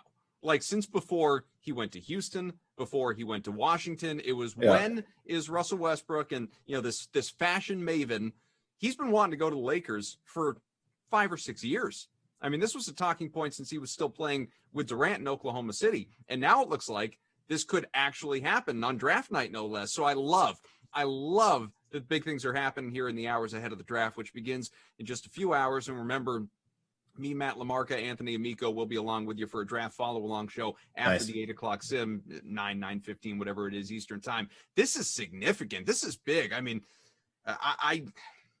wow. Oh, I mean, yeah. they're just totally, they're even, what's funny going, I know I'm rambling, but I'm just thinking back to like the bubble season when they won the championship last year, to this year, obviously, when they fell short.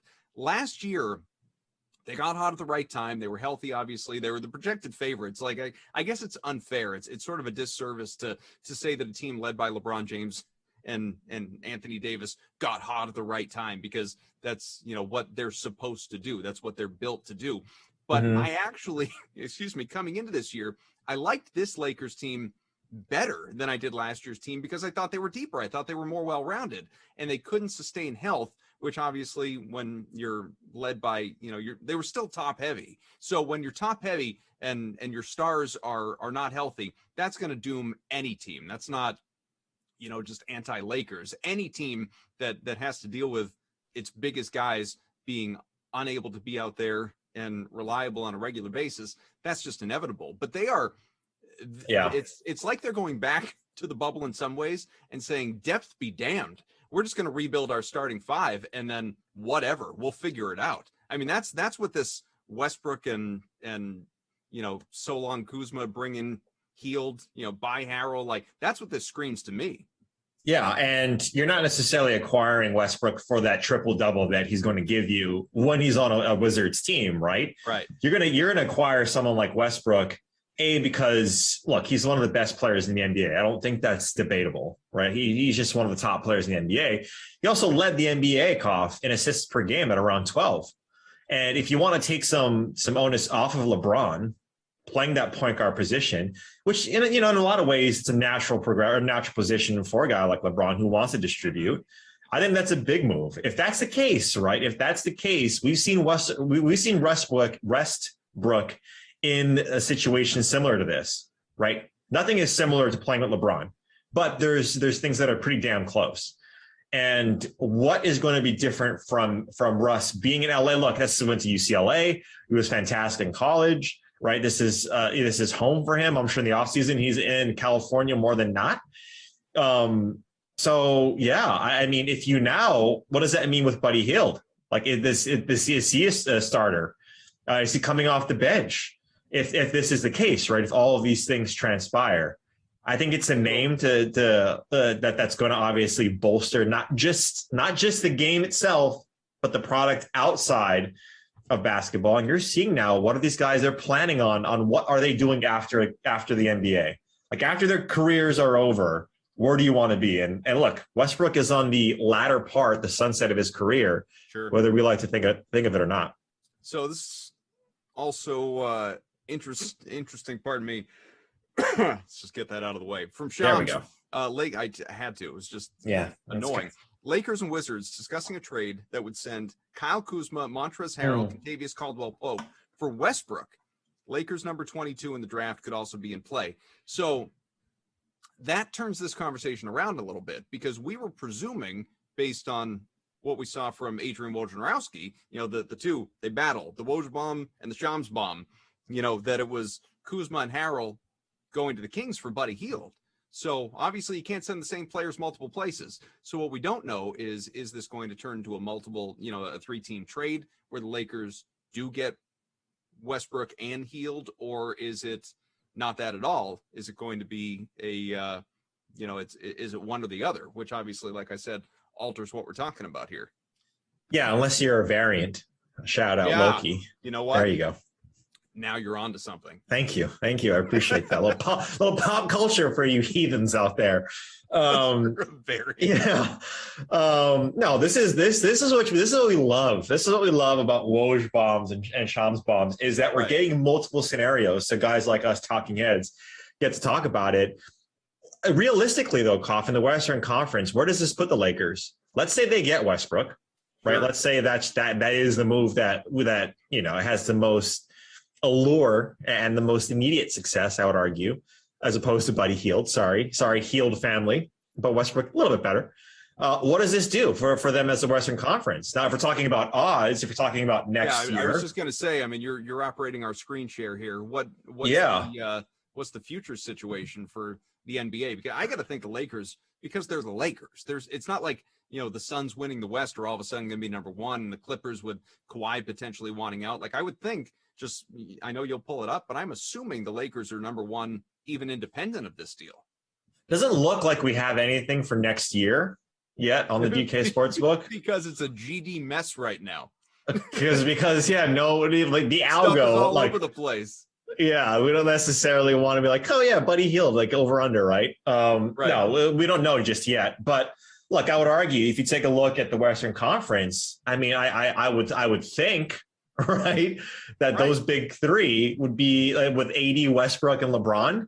I mean, you're talking about at a base, right? At a basis, 90. Like I would just argue 90. Like in the defense, think about the defense and how their defensive efficiency is going to go up, right? With a guy like Westbrook in the starting five. So I would argue that they would have to be the favorites coming into next year, right? I mean, I would argue that again, depth be damned. Like they don't have anything around them, but I don't think if you have that three-headed monster and I'm not even including Hield because again, I'm a little confused by these reports that are out there. But if we're to believe that Westbrook is joining Davis and LeBron, show me a world in which the Lakers are not the number one team odds-wise in the West. In the same way that, like whoever's around the Nets, we know that the Nets with Harden and Durant and Irving are going to be the number one in the East. And which is the number one between those two overall,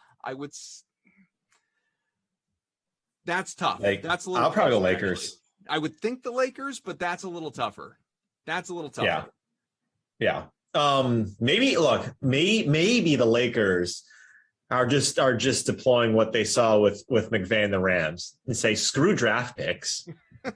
Like, we're just getting all these studs. Don't need them, don't want them. Don't need them, don't want them. Don't care about the future. Only time is the present. So, look, LA, like New York and like these big markets, they're a win now, right? Dallas is the same way. And I'll even argue with the NBA, the Mavericks, and with Mark Cuban. These big markets, they need to win now, and they need to win at a higher clip and a higher efficiency than any other of these markets, or else it's not a success. And for the Lakers to not even be close last year is a travesty. And it's not just a travesty for Lakers fans. Pour one out for Chirag. It is for the entire NBA. When the Knicks are good, I say this time and time again, when the Lakers are good, when the Knicks are good, even the Raiders, and this is not a homer, stance. When these teams, these polarizing teams are good, Dallas, Cowboys, then the entire league is better because everybody wants to see them fall. Everybody wants, and they have the most fans, right? Countrywide, worldwide, especially the NBA. So, yeah, they can do this. More power to them. This is interesting. We'll keep an eye on it, obviously, see what else breaks in the next 20 or so minutes that we're together. And I'll be around for the next sim as well with Tara Lynn, and we can talk about whatever's happening. NBA, MLB trade deadline, as mentioned, is about 23 or so hours away at this point, 22 hours away. But yeah, just, following the rumors, what's on social media right now, and should be fun. And again, NBA draft tonight. So it is possible, like Reed said, all hell breaking loose here in the next couple hours before that rolls around. The only thing that we know for certain, Reed, that we know for certain is Cade Cunningham is going number 1 to Detroit tonight. Yeah, I mean, it doesn't feel like this year's NBA draft has the same amount of energy that last year's did. Am I just reading that incorrectly? Because last year we had a lot of these guys, a lot of stud names coming out of the draft. But look, Cade Cunningham, you know more about these prospects than probably I do. I mean, if he's already saying to be number 1, I mean, there's no ifs, ands, or buts about it. Right. This kid must be pretty decent then, coming out of, where is he coming out of? Oklahoma State? Yeah, he was a freshman out of Oklahoma State. He's drawn comparisons to, there are jokes, especially from our guy, Kevin O'Connor over at The Ringer, who does a great job with his annual draft guide. He's compared him to Ben Simmons, but with a jumper. So, imagine that. Ben Simmons, another guy who very well, could be dealt tonight. He's on the trade block, was talking about that with ZT during our sim. He's drawn comparisons to Shai Gilgeous-Alexander, kind of a bigger guard. Because I know, you don't hear SGA and think, first overall pick in the draft, especially when this class, not overall, but just top heavy, like Cade Cunningham, Evan Mobley, Jalen Green. These guys are projected to be the top 3, expected to be the top 3. Then you have guys like, Jalen Suggs and Scotty Barnes, and I'm looking around. I mean, Davion Mitchell, who we talked to, obviously is a projected lottery pick, maybe top 10. Yep. There are those top 3 to 5 picks drawing comparisons to the 2003 draft class when you had, LeBron and Dwayne Wade and Bosh and Carmelo Anthony. And we'll see, every few years, I feel like we kind of do this. We look at it and say, not the whole draft, because it's a crapshoot. Once you get out of the lottery, heck, it's a crapshoot in the lottery. But those top few, these are the guys that are going to be, perennial all NBA guys and stars and studs and all up there. We can look at some of the odds as well at where things stand. But those are the guys that we'll be talking about. Plenty with Lamarca and Amico tonight. So I see that you're looking at some of the odds right now. We'll give you the screen share as well with Jalen Suggs. Potential for 4th. Some of the NBA futures are there. Looks like let's go back. Lakers right now. You were mentioning and again, my expertise does not lie in the NBA draft, and I would argue even in the NFL draft I was way off with my top 10 projections. But who isn't? Right, exactly. It's fun for us to talk about it, but look, at -700, this seems like pun intended, a slam dunk. that is a ton of juice to lay. That is juice that I would never, ever, ever, ever, ever lay. But at minus 700, it sure seems like Suggs is going fourth overall. Would you be interested in this type of bet, Goff? No.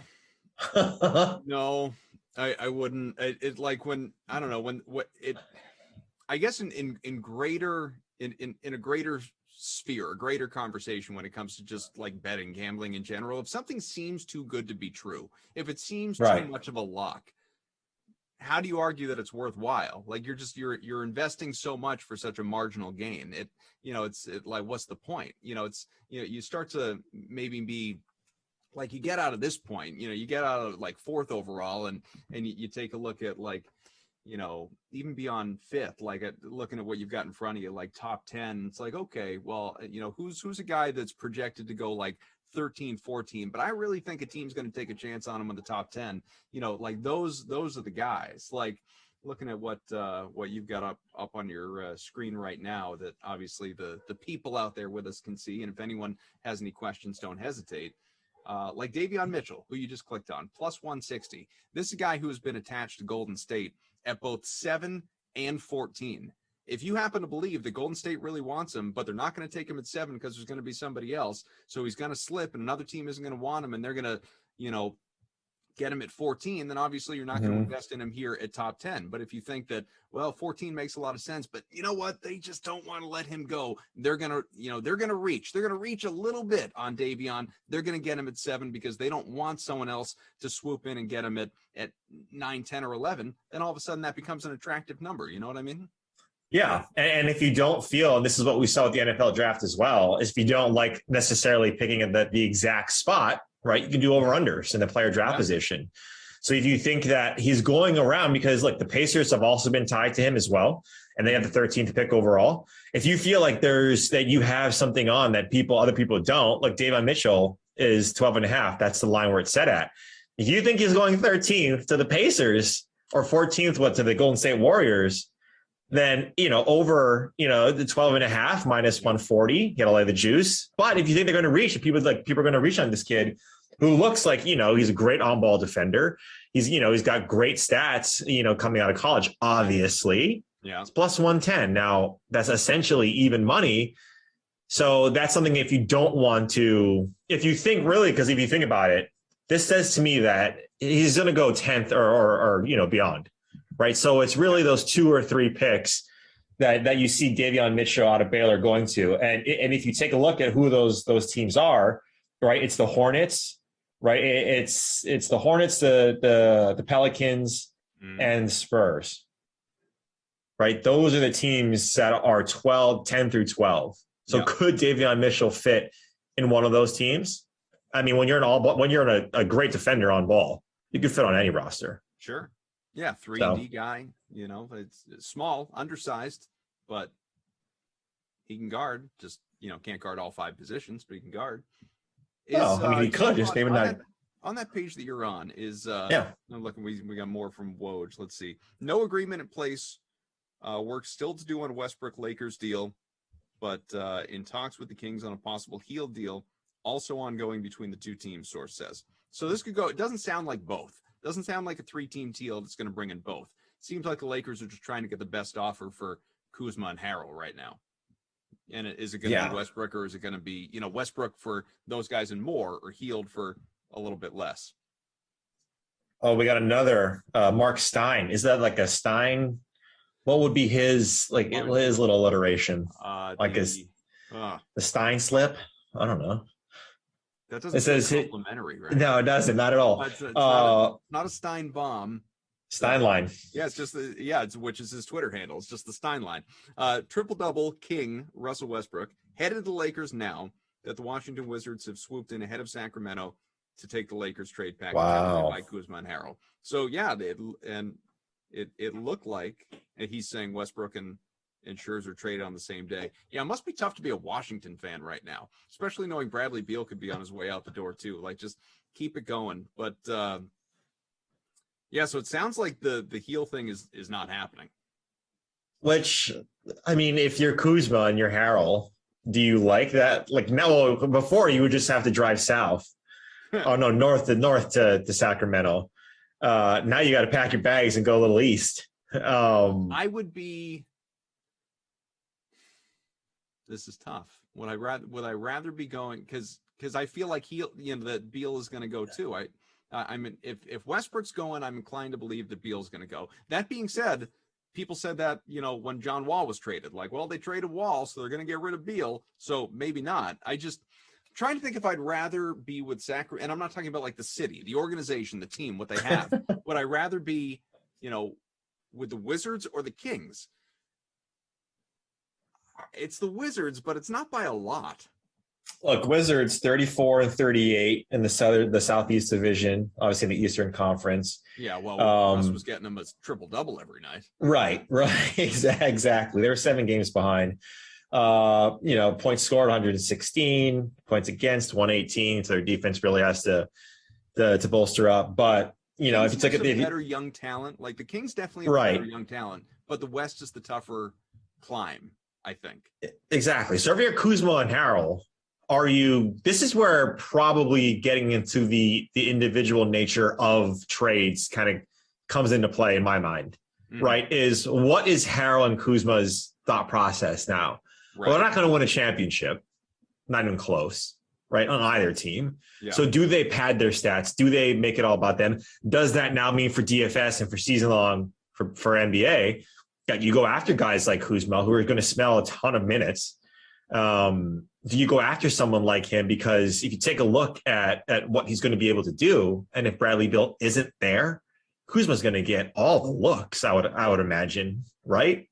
Here's another tweet from. It's a good opportunity for sure to lift his stats. He hasn't had the opportunity to be the guy with LA, and so as a result, he's looked at as this bust, a guy with he hasn't hit his potential. Can he do that with a team like Sacramento or Washington without Beal? Absolutely, he could be a 20-point-a-game guy. Yeah, and then you get picked up by some other team to win a championship, and then you're on your merry way. But Eric Koff, salary implications on a proposed Westbrook trade here. To LA, Russell Westbrook for the 2021-22 season, $44.2 million, 2022 to 2023, $47.1 million. To Washington, Kuzma, 21-22 is $13 million. And then the next year is another $13 million. The following year. So those 3 years is $13 million each. Montrezl Harrell, 9.7 for just this next year. And then Caldwell Pope, $13 million for this year and $14 million next year, and about $5 million guaranteed. Like that's a lot of mil.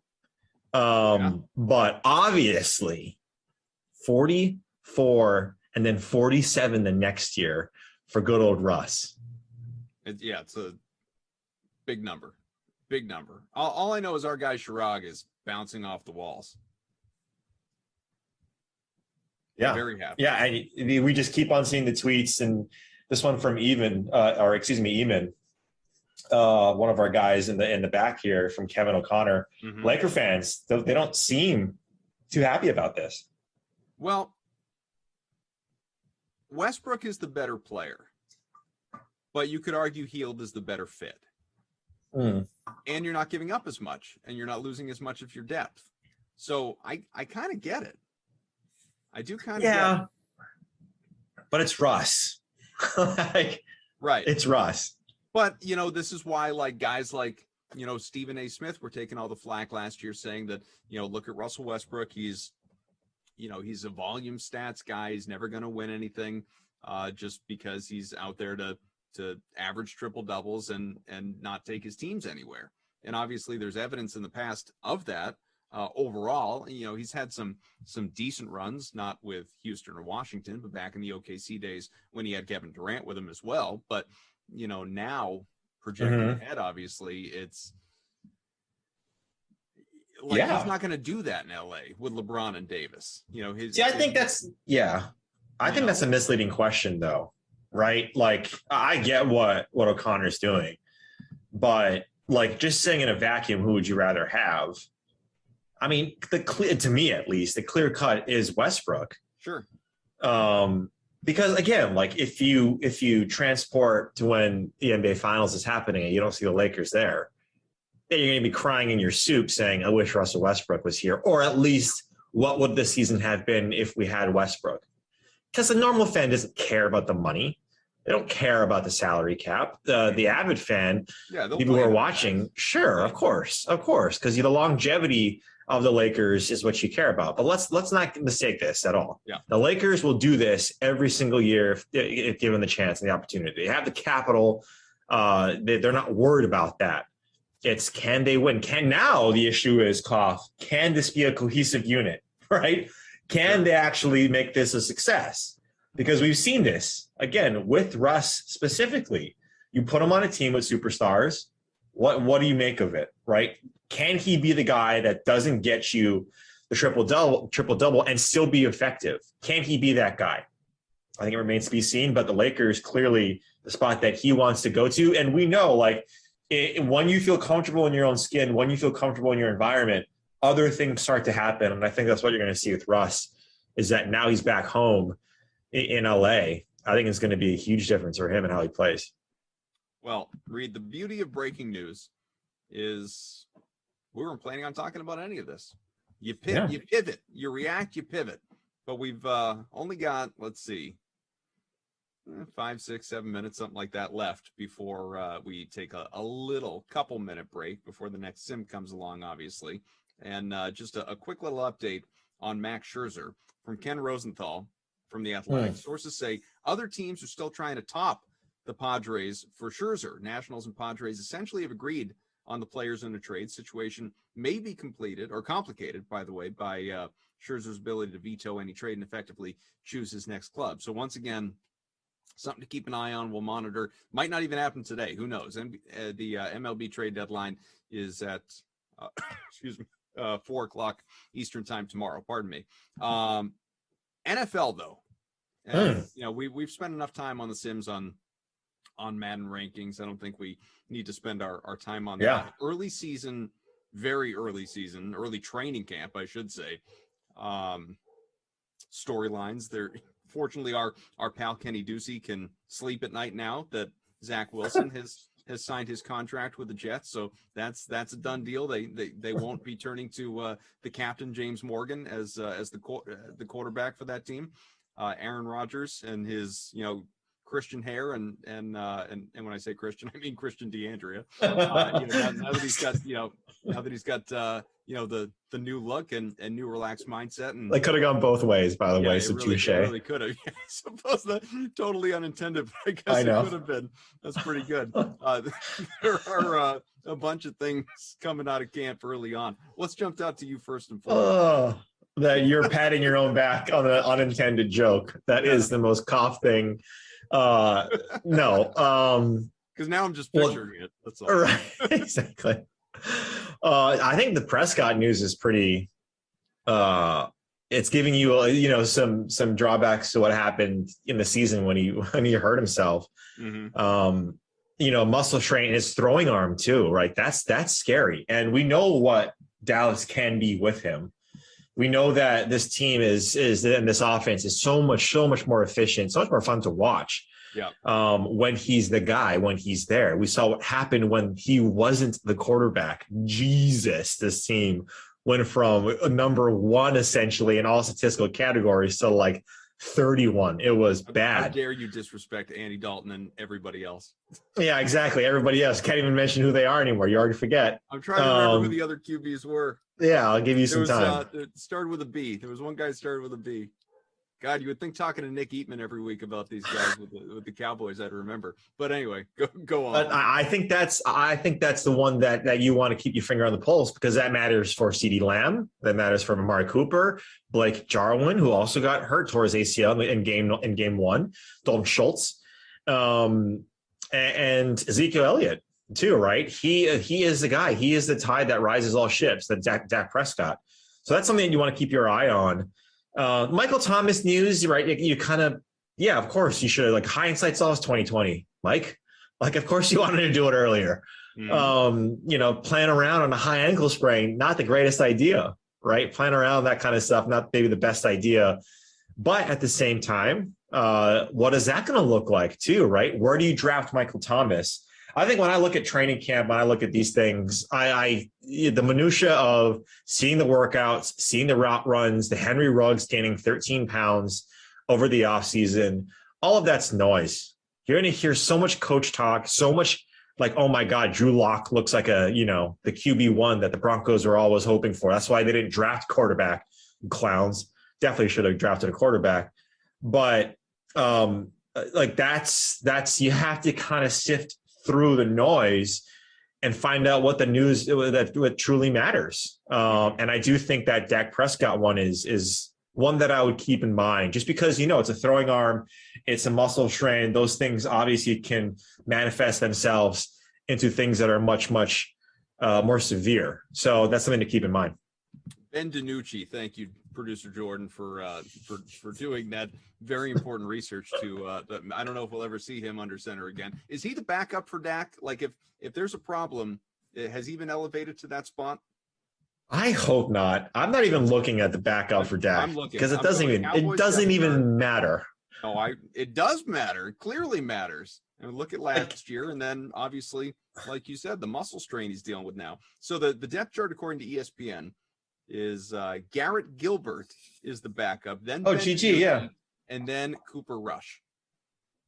Yeah, okay, exactly. It doesn't matter. Any one of those guys are under center.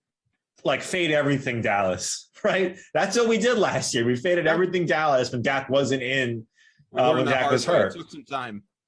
Right. Everyone thought, oh, this guy's a QB. Andy Dalton was a QB1.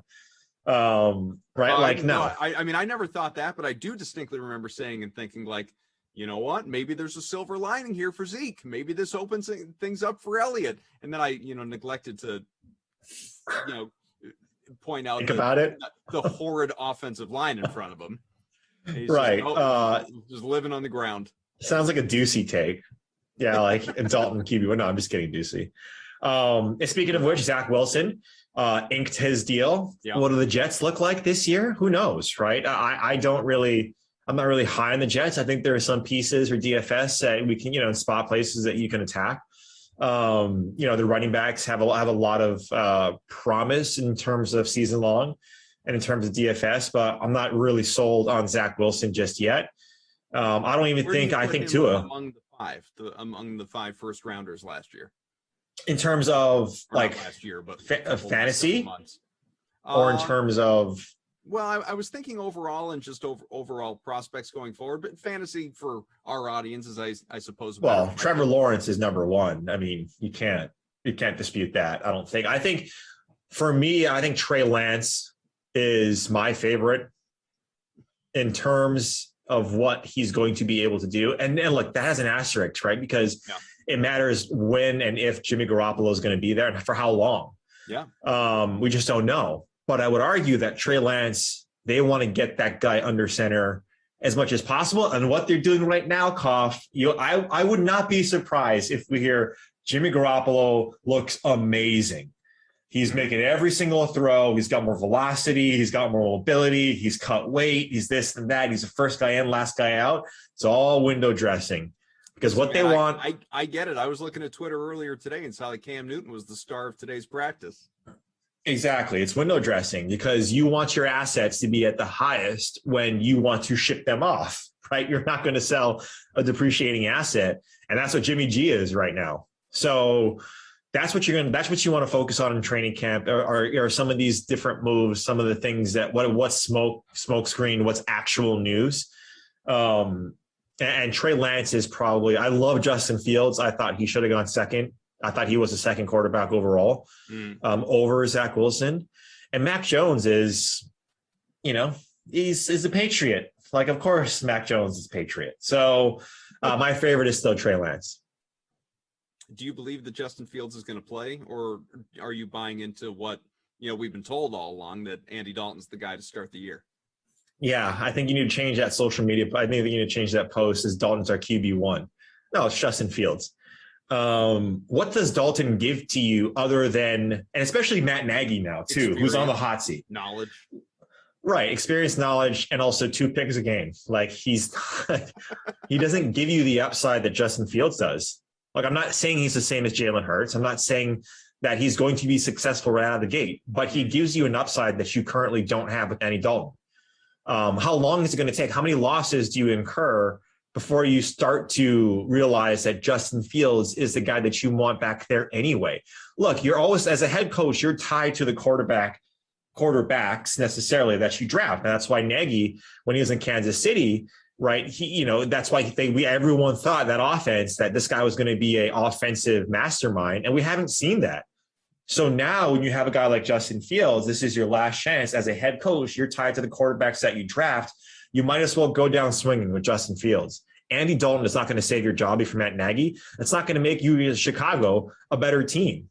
It might make them safer. It might make them feel better because they have experience and knowledge, but it's not going to help them win, in my mind, as much as, and maybe a little bit later in the season, that Justin Fields is. And also looking at next year too, if Justin Fields has all this time to start, man, if you see what he's able to do the following year, I think it's going to be amazing. So does Dalton start? I would say yeah, but I would not be surprised if week 1 or even close to like week 2, Justin Fields is under center.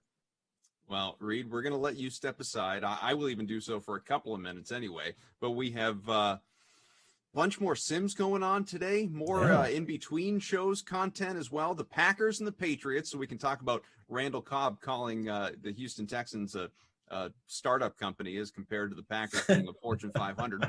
Talk about that on the next Sim. Against the Patriots, Packers-Patriots. I will be with Taryn Asak. Comes your way in just a few minutes here on the Dream Stream. And then 8 o'clock, prime time, Broncos-Falcons. Me again, Matt LaMarca. And then after that, with Anthony Amico, LaMarca's buddy, the three of us will get into some NBA draft stuff, watch along, talk about some of the things that have happened in the NBA today. Obviously, that Westbrook trade, among so many other things, Cade Cunningham and beyond that Reed and I were touching on earlier. And then Madden After Dark. Finally, you will be rid of me here in Simland. Moose, Jeff Ulrich, and LaMarca for the 10 o'clock Sim tonight. So, Reed, this was fun, buddy. We didn't get into really any golf, though, and I'm sorry. I wanted No, it's okay. We talk golf all the time, man. It's just fun to talk a little NBA, talk a little Westbrook, talk some football, because look, all of that stuff is coming around. And golf will be, golf's over 4 days. We got more and more time to talk about this on the old Twitter machine too, Koff. There you go. It's not going anywhere. But well, we are for a couple minutes anyway. Back with you in just a few for the next Sim. Reed, thank you, pal. We'll catch you next time. All right, bud.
So, anything going on today in sports? A lot happening. Tara Lynn Asack joins me. Adam Kaufman right back after a couple moment break. Thank you for being with us here on the Dream Stream. Hope you had fun watching the slate with Reed T. Fowler, the sports edition. Never would have guessed with Reed we'd do mostly basketball, but that was the reality with, it appears, Russell Westbrook headed to the Lakers. Not finalized yet, but that is the expectation. TL, how you doing? I am doing great, Koff. I mean, I can't stop refreshing Twitter. The news is just piling up. So many sports to cover. I mean, we're back. We're back. You know, we were just saying to producer Michael as our new crew takes over, and we thank the last one with Jordan and Eamon and Drew and everybody involved there, June as well. We've got our new group. And, I mean, you have got baseball trades. Max Scherzer could be going to the Padres, something we'll keep an eye on, but the MLB trade deadline is less than 24 hours away at this point. NBA draft is tonight. We'll have our follow-along show, me, Matt LaMarca, and Anthony Amico from Establish the Run. We'll go over all kinds of things that are offered on the DK Sportsbook, talk trades as well in the NBA. Looks like Ricky Rubio is going to be on the move as well. So Ben Simmons obviously is on the block for the Sixers. Yep. There's a lot happening in the NBA over the course of tonight, and football training camps. We'll touch on, what's going on with the Packers, Patriots, and other teams as we have this sim in front of us. And as I said to Mike, don't you dare disrespect NHL free agency. That only opened yesterday, and teams were going crazy. So sports are back, TL. Sports are very much back. Sports are back. This is a lot different than this time last year, and yeah. I'm excited. No question. So tell me, what's your lineup look like? So you're going to kill me, but I didn't get a lineup in. I actually just got back to my apartment from I swear, I put Slack on Do Not Disturb in it. Sure. It likes to really creep up on me every time. Sure you did. So I didn't get a lineup in because I was coming back from the office. I should have just done the lineup this morning like I wanted to, but I didn't. And I was trying to find parking, and I just kind of ran into the house. But I know that your lineup, I hope that you are as excited, though, Koff, about this lineup like you were the other night, even though that lineup decided to be a major disappointment for you. I'm not, and I hope that means I will do better because, as you said, that was not great for me. So Devin Funchess is my captain, about 31% owned in our smaller contest. The happy hour, the Mac Jones hype is off the charts. Free roll. Funchess is about 10% in the captain slot. Aaron Rodgers, I felt like with the amount of Rodgers we'll probably talk, I just had to roster the guy. I chose between him and Aaron Jones, and I went with this Aaron as opposed to the other one. Devontae Adams, who is not super highly owned, less than 50% of lineups, but he is 20% captained. Have Devin Asiasi. Tough to fade my guy, future Hall of Famer Julian Edelman, but I did. Sony Michel, who I never feel comfortable rostering, but maybe he'll make me, feel good and score a touchdown or two. And MVS, kind of a punt play, although ownership-wise, not remotely, more of a salary punt play. 60% owned, though, Marquez Valdez-Scantling. So that's what we got. Kicking off virtual Foxborough, our beloved New England Patriots against the Green Bay Packers, and Julian Edelman and the Pats starting off with the ball first here. I'm kind of bummed that I didn't get a lineup in because, just the glory of me beating you the other day, even though, I still kind of stunk. It's not like I was in even top 10, but you were better. Beating you is just awesome. Better. I get that. Look, strive for that, I guess. Yeah. You know what? Uncle Buck says, TL, you look beautiful as always. Cough looks adequate.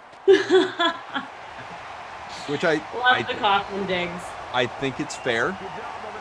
I'm not wearing any makeup. I'm wearing a very basic t-shirt. Yeah. You are dressed superior to me right now. Yeah. So just that alone, I win. How was the office, by the way? Because I know I follow you on the gram. I saw you posting stories. Very excited to be back in the actual DraftKings building at Boston headquarters, Boston HQ, for the first time in more than a year. What was it like? I was happy to go back. I mean, like I said, I haven't been in there since last March. It gets a little lonely, and I feel like I've been going cuckoo crazy lately just in my apartment talking to the computer. I just wanted to get out and go over to where the office is, see some people in there. It was a ghost town. There was really nobody in there. It was me and like 4 other people. But it was just nice to report elsewhere than in my kitchen with the cabinets, you know? Can you give us a preview of what you were working on? What So can the what people I be was looking for? So the people can look for, it's actually over on, if you don't follow DraftKings on Instagram, it's at DraftKings. I went on their Instagram stories today and I talked about the Madden release week. Obviously, we're in Simland, and they released the top 10 quarterbacks tomorrow for Madden 22. So we did a little over-under action on the top 10 from Madden 21, seeing what you people think. Do you think that Patrick Mahomes will stay at 99? Is Tom Brady going to crawl up from 90? What's going to happen? So we just did a little interactive Instagram story. So go check it out. Nice. Just a little, no, not an interview, just a live back and forth with the people in the crowd, the audience. Yeah, so still kind of just talking to a screen yet again, but You're allowed. Yeah. That's okay. Yeah, it was great, and it seems to be doing well on Instagram stories. So yeah, all the Sim Fam friends, go check it out over on Twitch. If you're watching even on the website, holler at all of you. We're a couple minutes in here to the scoreless sim. I'm looking at it. I pulled it up on my phone. Okay, The so Patrick thank you for Mahomes over supporting your under, friend. Russell Wilson over under, Lamar Jackson over under. I hit the top 10. Which QBs are going to take Drew Brees' spot in the top 10? Yeah. Tom Brady over under 90. I'm you know what? I should vote. I mean, Yeah, Patrick. you should actually. obviously- You should support your coworker. Who create? I don't want to throw anybody under the bus, but like Patrick Mahomes, look at Aaron Jones. Look at Aaron Jones. Go zigzag, zigzag. Gilmore can't get you. Touchdown, Green Bay. Apparently, I went with the wrong Aaron. 80 Yep, you touchdown, did. Aaron Jones.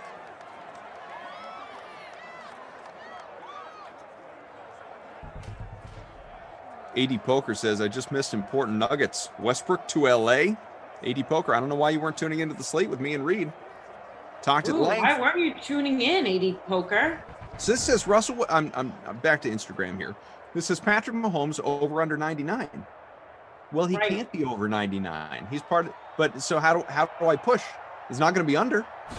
You should message our friends that created the actual polls in there and say, I'm that not voting. was not. I'm not voting. I'm not voting for this one.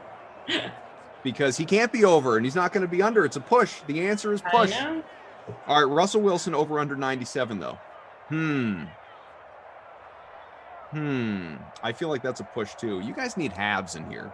I'll go over. Hey, listen. I'll go over. That, Let's see.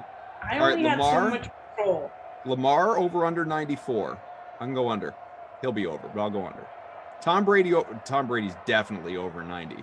Yeah, 73% of people went over. Aaron Rodgers over under 89. You kidding me? Easy over. 85%. Who are the 15% of you that went under? Who are you? Who are you? Matt Reveal Ryan, yourselves. Matt Ryan, 87. Show yourselves. Yeah, I got to talk to somebody about the, there shouldn't have been an over-under on Mr. Mahomes, but, you know, this is our first time trying this out, and it's actually getting a lot of good looks over here. Well, I'm glad you had fun. Thanks. And look forward to, obviously, more fun on the social channels. Yeah. 7-0 Green Bay. About 2.5 into this opening quarter. I've mentioned this on the last... I was on the last sim. I mentioned this during the slate with Reed, so this is, forgive me if you've heard it, folks. But Randall Cobb, did you see Randall Cobb's comments comparing Green Bay to a Fortune 500 company and Houston to a startup now that he is a Packer again? I mean, bold. Customer care, Aaron Jones.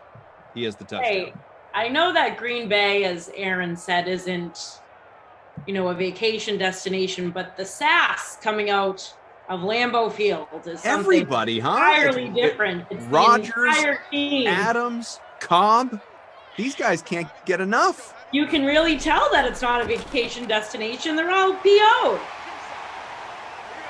It really is something. Cam Newton, who, based on the old Twitter machine, to Julian Edelman 15 right there, Cam Newton, one of the stars of today's training camp practice. Yesterday it was Mac Jones stealing all the highlights. Guys like Jonnu Smith discussing all the swagger that Jones has, and was highlighting how he walked in after he was drafted and, getting compared to Bill Belichick, that walk. I'm sure you remember that. But a lot of people are big fans of Mac. People are all in on Mac. He calls him Maxonville because he's from Jacksonville. Calls him Maxonville. Cam Newton calls him Mac and Cheese. So this is already a kid of many nicknames. But he's the guy at the moment. But today it was Cam Newton. Today with some very impressive, tight pocket, quick, accurate throws into the end zone during some of the 11-on-11 drills. And I think this is what we should expect. This is what we should expect, Tara Lynn. On one side, you got Green Bay. After all the summer of uncertainty, we know definitively who their quarterback is. And now with New England, we wait. Whether you're owner Robert Kraft all the way down to, bozos like me and you just wait and find out which direction Bill Belichick goes. Do you think he's going to sway a certain way, or after seeing and hearing about Mac Jones at practice, are you leaning towards Cam's not QB1? I believe that it's interesting the way that Bill Belichick has handled this, because he said, obviously, at the time that Mac Jones was drafted, Cam's our quarterback. And you go into offseason mini camps, it wasn't as definitively stated, but generally speaking, the tone was still Cam's our quarterback. You then get into training camp. After Mac Jones had a pretty good mini camp, you get into training camp. Bill Belichick's asked about the QB competition in camp, as we got a 4th and 1 from the 42 coming, and Pats are going to punt it away from, like I said, just about midfield. Belichick was asked about the QB competition. He said, everyone gets a clean slate. Everyone. And of course, all the coaches, all the players, he wasn't going to be specific about Cam versus Mac. He just said everyone gets a clean slate. But it was interesting that he did that because... Now, is that how you would operate, Klopp, though? Would you operate that everyone gets a clean slate? Oh, none of us get a clean slate. We're all judged on what have you done for me lately. That's how the world works. But that's not how Bill Belichick talks to the media. So I thought it was interesting, though. I thought it was interesting that he, not that he owes anyone anything. He's going to say what he feels like saying. It's always been that way. But I thought it was interesting that he veered away from the definitive Cam's our quarterback. He is actually, it seems to be, based on what he is saying, it seems to be that he is going to let a QB competition play out a little bit. Do you believe Cam has the edge? Well, that would be fair. But it looks like between practices and obviously preseason games, once those roll around next month, that he's going to let the play on the field decide this a little bit. And I don't know, I'm in on that. I mean, just give me the guy who's I don't need the incumbent. I don't need it to be Cam just because he has more experience in the offense. If Mac Jones is better in preseason and better in training camp, it should be Mac Jones. Cam Newton isn't Tom Brady. He hasn't, earned anything, after what he did last year. So let's just see which way it goes, obviously. But I'm interested. I'm really interested.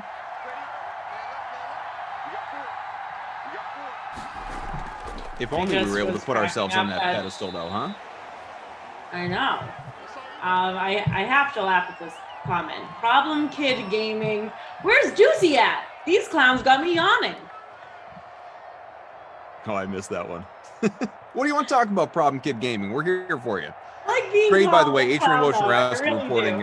I mentioned earlier Ricky Rubio going to the Cavs from the Timberwolves, along with a 2022 second-round pick in cash for Taurean Prince.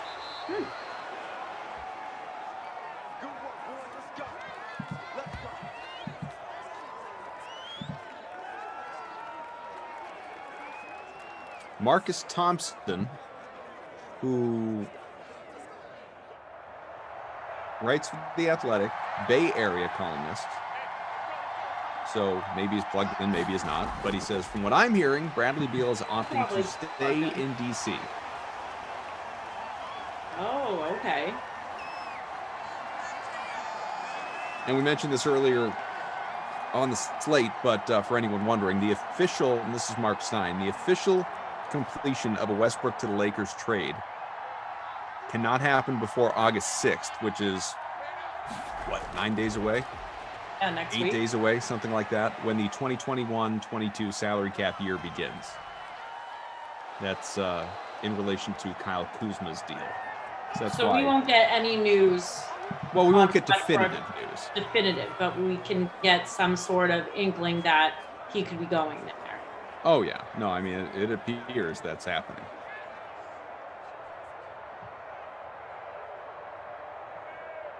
Wow, what a powerhouse team that will be. Are you excited for that? Are you not liking it? JJK Kaufman's neglecting the game a little more than usual today. We've reached the end of quarter number one, only because there's so much going on, and it's, short of one big Aaron Jones touchdown run, there's not a lot happening in the sim. 7-0 so far. We'll get to some of the numbers, and then obviously I'll address your question that you asked about the Lakers. But to give you some numbers, Aaron Rodgers, 48 passing. He's perfect, 3 for 3, and handsome too. Newton, 3 of 5 for 38. Sony, 3 for 10 on the ground. Aaron Jones, 3 for 82 with that long score. Aaron Rodgers has lost the ball at this point. Devin Asiasi, 1 for 17. Devin Funchess, my captain, 1 for 23, and single catches across the board. No one with multiple catches to this point. Our leader currently is BB Craig. BB Craig, out of 124, has Jones at captain and then single digits for everybody else. Customer care. I just realized it took Jones out. LOL time. Yeah, that hurt you today. I'm interested. I'm obviously, I don't know what to make of it. I just think, as I said to Reed, I think the Lakers are looking at this and saying, depth be damned. We want as many stars as we can. I don't love the fit. And this is not me saying Buddy Hield's a better player than Russell Westbrook. He's not. He might be a better fit. I mean, one thing the Lakers needed was shooting. Russell Westbrook is not that.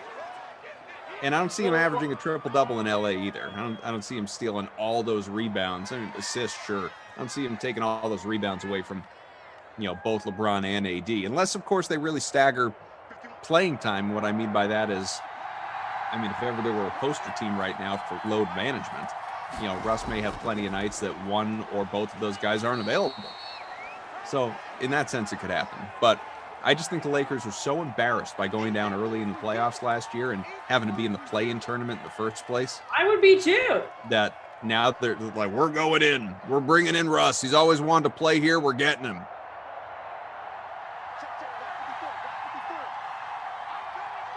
Third and 2 from the 7, minute and a half gone by second quarter. Taryn Asak, Adam Kaufman, Mike, our producer, Daniel, our technical director, and Jim. Hey, Jim. That's what Flash would say if he were here, but he's off. Jim and Ops. Flash said he's in the mountains and he has horrible service. Yeah, he's camping and says he couldn't go on Tommy's stream because he's worried about his service. You're going on what, tomorrow morning with Mr. Carroll? Yeah, he gave me a really early slot. Oh, how? 8:30 a.m. Would you prefer 2 a.m.? Because that's when I'm going on. Yeah, but that's like your thriving hour. Thank you. Yeah, 8:30 is no one's thriving hour. Not me. No. Cam, safety range. Ah, he got rid of it and got it. Completed. From the 7 to the 35, Cam up to 66 passing. Yeah, Daniel says Lamarcus is going. So it's that Moose. Makes sense. I believe, and Tommy sent out a schedule to everybody. It's all over social media if you want to look at it. It's on Twitter, Instagram, everywhere else. I believe that we've got a stretch. It's Moose at 2, me at 2:30, Lamarca at 3, something like that.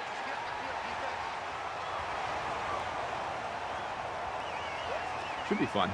Looking forward to it. I may intentionally go long so that I can butt into Lamarcus slot. Oh, Jesus. Well, that's going to be easy for you. You can just talk to a wall. What do you think you're going to talk about with Tommy? Are you going to talk about like what's going on in sports, or are you just going to talk about what they're offering the latest at Denny's? So if I'm a gambling man, I bet that Tommy is going to ask me all about the NBA draft and trades, and like he's gonna zero in on the NBA. It's gonna Westbrook moving. Did the Celtics do anything? What do the Celtics do? Because he'll look at me as a C's guy, and so he'll zero in on that. If it were left up to me, I don't even want to talk sports with him. I want to talk about all his over-unders on his tweet that he sent out and how he's doing at that point in the night. I want to just life. Is he nervous about getting married? Is he excited to be moving home? I just want to talk about Tommy. So let's see if I could totally just derail whatever he has planned for me. Like he'll ask a question. It's going to be hard. I feel like he's going to want to stick to a plan. I don't know. We'll see. I mean, he could be a little. When's he start? When's he start this thing? Soon, right? Like 7 Eastern or something like that. I think in like an hour. He could be pretty delirious by that point in the night. I might be able to do whatever I want. I might cuss. I might cuss too and say, "Why the did you have me up this early?" Wait, I see on here, and I'm trying to text this bozo right now. Did Glash go on a stream, Rossi's Fat Cat, and say that there's 0 chance that I make it to Tommy's stream at 8:30 a.m.? Oh, for sure. Yeah. I was listening last night during Madden After Dark, and he went through every DK person that I watched it. He went through every DK person that Tommy has scheduled and gave a reason for why none of us are going to show up. Okay, what was my reason? Sleeping? That it's 8:30 in the morning. Yeah. Like he said, but he went really late to your movie date. So he would I mean, there were like, I was listening, TL, I was angry because like if he had booked me at 8 in the morning, fine, like fair game, totally get it. I'm going on at 2. I'm going to be up. I'm just going to be like sitting on my computer doing my radio work and waiting for that call from Tommy. So I'm good. Like there's no chance, like short of an emergency, I'm not just going to randomly fall asleep. I will be sitting here on my computer. There's no chance that I'm going to miss it. Like I was Glash saying that there was a potential of me like texting and saying, "Oh, I can't make it. Something came up." There's no way that happens at 2 in the morning. But everybody else, absolutely. Oh yeah. Like you at 8:30 in the morning, Emerson at any time, BK on BK's schedule for sure. But I'll be there. 8:30 in the morning. Reliable. Lamarcus is going to be passed out. Report from my couch. It's going to be a fun time. 2nd and 5 from the 10. Patriots trying to even this up before the half. Cam, fancy footwork. Let's go. Oh my goodness gracious. Well, I hope we don't see that out of Cam this season. Bench him. Send him to the bench. We don't need any of that. Abby Rizzo, he said TL will never be up by 8:30 a.m. She'll bail. So will Koff. He said by 2 p.m. bailiffs. Problem Kid Gaming. Koff rants like he's at the salon, Terrelyn. Do I sound like an old head at the salon? Yeah, you always sound like an old grandpa. Oh, hold it up, Joy. I'm of course. That's my ship. Up from my Us Weekly. Out to the 2. Cam 113, 118 passing actually. 1st and goal on the way. Demir Bird 4 catches. Noah wants a Bird touchdown. You almost got it. Stay tuned. You still may. My lineup stinks. 110 out of 124. Poppy Herb is in front. Yeah, I mean, the 8:30 a.m. is tough for me. I'm producing all day tomorrow. Why'd you agree to it? It's Tommy. He's just a nice little microwave man. I just couldn't say no. You didn't ask him for if he had a later slot available? I didn't. So that's on me. I just kind of yucked quick. Goodness gracious, Sony.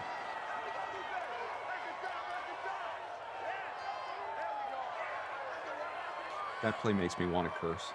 You should have asked him. Please don't.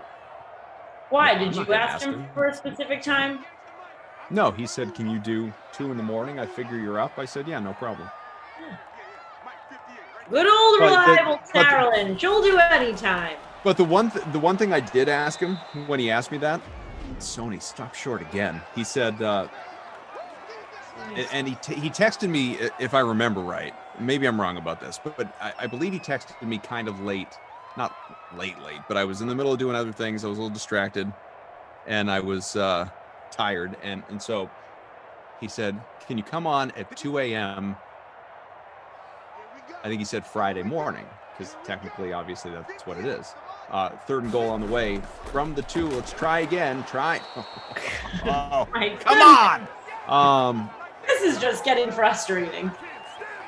So I said, so wait, Thursday into Friday or Friday into Saturday? Because if it was Friday into Saturday, I would have said no, because I won't be up. But Thursday into Friday, I was in. He said, yeah, no, don't worry, it's weekday. Oh, we got some news, and I don't like it. The Yankees, according to Joel Sherman, New York Post, as the field goes up and good, are on the brink of acquiring Anthony Rizzo from the Cubs after getting Gallo previously. Well, that's not great. I was looking for him to be a Red Sox. It's not looking like it's happening. Man, I wonder what the Yankees are even doing. Like, they're such a bad team. Why are they just adding guys right now? Are they really believing that they're going to hit their way back into the playoffs?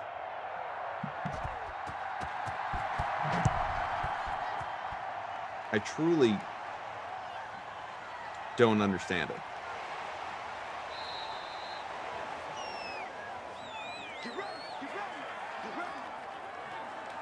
I don't get it. Michael just bopped into the Slack. The Yankees are moving closer to acquiring Anthony Rizzo from the Is Cubs. anybody listening? Anyone out there at all? Anyone in No one's Simland? listening. Am I here? No one's Is listening this the to you. Sixth Sense? Am I the Bruce Willis in this situation? Yes, you are. I'm just going to go hang out with my barking dog. Yeah, he sounds fun.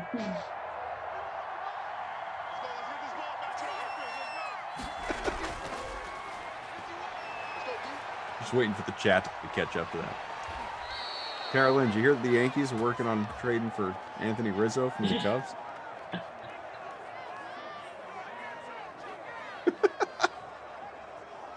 It's the second source.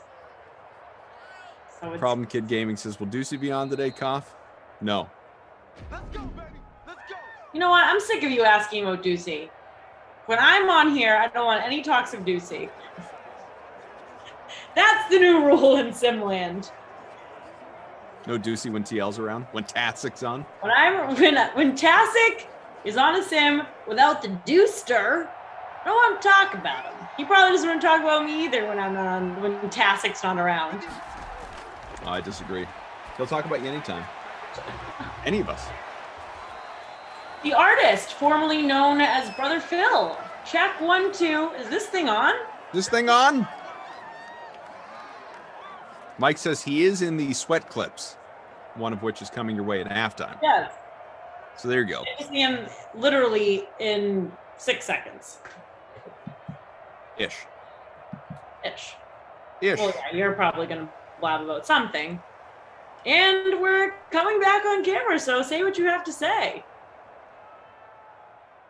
Green Bay 7 and Patriots trailing. Very tough. Yeah, not the best sim if you're looking for offense. If you roster both defenses, you're probably in a decent spot. Although surprisingly, Captain Blood, who is our leader in the free roll, has neither DST right now. We'll go over some of the numbers for you. I can tell you Aaron Jones in the captain spot of the leading lineup with his 82 on the ground. 7-3 Green Bay. We'll look at some of the numbers, like I said, and then take you off to the sweat. Cam Newton, 118 passing, 74 for Aaron Rodgers, whose total passing yards do not equal that of one touchdown run from Aaron Jones. So, good decision, Koff. Good rostering. Sony Michel, 8 for 19. Bozo. Fumble for Rodgers on the ground. 3 for 82 for Jones. A dozen for James White. Sony Michel should have 2 touchdowns by now, albeit on the same possession. Damiere Byrd, 4 for 50. He's your leading receiver across the board. Catches and yards. And let's take you out to the sweat. So ahead of the NBA draft, which begins in a little less than 2 hours, we'll call it. Coverage beginning at 8, though, for a lot of places. Julian Edelman, Felix, forget his first name, Felix, Kenny Ducey, and Nick Whalen discuss the candidates for the NBA Rookie of the Year. Basically, is it Cade Cunningham or somebody else? Let's find out what the fellas had to say. So first pick belongs to the Pistons. All eyes are going to be on Cade Cunningham out of Oklahoma State. He is minus 8,000 to go first overall, as he is widely seen as the most complete player in the draft.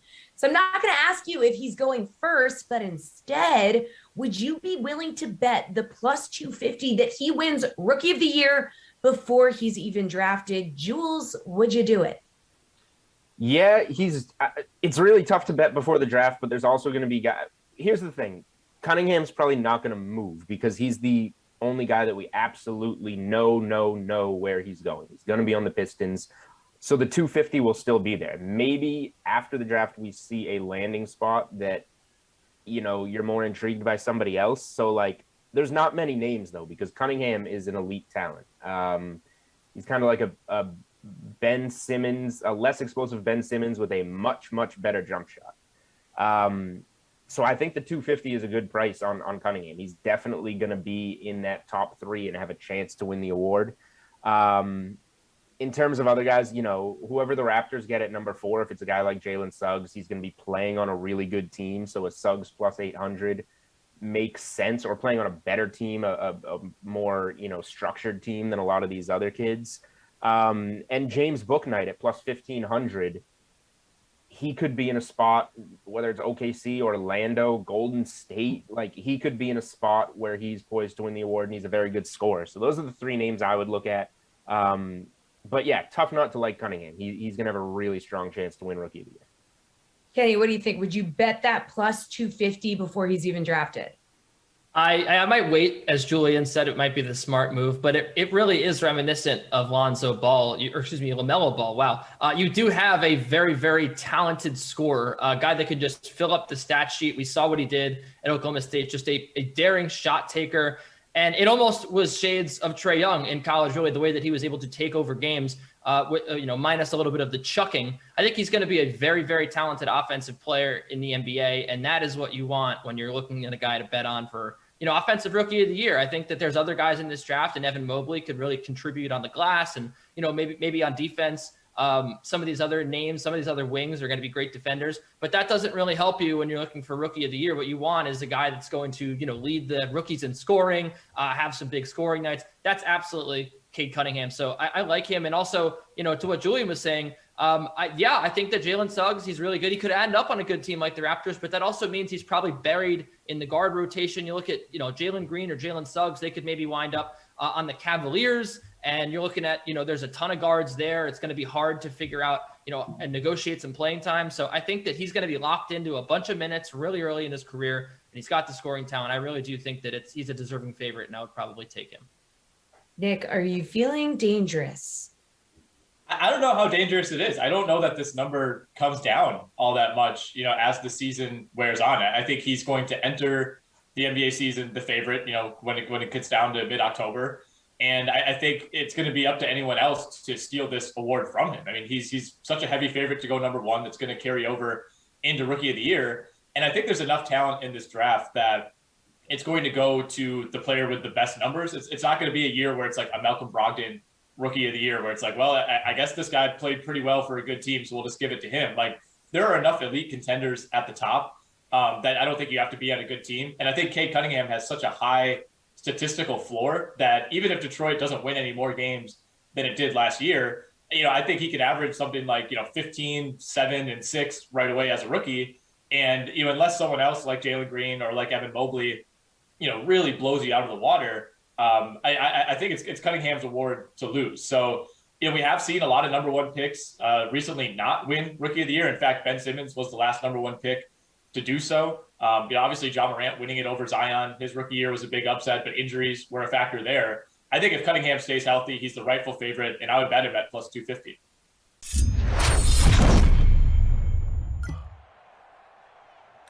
Thanks very much to the fellas. Felix, Ducey, Waylon. The Sweat comes your way Monday through Friday, weekdays on the Dream Stream, 11 a.m. to noon Eastern time. You can catch those guys, so many others talking all kinds of different sports and odds and everything else available to you. It's a fun show. Hope you watch it. And at the very least, you can catch replays of it that we always have available to you throughout the day on the Dream Stream. Again, each and every day of the week, that is. And if you haven't heard, it looks like Anthony Rizzo is going to the Yankees.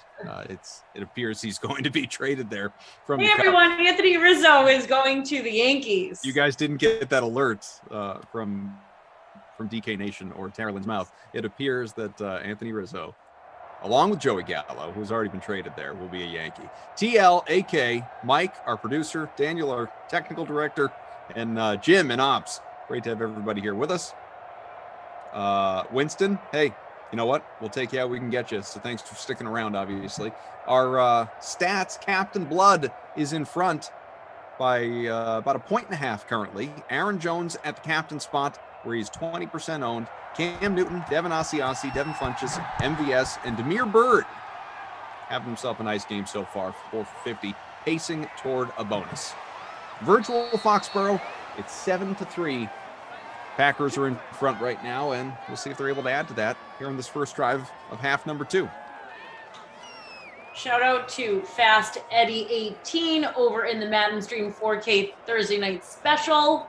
He's leading that contest. And then Mr. Cheesehead, very fitting for this Packers game. He falls right behind at number 2. They're tied neck and neck here. So Fast Eddie has our guy who really just let it all out there at the press conference yesterday, Aaron Rodgers. So I know we spent a little time talking about that yesterday, but any developing thoughts, 24 hours later? At first I was like, wow, go Aaron. He's just really letting it all out there at the podium. He came prepared. He had his names, he had his notes, and he knew what he wanted to say. But now I'm like, you know what? Couldn't we have just held back just a little bit? You're in Green Bay. You're going to stay there this season. We get it. You want to be more involved. But at the end of the day, you're there to play. Like you said, this is not a vacation destination. You were there to play the game of football. So do you really have to go all off on the organization by saying that you want to be involved with everything that's going on behind the scenes as well? But then you said it's not going to get in the way of you playing. Seems a little all over the board now that I've thought about it. Well, that's an interesting flip. Aaron Jones from Aaron Rodgers, and 4th and 5 on the way. I don't think that was necessarily the desired plan. Very marginal game with a punt coming up after the Devin McCourty tackle. It just feels, and you can relate to this. This is your kind of programming right here. It really feels like listening to these guys in Green Bay: Rodgers, Adams, Cobb. The front office.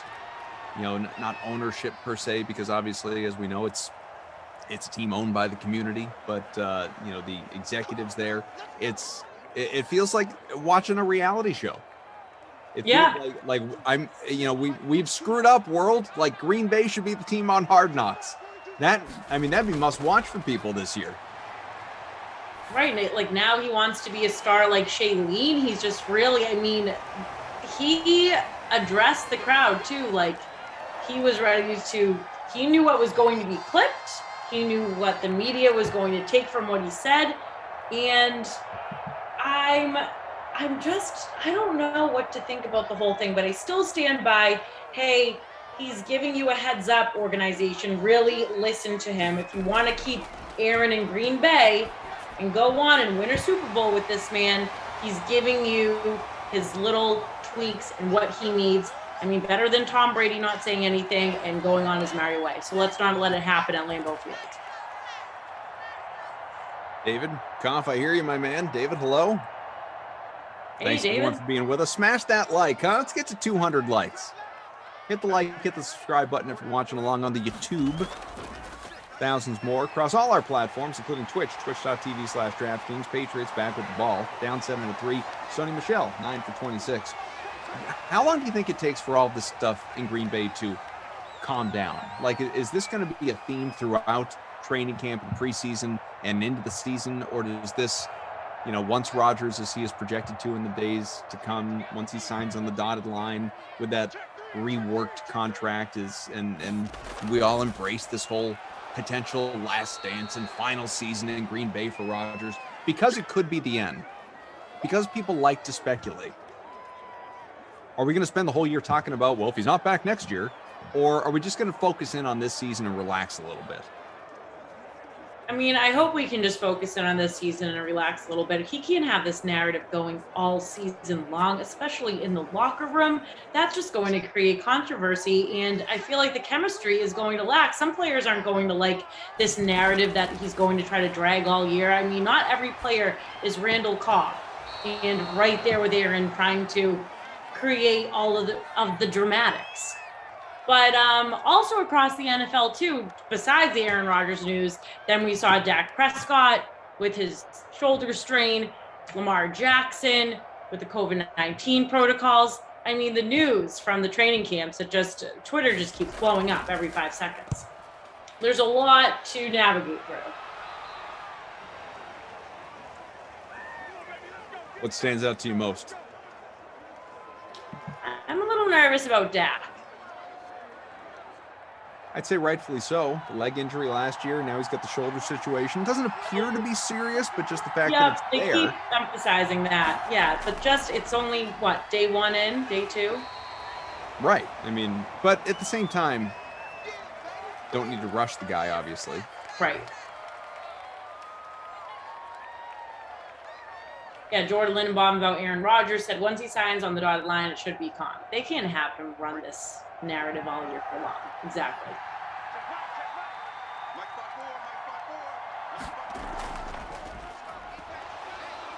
Producer Mike tells us that the Dodgers finalizing a deal for Danny Duffy from Kansas City.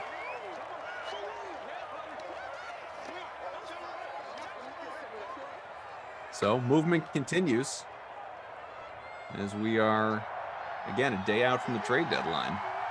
With lots happening in the NBA as well. Again, if you're just joining us, Russell Westbrook appears to be headed to the Lakers. Looked for a moment like Buddy Hield could be going there, but that seems to have fallen apart since the same players were involved. Where would you like to see Ben Simmons land? I just wonder, it does seem inevitable that he gets moved. I just wonder if it happens tonight. Oh, yeah. I do wonder if it happens tonight. Zach talking to ZT on the previous sim, he was not convinced. Not convinced that Simmons will get moved. Not convinced that he'll move tonight.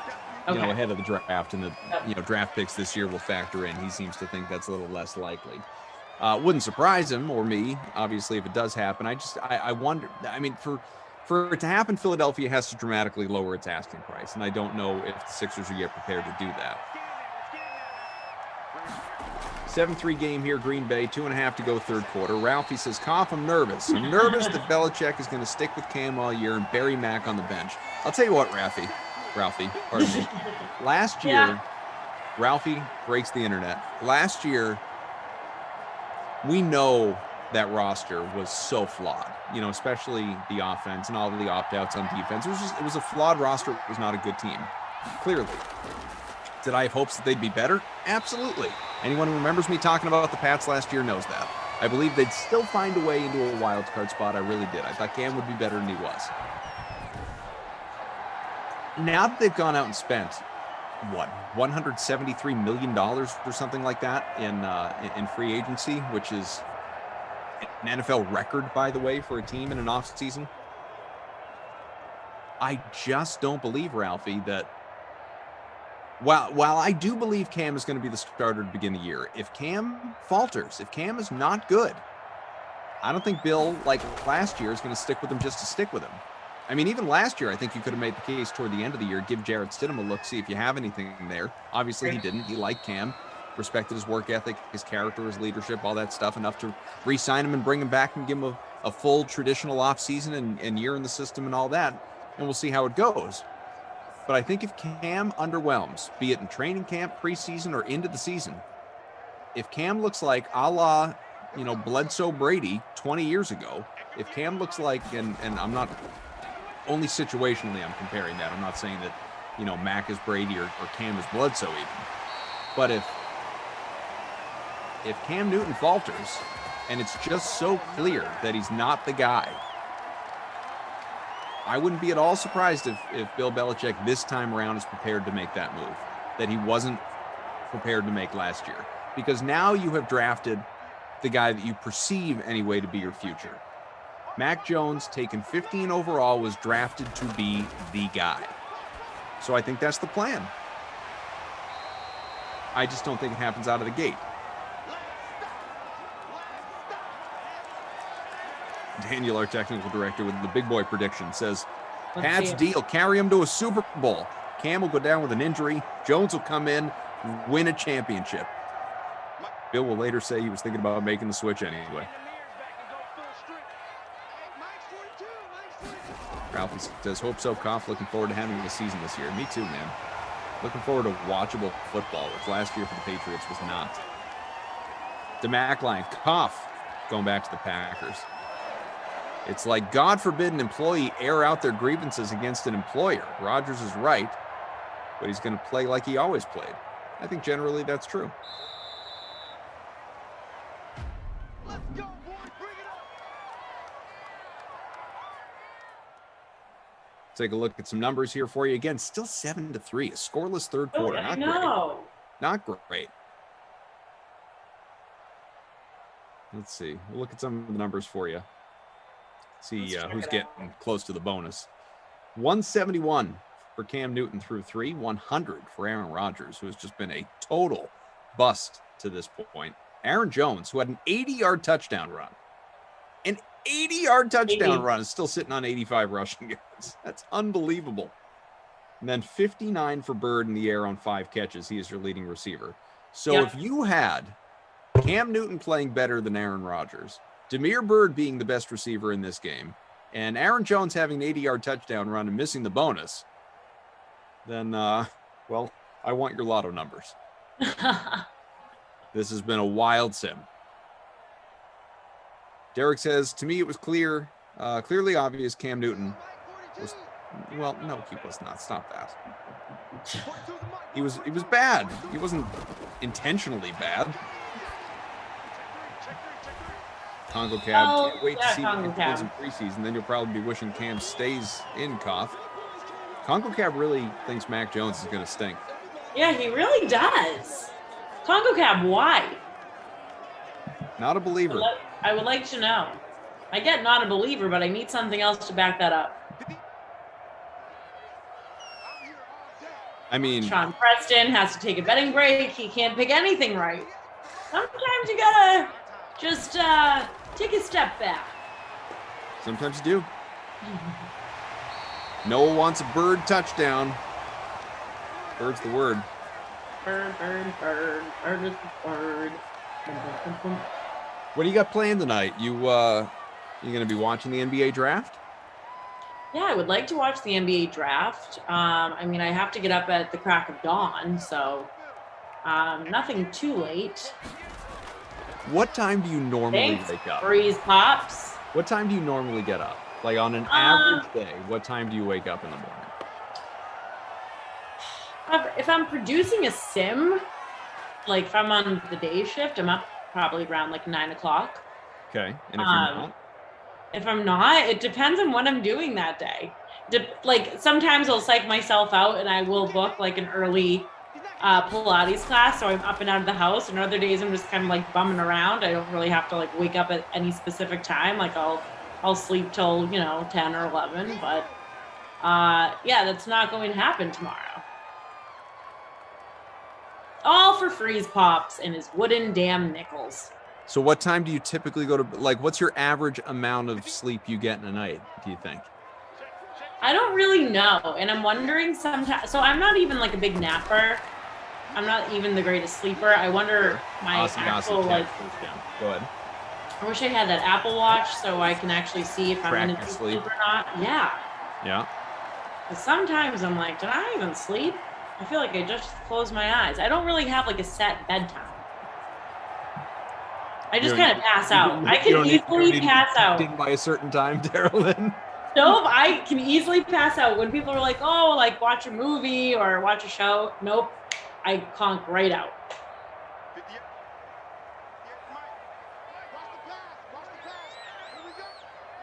John Morosi, by the way, I'm just looking at rumors on Twitter here. Red Sox and Rays join the Dodgers and Giants among clubs talking with the Twins about Jose Barrios.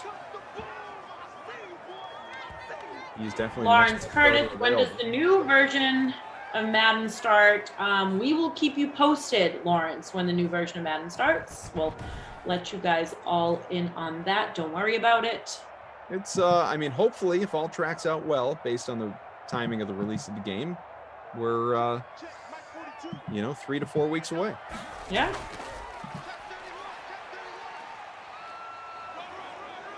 Sony Michel, stop short of the end zone again. How many times have I said that today?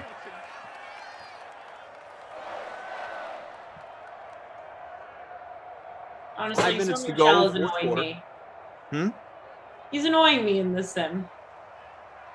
Sony, annoying. Imagine if you rostered him in your fake lineup.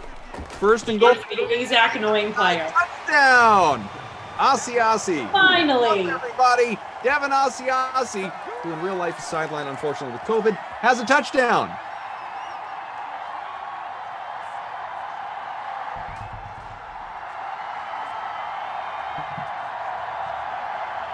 I rostered Asiasi. I needed that. That'll take me just a hair away from last place. I think I was 120 out of 124 before that. Gross. Now, you are doing the NBA watch, right, with LaMarca. Sure. And special guest, what's his? Anthony Amico. Marcus Buddy. Yeah, that would be a good crew. I wonder if LaMarca, though, is going to favorite Amico over you. I wonder if there's going to be some favoritism here. I would like to see some dramatics break out. Here, and you guys will have a hard time believing this. Here is what I'm looking for after 3 sims plus the slate with Reed. I am hoping that I can just ask each of them a question and let them go. And then maybe they'll start asking each other questions. At which point, I don't have to say anything. And I can just watch the draft. And I'll just do the beginning, hey, welcome to the show. I'll do the very end. Madden After Dark is coming up next. And everything in between, it's just the 2 of those guys that you barely even hear from me. That's what I'm looking for during that show tonight. Koff, let me tell you, I think that that's a very smart idea. Just let them 2 go at it, and then you get to just sit back and relax. I mean, you have to stay up. Gotta talk to Freeze Pops at 2 a.m. about God knows what. Maybe the menu. I don't know. Just don't tire yourself out. No. Nope. Don't want to overexert myself. I've earned a nice, restful NBA watch-along. Who's on Madden After Dark tonight? Me? No, I'm just kidding. It's LaMarca and Moose. And I'll probably just be in the chat harassing them. Yeah. I miss you guys. I've been with you all day and I miss you. Has anyone heard from Glash?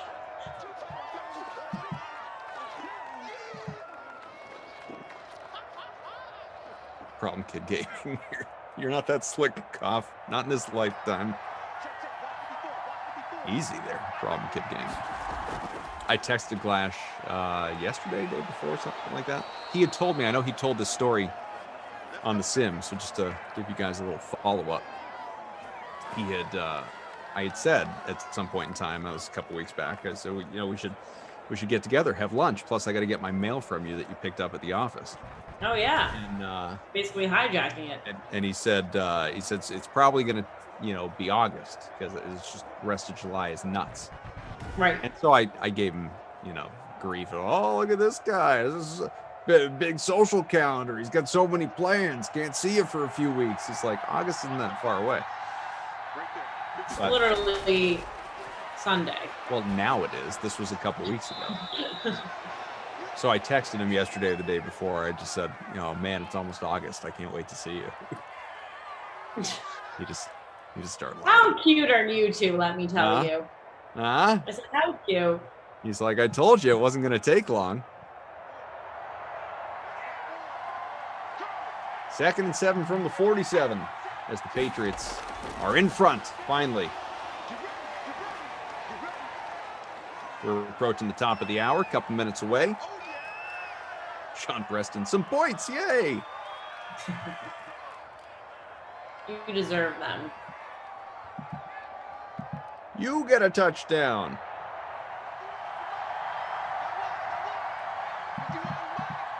So what are you excited for in the draft tonight? Anyone sticking out to you? So, I mean, obviously, you're just sitting back, relaxing, and watching it. No, I mean, selfishly, I'm just sort of, I'm less interested in the draft itself because we all know who the first few picks are going to be. It's going to be Cade Cunningham going number 1 in Detroit. Evan Mobley is projected to go 2, Jalen Green 3. Maybe Jalen Suggs goes 4. But these are the expectations. So, and then once you get into the later lottery and beyond, it's a crapshoot. Right. The Celtics, don't pick until 45, barring a trade. Look at this. Nice completion to the 6th. We hit the 2-minute warning. What I'm interested in is a carryover of what we saw today. The Westbrook trade, Rubio trade. Could Hield be dealt? Is Simmons going to be dealt? Would Beal be dealt? That's what I'm looking for. I want to see what kind of noise happens during the draft. Do the Celtics, again, selfishly, do the Celtics trade into the first round, or are they really not going to sit and not do anything until number 45? I'm just kind of interested to see what it all looks like. But these, to me, it's a fine draft. It's top heavy like most drafts, and I don't. Oh, really? Touchdown! He fell in. A little surprised, but he got there. All right. Literally. Good on you, Sternberger. Nice work. I'm just, I'm curious to see how some of the bigger news, stuff like that, plays out. Green Bay. Oh, wait a minute. I'm not convinced he didn't drop that ball before he landed in the end zone. Can we get a review? Review? Come on, not Bill Belichick. Review it. 14-10. Let's go, Griffin Murphy. Lindenbaum says it didn't cross the line. You know what? I didn't think it did either, Jordan. Plus, who has Sternberger anyway? Abby Rizzle called it. Jake Sternberger, my punt play. It's yes, Abby Rizzle. It's Jace. And then she said no review. Celebrate your guy. Got to say the right name. Yeah, but she was probably just typing quick, cough. Lay off. Yeah, I know. I'll give her the benefit of the doubt. 1% owned in the larger contest. I'm guessing similar, if at all, in our smaller one. No, let's see if I can find Abby Rizzle's lineup. Let's see. I'm scrolling, Riz. Are you in here? Hello? Rizzle? Rizzle? I don't think Abby Rizzle's in our smaller contest here, unless I'm mistaken. What contest are you in, Abby? Where are you? Oh, and then the Mr. Cheesehead 15 leading the Madden Stream 4K Thursday night special. I love, when I lived in Wisconsin, the cheese thing, everything was just cheese, cheese, cheese. Constantly. I was enough. Abby Rizzle says Abby's rim rods. Oh, okay, there's Jace. 0.8%. Abby's in 5th. I didn't think it was like you, Abby, to not be in the contest. That didn't make any sense to me. All right, Patriots, win a dramatic one late, huh? Cam to Edelman. Missed seeing that connection. It was so good against Seattle last year. That was about it. 1st and 10, midfield. Clock ticking down. Pats have all 3 timeouts, just not electing to use any yet. Okay. Busy day in Simland. Cam slings it. Another completion and getting out of bounds to stop the clock. That's 250 for Newton. Gets to the 35 and Jimmy White. 4th catch for him. Abby says, always in when I'm here. Respect. Respect, Abby.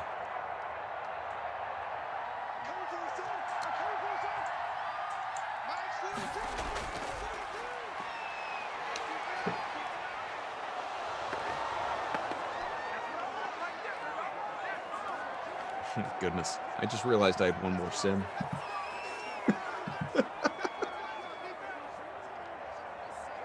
Well, the watch along.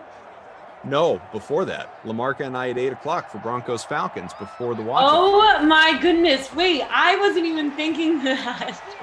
For some reason, it's like the I 8 was just o'clock. thinking watch along, skip over 8 o'clock. Yeah, like in my head, start. in my head, it's like the 8 o'clock sim didn't even exist. This It was is like a lot of Kaufman for people. And you did the slate? Oh, this is too much for you guys. This is too much. What a day. How did I got really twisted around the clock there for a second. All right, Patriots, 3rd and 15 from the 40. 23 seconds left. Again, still with all timeouts. Cam from the logo, sitting on the flying Elvis. Deep throw, end zone picked. Intercepted. Oh my goodness. All but over after the Amos interception. Amos once again top 10 in Madden at his position.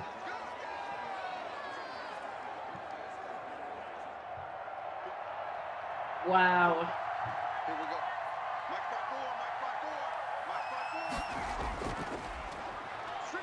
Packers are just going to run this thing out.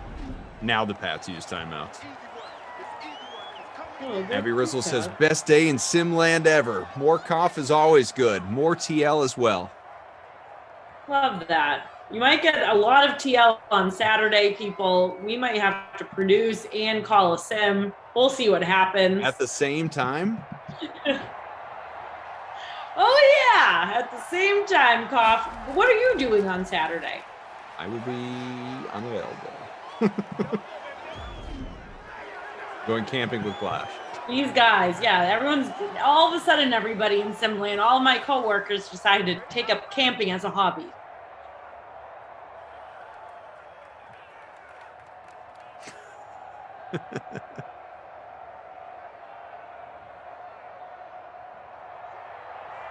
All right, final play.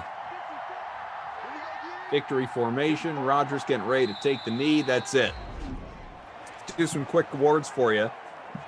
As Jim taking care of the scoring. Not quite finalized yet, obviously. Is the game just ending, but do be patient. It's virtually live anyway. Jim's that good. The manual scoring, it feels live. And I would say, TL. Is Aaron Jones your crusty? I mean, I think he kind of has to be. Aaron Jones, 27 in the flex. He's the captain of the projected winning lineup. 40 points in that captain spot. Hit the bonus. Had a touchdown. I'd say Aaron Jones is the Krusty Koff Award winner. And should probably look at my lineup when it comes to the Babysitter Billy. It was that good. 110 out of 122. Because I won't bother including the 2 people at the bottom who didn't even make lineups. I mean, Sony Michel stunk, but who are you? Yeah, he did. But you know what? I'm going to say. And he annoyed me, but he can get the annoying. Azak's annoying player of the game will go to Sony Michel. 31 rushing yards. He did nothing else. But Babysitter Billy, who are you giving this to? You can go Devontae Adams.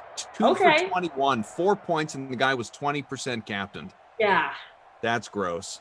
That's disgusting. It's not okay. Not okay. All right. So that was fun. That was a good time. Yeah, it was a good time. I mean, it was a little shaky at first. We thought the game was going to stink, but I mean, second half picked it up. TL, did you see this breaking news here from the Yankees, though?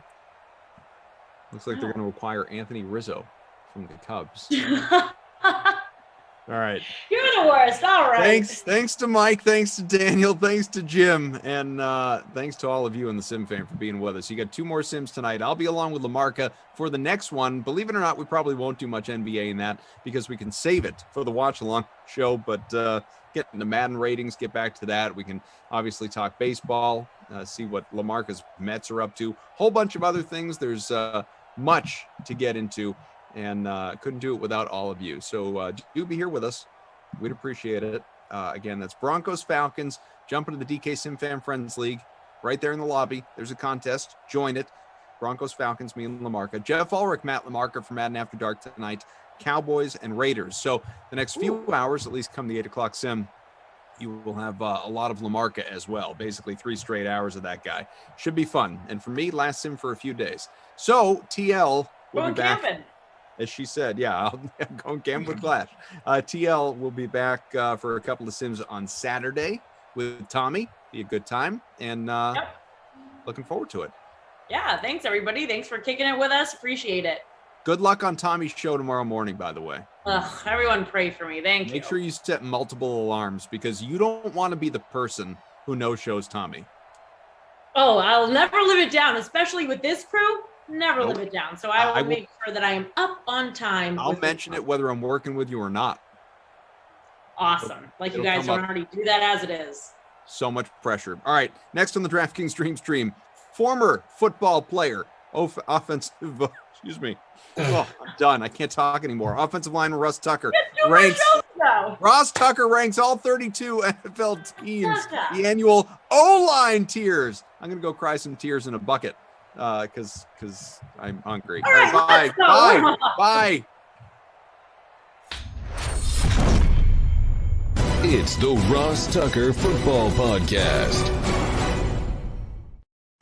Oh, yeah, it is. But it's not just any Ross Tucker Football Podcast. It is a Wisdom Wednesday with Andrew Brandt. I got about a zillion Aaron Rodgers Packers questions for him momentarily. We are presented by DraftKings. As usual, they got ridiculous offers going on right now. Bet on the Olympics. Why not make the Olympics even a little bit more interesting? There's been some drama coming out of Tokyo. New week, which means on Friday, which is when we will do the final RTFP of the week. By the way, I got an email from somebody. Week 1 is when we go daily. Week 1 is when the Ross Tucker Football Podcast goes daily. But right now, it's very easy to get a show every day because you have the 3 Ross Tucker Football Podcasts. You have College Draft, where we talked about Oklahoma and Texas bolting the Big 12 for the SEC and the top prospects in the Big 12. We're going to record the Even Money podcast with Chad Millman from the Action Network today. Yesterday, I did my O-line rankings. Yesterday, it was just me and Brian. So the Fantasy Feast yesterday was essentially a Ross Tucker Football Podcast. It was just me doing my offensive line rankings. So check that out. And, of course, the aforementioned Andrew Brandt and his wonderful Business of Sports podcast. Friday, we'll have winners. Spread the word winner at Ross Tucker NFL, at Ross Tucker Pod. Sponsor confirmation email winner. And then the YouTube shout out. That's just someone that subscribes to youtube.com/Ross Tucker NFL and makes any comment. I'll give you a free Cameo style shout out, which I love. Gosh, there's a lot going on. Let's start with Aaron Rodgers. Let's start with Andrew Brandt. Let's start with the Big Show. The Big Show. What a difference a few days makes, huh, Andrew? I mean, last Friday, it's so funny because knowing I was going to have you on today, I had already mapped out some of my questions, and it was like, what do the sports books know? Is he really going to retire? When is the deadline? What's a possible solution? You can throw all that out now. And you throw it all out. We know where we're at. He's back with the team. I guess like I like to do a lot of times, I just want to give you your patented blank canvas and not paint you in any specific direction. As always, people know you can check Andrew out on social at Andrew Brandt. And of course, the Business of Sports podcast, where he'll go over every angle of the Aaron Rodgers situation and more. Just sort of your overarching thoughts, Andrew. Yeah, morning, Ross. I mean, this is something I'm going to, stroke myself here with the ego, but you saw it coming. I said it all off season. The Packers aren't trading him. He can't trade himself. He's not retiring. So where does that leave us? Not a lot of options. I always say life is about timing and options. He didn't have that working for him. I think let's cut to the chase, Ross. I'm trying to figure out what he got out of this. Now, maybe Randall Cobb ends up being a Packer today or tomorrow. Fine. That's nice. I don't know if the Texans really want Randall Cobb. But he got I suggested for weeks this void idea, even on Sunday, my little Twitter video while I was driving. But I thought the void would be after this year, which would sort of clear the way for Aaron to pick his team next year, a la Tom Brady, and give him what he wants. And then the Packers, of course, would get him for 2021, which was their goal, and prepare love for next year. Well, the void is in the contract, as I hinted, but it's after next year. So the Packers theoretically have Aaron for 2 years. I have said all along, Ross, they'd only want him for 1. They're going to trade him. And I've said this all along, they're going to trade him. But now they still get trade compensation in March when they trade him. And it's a loose language about reassessing after the year, which to me says, okay, Aaron, you'll be involved in where you go for the trade. I've said this since the day they drafted Jordan Love. 1, there's now an expiration date on Aaron and the Packers, which I've always thought is 2022. And 2, they're going to have to manage this. And managing, it's not easy from my experience managing Brett and Aaron 15 years ago. It's not easy. So have they massaged Aaron? I guess. I guess that's all it took. Giving him a void after next year when they don't even want him next year. I mean, listen, everyone says, well, if he's MVP again, if he's Super Bowl, they're going to keep. No. They're moving on. But they needed him this year because Jordan Love's not ready. So they, people like to do winners and losers. The Packers won here, and I think it's part of a bigger picture, which is I've ranted about before. I'll rant again today. We're just not there, Ross, with player empowerment. If the elite of the elite, Aaron Rodgers, can't force a better resolution than the one we have here, who can? It took Tom Brady 20 years. 20 years. He got the void, but it took him 20 years to exert some player power. And he's Tom Brady. So I guess that's where I leave this, Ross. We're not there. When people ask me about Aaron Rodgers the past few months, I said, he's not James Harden. It's not the NBA. We're just not there. Teams, my former team, still have the power.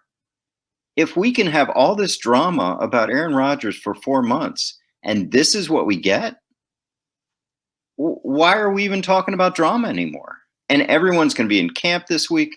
I mean, again, I'm not reveling that teams have the power. I'm just saying we're not there yet. We're not the NBA. We're not even MLB or NHL. The players don't have the power in the NFL. That's where we are. Yeah, I'm confused on the whole thing. I mean, they will review his situation a year from now. Now, Adam Schefter said something interesting yesterday on television about Aaron Rodgers gets his money next year no matter what, meaning if he retires because the Packers can't find him a good situation, he gets his money. I'm a little unclear on that. I feel like we need to have more hard and fast details come out. But my initial reaction, Andrew, was the same as yours, which is the Packers still have everything they want. Yeah. I mean, voiding the 2023, he wasn't going to be there in 2023 anyway. He's not going to be there in 2022. That's my point. He's not going to be there. And again, these are negotiations, Ross. So did Dave Dunn and Aaron Rodgers come in saying we want to void next year? And the Packers says we're not going to void. And they don't talk and they don't talk and they don't talk and they don't talk, and deadlines spur action, and they compromise at a void after 2 years. I don't know. What Aaron gets out of this to me, Ross, is an ability to be part of the trade in March or January, February. So Aaron Rodgers is not going to be dealt to. I'm not going to upset any fans here. Pick a bad team that a player like him wouldn't want to go to. Okay? That's what this comes out. So he'll be traded to a team he wants to go to. So I got to ask you, too, about the Randall Cobb thing, because people are saying it's a done deal. It hasn't happened yet. Certainly it feels like this is the Packers placating Rodgers for some of the other personnel decisions that he hasn't liked. And he said, I want Randall Cobb. Like, I feel like the negotiations like void a year and free up cap space, and I want Randall Cobb back. But he's still not traded yet, Andrew, which makes me feel like, on some level, the Houston Texans are like, okay, all right, we know that they want him. We'll just get more from him. Yeah, that's the way I think too. You're good on the business of football now, Ross, because leverage, right? So my thought initially was, and I talked to my son about this, is like, well, I hope the Packers called the Texans about Randall Cobb before it got out, right? I hope they called him and worked out a trade, like a low round pick or whatever it is, before it got out, that it's part of the Aaron deal. Because now it's out, and now think about the leverage that the Texans have if they choose to use it.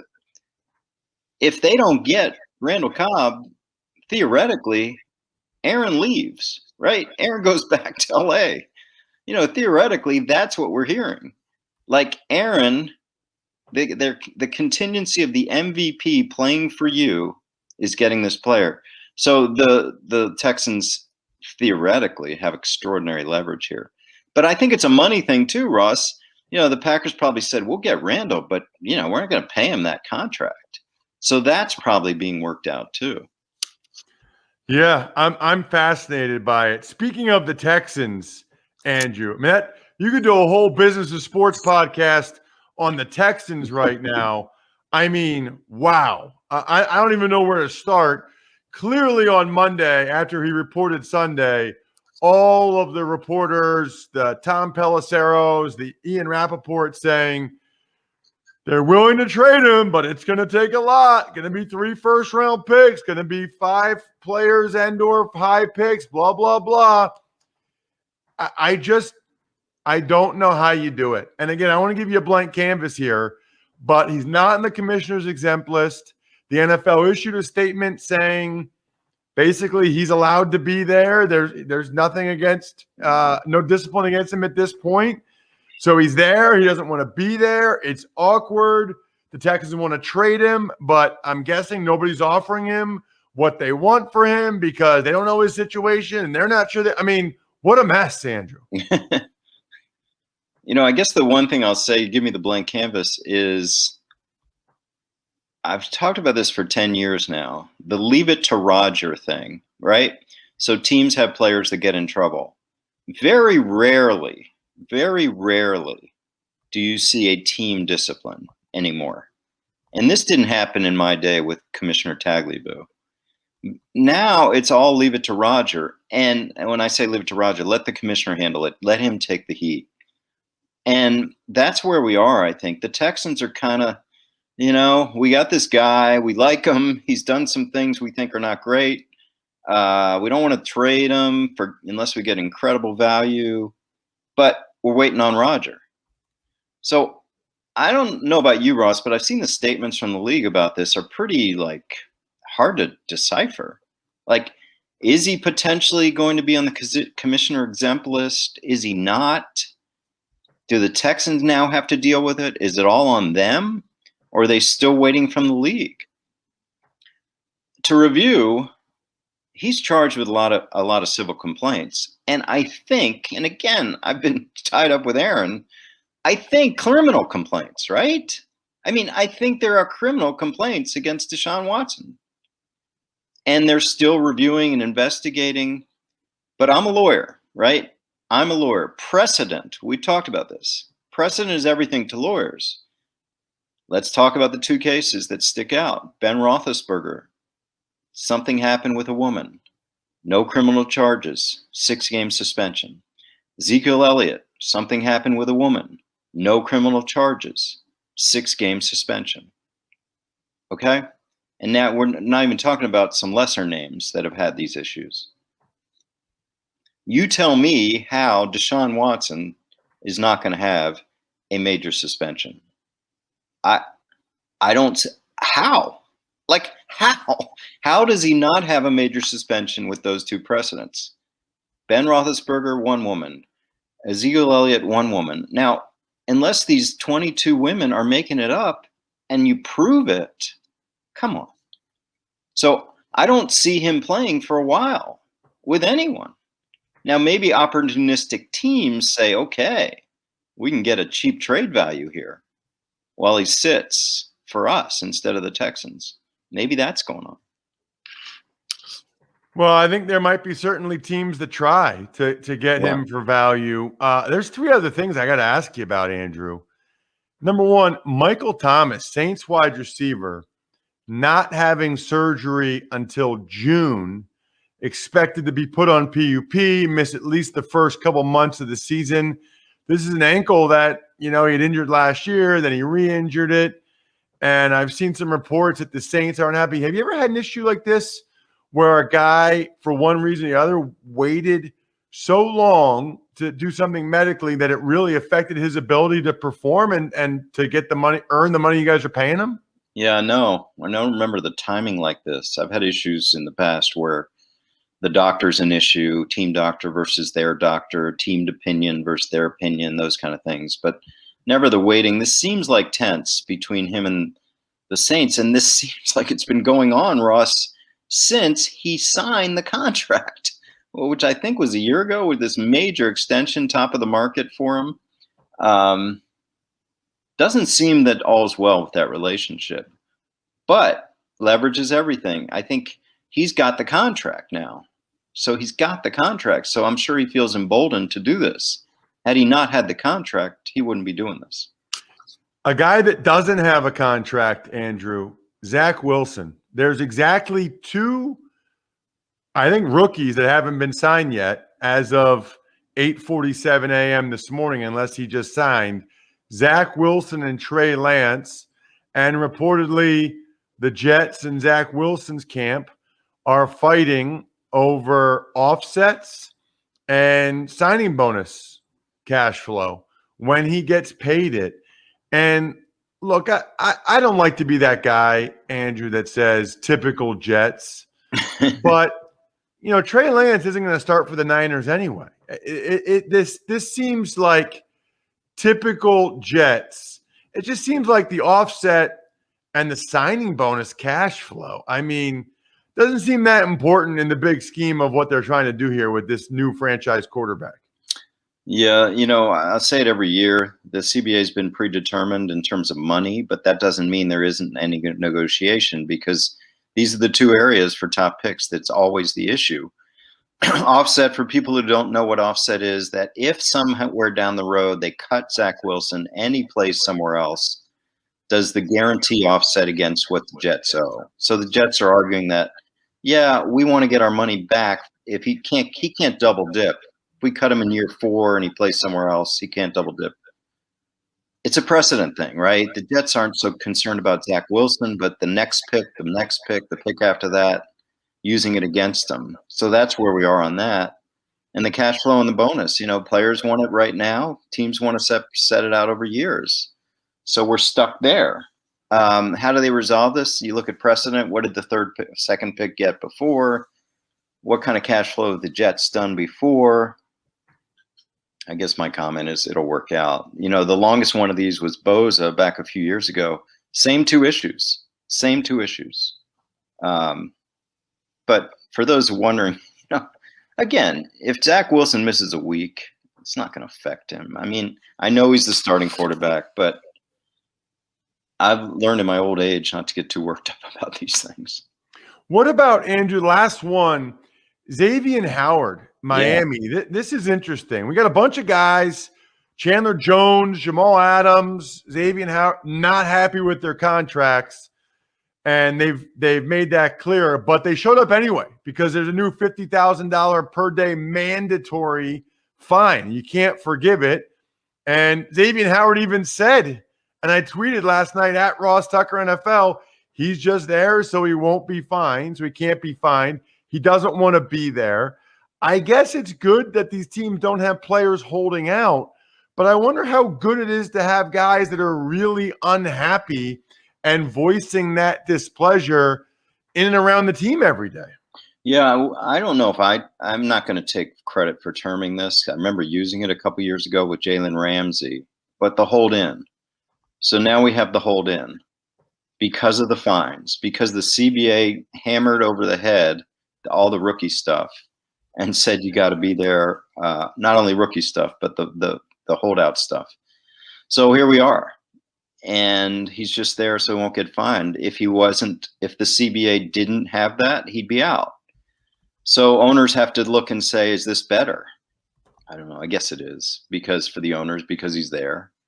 Now I just saw Brian Flores, the coach of the Dolphins, saying we think we can work it out. So we'll see. I mean, the worry for me with teams is that it's not money, right? Money can be solved. I said this 4 months about Aaron Rodgers, that it's deeper than that. And if Xavien Howard's deeper than money, that's where the issue is. That was Jalen Ramsey 2 years ago. We'll see how it resolves, but the problem is when you have an unhappy player, they infect the team with unhappiness. So that's the leverage point for these players. Check him out on social media at Andrew Brandt, of course, and the Business of Sports podcast. Cannot wait to listen to that one, probably Saturday morning as I'm driving. I cannot wait to hear the full breakdown of everything Aaron Rodgers and more. Thank you, Andrew. Thanks, Ross. You know who else we need to thank today? And I tweeted this yesterday at Ross Tucker NFL. Crocs. If you don't have Crocs, you're missing out. Visit crocs.com to take your pick of wildly comfortable and lightweight clogs, sandals, and slides. I posted a picture yesterday of sandals, slides, clogs. I wear these things like every second of every day. I love them. Those of you that watch on YouTube, I've shown them before. I posted a picture on Instagram, Facebook, and Twitter. Love Crocs and love that the Crocs Hoop Draft Prediction Challenge is coming. And dare we say free to play on DraftKings.com. Make all the right picks and a slice of 10 G's could be yours. Just enter the game page on draft day and see just how well your pick predictions hold up to the real ones. At the end of the draft, winners will be paid out cold, hard cash based on how many you guessed right. Visit DraftKings.com/Crocs on Thursday, July 29th, that's tomorrow, to make your basketball draft predictions. We hope your future is full of comfort, that's what Crocs are, and possibly full of money. Learn more at DraftKings.com/Crocs. Tuck's Takes. Good morning, Ross. Let's start with, what you and Andrew were talking about. Any other thoughts about Aaron Rodgers and that whole situation in Green Bay, including Randall Cobb? Well, I mean, look, and I had already tweeted this morning. I feel like the Texans have a bunch of leverage. I don't know what's going on there, but they know everybody's saying it's a done deal. It's done. Cobb to the Packers. Well, it's not done. There's been no, so something's holding it up. Maybe the Texans are trying to squeeze every little ounce out of that orange they can. And also, I need more clarity on whatever it is Adam Schefter said yesterday about Aaron Rodgers getting his money next year, no matter what. Like he can retire and still get it. I don't really know what that means. And I'm hoping people can clarify over the next couple of days. Tuck's Takes. Speaking of Houston, your thoughts on Deshaun Watson's predicament? Well, it's just so complicated on so many levels. You know, it's an unprecedented business opportunity to get a player of his, you know, talent and pedigree at that rate. But then there's criminal risk, there's league discipline risk. I mean, it's just very hard to sort through. I will say this. His attorney coming out on Monday, Rusty Hardin, and saying, hey, it's not just civil. He's got 10 criminal complaints against him too. I don't think I've ever before, Bri, seen a lawyer come out and like talk about how much bad stuff is going on with their client. And I think he did that because they're trying to force the Texans' hand to lower their asking price so Deshaun Watson can be traded. But for a lawyer to come out and say, don't forget, he might go behind bars. He might have to be guilty of these. I mean, he might get criminal charges. I've never seen that before. Tux takes. Got some contract extensions in Washington for D lineman Jonathan Allen and tight end Logan Thomas. So Jonathan Allen's just been a really good player for a long time. I mean, he was really good in college, strong, powerful, good with his hands. He's been really good in Washington. They know they have a good thing with their defensive line, so they're going to keep that going and renew those guys, give Allen a bunch of money. The Logan Thomas story I love. I mean, this guy totally flamed out as a quarterback, reinvented himself, and now gets over $10 million fully guaranteed on a 3-year, $24 million deal.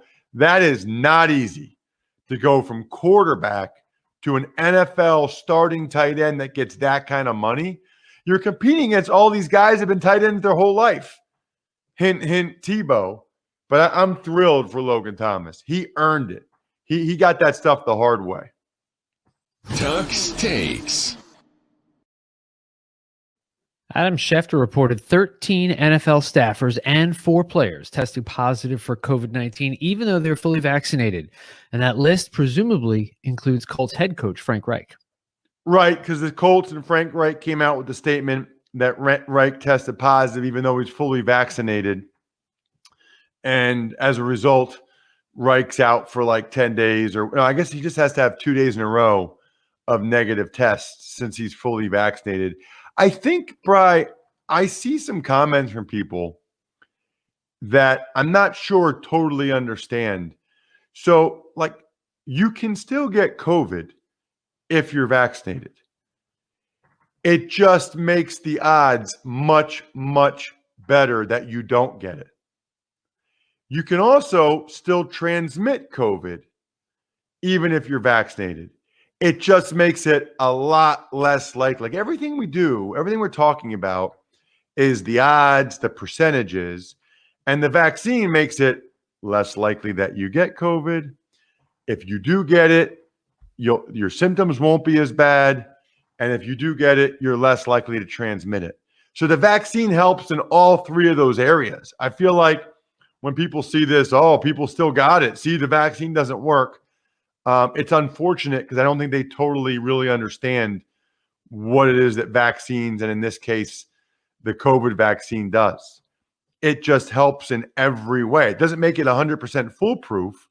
It just is much better in all 3 of the categories I mentioned. Tux takes. Some other news includes Vikings waiving Jalen Twyman with NFI designation. Caesars becoming the new naming rights partner for the Superdome in New Orleans. 20-year deal there. Jesse James signs with the Bears, $2.15 million, $1.65 fully guaranteed. The Saints signed wide receiver Chris Hogan, and the Dolphins cornerback Xavien Howard formally requests to trade just so he won't get fined, as you and Andrew discussed. I'm just here so I won't get fined.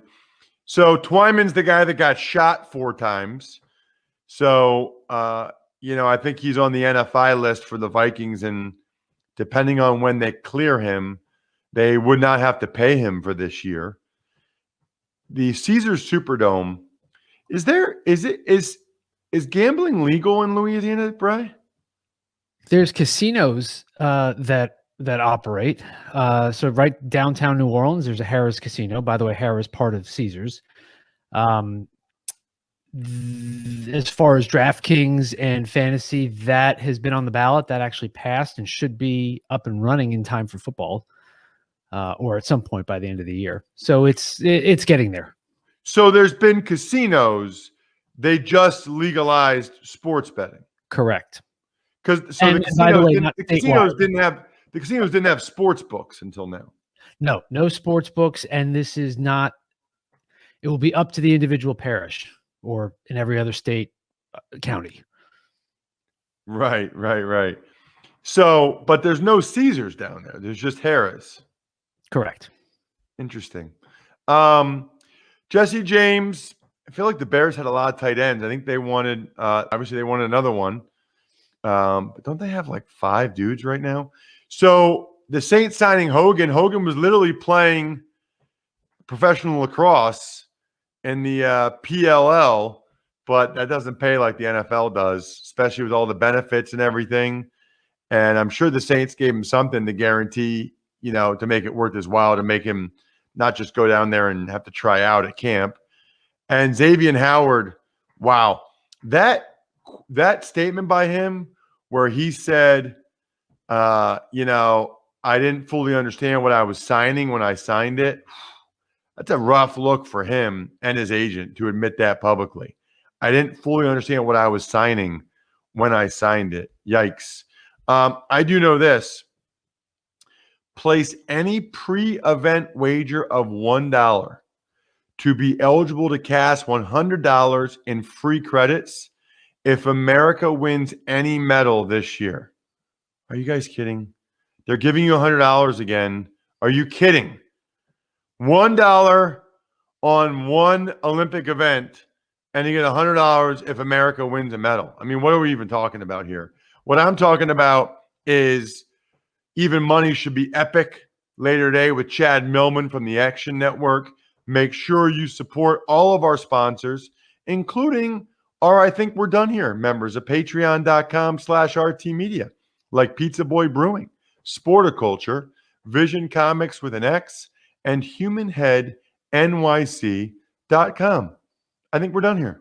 Thanks for listening to the Ross Tucker Football Podcast. Make sure to also subscribe to the Fantasy Feast, Even Money, Business of Sports, and College Draft. All available at Apple Podcasts, RossTucker.com, or wherever podcasts can be found. A lot of times on the show, I mentioned DraftKings. Here's what you need to know. You got to be 21 or older, New Jersey, Indiana, or Pennsylvania only. New customers only. Restrictions apply. See DraftKings.com/sportsbook for details. Gambling problem, call 1-800-GAMBLER, or in Indiana, 1-800-9-WITH-IT. By the way, if what I was talking about included a deposit bonus, doesn't always, sometimes it does. Deposit bonus requires 25 times playthrough, and deposit bonuses are paid out in site credit.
You're not rid of me yet, Sim fam. Here we go. Sim number 3 on the day for me. First of 2 from Matt LaMarca. And we've got the NBA watch along for the NBA draft after this sim as well. So get comfortable. We got a lot to cover. Adam Kaufman here with you. We got our crew, Mike, Daniel, Jim, and should be fun. LaMarca, how are you, buddy?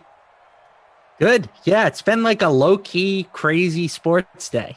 Yeah. Maybe it's not even low-key, but No, it's not at all low-key. It's madness. You've got This the is NBA days like draft. this you've that got Twitter was invented for.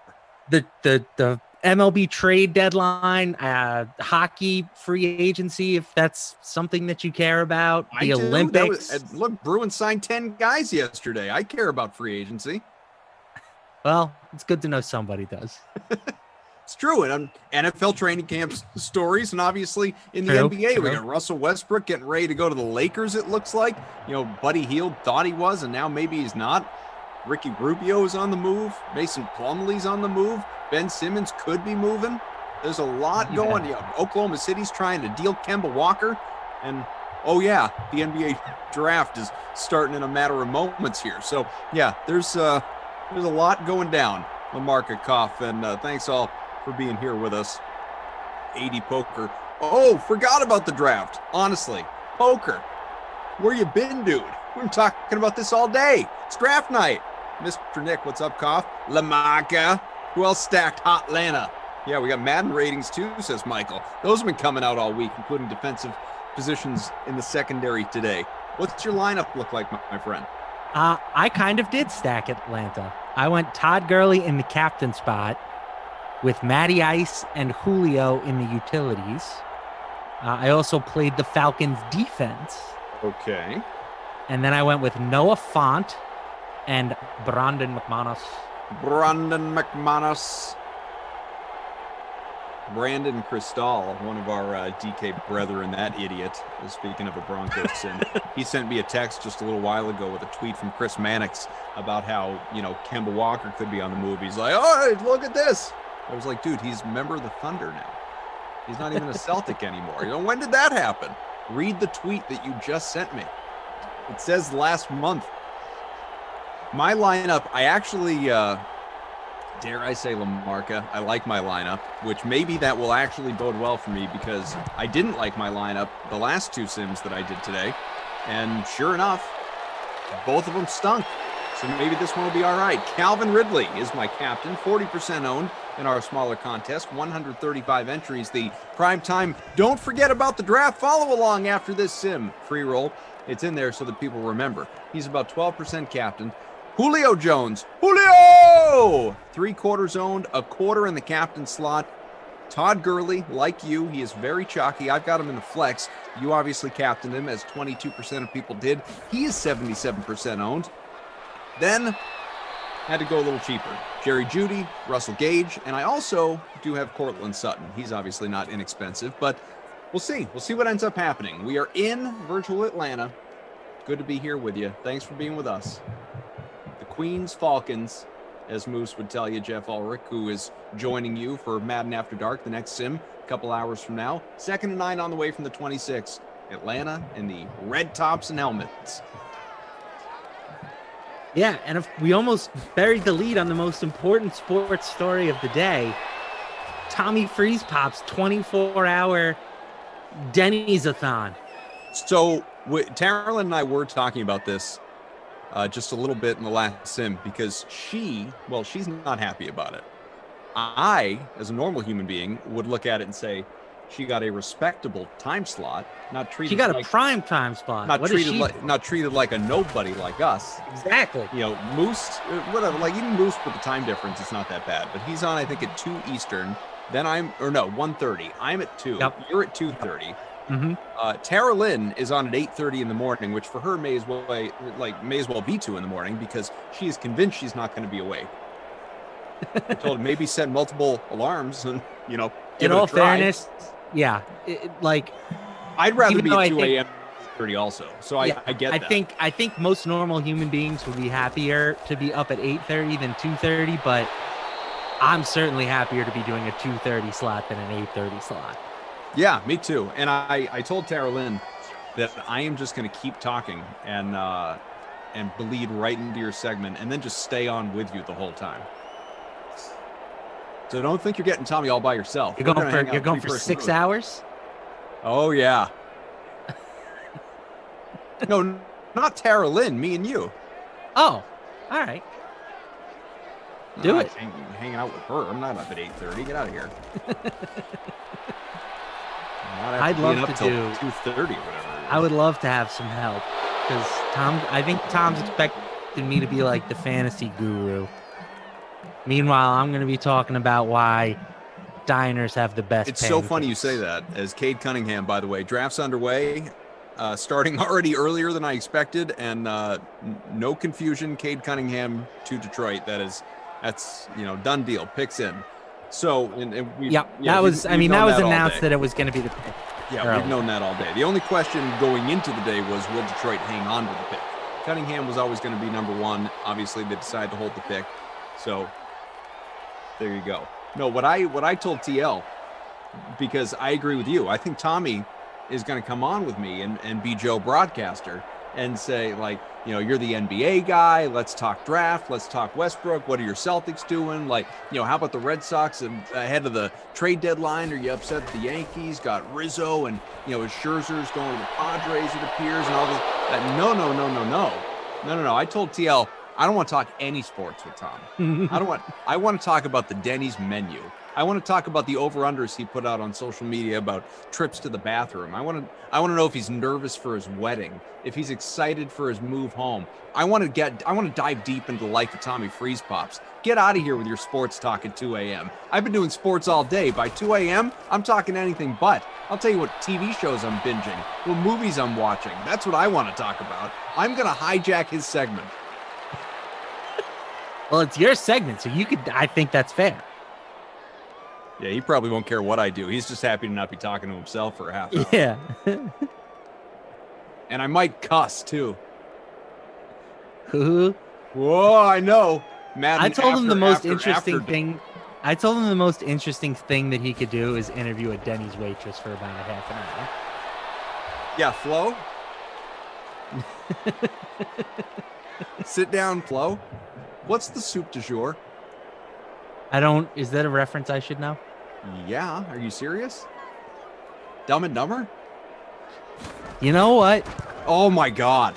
Don't know if I've ever seen it from start to finish. You've never seen Dumb and Dumber start to finish? I don't think I have. I don't know how that's possible. Like, you don't even need to be like a huge movie guy to have seen Dumb and Dumber. It's iconic. I'm just saying. I don't think I have. I'm not like a slapstick comedy guy. You prefer a rom-com? I prefer like. What's your favorite comedy? My favorite comedy of all time is Old School. Okay, that's a slapstick comedy. Yeah, but it's like a grown-up slapstick comedy. Well, I don't think Dumb and Dumber is made for kids. Yes, it is. That's a No, child. it is not. It's a children's movie. It is not a children's movie. Now, if you want to say like teenagers and up, fine, but it's not a kids movie. I wouldn't show my children in the Billy Madison ballpark, which is most definitely not a kids movie. The target audience of that movie is like 13 and 14-year-old boys. I mean, maybe a little older. Yeah, as Daniel says, the movie is for adolescents. He wrote Nor.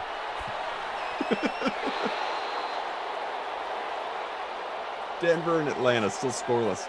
Lindenbaum says it's for 13 and 14-year-olds, Koff. Also says, Koff, you've never seen The Sopranos. That's 10 times worse, and I love Dumb and Dumber. Callan Knight says, Lamarck, I stand with you, brother. Thank you, Callan. BCMulator. That John Denver's full of... Yeah, we know. Cuss Williams, Dumb and Dumber was for kids. Thank you, Cuss. What is it, like Tricks? Everybody seems to be siding with me here. Must feel nice. Yeah, for a change it does. Oddly unique. Still no score. Lisa Robinson, Dumb and Dumber was just as dumb as it sounds. It's designed to be dumb. Boss man. Are those your skis? Both of them?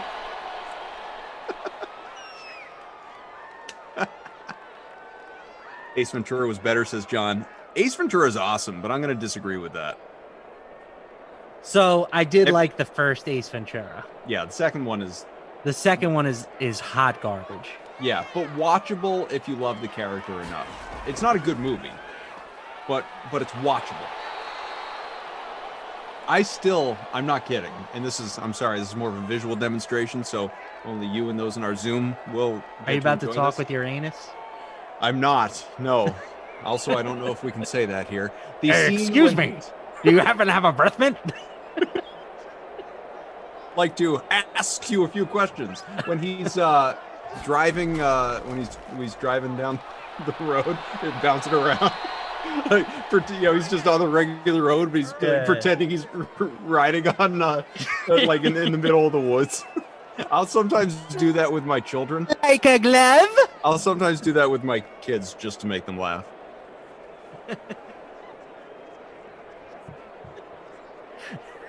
Thank you, Mr. Hill. Dumb and Dumber was not for kids. What's this nonsense? And you must be the Monopoly guy. Do not pass go. Do not collect $200. Still scoreless. Lindenbaum says, me, myself, and Irene, underrated Jim. Yeah, you got the cough going in overtime today. Yeah, well, I exaggerated that one a little bit. Me, myself, and Irene, underrated Jim Carrey movie. Yeah, but not like wildly underrated. It's not a great movie, but it's funny. You know what movie I watched last night? No. And it got terrible reviews. Terrible reviews. And honestly, I didn't think it was bad. And I might even go as far as to say that it was a passable flick. Okay. The King of Staten Island. So, I have multiple times thought about putting that on, but saw how bad the reviews were, and I don't love Pete Davidson to begin with. So, yeah. I've never put it on. But it was okay for you? I was entertained.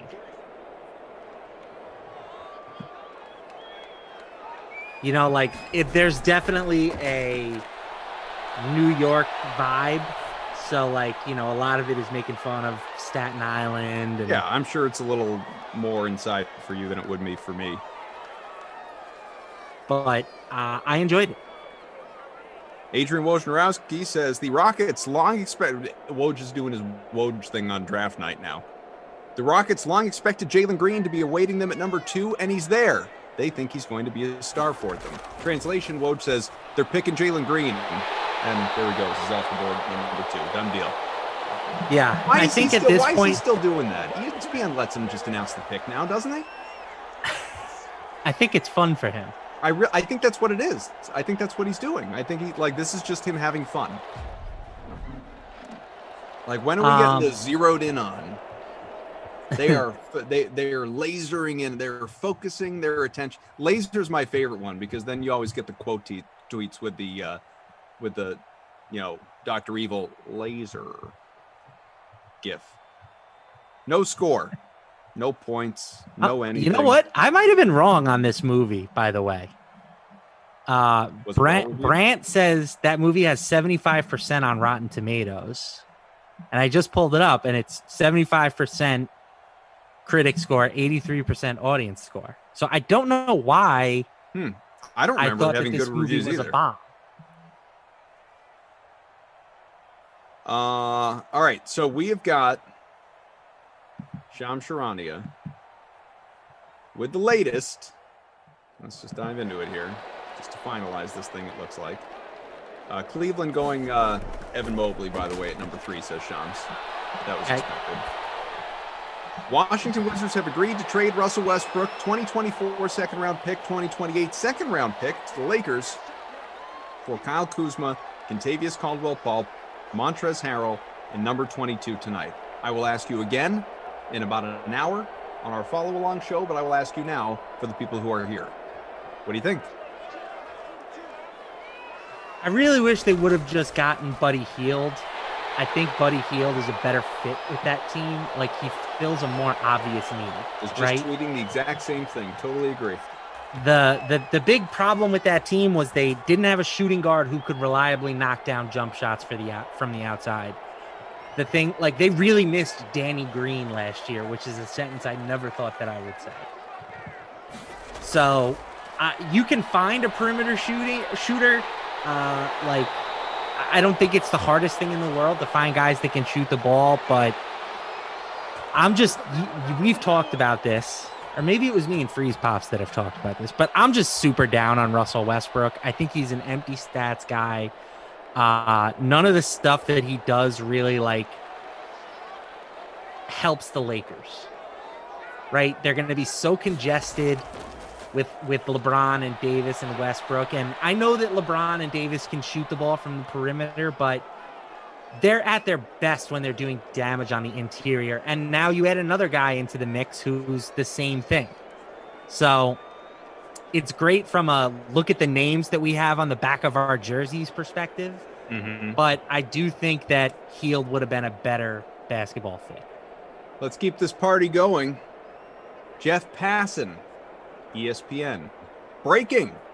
Oh, baby. The Los Angeles Dodgers are making significant progress on a deal that would send them Max Scherzer and Trey Turner.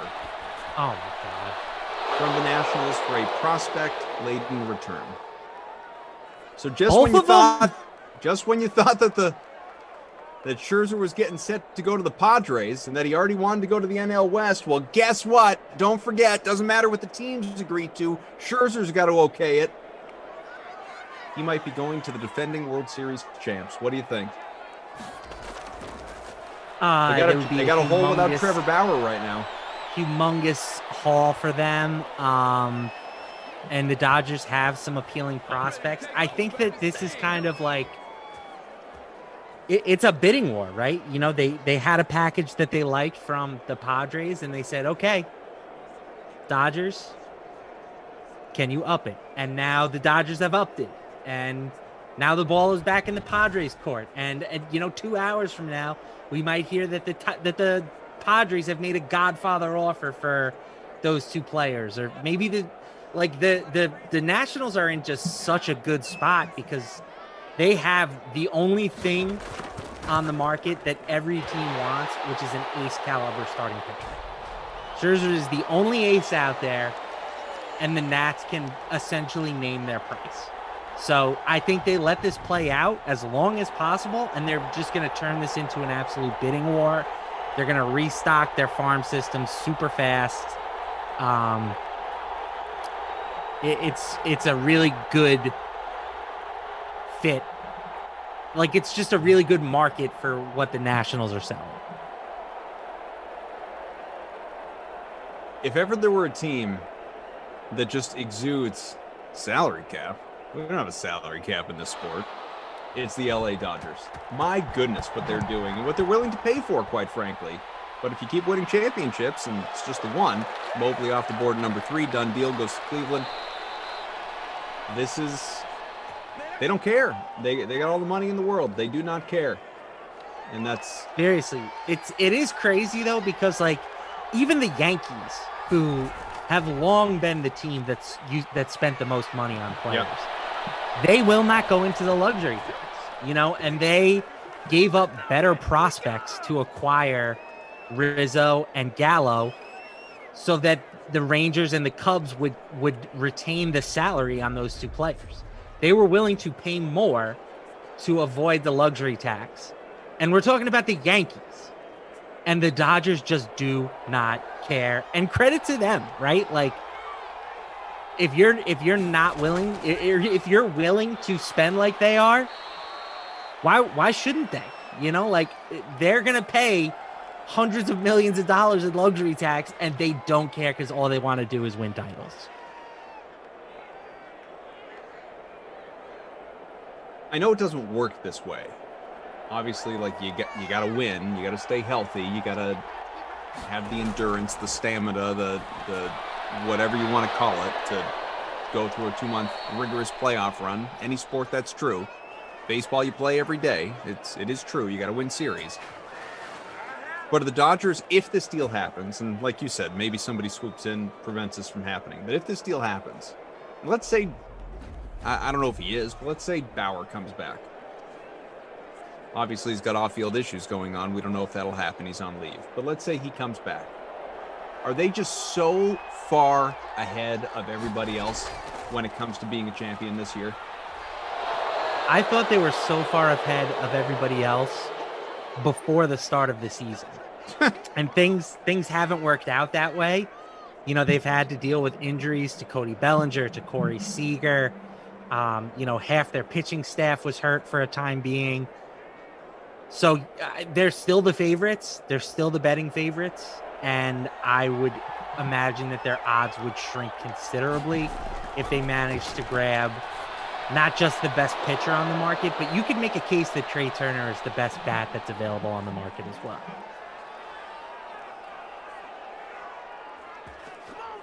Three nothing. You haven't missed much, folks. 3-0. Cortland Sutton, his second catch. 3 minutes to go. Opening half. Lamarca, Koff, Mike, our producer, Daniel, our technical director, Jim in ops. 3 picks off the board in the NBA draft. Keep you posted on what's going on there. Remember, we got our follow-along show after this one. I know a lot of people, certainly, excuse me, goodness, certainly in my neck of the woods. What do we got now? Hang on. Adrian Wojnarowski, Indiana's acquired the 31st pick from Milwaukee. Shams, Toronto is selecting Scotty Barnes at number 4. Just so people are aware of what's going on. Wow. Again, that's our first real curveball there. not a huge one, though. I mean, No. he was still he was in the conversation at number 5. I thought he was going to go number 5. Yeah, so I just mean like going one pick earlier isn't a Well, huge I'm wow. just saying I'm not happy about it for financial reasons because I had him going 5. But I think Jalen Suggs is a stud. Like I if I had the 5th pick and I could get Jalen Suggs, I would be ecstatic about that. Well, we'll see what ends up happening, obviously. Indiana sending 2 future seconds and 54 and 60 to Milwaukee for 31. By the way. Okay. 80 Poker says, by the way, that the way that the Dodgers spend seem a tad unfair to smaller franchises. And there's some truth to that. But touchdown in these weird Broncos uniforms. Philip Lindsay. You can't blame them for taking advantage of the system that's in place. You know, just like if you don't want to blame the small market teams and their owners from deciding that turning a profit is more important to them than spending as much as they can within reason. You know, we can't blame the Dodgers for deciding that turning a profit is less important than winning. Mm-hmm. So that's my take on it. I get it. It would be more fair if every team had a more realistic salary cap and a salary floor for that matter. Some of these teams, the amount of money that they pay their players is a crime, but it's not. So what are you going to do? Well, look, it'd be great if Major League Baseball had a salary cap, you know, from the standpoint of keeping the field as level as possible, you know, a salary floor, a salary ceiling, but as you outlined, it doesn't work that way. So, I mean, teams that root, you know, fans that get to root on teams like the Dodgers, the Yankees, the Red Sox, all these teams that have been willing to spend, you've been happy. So you get to a point where you're not spending smart, not spending wise, not spending well. And then you're just fighting to get out of the luxury tax. And then you're forced to get rid of good players that you actually have that came up through your system. Like, I don't know, Mookie Betts. For instance. Yeah, and there could definitely be some dark days in the Dodgers' future. But if you it's win, possible. You know, they've won one championship and they win, you know, another 1 or 2 more, they don't care. Right, and as Daniel points out, for what it's worth, still only 1 trophy. So far, yeah. Ken Rosenthal, by the way, saying that if the Dodgers do make the deal with the Nationals. Kybert Ruiz will be one of the key prospects going back to the Nationals. He is the number 16 prospect in baseball, according to Baseball America. So pretty good centerpiece there for the Nationals. If you are going to get rid of, 2 all-stars, you want a top-tier prospect, and it looks like that is, at least on the table. As we wind down Of the but division. obviously just a couple out in the wild card. And so, they've been bad, like their pitching's terrible, but they're trying to hit their kind of no-brainer moves for the Yankees.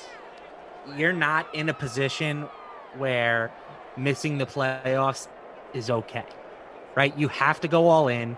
You have to do everything possible. If you can't win the division, you get a wild card spot and you just try and take it from there. But with the amount of talent that they have, with the payroll that they have, just taking a year off is not a viable option. So they were able to bring in 2 left-handed bats, which was a huge need for that lineup. They were so righty heavy, and we know how favorable Yankee Stadium is for left-handed power bats. Those guys could hit their top 5 prospects. They did leaguers, and they shared a lot of them. But when you're the Yankees, you lose depth minor league pieces. It's okay, because you're just going to buy players on the free agent market anyway. Right. So I thought it was a no-brainer. It wouldn't shock me if they weren't done either, by the way. They might still be in the market for some pitching help too. Mm-hmm. So if you're the Yankees are still 100% live. They are not dead. As much as it might make you happy and it might make me happy to sit back and start pouring dirt on the Yankees, they are live and they are still terrifying. They ain't dead yet. Final 30 seconds. I've never seen these Denver uniforms before. This is a find out of TD Daniel. Adrian Wojnarowski doing Woj things again. With Scotty Barnes off the board, Orlando has Jalen Suggs on top of its draft board at number 5, according to sources. So expect that to happen in a matter of moments.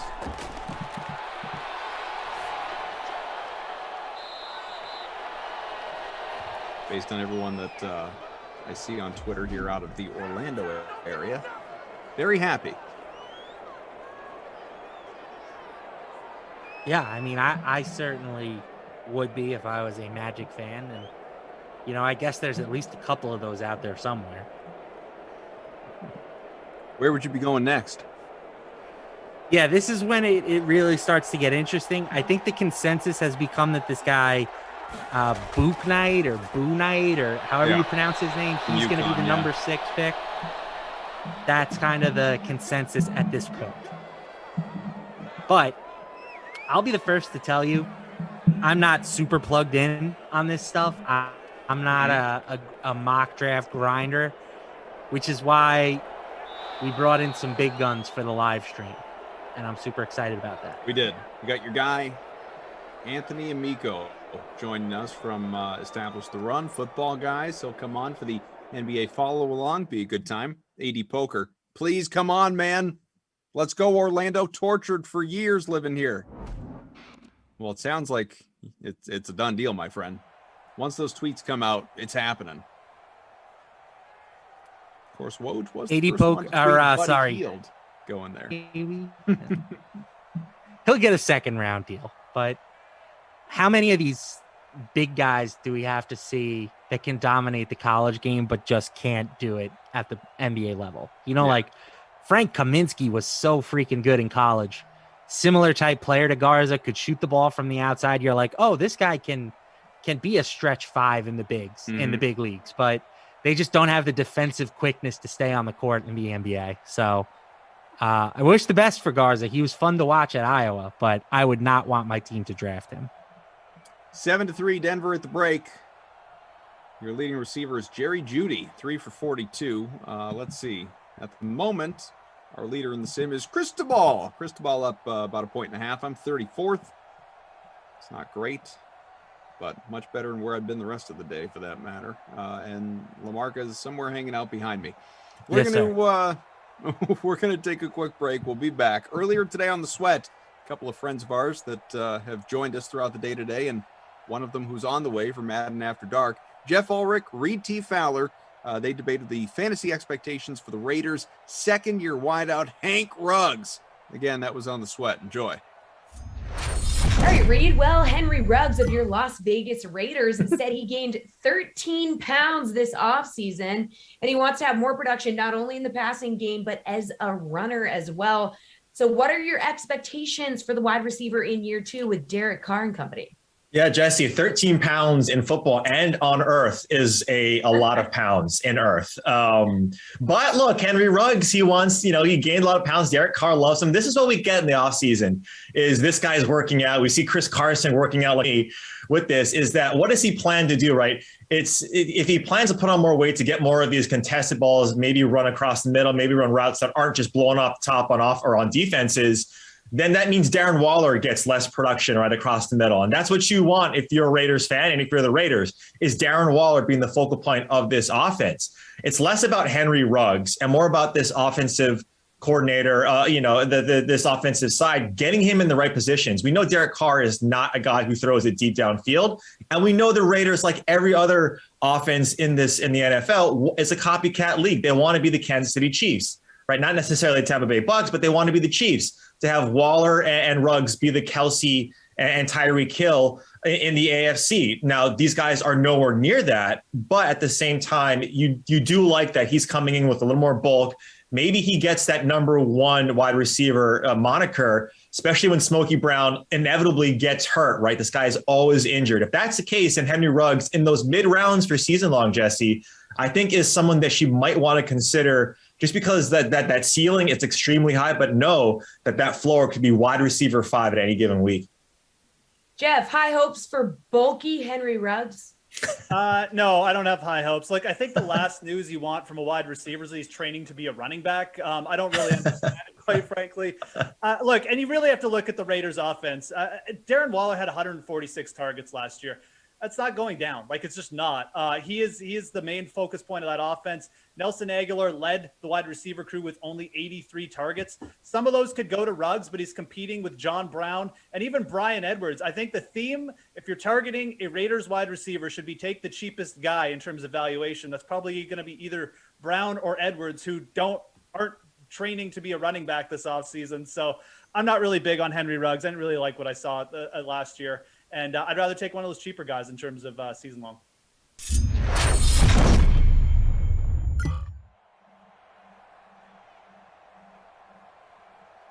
Thanks to Sweet Tea and Moose. Remember, Sweat comes your way Monday through Friday. That is weekdays here on the DraftKings Dream Stream, YouTube, Twitch, wherever you find us. And that is available to you 11 a.m. to noon Eastern time, again, every single weekday.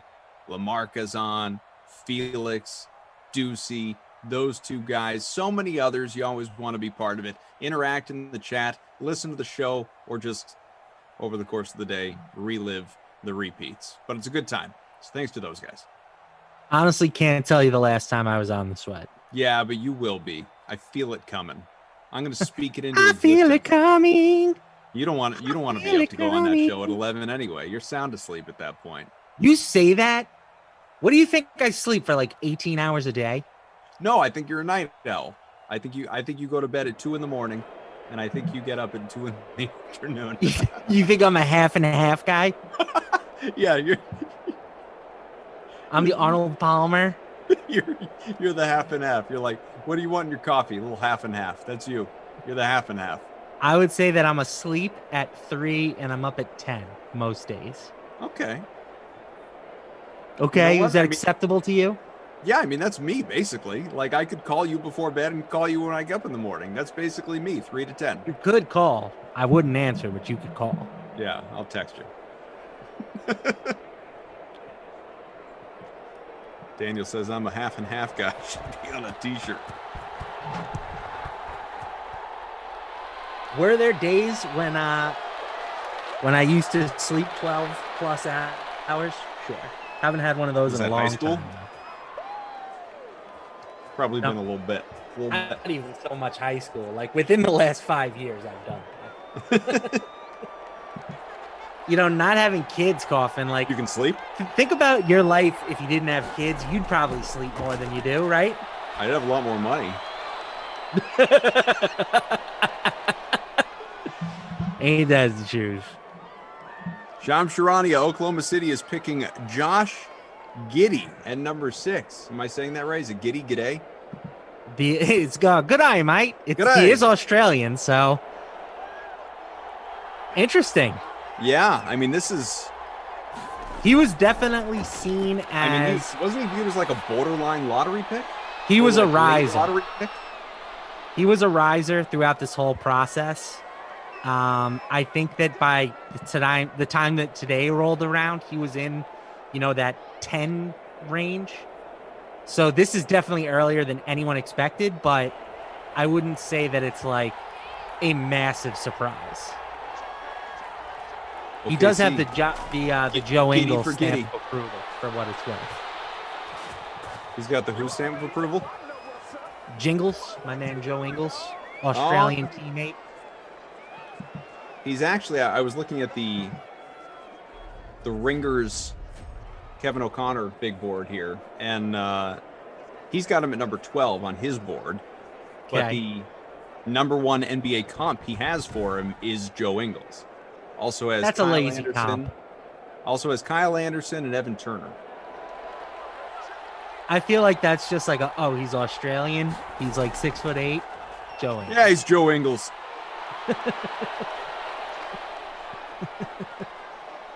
You white, you Ben Affleck. What a great reference.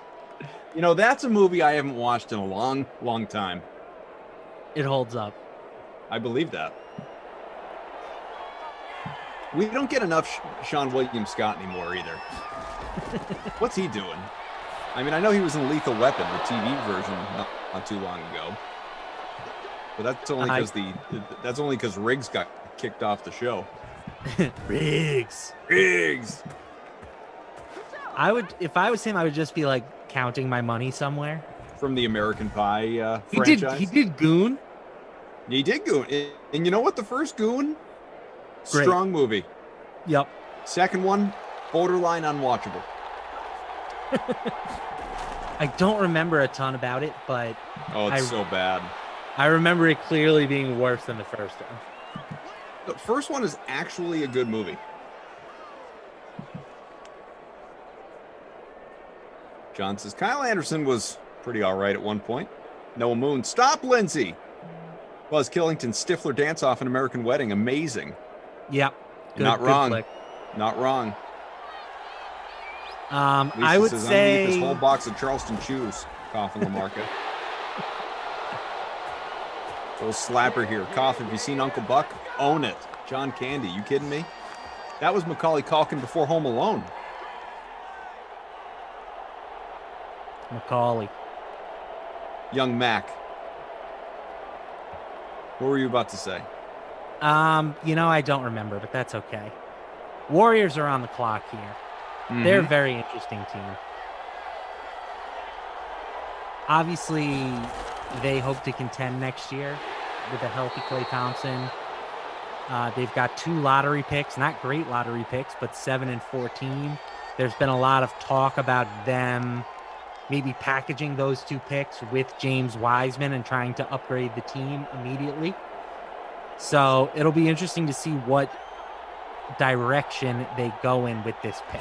Golden State has been heavily linked to a guy that I had the chance to catch up with on the Dream Stream here this week, Davion Mitchell. But they pick at 7 and 14. And I guess the question is, if they like him enough, will they reach for him at 7? Or will they take the chance of him slipping to 14? Yeah, from what I gather, which again is not a ton. I'm not trying to sound like I'm plugged in here.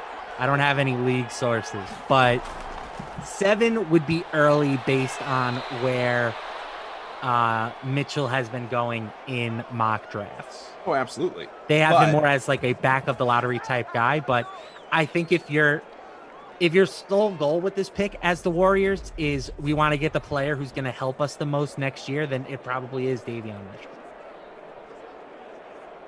Maybe the best defender in the draft. But small. That's fine. I'm not quite, I mean, he's a good defensive player. I just question, like, can he guard bigger guys? Like, he's not big enough to be able to guard all 5 positions. He's not a tremendous shooter, although he had a good year last year for Baylor. More of a 3-and-D guy, and I believe he's an older prospect. What's that? I believe he's an older prospect. So, I mean, he's viewed, certainly some of the reading I was doing up on him before our interview. He's certainly viewed as one of the most, if not the most, NBA ready guys in the draft. Not saying that makes him the best prospect, just means he could waltz into the league next year and be a reliable guy. Right, he's 22 years old. The history of guys that old going that high is not great. But he healed. I think for everybody healed, like last year the old guy was Obi Toppin, right? And sure. He probably went a little bit lower than casual fans thought, but it's because he entered the league as roughly the same age as LeBron James. So I think if I was the Warriors, I would be looking for someone with a little more upside, a little more youth, especially if I was looking to trade the pick. Looks like Woj is saying Kuminga. Yeah, Woj and Shams both. Woj says the Golden State is still discussing trades, but likes Kuminga. Shams just says they're taking Kuminga. Doesn't mean he couldn't, be dealt. Obviously, you see guys selected and traded draft night. It happens in the NBA all the time. You get that first shot in the hat, and then doesn't mean anything. You get a new hat. But we'll find out. But at the moment, looking like Kuminga. 2nd and goal from the 1, late 3rd quarter. We are moving along pretty quickly here in Simland. Again, Anthony Amico will join us for more draft talk on the way after this sim. Don't want to miss it. A touchdown. A rushing score, and another for these Denver Broncos. Another one. And another one. Melvo Gordo.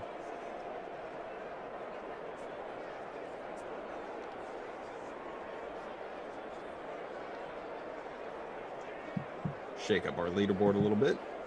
Bama Jones is in front with Judy in the captain spot.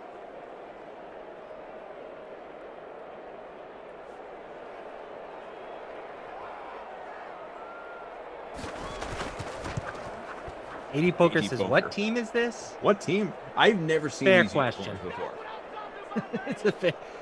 These are kind of like those hideous uniforms, but with the wrong pants. I feel like I'm watching Washington.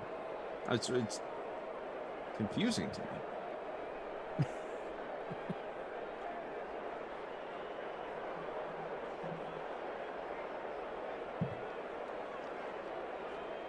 Confusing.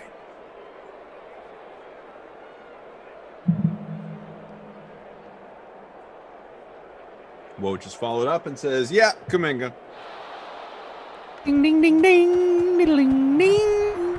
Do they use the same pick music for in the NBA? Or do they have something a little different than the NFL side? I think it's probably a little bit different. But I don't have the volume on, obviously, because I'm here hanging out with you. Kuminga's a tall drink of water, huh? Tall drink of water from the Congo.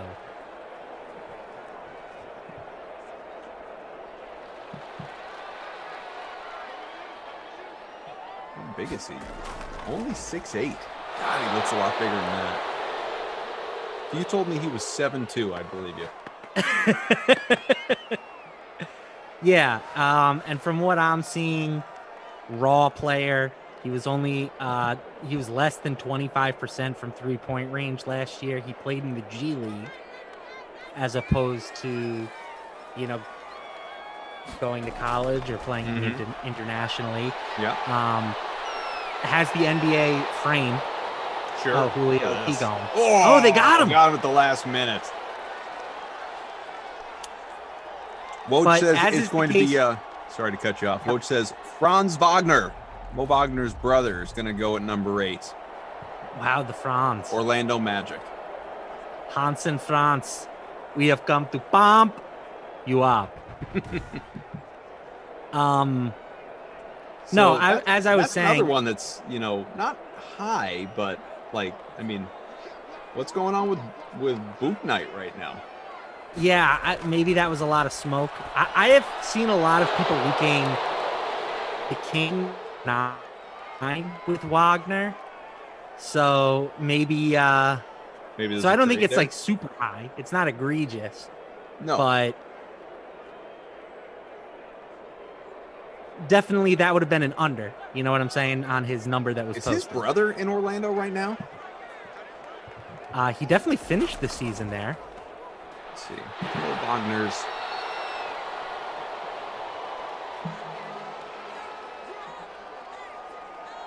Like you said, he finished the season there. What's his contract? The former Celtic.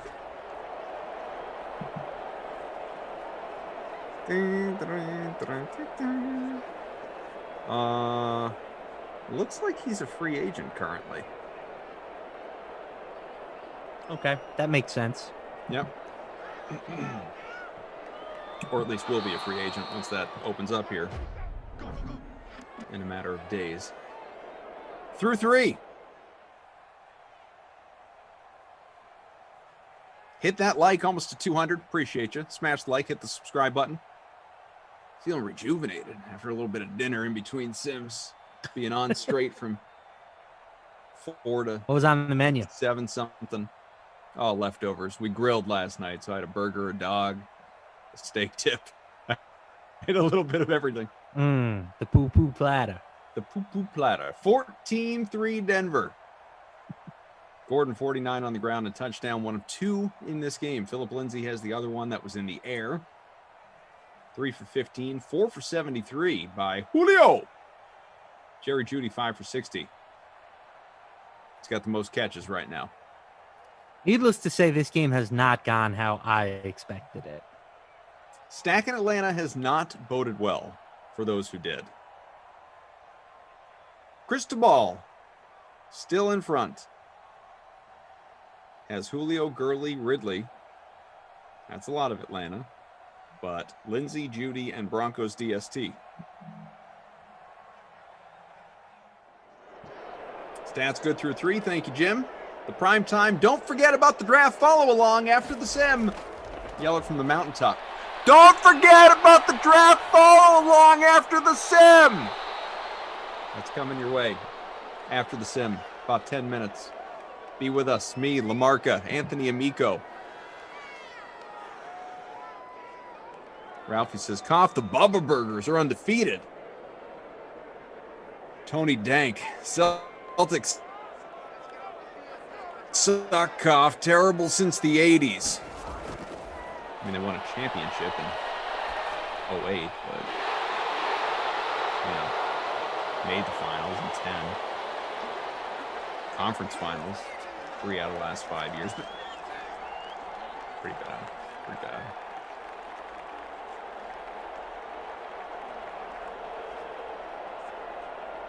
Buzz Killington, anyone see that NBA TV special on the 96 draft? No, actually. Sounds good. Red Sox are getting throttled. They're down 6-0 right now, while Chaim Bloom sits on his hands. That was the Kobe draft, right? It was 96? Mm-hmm. If so, I've seen bits and pieces of it. Haven't seen the whole thing start to finish. It was. Wasn't Iverson in that draft, too? He was the number 1 pick. Yep. Yeah. Right, but the Kobe story was like super interesting because he basically like strong-armed his way to the Lakers. Well, yeah. Drafted by the Hornets, for anyone that remembers. Well, if you listen to Calipari, who was the Nets coach at the time, they were going to take Kobe at like number 8. But they knew he wasn't going to play for them. But his agent was like, you can take him, but he's not signed. Touchdown for Ridley. Huh. He'll go to Italy.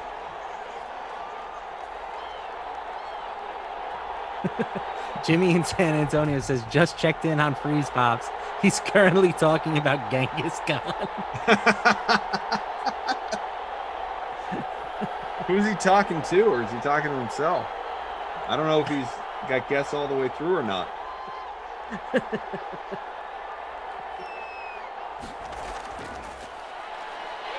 I did not have Genghis Khan as 2-point conversion is good. Todd Gurley. Top pick on my Tommy Freeze Pops bingo card. I will I'll 1000% be awake. I have no fear of falling asleep and missing the interview. If I'm worried about anything, it's just remembering to do it. But I feel like I feel like he would text me and be like, "Are we doing this?" And I would, "Oh shoot, yeah," and then I'd hop on.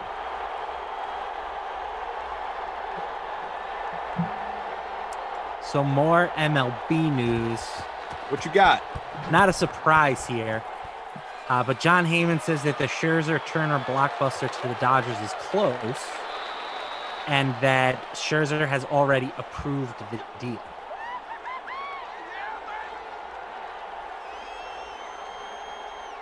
Two pieces that the Nats would be acquiring would be Kyber Ruiz and Josiah Gray, both among the best prospects in the Dodgers farm system. So a decent haul for the Nats. Is it worth Scherzer? And it's actually literally the top two prospects in the Dodgers farm system. Probably not worth Scherzer and Trey Turner, but what are you going to do? You know, like they don't want to pay those guys. So they're getting what they can. Right.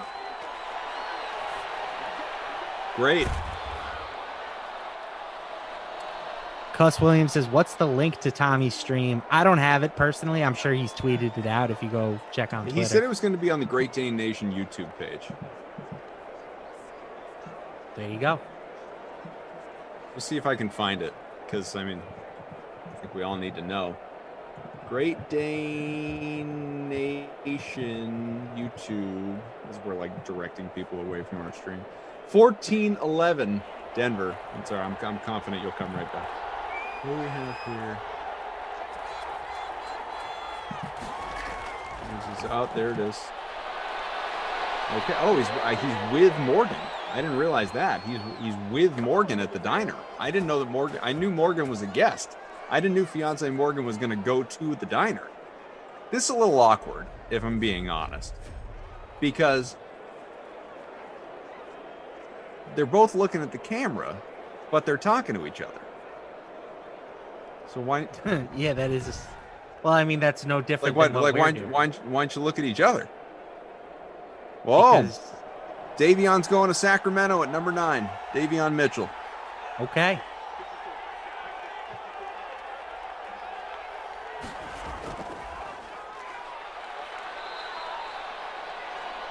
Now I want to see if anyone in the chat I want to see if any of our people are in the chat with Tommy. Oh, Rossi got in there. We're mid-4th quarter, folks. I'm going to say hi in the chat.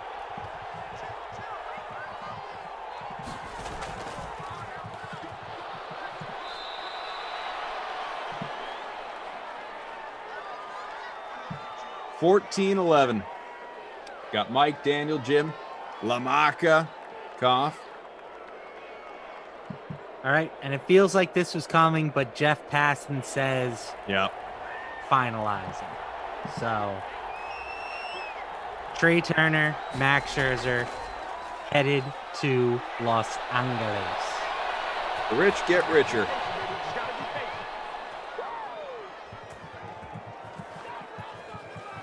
Man, that's a wild deal. I did not anticipate that.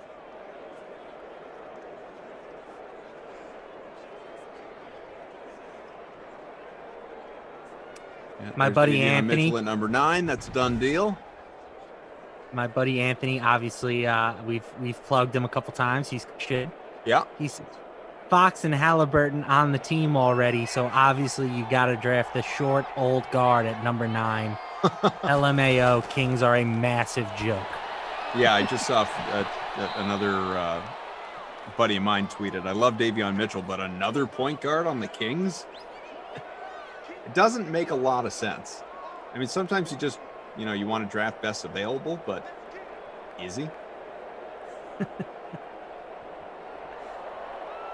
Magic Johnson, who everybody likes to rag on Magic Johnson's tweets, deservedly so, by the way. Yeah. This one's a doozy. Laker Nation. The blockbuster trade that's bringing Russell Westbrook to the Lakers is all caps. Very exciting. And will definitely make the Lakers a championship contender next season. Weren't they already? Like the favorites? They weren't the favorites, but they were right behind Brooklyn. Yeah.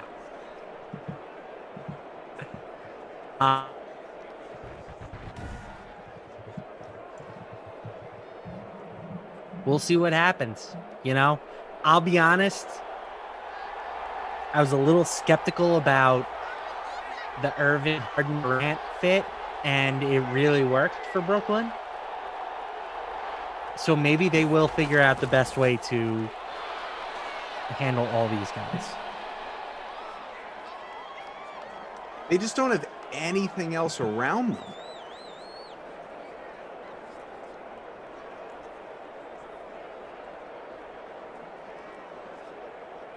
Queenie says, I think you made her mad. Who'd I make mad, Queenie? What are we talking about?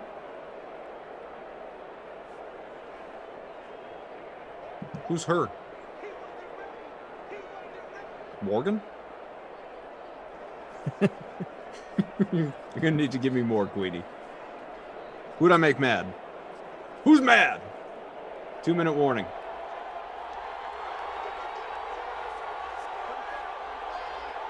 Denver trying to put this thing away. Oh, hit by a truck. Timeout.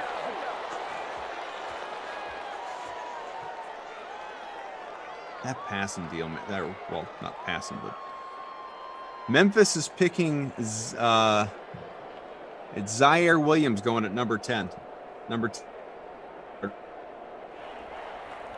Zaire Williams. That's a pretty big reach.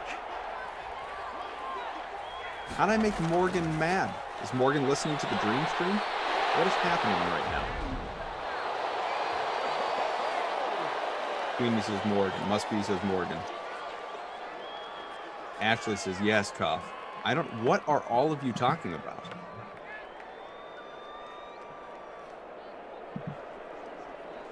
Give me more.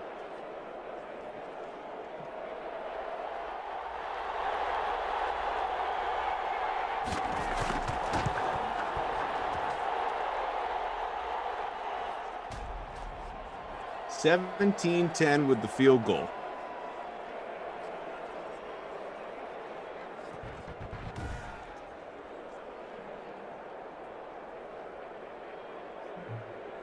Got LaMarcus Buddy on the way to join us.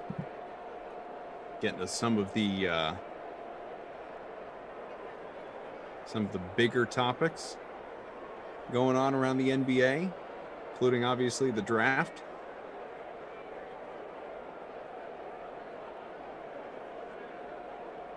Queenie, were Tommy and Morgan listening to the Dream Stream while doing their show? You've got me all sorts of confused.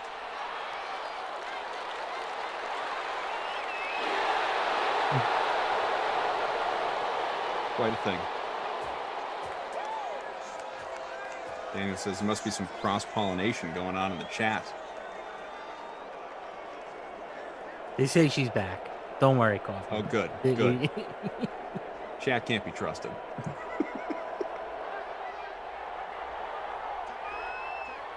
All right, 17-10. I was just thinking that. It's actually 17-11. 11. Good. Bonus point for paying attention. Thank you. Thank you. Minute and a half to go. Since we don't want to waste any time going into our next program, who stands out for the awards for you? Like nobody. Look, somebody's got to win them, pal. Philip Lindsay, maybe? He scored a touchdown.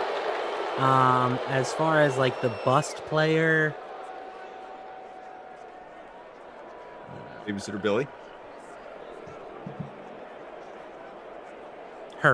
Hayden Hurst. 2 catches for 17 yards, 40% ownership. Not getting the job done. Not good.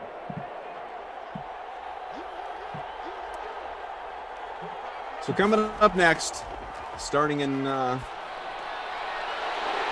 minutes or so, we'll get into the NBA watch along, the follow along.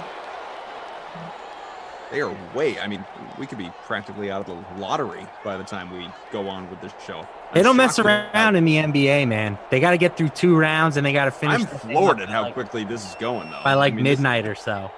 Even for not messing around, this is going quick. Sack him. Ball's out of play.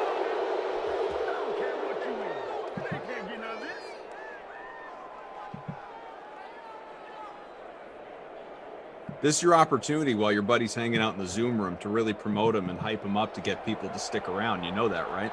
Like this is okay. You can make stuff up. It doesn't even have to be true. I don't need to make it up. Me and Anthony go back super deep. We went to elementary school together. Wow.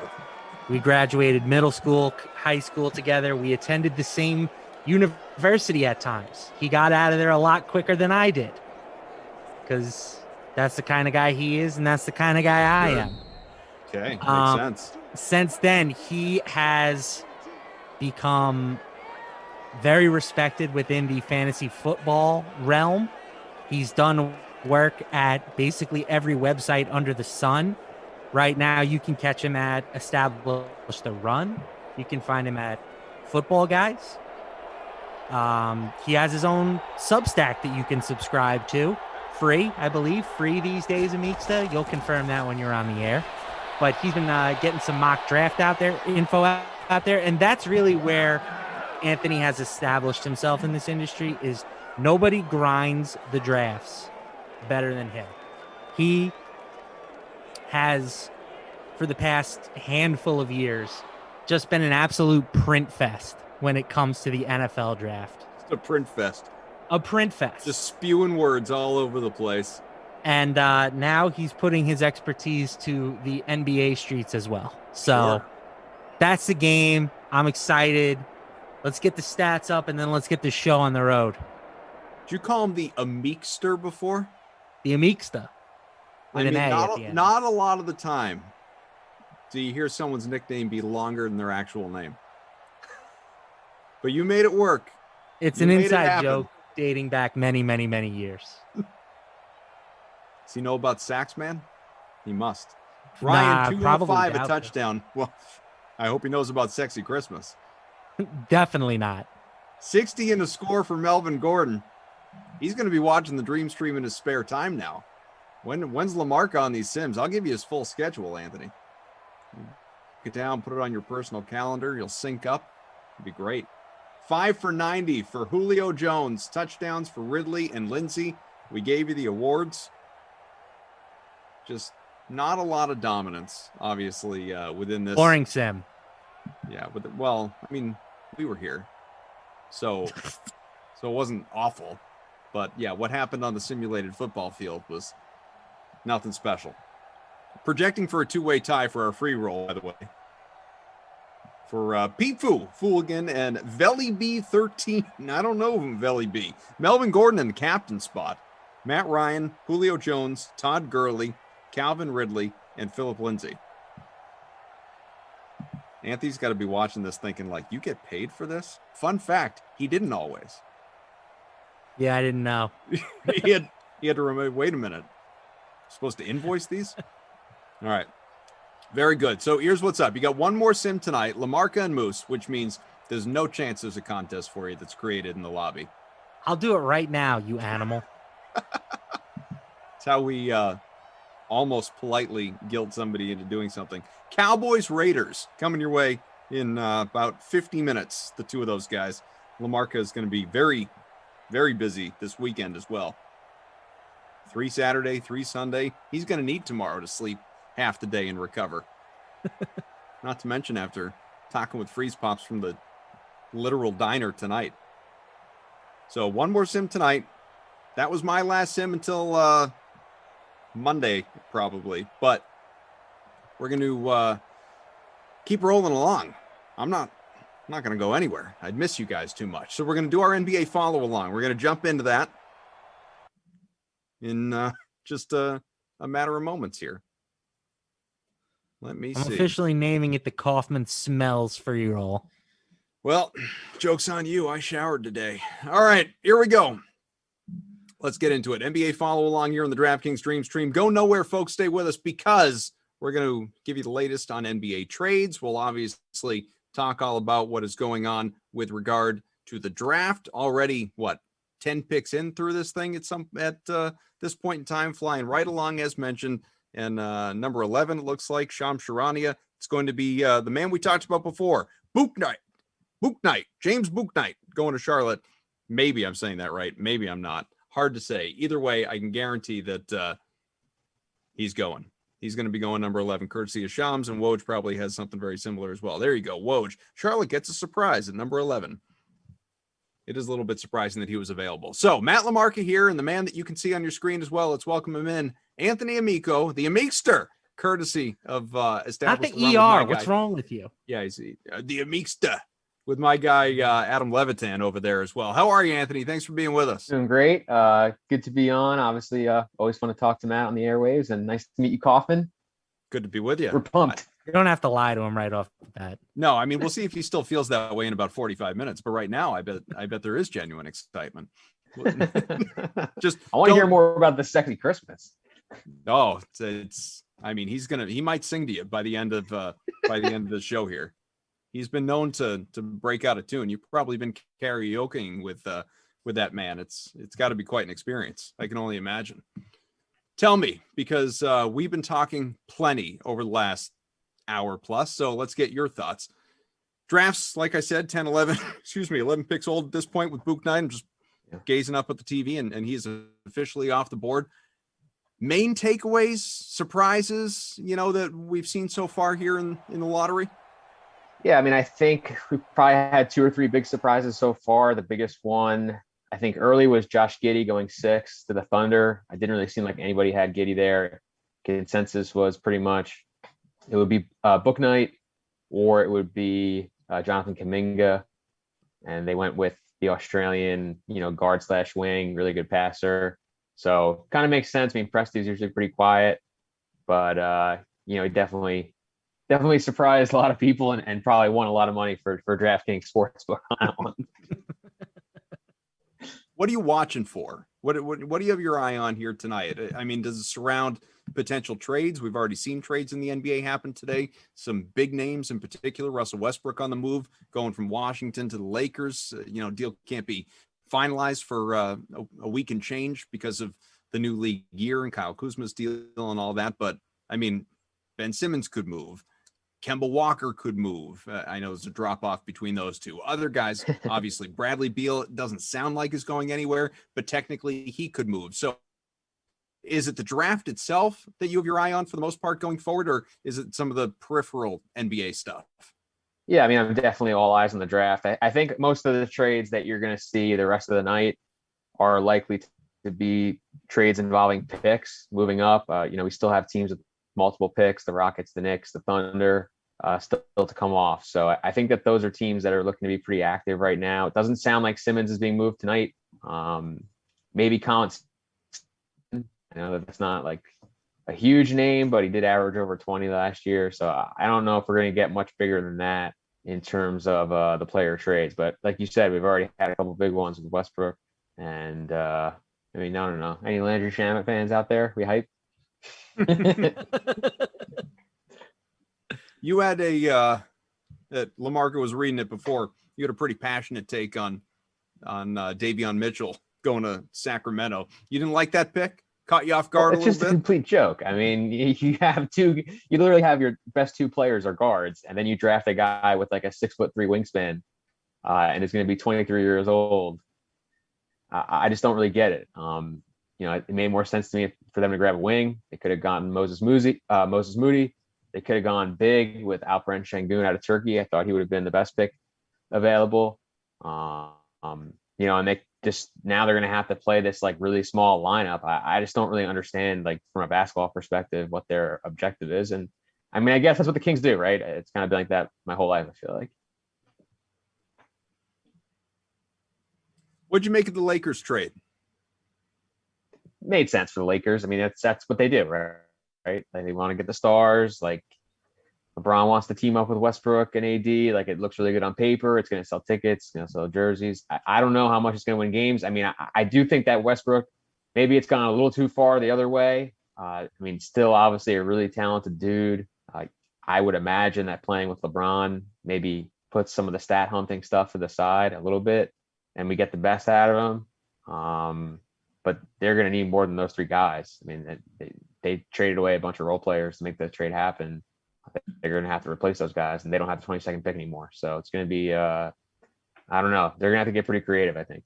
It's just a little interesting, isn't though, LaMarca? Like I had said, I was talking to Reed when we were doing the slate earlier today after one of the Sims. And, for me, so obviously you had the bubble Lakers, they won a championship. They stayed healthy enough, LeBron, Davis in particular, obviously. And when you have that kind of two-headed monster atop your team, yeah, you're always going to be in the championship conversation. So they win the title. Good for them. They were the favorites. That was what was expected to happen. But they, withstood the challenges that came along with being remote and secluded and all of that. The following year, my mindset going in was, this team's even better. Like this Lakers team is even better, at least on paper, because their biggest problem for me, even in spite of winning a championship, was a lack of depth. They just had so little around those guys. So they seem to go out, prioritize depth and balancing out that roster a little bit while still having those same two guys at the top, head of the snake and all of that. And granted, injuries, lack of health, all of it, it was a real concern throughout the year into the playoffs. They struggled even to make the play-in tournament, end up going down early in the first round. Clearly they were embarrassed. I think they feel a need to shake it up. But now it's like they pivoted. They've gone the other way and said, you know what? Screw depth. Forget about that. Like, we just want to make sure we have enough volume guys out there, enough superstar talent. Kuzma's not giving us anything. We don't care about him anyway. Harrell, whatever. See you later. KCP, again, who cares? Like, we can go out. We can replace these guys. So LeBron, Davis, Russ, who I don't think is going to average triple-double with that team, and I think rebounds probably where he ends up falling short for anyone that's looking ahead and thinking about that. But now they're just putting so much on those three guys and saying, you know what, we're going to figure it out. Bench doesn't matter. It's weird to me.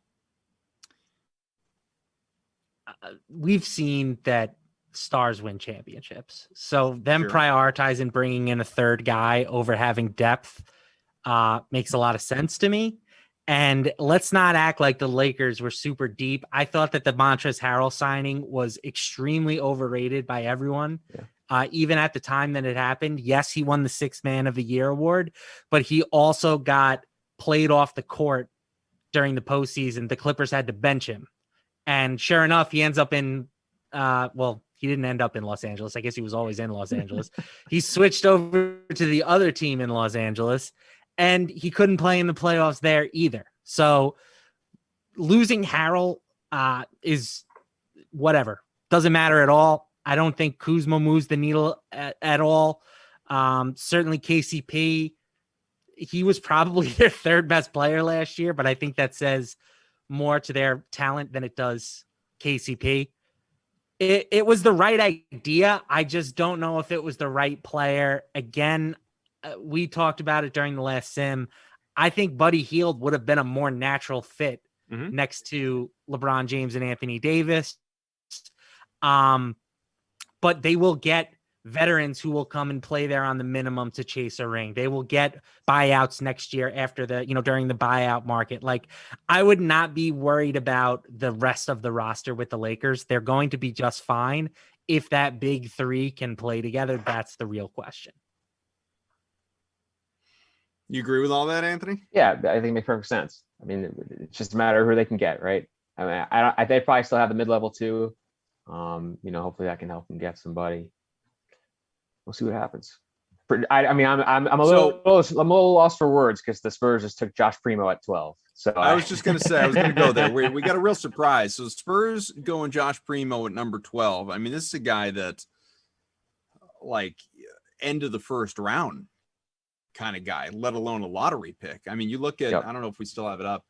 Yeah, we do. The DraftKings Sportsbook Rookie of the Year futures. I mean, you got to scroll down. Like, this dude is plus 6,000. That's tied for last to be Rookie of the Year. And I'm not saying he was ever belonged in that conversation regardless, but Josh Primo at number 12 for what he is, for what he projects to be. Like, this guy projects to be what? I mean, Karis LeVert. Like, I mean, this is not a guy that probably who am I to question the likes of Greg Popovich and that San Antonio, history of drafting. Obviously, they've over the last 2 decades done it better than most. But if any team has earned the benefit of the doubt, yeah, I mean, but this is quite a reach. I actually like it quite a bit. Pops in Tokyo. What I know about Primo, and it's not much, but the guy can shoot, and he's 18 years old.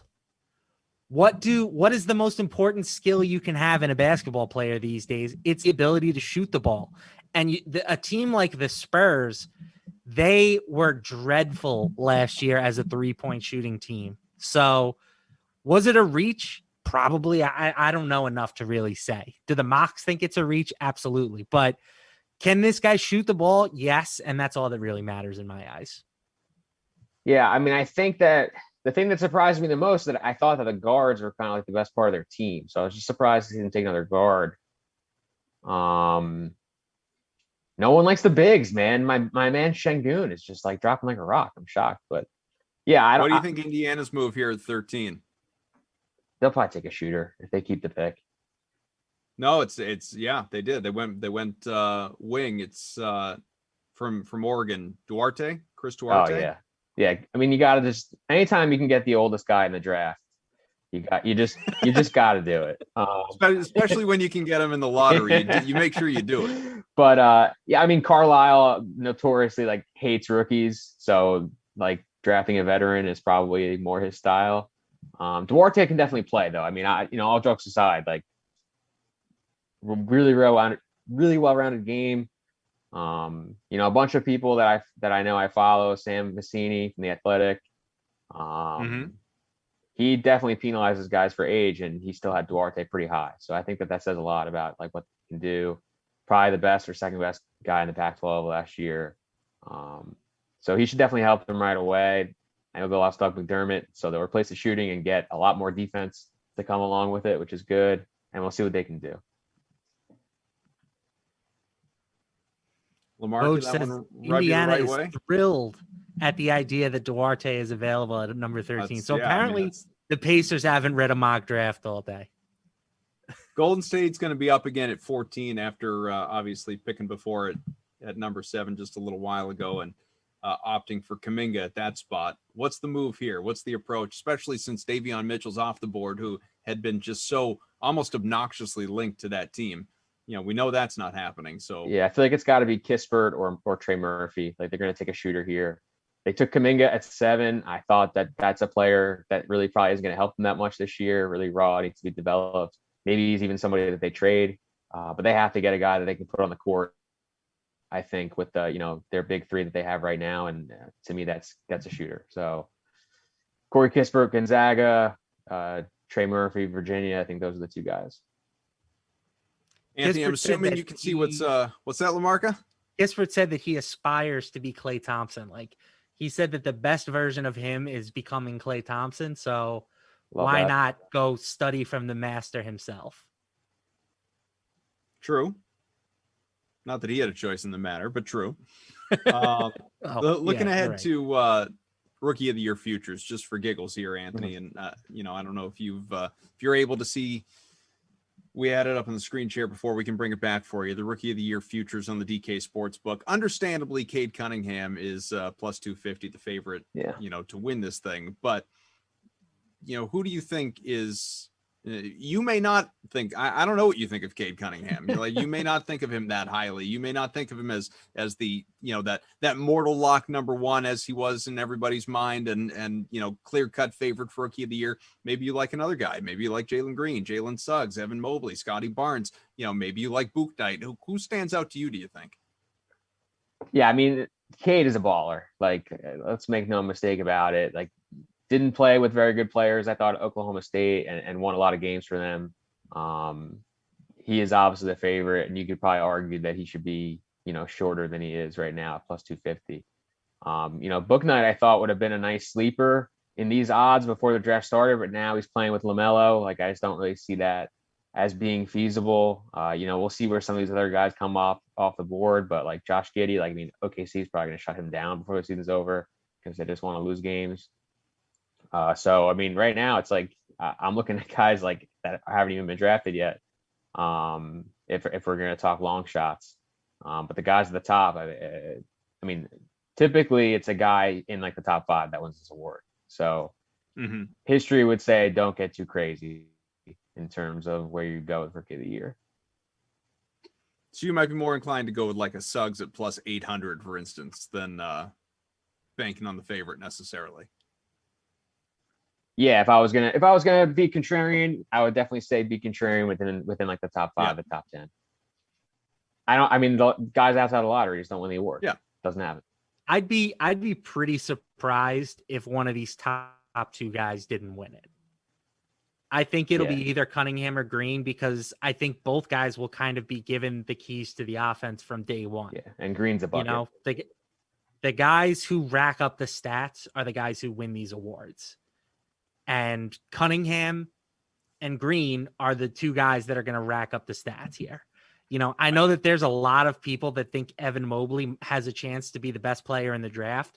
I don't see it, but maybe he does turn out to be a really good player.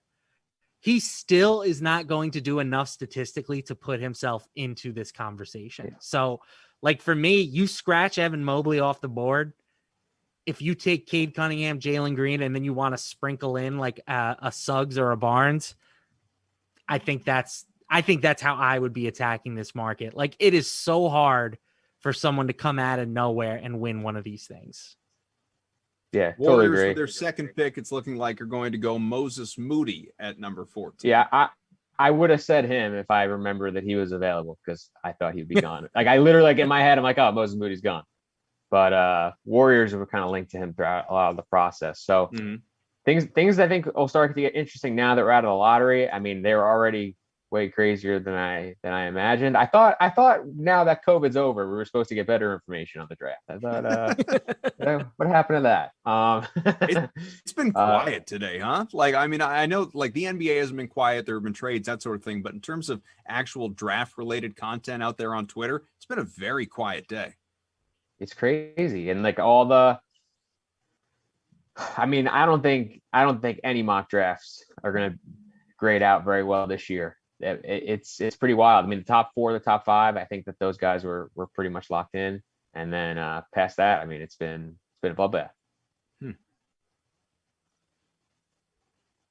You were on the early stuff too. Like, you had Giddey at 7 in your final mock. Yep. He ended up going 6. You had Kuminga at 8. You had Wagner at 9. So like, you were pretty close with a lot of these, but now it's kind of turning into a free for all. Yeah. I mean, I just can't get over that Şengün is still on the board. Like, that's maybe I don't understand. That pick just seems screamed Spurs. And like, he was the MVP of the Turkish league at 18. Like, the guy can play. I get that he's like maybe a little more of a traditional 5, but I don't know if he's like 6'10" and he learns how to shoot. Like, he's really good at the free throw line. I don't know. Like, I feel like we're messing that one up. NBA. I could be wrong, but I'm mostly looking at if history has showed us anything, it's that teenagers who dominate other basketball leagues tend to work out pretty well in the NBA. Be it Luka Doncic or, I don't even know if Giannis dominated the 4th division Greek league that he was playing in, but draft teenagers who are good at basketball, folks. It's not that hard. He was a lot smaller at that point. Yeah, I mean, they also just Which don't. guy? Those guys just all. Which guy also are you don't bust. fixated on? Şengün. I'm It just looks looking, like Sengun. Yeah. No, I see him. Yeah, like Kevin O'Connor had him 9 on his board. Well, you know, if you assume rational GMing, that's where Şengün goes. He goes to the Kings. Stauskas, everybody. Yeah. How do we feel about Stauskas? In fairness, I thought he'd be a better player than he was. The sauce? You were a sauce guy? I don't know that I was a big sauce guy. I just thought, I wanted a taste. It is an elite nickname. Yeah. Sauce Castillo. Let's see. So I mean, are we ready to talk Knicks yet, Matt? Like, when do we get to talk about how they're going to mess this up? Please. Yeah, what Kentucky prospect is on the board? by all There we means. go. Don't let me get in the way. You get into it. When are the Knicks on the board? Not till 19. Yeah, we got a couple spots, but 19. I mean, 21. supposedly they wanted to trade up for Duarte, so I guess I'm glad that that's off the board for them. Are you ruling out any trades at this point, though? And I don't mean future trades. I mean trades that involve players that have already been picked. You know, where we get the big NBA draft night, hat change. No, that can definitely happen. I feel like it happens every year. Yeah, definitely not ruling that out. Tends to happen pretty quickly, though. It does. I love a good hat switch, by the way. So awkward for everybody Kispert's going to the involved. Wizards at 15, by the way. Yeah, nobody beats the Wizards. Okay. You got to get some spacing, right? That makes sense. He'll look great next to Bradley Beal. So while we have some time, what's your guys' take on that? You know, it's obviously Westbrook dealt away. Yep. Seems like, based on reports, Beal still doesn't want to go anywhere. He doesn't want to leave Washington, which, I mean, admirable, but at the same time, a little surprising. Like, he could force his way out, as so many of these guys opt to do. You know, he could, if he so passionately wanted to force his way to play with Jason Tatum in Boston, he could attempt to do it. There are other teams that would be interested in him, obviously. Sure. But I don't know. I'm not shocked in it. Like, this came up earlier when we were doing, one of our shows earlier in the day, the idea of like, so is Beal, like, is it a foregone conclusion he's gone? I didn't view it that way, just because he didn't demand his way out when Wall was shipped out. Why is he going to do it with Westbrook shipped out? Like, he doesn't seem to care about there being multiple stars. He doesn't seem like championship or bust. Maybe he's one of those guys, like, on a lesser level, obviously talent wise, like Giannis, who says, no, I want to win here. I'm trying to win here. Yeah. I mean, I don't know. What do you make of this whole situation? I don't know how realistic it is for the Wizards to build a truly competitive team around Beal, but I mean, Beal seems pretty content with the situation, and I can respect that. Like, there's something to be said for just being able to go out and get buckets. Like, the fans love you. The team is going to at least try to work with you and put some guys around you. Like, it's not a bad life. And, I definitely respect Beal for that. And they're going to have some room to make moves. I mean, I don't know if that the Wizards and playing with Beal is necessarily like a hot destination, but they're going to have cap space. They have Kispert, they have whoever they're going to draft at 22. They can put some guys around them, and at minimum, I think they can be a pretty fun team. And if you're in Washington, like, that's pretty good. You got to keep the Durant homecoming dream alive. Yeah. It's only a matter of time before he gets his way out of Brooklyn. He's going to be looking for a new home. And what better home than the DMV, baby? He's coming back to where it all started. No, honestly, in all seriousness, I don't know what the Wizards are doing. They should just blow the whole thing to kibitz. But they do not seem to want to do that. They'd rather fight for the 8th seed every year. I give them credit, I guess, for getting Westbrook's contract off the books. It's a bad one, but you got nothing for it. You got some bad contracts of your own, and a first round pick from the Lakers that's probably going to stink. So I don't know what the plan is in Washington. It's just kind of keep riding it out and hope that the whole league gets injured again next year. I don't know. I don't know what the plan is, Kaufman. It's a bad one, whatever it is. I'm not sure there is one, which in and of itself obviously makes it a bad plan. But banking on the league to be hurt next year as it was this year would seem like a foolish go of it. You know, I think I was joking. No, I know. I just mean, like, I think last year was so wildly unique. You know, I think it was a direct byproduct of obviously the extremely short offseason, starting when they did. You know, I mean, there could be similarities when you factor in the Olympics right now. Like, there could be some similarities. And again, it is a shortened offseason, not nearly as short as last year, but it will be shortened. I just don't see it. Short of it, like, we don't know. This is so unpredictable. But short of, you know, the Delta variant or another variant throwing things out of whack again with regard to just general health in the population, I don't know that the NBA or any other sports league is going to be as massively affected by COVID this coming season. And by the way, you don't want it to be. That should go without saying. But that was such an obstacle last year. It was such a major obstacle. I mean, for anyone that was out there betting, playing DFS on a nightly basis, like, you had guys getting ruled out by COVID contact tracing minutes before lock. How about mid-game? Virtually every Kevin night. Durant last year. Yep. Just getting taken right off the floor. Right. They scratched him, then he came in, and then he took him right out. Right. So I don't think next year, and again, good thing, I don't think next year is going to be nearly as messy as this year was. So that's like the only situation, to your joking point, but that's like the only situation where Washington has a prayer. So what are you doing? You're not bringing any, like, this trade with LA is not improving your team, short of just getting Westbrook off the books. But, like, the talent around Beal, the balance, the depth of your roster still stinks. Like, you took the Lakers garbage. So going forward, I don't know what they're not even an 8 seed right now. No. I think the goal is they wanted some additional salary cap space just in case something did come along.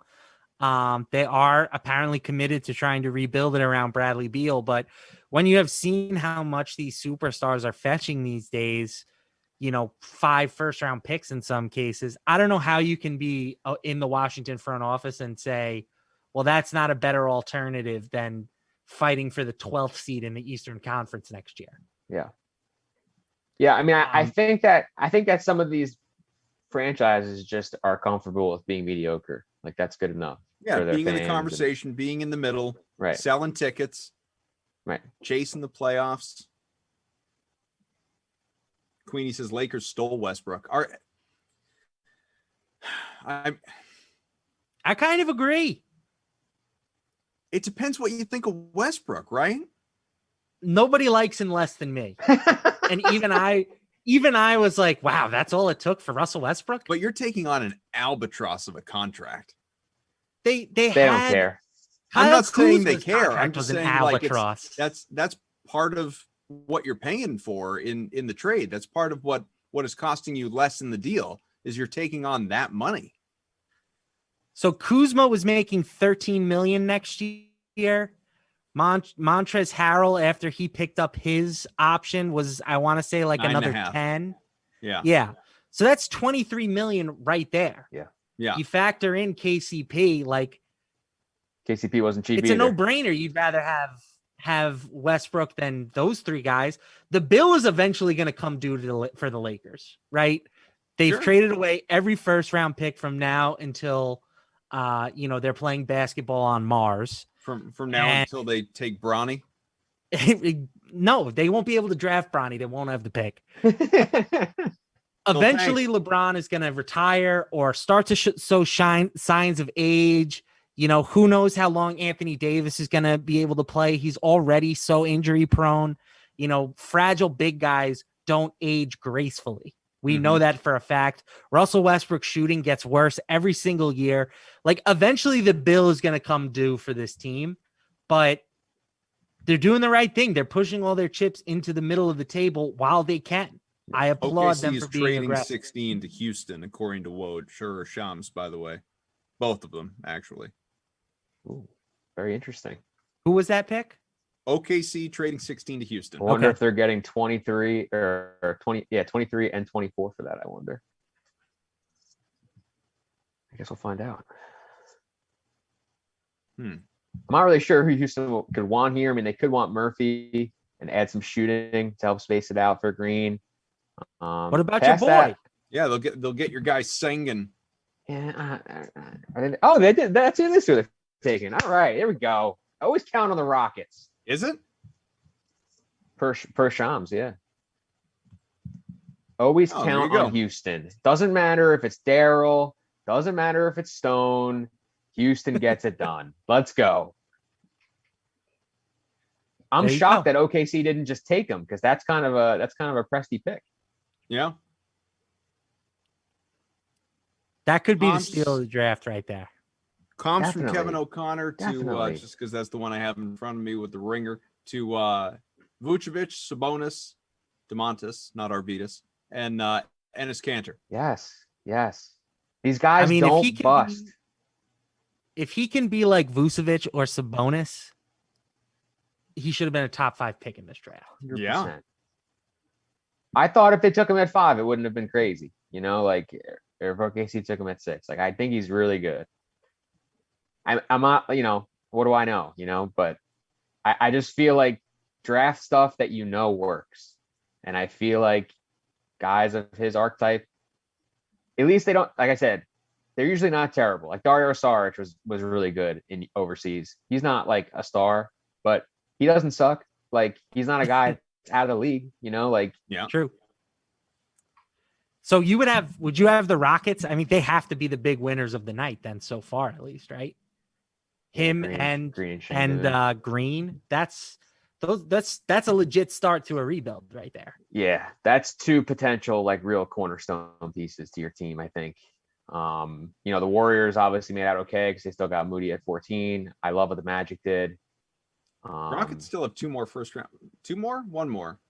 Well, it hasn't been revealed, I guess, what they traded yet, right? To get that pick. No, but I mean that they already have a pick from Portland at 23, from Milwaukee. Right, that's what I'm at saying. So 24. I'm assuming that at least one of those picks is on the move in this trade, but maybe not.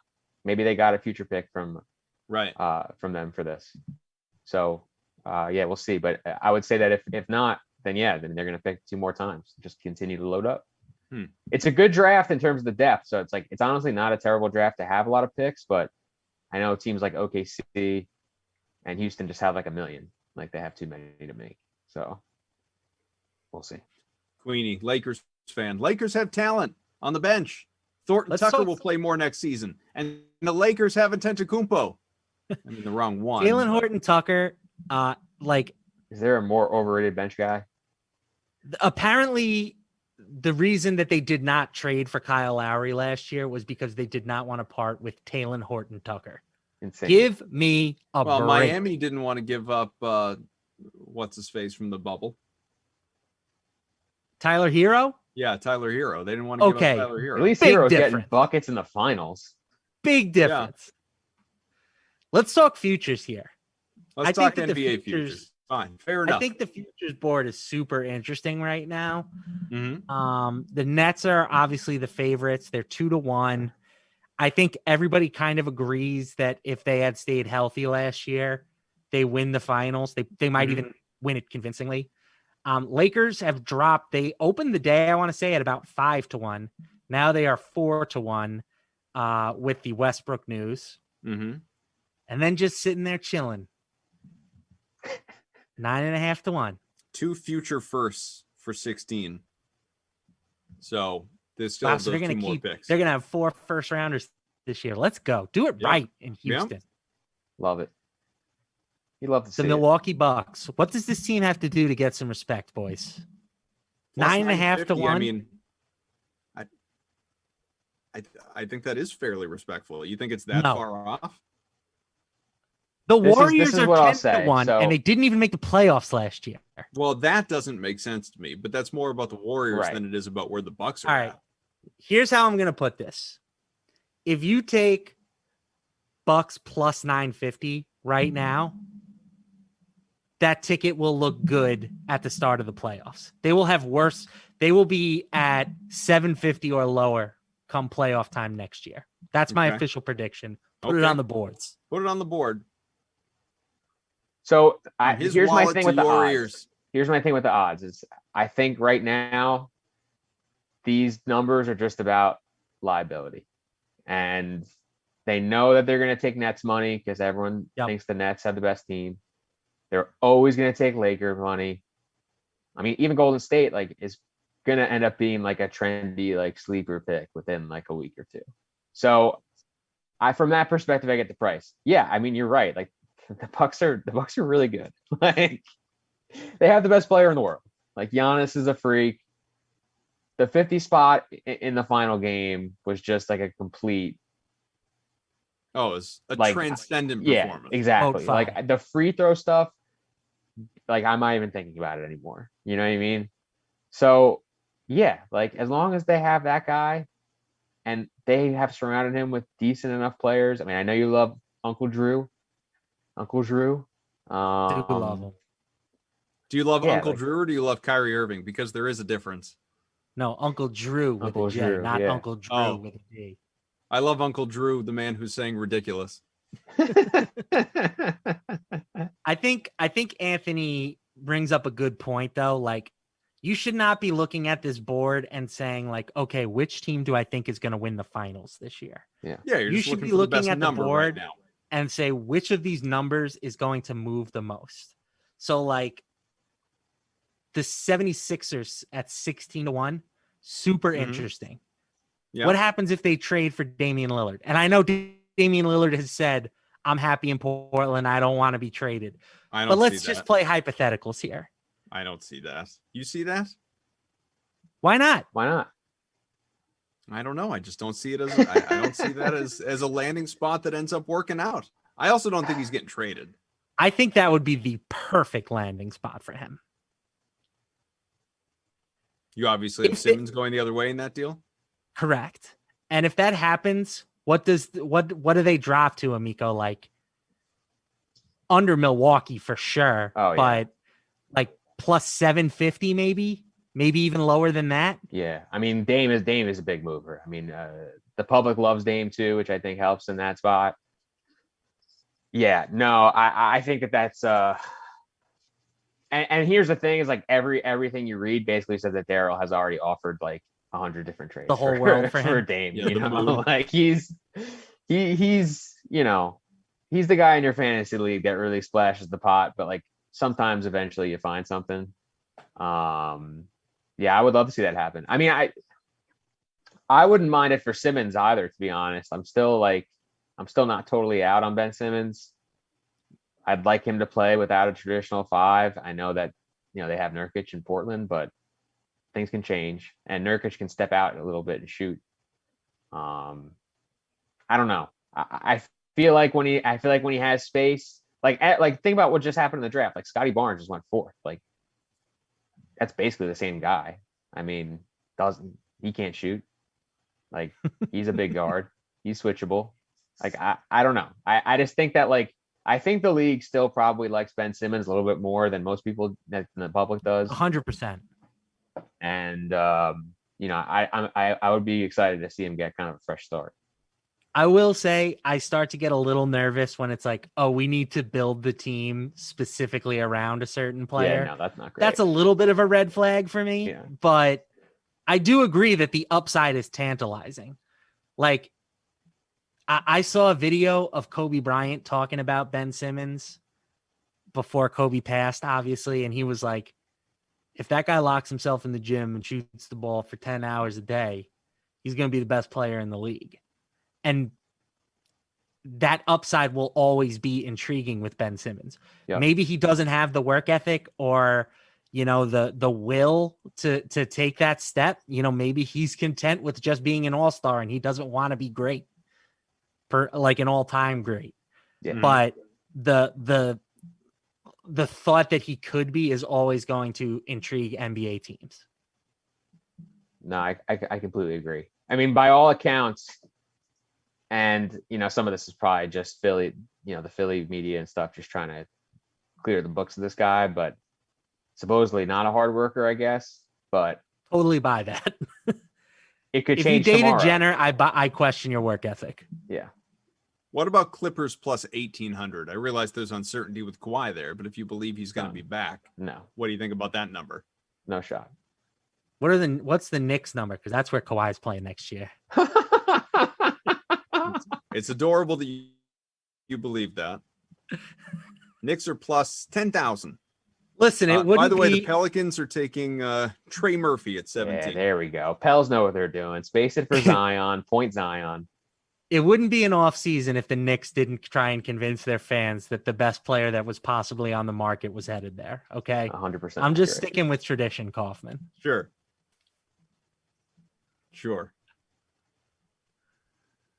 Anthony, we have Ito in the chat, who is renowned for disliking me, but maybe you know this individual because it says, Amico, it's your buddy Ito.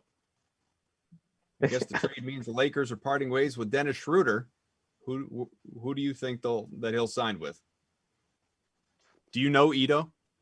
I mean, I don't think so. I apologize if I do. You guys are obviously very tight. But I mean, if it's Ito Smith, you've really been on a few of my fantasy teams. But yeah, I mean, I don't know. I feel like every guard in the league. Real Madrid. Schroeder can still get a bucket. He's still an NBA guy. No, of course. I just that's like my go-to anytime it's a player that I don't like. I throw them to Europe, or if it's an NFL player I don't like, I throw them up to Canada. Put him on the Raptors. Put him on the old Vancouver Grizzlies. I think Schroeder, he either needs to accept a much smaller role. Yeah. Which, to be fair, he was only supposed to be the sixth man for the Lakers. He wasn't supposed to become such an important piece, but that's what happened. He's either a guy that's going to be getting you buckets on a bad team or playing 25 minutes off the bench, potentially on a good team. So I think that's what he should be looking for. Definitely. I mean, I loved him, not this past season, but the year before on OKC. I thought that was perfect for him. He was coming off the bench. He was playing crunch time. He was getting key baskets, and it was kind of everything was smooth. With the Lakers, it was hit or miss, kind of where that was happening. Because I just don't know if the rest. I don't know if he necessarily fit with the rest of what was going on there, even though what he could do was valuable. So get him in another spot like that, and we'll see what he can do. I mean, every guard in the country is going to be linked to the Knicks until they actually add a guard. So. We're going to part in a moment here, fellas, but any parting thoughts? LaMarca, I'll start with you. Yeah. I don't get the Evan Mobley thing. That's my parting thought. I understand that the NBA has been infatuated with big dudes for forever. When are we going to learn? Right? Just because you're a big guy and you have a little bit of touch, it doesn't mean that you automatically need to be drafted in the top 5, in the top 3 every year. It is not a big man's league anymore. I get that Giannis is kind of a center, but he is a center who handles the ball like a guard. Unless you think that Evan Mobley is going to be taking dudes off the bounce, I just don't see it as justification to draft him in the top 3. So I'm selling all my Evan Mobley shares before they're even up for sale. Anthony, I'll hit you with a question for your parting thought. From Sham Sharania, Chicago, Boston, and Toronto are expected to show interest in RFA Lonzo Ball. Where do you think he winds up? I hope he winds up in a place where he can compete. I mean, I actually really like Lonzo. I mean, I think the last couple of seasons he's shown tremendous growth. The shooting looks like it's real. We already know he's a great passer. So, I mean, maybe he's not an alpha guard, but if he's basically a 3-and-D guard who can help you move the ball on offense and obviously can help you get in transition, that's a really valuable piece. So I don't know if I can. I'm not really knowledgeable enough to probably comment on where he can end up, but I think Chicago would be perfect. Yeah. Put him next to Levine. Let him sort of run the offense with Levine being your primary perimeter scorer, Vucevic in the post. I like that fit quite a bit. All I know is this is the first time since like 2009 we've gone this deep into a draft without anybody actually tweeting about a Celtics rumor, and it has me just has me feeling all out of sorts. Trey Murphy officially off the board, number 17. So we're out of the lottery clearly, and chugging right along. But remember, it's a 2-round NBA draft, both of those tonight, so still a long night ahead, and about 30 picks until my beloved Celtics go. Couple for your Knicks in a little while. You got a sim on the way, folks, about 7 minutes from now. Jeff Ulrich, this guy, Lamarca, Cowboys, Raiders in Simland to wrap up the Dream Stream day. Maybe Anthony will stick around for Madden Sim. I don't know. He might want to actually watch the draft. But, hey, you want to hang out with those guys, keep talking NBA draft, you could probably do that. We thank you for coming on with us though. This has been a treat. We'll have to have you on again. Oh, dude. I mean, anytime. This has been a lot of fun. Nice to meet you, and always good. Always available to chop it up. There we go. Nice to Lamarca, meet you, have buddy. fun in Simland, all right? Yeah, me and Jeff, we're gonna switch things back. We'll probably go back to the football streets. You know, Jeff don't really like sports that are played with a round ball. So That's true. It's a good point. Maybe I'll pick his brain on some of these hockey moves. I'll see if I can sound smart enough to hold a conversation with him in that regard. But that's We'd love it. to talk a little NHL free agency with you. It'd be great. All right. Thanks to Mike. Thanks to Daniel. Thanks to Jim. Everybody else involved here over the last little while. Thanks to you and the Sim fam. Of course, Lamarca, Anthony Amico, and I'm Adam Kaufman. You're without me for a couple of days, but hey, if you want to catch me with Tom Carroll at 2 a.m, right before the Lamarca slot, let's get after it, folks. From the diner out there in the loo. All right. We'll see you later.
What is up, DK Sim fam? Welcome back into the DraftKings Dream Stream. Your last sim of the day, your last sim of Thursday. I hope it's been a busy, eventful, productive Thursday for everyone. I don't know about productive for me, but it's definitely been busy. We got the Las Vegas Raiders. We got the Dallas Cowboys. Cowboys a little bit in the news today as well. And with me, hosting this great, fabulous stream, we got Matt LaMarca. This is your second one of the day, LaMarca, or how are you doing?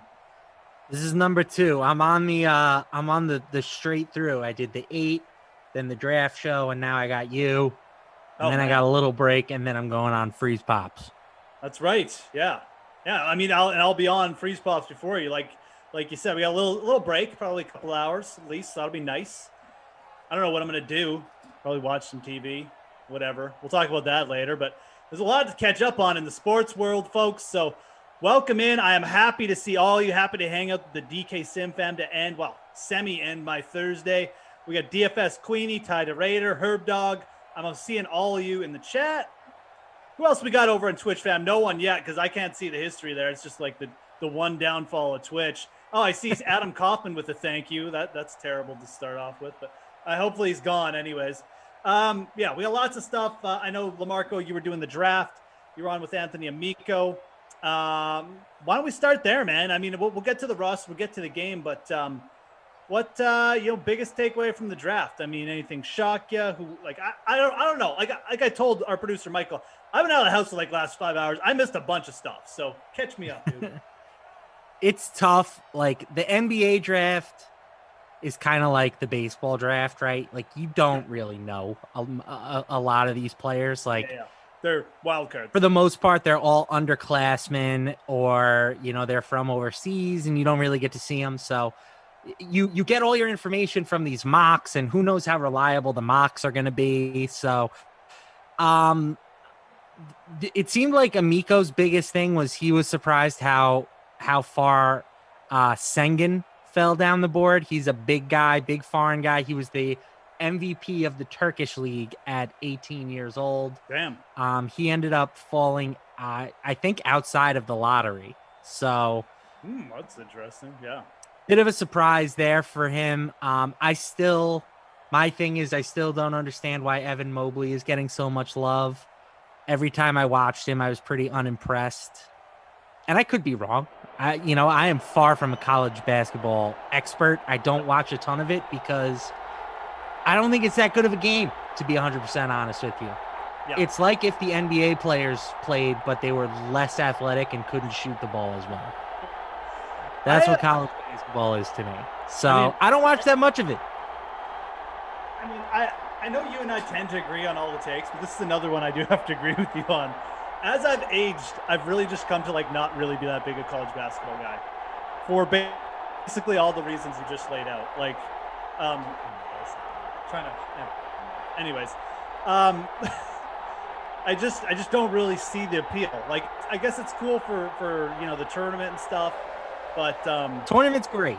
Tournament's great, yeah, exactly. Especially from the other angles that we all know and love, and with DraftKings on the sportsbook and stuff. But I can't bring myself to be like a follower of it either. It's just college football I can do for whatever reason, maybe just because I love football. But college basketball I'm kind of over.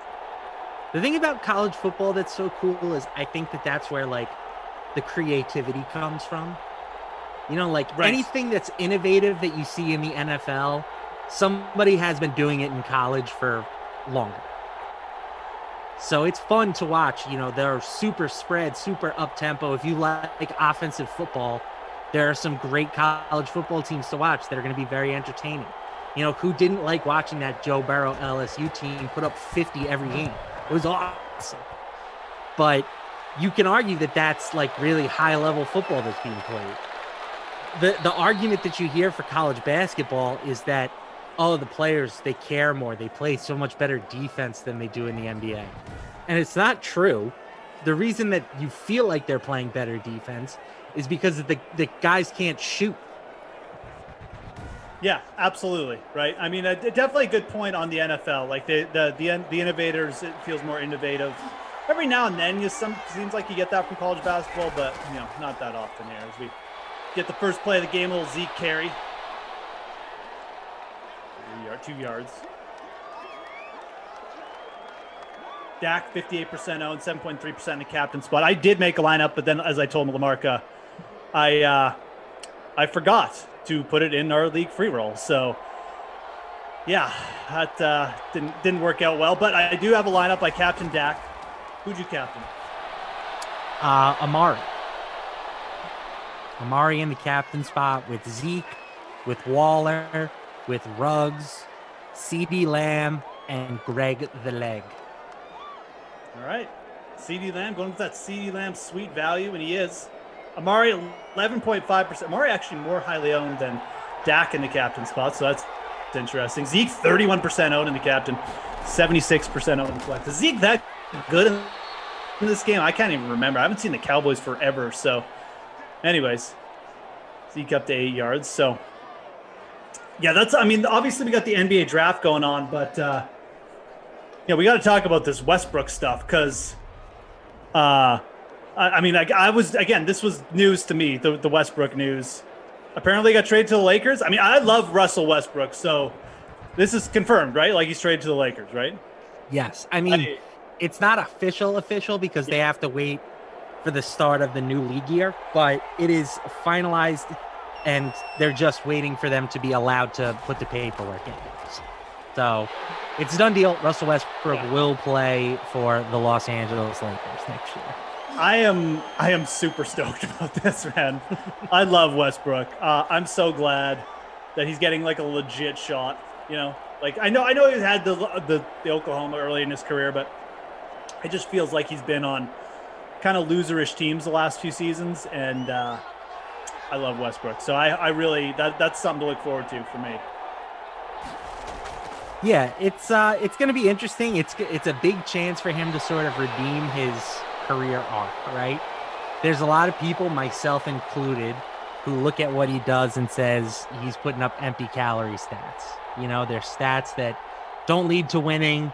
There's a reason that the Rockets got better when they traded away. No, I'm sorry. The Thunder got better with Chris Paul instead of Russell Westbrook. Right. It seems like teams get better without him. So yeah, here's my take on that. I think Russell Westbrook is and the way he plays is just a product of the teams he's been on.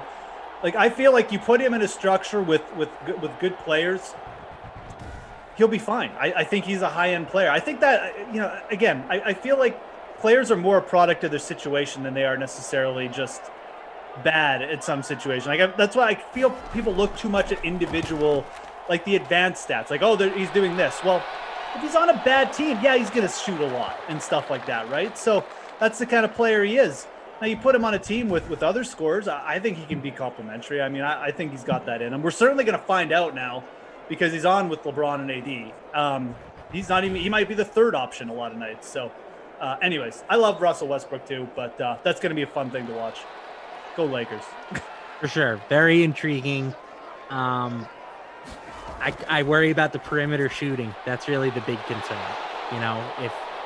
If teams can pack the paint, that's where Westbrook does most of his damage. It's where LeBron does most of his damage. It's where Davis does most of his damage. Yep. So we're seeing everybody kind of go to a more perimeter-oriented offense. Can you win with a old school attack the rim mentality? Sure, you probably can, but they're going to need to be great defensively, and they can be. And they're going to need some shooting from some of the other guys on the roster. Yeah, absolutely. Still going to come down. Yeah, it's still going to need like that presence on the outside. You're right. What's up, guys? Just checking the chat. Tom Cruise in the house. Wow, Tom Cruise. Sean Preston, what's up? 80 Poker, 89. Choker. Aha, says Westbrook belongs in LA. I love his passion. Yeah, Rodeo Drive means crazier outfits. Thanks. I don't know if that's possible. Ashley Edwards cheering on the Raiders. Ashley Edwards must be Reed Fowler's burner account. He's a big Raiders guy. I don't know if you knew that, Lamarca. Reed? Sweet Yeah. tea? Yeah. Loves I the did not Bengals. know that. I don't know why, but I guess he like grew up, was in Hawaii, maybe just like West Coast, closest to where, I don't know. Yeah, it's a cool logo. Maybe just likes like painting up with like black and silver, That I think some people just become Raiders fans because of that. Tiger Woods is a Raiders fan too. Okay. I buy that. Yeah. It's from the Bay though, right? Yeah, he is, yeah. Could have gone 49ers, but we went with the Raiders. The Raiders. There's Waller. Darren Waller. Dude, I going to be drafting a lot this year. 146 targets for Darren Waller last year. That's insane. It's a big boy target share. Yeah. Don't see it changing at all. And exactly. We were talking about wide receivers on Raiders wide receivers on the sweat this morning. There's news. Henry Ruggs put on 13 pounds so he can take, be a better rusher. Dude's their wide receiver one. He's trying to be a running back. I think Darren Waller might actually hit like 170 targets this week. So. I like John Brown. John Brown probably not going to play 17 games. Brian Edwards is the guy I would be targeting for a breakout, but even then, Aguilar was their wide receiver one with 83 targets last year. So, if Brian Edwards gets like 80 targets, that might be his ceiling. You say 170 targets and like it sounds like a lot, but then you do the math and it's like, well, if he plays 17 games, that's 10 a game. Yeah. He could probably average 12 a game. He averaged 9 last year. Yeah. I don't think the Raiders defense is going to be a whole lot better, but anyways, Darren Waller, that's a guy, I hope he just, end of the second round. If he's there, I'm clicking it. Yeah, Congo Cab says, you're not lying, Jeff. The Keller's got me in. Congo Cab, our staunchest Raiders defender, and I love it. And he brings up good points. He doesn't just, defend the team aimlessly either. Always brings up good points. He does, but he's got some silver and black glasses on. No doubt about it. Everybody does when it comes to their team, right? Not me. Okay, maybe not you. Actually, yeah. I'm extremely. You and I are jaded. you and I are pretty good with not doing that. I am extremely jaded Jets fan. Hey, they're going to go for it here on 4th and 3rd. Yeah, this is interesting. They were well within. All right, well, pay it off. There's Tyrell Williams, the new Detroit Lions wide receiver one. Sure, that'll work out fine.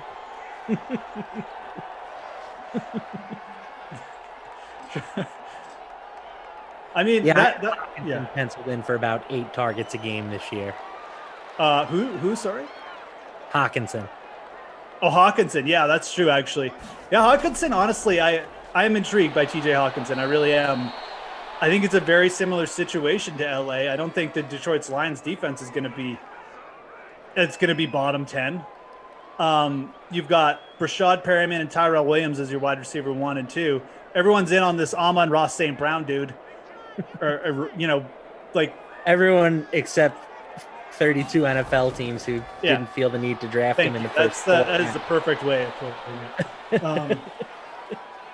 I agree, man. I think TJ Hawkinson could get up there in terms of target share. I don't know if he'll push for a Waller target share, but don't be shocked if it comes somewhat close. That's a good call. Another wide receiver core, if one of those guys falls really late, like Perriman or Tyrell Williams, sure, but don't reach for those guys. Just don't let anyone talk you into those guys. Don't let anyone talk you in to the Raiders wide receivers either. I'm telling you, man. There's nothing there. There's not going to be anything. There's not anything there but pain, in my opinion, as we end the first quarter. Derek Carr, 50 yards, 4 for 4. Yeah, there's a big nothing burger that half. There's Josh Jacobs putting in the work, a solid 2.6 YPC. It's another guy I want no part of, Josh Jacobs, with Kenyon Drake coming into town. Absolutely not. No part of it. Josh Jacobs does have a good Madden rating for next year. I think his Madden rating is better than Zeke's. Well, that's absurd. Yeah. We'll have to go back and find it, but I'm pretty sure it went. Here, I'll just Google it quickly. Yeah, here we go. I already got it up. Madden ratings 22. But yeah, let's go over the RB here. RBs. I know some more got released today, like the corners and stuff. We can go over those, but quickly, yeah, Josh Jacobs with an 89 rating next year, Saquon with a 90, and Zeke with an 88, and Mixon with an 88. So there's a touchdown for the man, Darren Waller, the dude, the murder hornet, as Emerson and I nicknamed him at the start of the pandemic. That was a great nickname. Thank God those never came to fruition, huh? Yeah, I know. It's like we had enough going on. Yeah. I'll take another round of COVID rather than like a serious round of murder hornets, you know? Yeah, so they have Josh Jacobs as a top 10 running back. Yeah. This is the first time I'm seeing these RB rankings. McCaffrey 97, yep. Henry and Chubb 96, Dalvin 95, Kamara 94, Aaron Jones 91, Saquon 90, and then Jacobs 89. So they have Josh Jacobs sandwiched in between Saquon and Zeke Elliott. Absolutely absurd.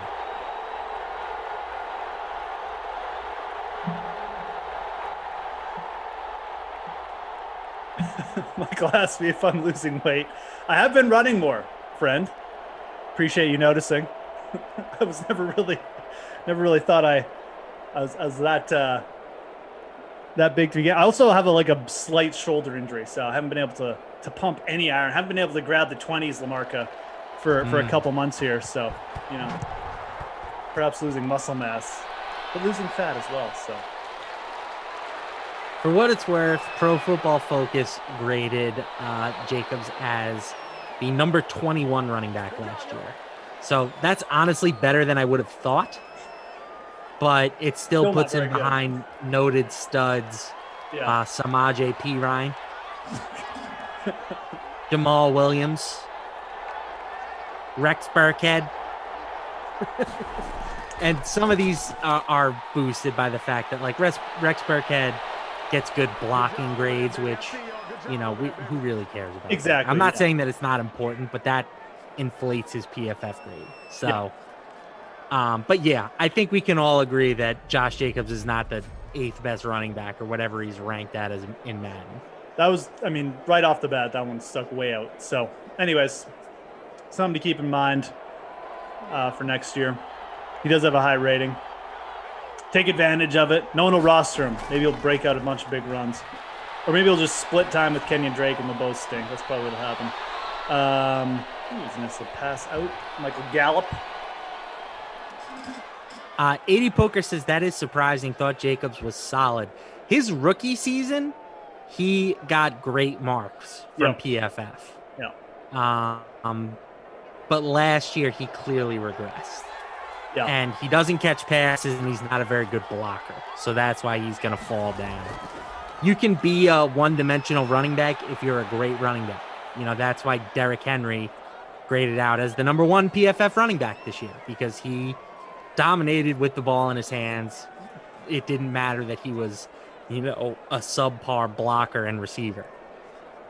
So I'm not declaring Josh Jacobs dead by any stretch of the imagination, but I do think that if he plays the same way he did last year, he's going to find himself in a committee very fast. I think he's going to find himself in a committee regardless. The Raiders spent too much money on Kenyon Drake to sit him, and I think that's what John Gruden wants to do. I think he wants to, pound the rock, right? So, anyways, regardless. Yeah, Josh Jacobs, a guy like I said, if I want a piece of that Raiders offense, it is Darren Waller or bust, man. That's, maybe take a late flyer on John Brown, Bryan Edwards, but those, that's I ain't stretching anywhere for those guys. So, all right, could we get going here, Dak? Let's go. 10 minutes into this game. There's Zeke. All right, into field goal range almost. 35 yards for Zeke. It's not bad. I keep getting notifications that the Knicks keep trading back. So if you're a Knicks fan, I don't know. I don't know what to make of that. Again, I know nothing about the NBA draft. I've been following NHL free agency. We could talk about that, but Typically, trading back in the NBA is not good. Your odds of getting a good player decreases with every pick. Yeah. It's not like the NFL. I would probably say it's closer to hockey. Yeah. Like if you're not picking in the lottery, you're not even guaranteed to get a guy who's like a starter or even a role player off the bench. Yeah. Very hockey's a little deeper. There's been some really good players come from the second round. Well, once you get past the second round, yeah, it starts to get dicey as well. You're really just looking at like projects, guys who, role players might develop into like a third line banger or something, or some kind of, goalies can sometimes pop up from the later rounds. They're good. They're generally good projects to take. But yeah, hockey a little bit deeper than the NBA, but yeah, not like a ton. There's also like bigger rosters in hockey, obviously, so that's got something to do with that.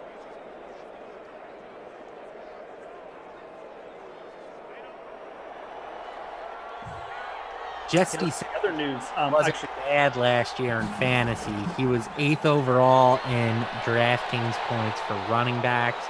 I would say that's a measure of health more than anything else. I'm sure that if we looked at fantasy points per game, he would be way down. Not way down, but he certainly wouldn't be in the top 10.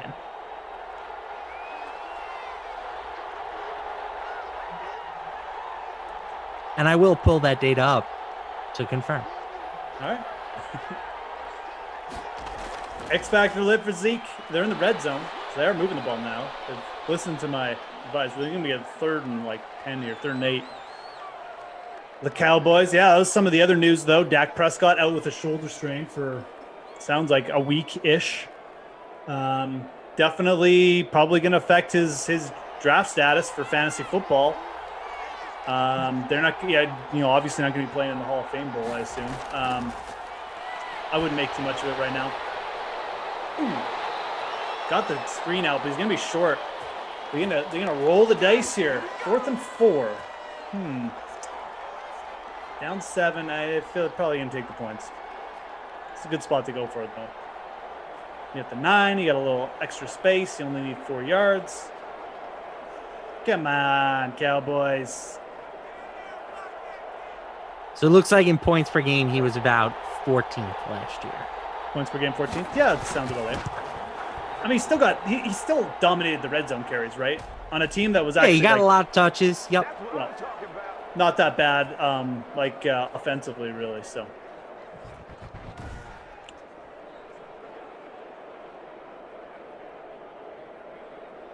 How about must be? Is this true? Do you get your picks from Golf Clash? Of course I do.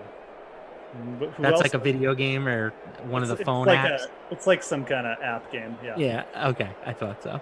Doesn't even have real PGA players. It's beneath me. Jordan Warren says, any thoughts on Rizzo to the Yankees? Yeah, my thoughts are it was a no-brainer for them to do it. My big surprise is that the Yankees are being so frugal. Right. Only they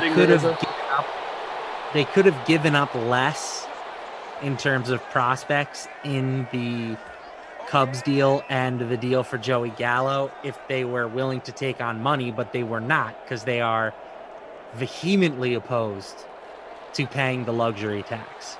Meanwhile, the Dodgers laugh in the face of the luxury tax. They take on every dollar that they can.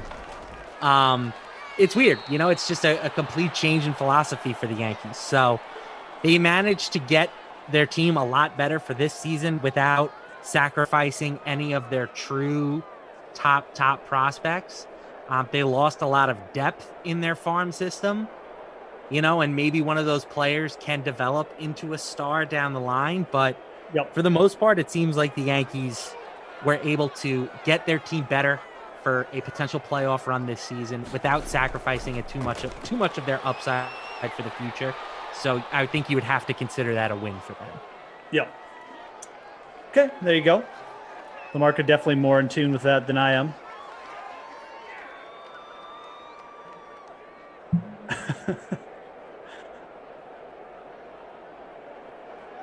Zeke is a guy, yeah. I mean, it's a good topic to bring up too. I mean, Zeke and Jacobs I mean, Jacobs definitely has the age advantage on him. Oh, it's a nice screen to the Rocket, Jalen Richard.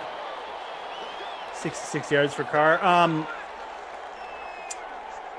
Yeah, like Zeke, Jacobs has the big age advantage and the fresher tires, but even with Tony Pollard there, and I kind of agree, like Pollard looked better than Zeke for a lot of last season, but I don't think that Pollard is going to take as big a threat to carries as Drake is to Josh Jacobs. I also think Zeke has a more secure role in the passing game. He's a better pass catcher, even though I don't really think he's that good a pass catcher. Jacobs doesn't really offer much in there, or he hasn't developed into it yet. Maybe he has that skill, but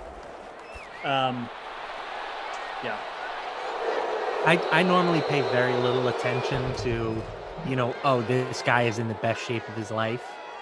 But Zeke looks phenomenal right now. Yeah. And he was always just big. So maybe just even losing just like a little weight, is like the eye thing. So I agree. I'm actually a little bit, Zeke is a guy that I actually just generally fade. I don't know. I just don't really like him. Like if that sounds, so I generally try, if there's another option, I'll just lean to someone else. I also, like I said, I don't think he's a really good receiver, but his workload has been ridiculous. I'm kind of in on him this year because I think his valuation is actually dropping to an interesting point finally. You can get him below Saquon. I mean, I'm fine with that. I'm good with that. 100%. Zeke is probably my RB5 at the moment.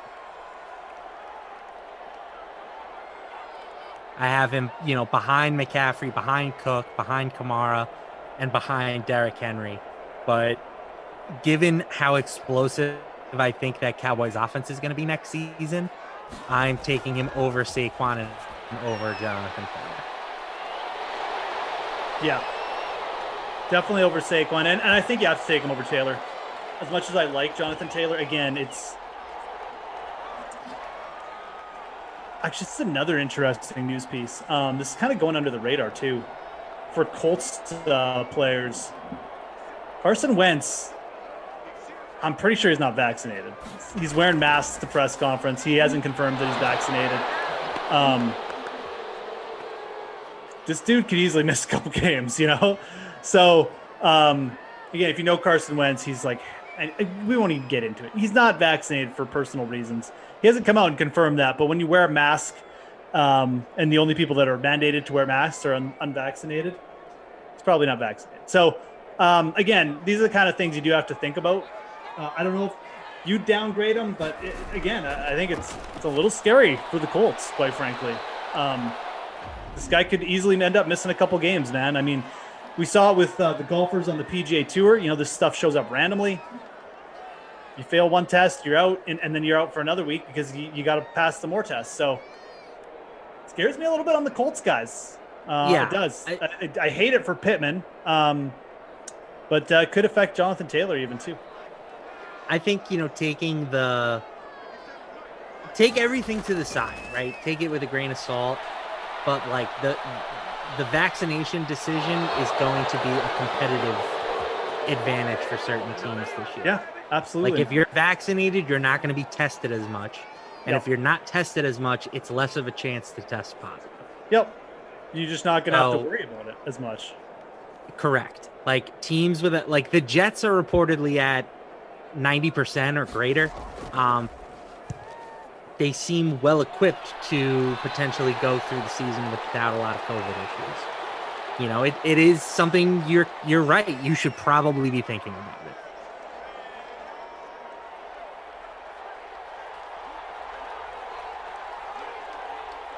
Yeah, that was like the one big player and I haven't seen that much news about it. Like people don't seem to be making that big a deal about it. And I'm not trying to make a big. I don't care about the. I believe in vaccinations or I don't.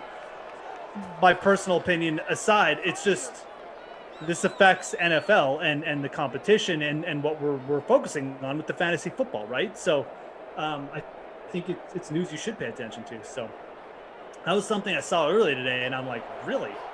We're talking about the dude they're centering their team around. They traded for in the offseason, the big acquisition, and this guy is, he's going to be tested every week. Every game, Carson Wentz could potential just show up. Yeah, he's out. So that's not really great. At least in my opinion. So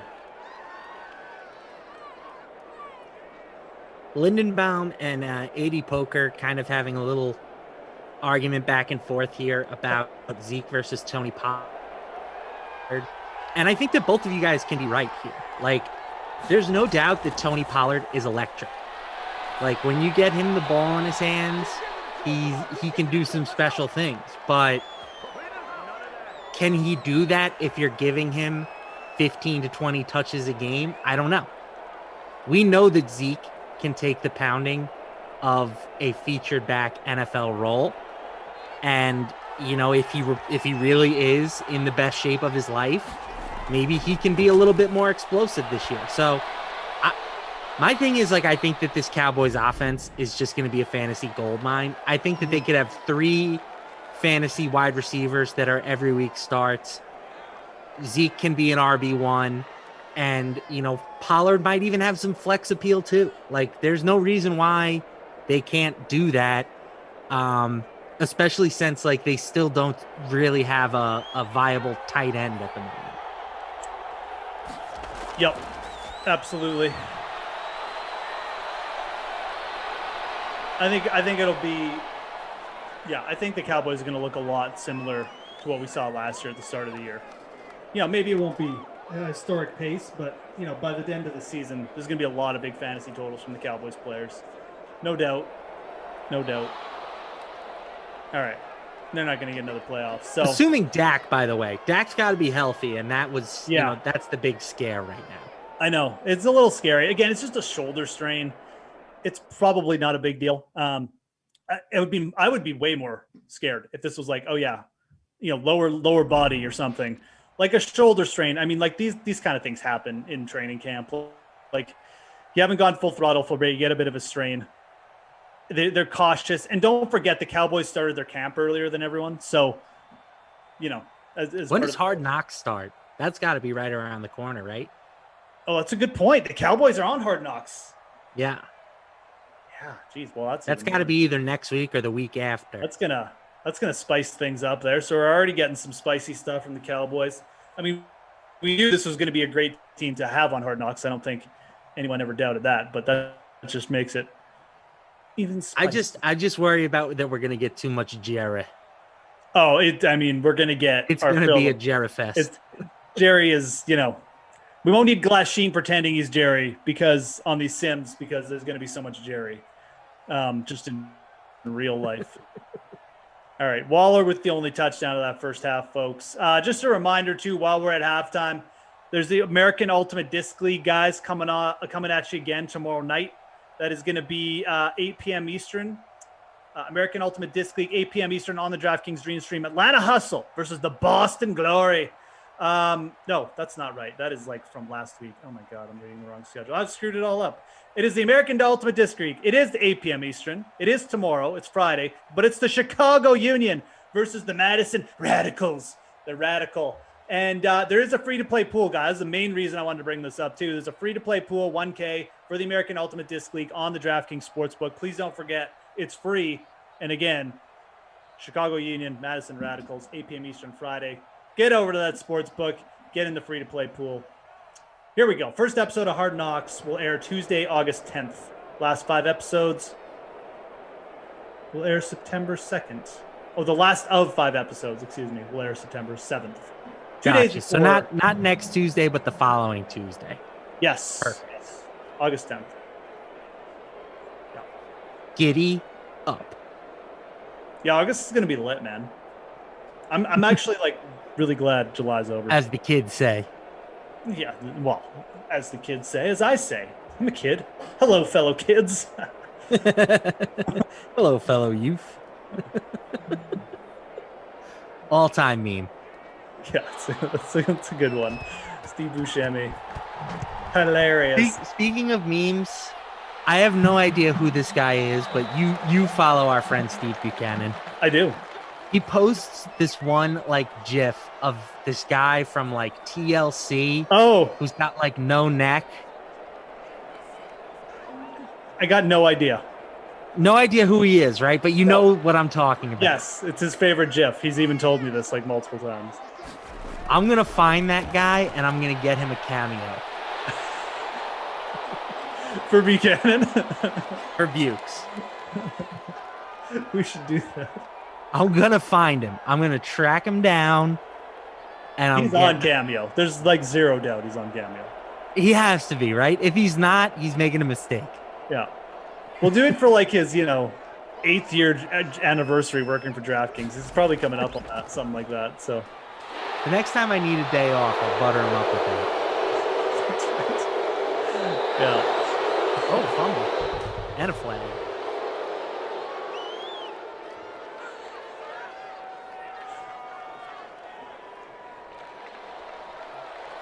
Holding against the Raiders. They're going to decline it, and it will be Cowboys ball. Yep. Zeke still with the X Factor lit. Going nowhere, though. Going nowhere. Dak was killing it. I mean, insanely killing it. Like, not just killing it, but like record-setting pace. People forget. I mean, this guy was... Oh, my God. I found him. He's on Cameo. Yes. I mean, I knew he'd be on Cameo. He's there's no chance he wasn't. It's a little ridiculous, though, how expensive he is. Yeah. It can't be like 4K, is it? Or like no. 4 figures. Not 4. It's way less than 4 figures. It's $90. Okay. Oh, okay. That's about what I'd expect. I was hoping to get out of there for 50 or less. 50? Yeah. Inflation, Lamarca.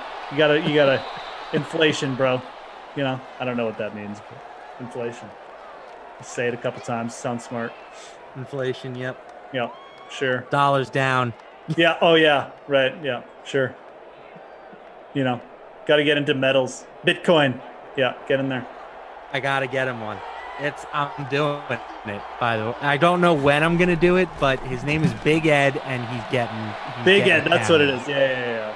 We'll pool, like, we'll get like $10 from everyone, like Gary and me, Shirag, Kenny. We'll get Kenny to pay like double because it's Buchs. Flash. We'll just all pitch in. As long as I get credit for the idea. Oh, absolutely. You can present it. You can.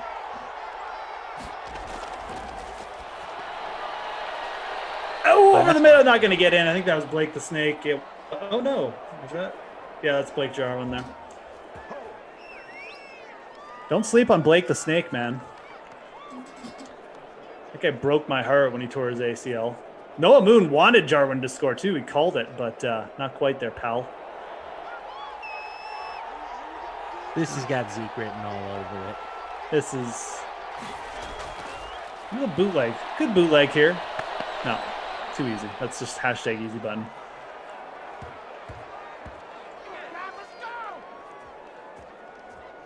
What's up, guys? Blue Apples, you got your Zeke. You got it all. Hope everyone's doing well. Over 300 of you watching. A little bit of a weird time in sports. Not weird, just we got the Olympics, which we did, been going on. I'm starting to warm up to the Olympics. I wasn't really in on it because, just the whole, no fans again and just, the weirdness around. But now I've watched a couple events. I'm all in on it. I'm excited to watch it every day. Got the golf going on right now. Watch some swimming every night so far. You been watching any of it, Lamarca? Or are you just sticking with the usuals? Yeah, I've been watching. I'm a big fan of volleyball. I watched a little beach volleyball this morning. Both beach and indoor. I think it's a great game. I've played a lot of volleyball in my life, both beach and indoor. Yep. And I love it. And America's got some pretty good teams, so it's fun to root for them. But I've been digging the V-ball. I have also been watching the swimming. Swimming is also, I think it's really cool. We had that race, the 800 last night. The guy came from 5th place on the last lap and took first. Pretty insane comeback. And I'll definitely be checking out the track once the track and field event starts. You know, with no Usain Bolt, we've got the title of fastest man in the world is officially up for grabs. So, got to see who takes the title. I know the reason people are like, oh, beach volleyball's on, haha. But that game, man, is taxing. So taxing. Like there's no like, oh yeah, the ball didn't come to me this play because there's 7 other players on my team. Like, you are involved every single point. You're doing something. You're face on the ground into the sand, or you're up in the air taking a ball to the face or whatever, right? So, it's in the heat, man. Like, it's never like cool. They're always playing like, Fiji and like all these places with like highest humidity ever. It's boiling over there in Japan right now. Those people are in shape, like legit, just out there can be out there that long. So yeah, it's a good game. Every time beach volleyball comes on, I'm like, do I really want to watch this? And I watch a couple points, and I'm just like, like an hour later, I've like watched the entire match. So. Yeah, and to be fair, when I say I've played beach volleyball, I've played 4-man beach volleyball or 6-person co-ed beach volleyball. 2-on-2 volleyball is 100% murder. Yeah, you have to be good, first of all, to play a good game of 2-on-2 volleyball. But if you have like 3 bad players, like, it's going to be like the worst game of volleyball ever. So it's just going to be serve, oh, I didn't get it. Serve, oh, way too out, hit the net. Serve, oh, we, tried to get it over, but it was out. It'll just be junk. So. Yep. And it's just a good game. And then the indoor game is just so much different. It's pure speed, pure power. Exactly. The beach, it's a little bit more craftiness. Yeah, that's why I like the beach. Shot selection. The little tips, hitting short serves sometimes to catch people off guards. Yeah, like, I love it. There's strategy involved too. It's a good game. Rugby Sevens is fun too. Watched all that this morning. That was cool. That was what Fiji won, right? Yeah, they actually destroyed Canada. Because Fiji that was only like their 2nd medal ever, and they had like a big celebration. Yeah. That's the other good part about the Olympics. I like seeing the years of hard work and determination pay off. Sometimes watching the other side of that, the guys who work hard and then fall short, can be a little tough. Yeah. But it's these guys get once every 4 years to be household names. So I like to try and pay attention while I can. Yeah, it's fun drama. There's nothing better of it. Nothing better than it, for sure. Always makes for good TV. Yeah, the Fiji rugby is the big main sport in Fiji. Obviously, always put out good teams considering how small the nation is. So, women's side is extremely good this morning. And I watched it. They were dominant.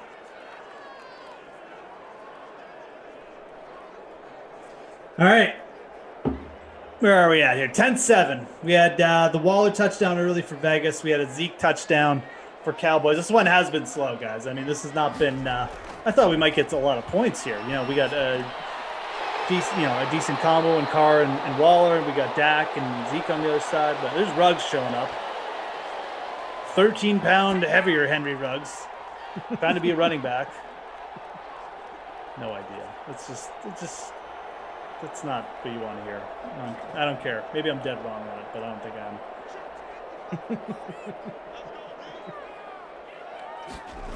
Henry Ruggs, it's like everybody knew that pick was going to be bad when they made it. Like everybody. And they still did it. They're like, the Raiders are going to take Henry Ruggs here, and they're going to screw it up, and it's going to not work out, and he's going to be a one-dimensional guy. And in like 3 years, he's Darius Hayward-Bay. And they still did it. Fall in love with that speed. They still did it. It's like it is funny that it's the Raiders. I know. Like And like you can make a case that the Dolphins did it this year with Waddle over over Devontae Smith, but we'll see if that plays out. And Chase, and Jamar Chase, I'd say. Well, Chase went before Waddle. Chase was 5, Waddle was 6. Oh, you're right. I thought you were wrong for a sec, but you're right. Never mind. I'll shut up. Okay. Yeah, I think you're correct there. I never really got. Anyways, we'll just update the stats here. 142 and touchdown for Carr. Dak only 95 yards. That explosive Cowboys offense I've been talking about. Dak. Oh, he's got 1 rush for 10 yards. I was going to say, we should get more. 68 yards for Zeke and a touchdown. Yeah, I never really got the whole Devonta Smith thing. I mean, I think that is a pick that you're right. Like, people are going to look back and like, what were people thinking? Because he was a few pounds lighter. Like, he's young. He'll probably get bigger as he goes. We've seen plenty of smaller receivers develop into really good players. I mean, Antonio Brown's not that big. Tyreek Hill, Steph Diggs. Not Diggs, a little bit bigger, but not like, yeah, you're right. Yeah, I think that's a pick. I loved it for the Eagles. When they went up and got him, I was like, there you go. That's a smart team.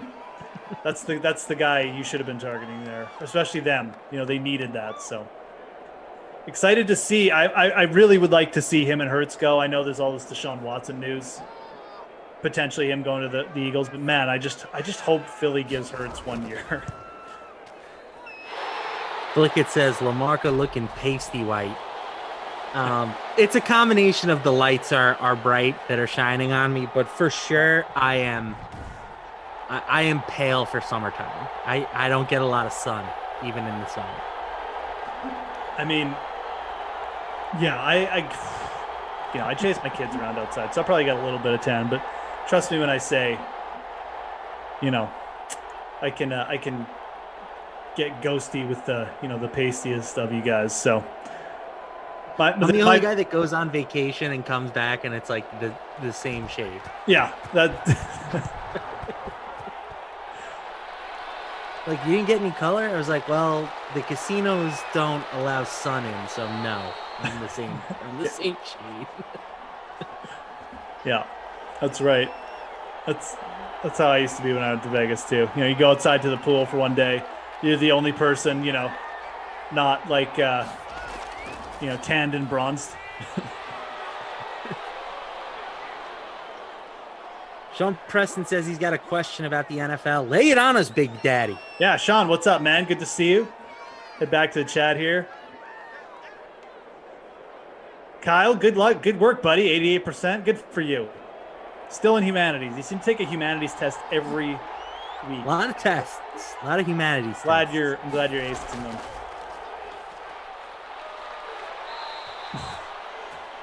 Tom Cruise. Hey, Tom Cruise, I got my vitamin D right beside me here, buddy. I got my supplement. Yeah, we're the vitamin D team. BC there, I see you. Yeah, you got to get the vitamin C supplements. Get LaMarca on the train here. I take no supplements. Gummies, LaMarca. They're gummies.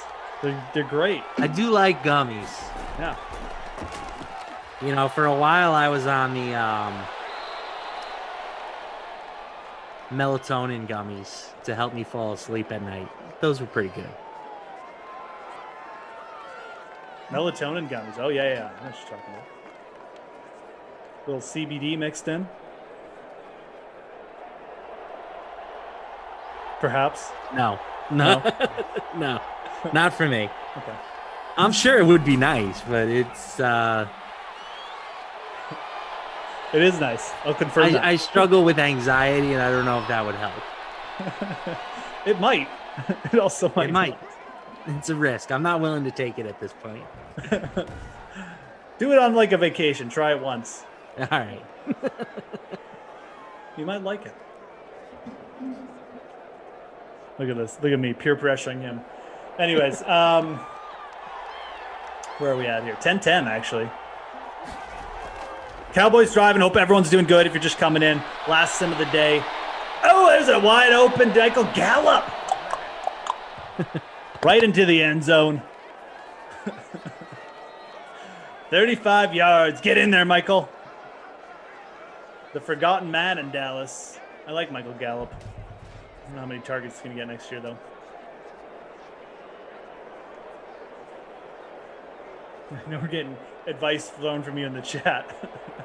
Executive Sessions, DFS Queenie. All right, stop peer pressuring him, guys. It really might help. Maybe I will try it.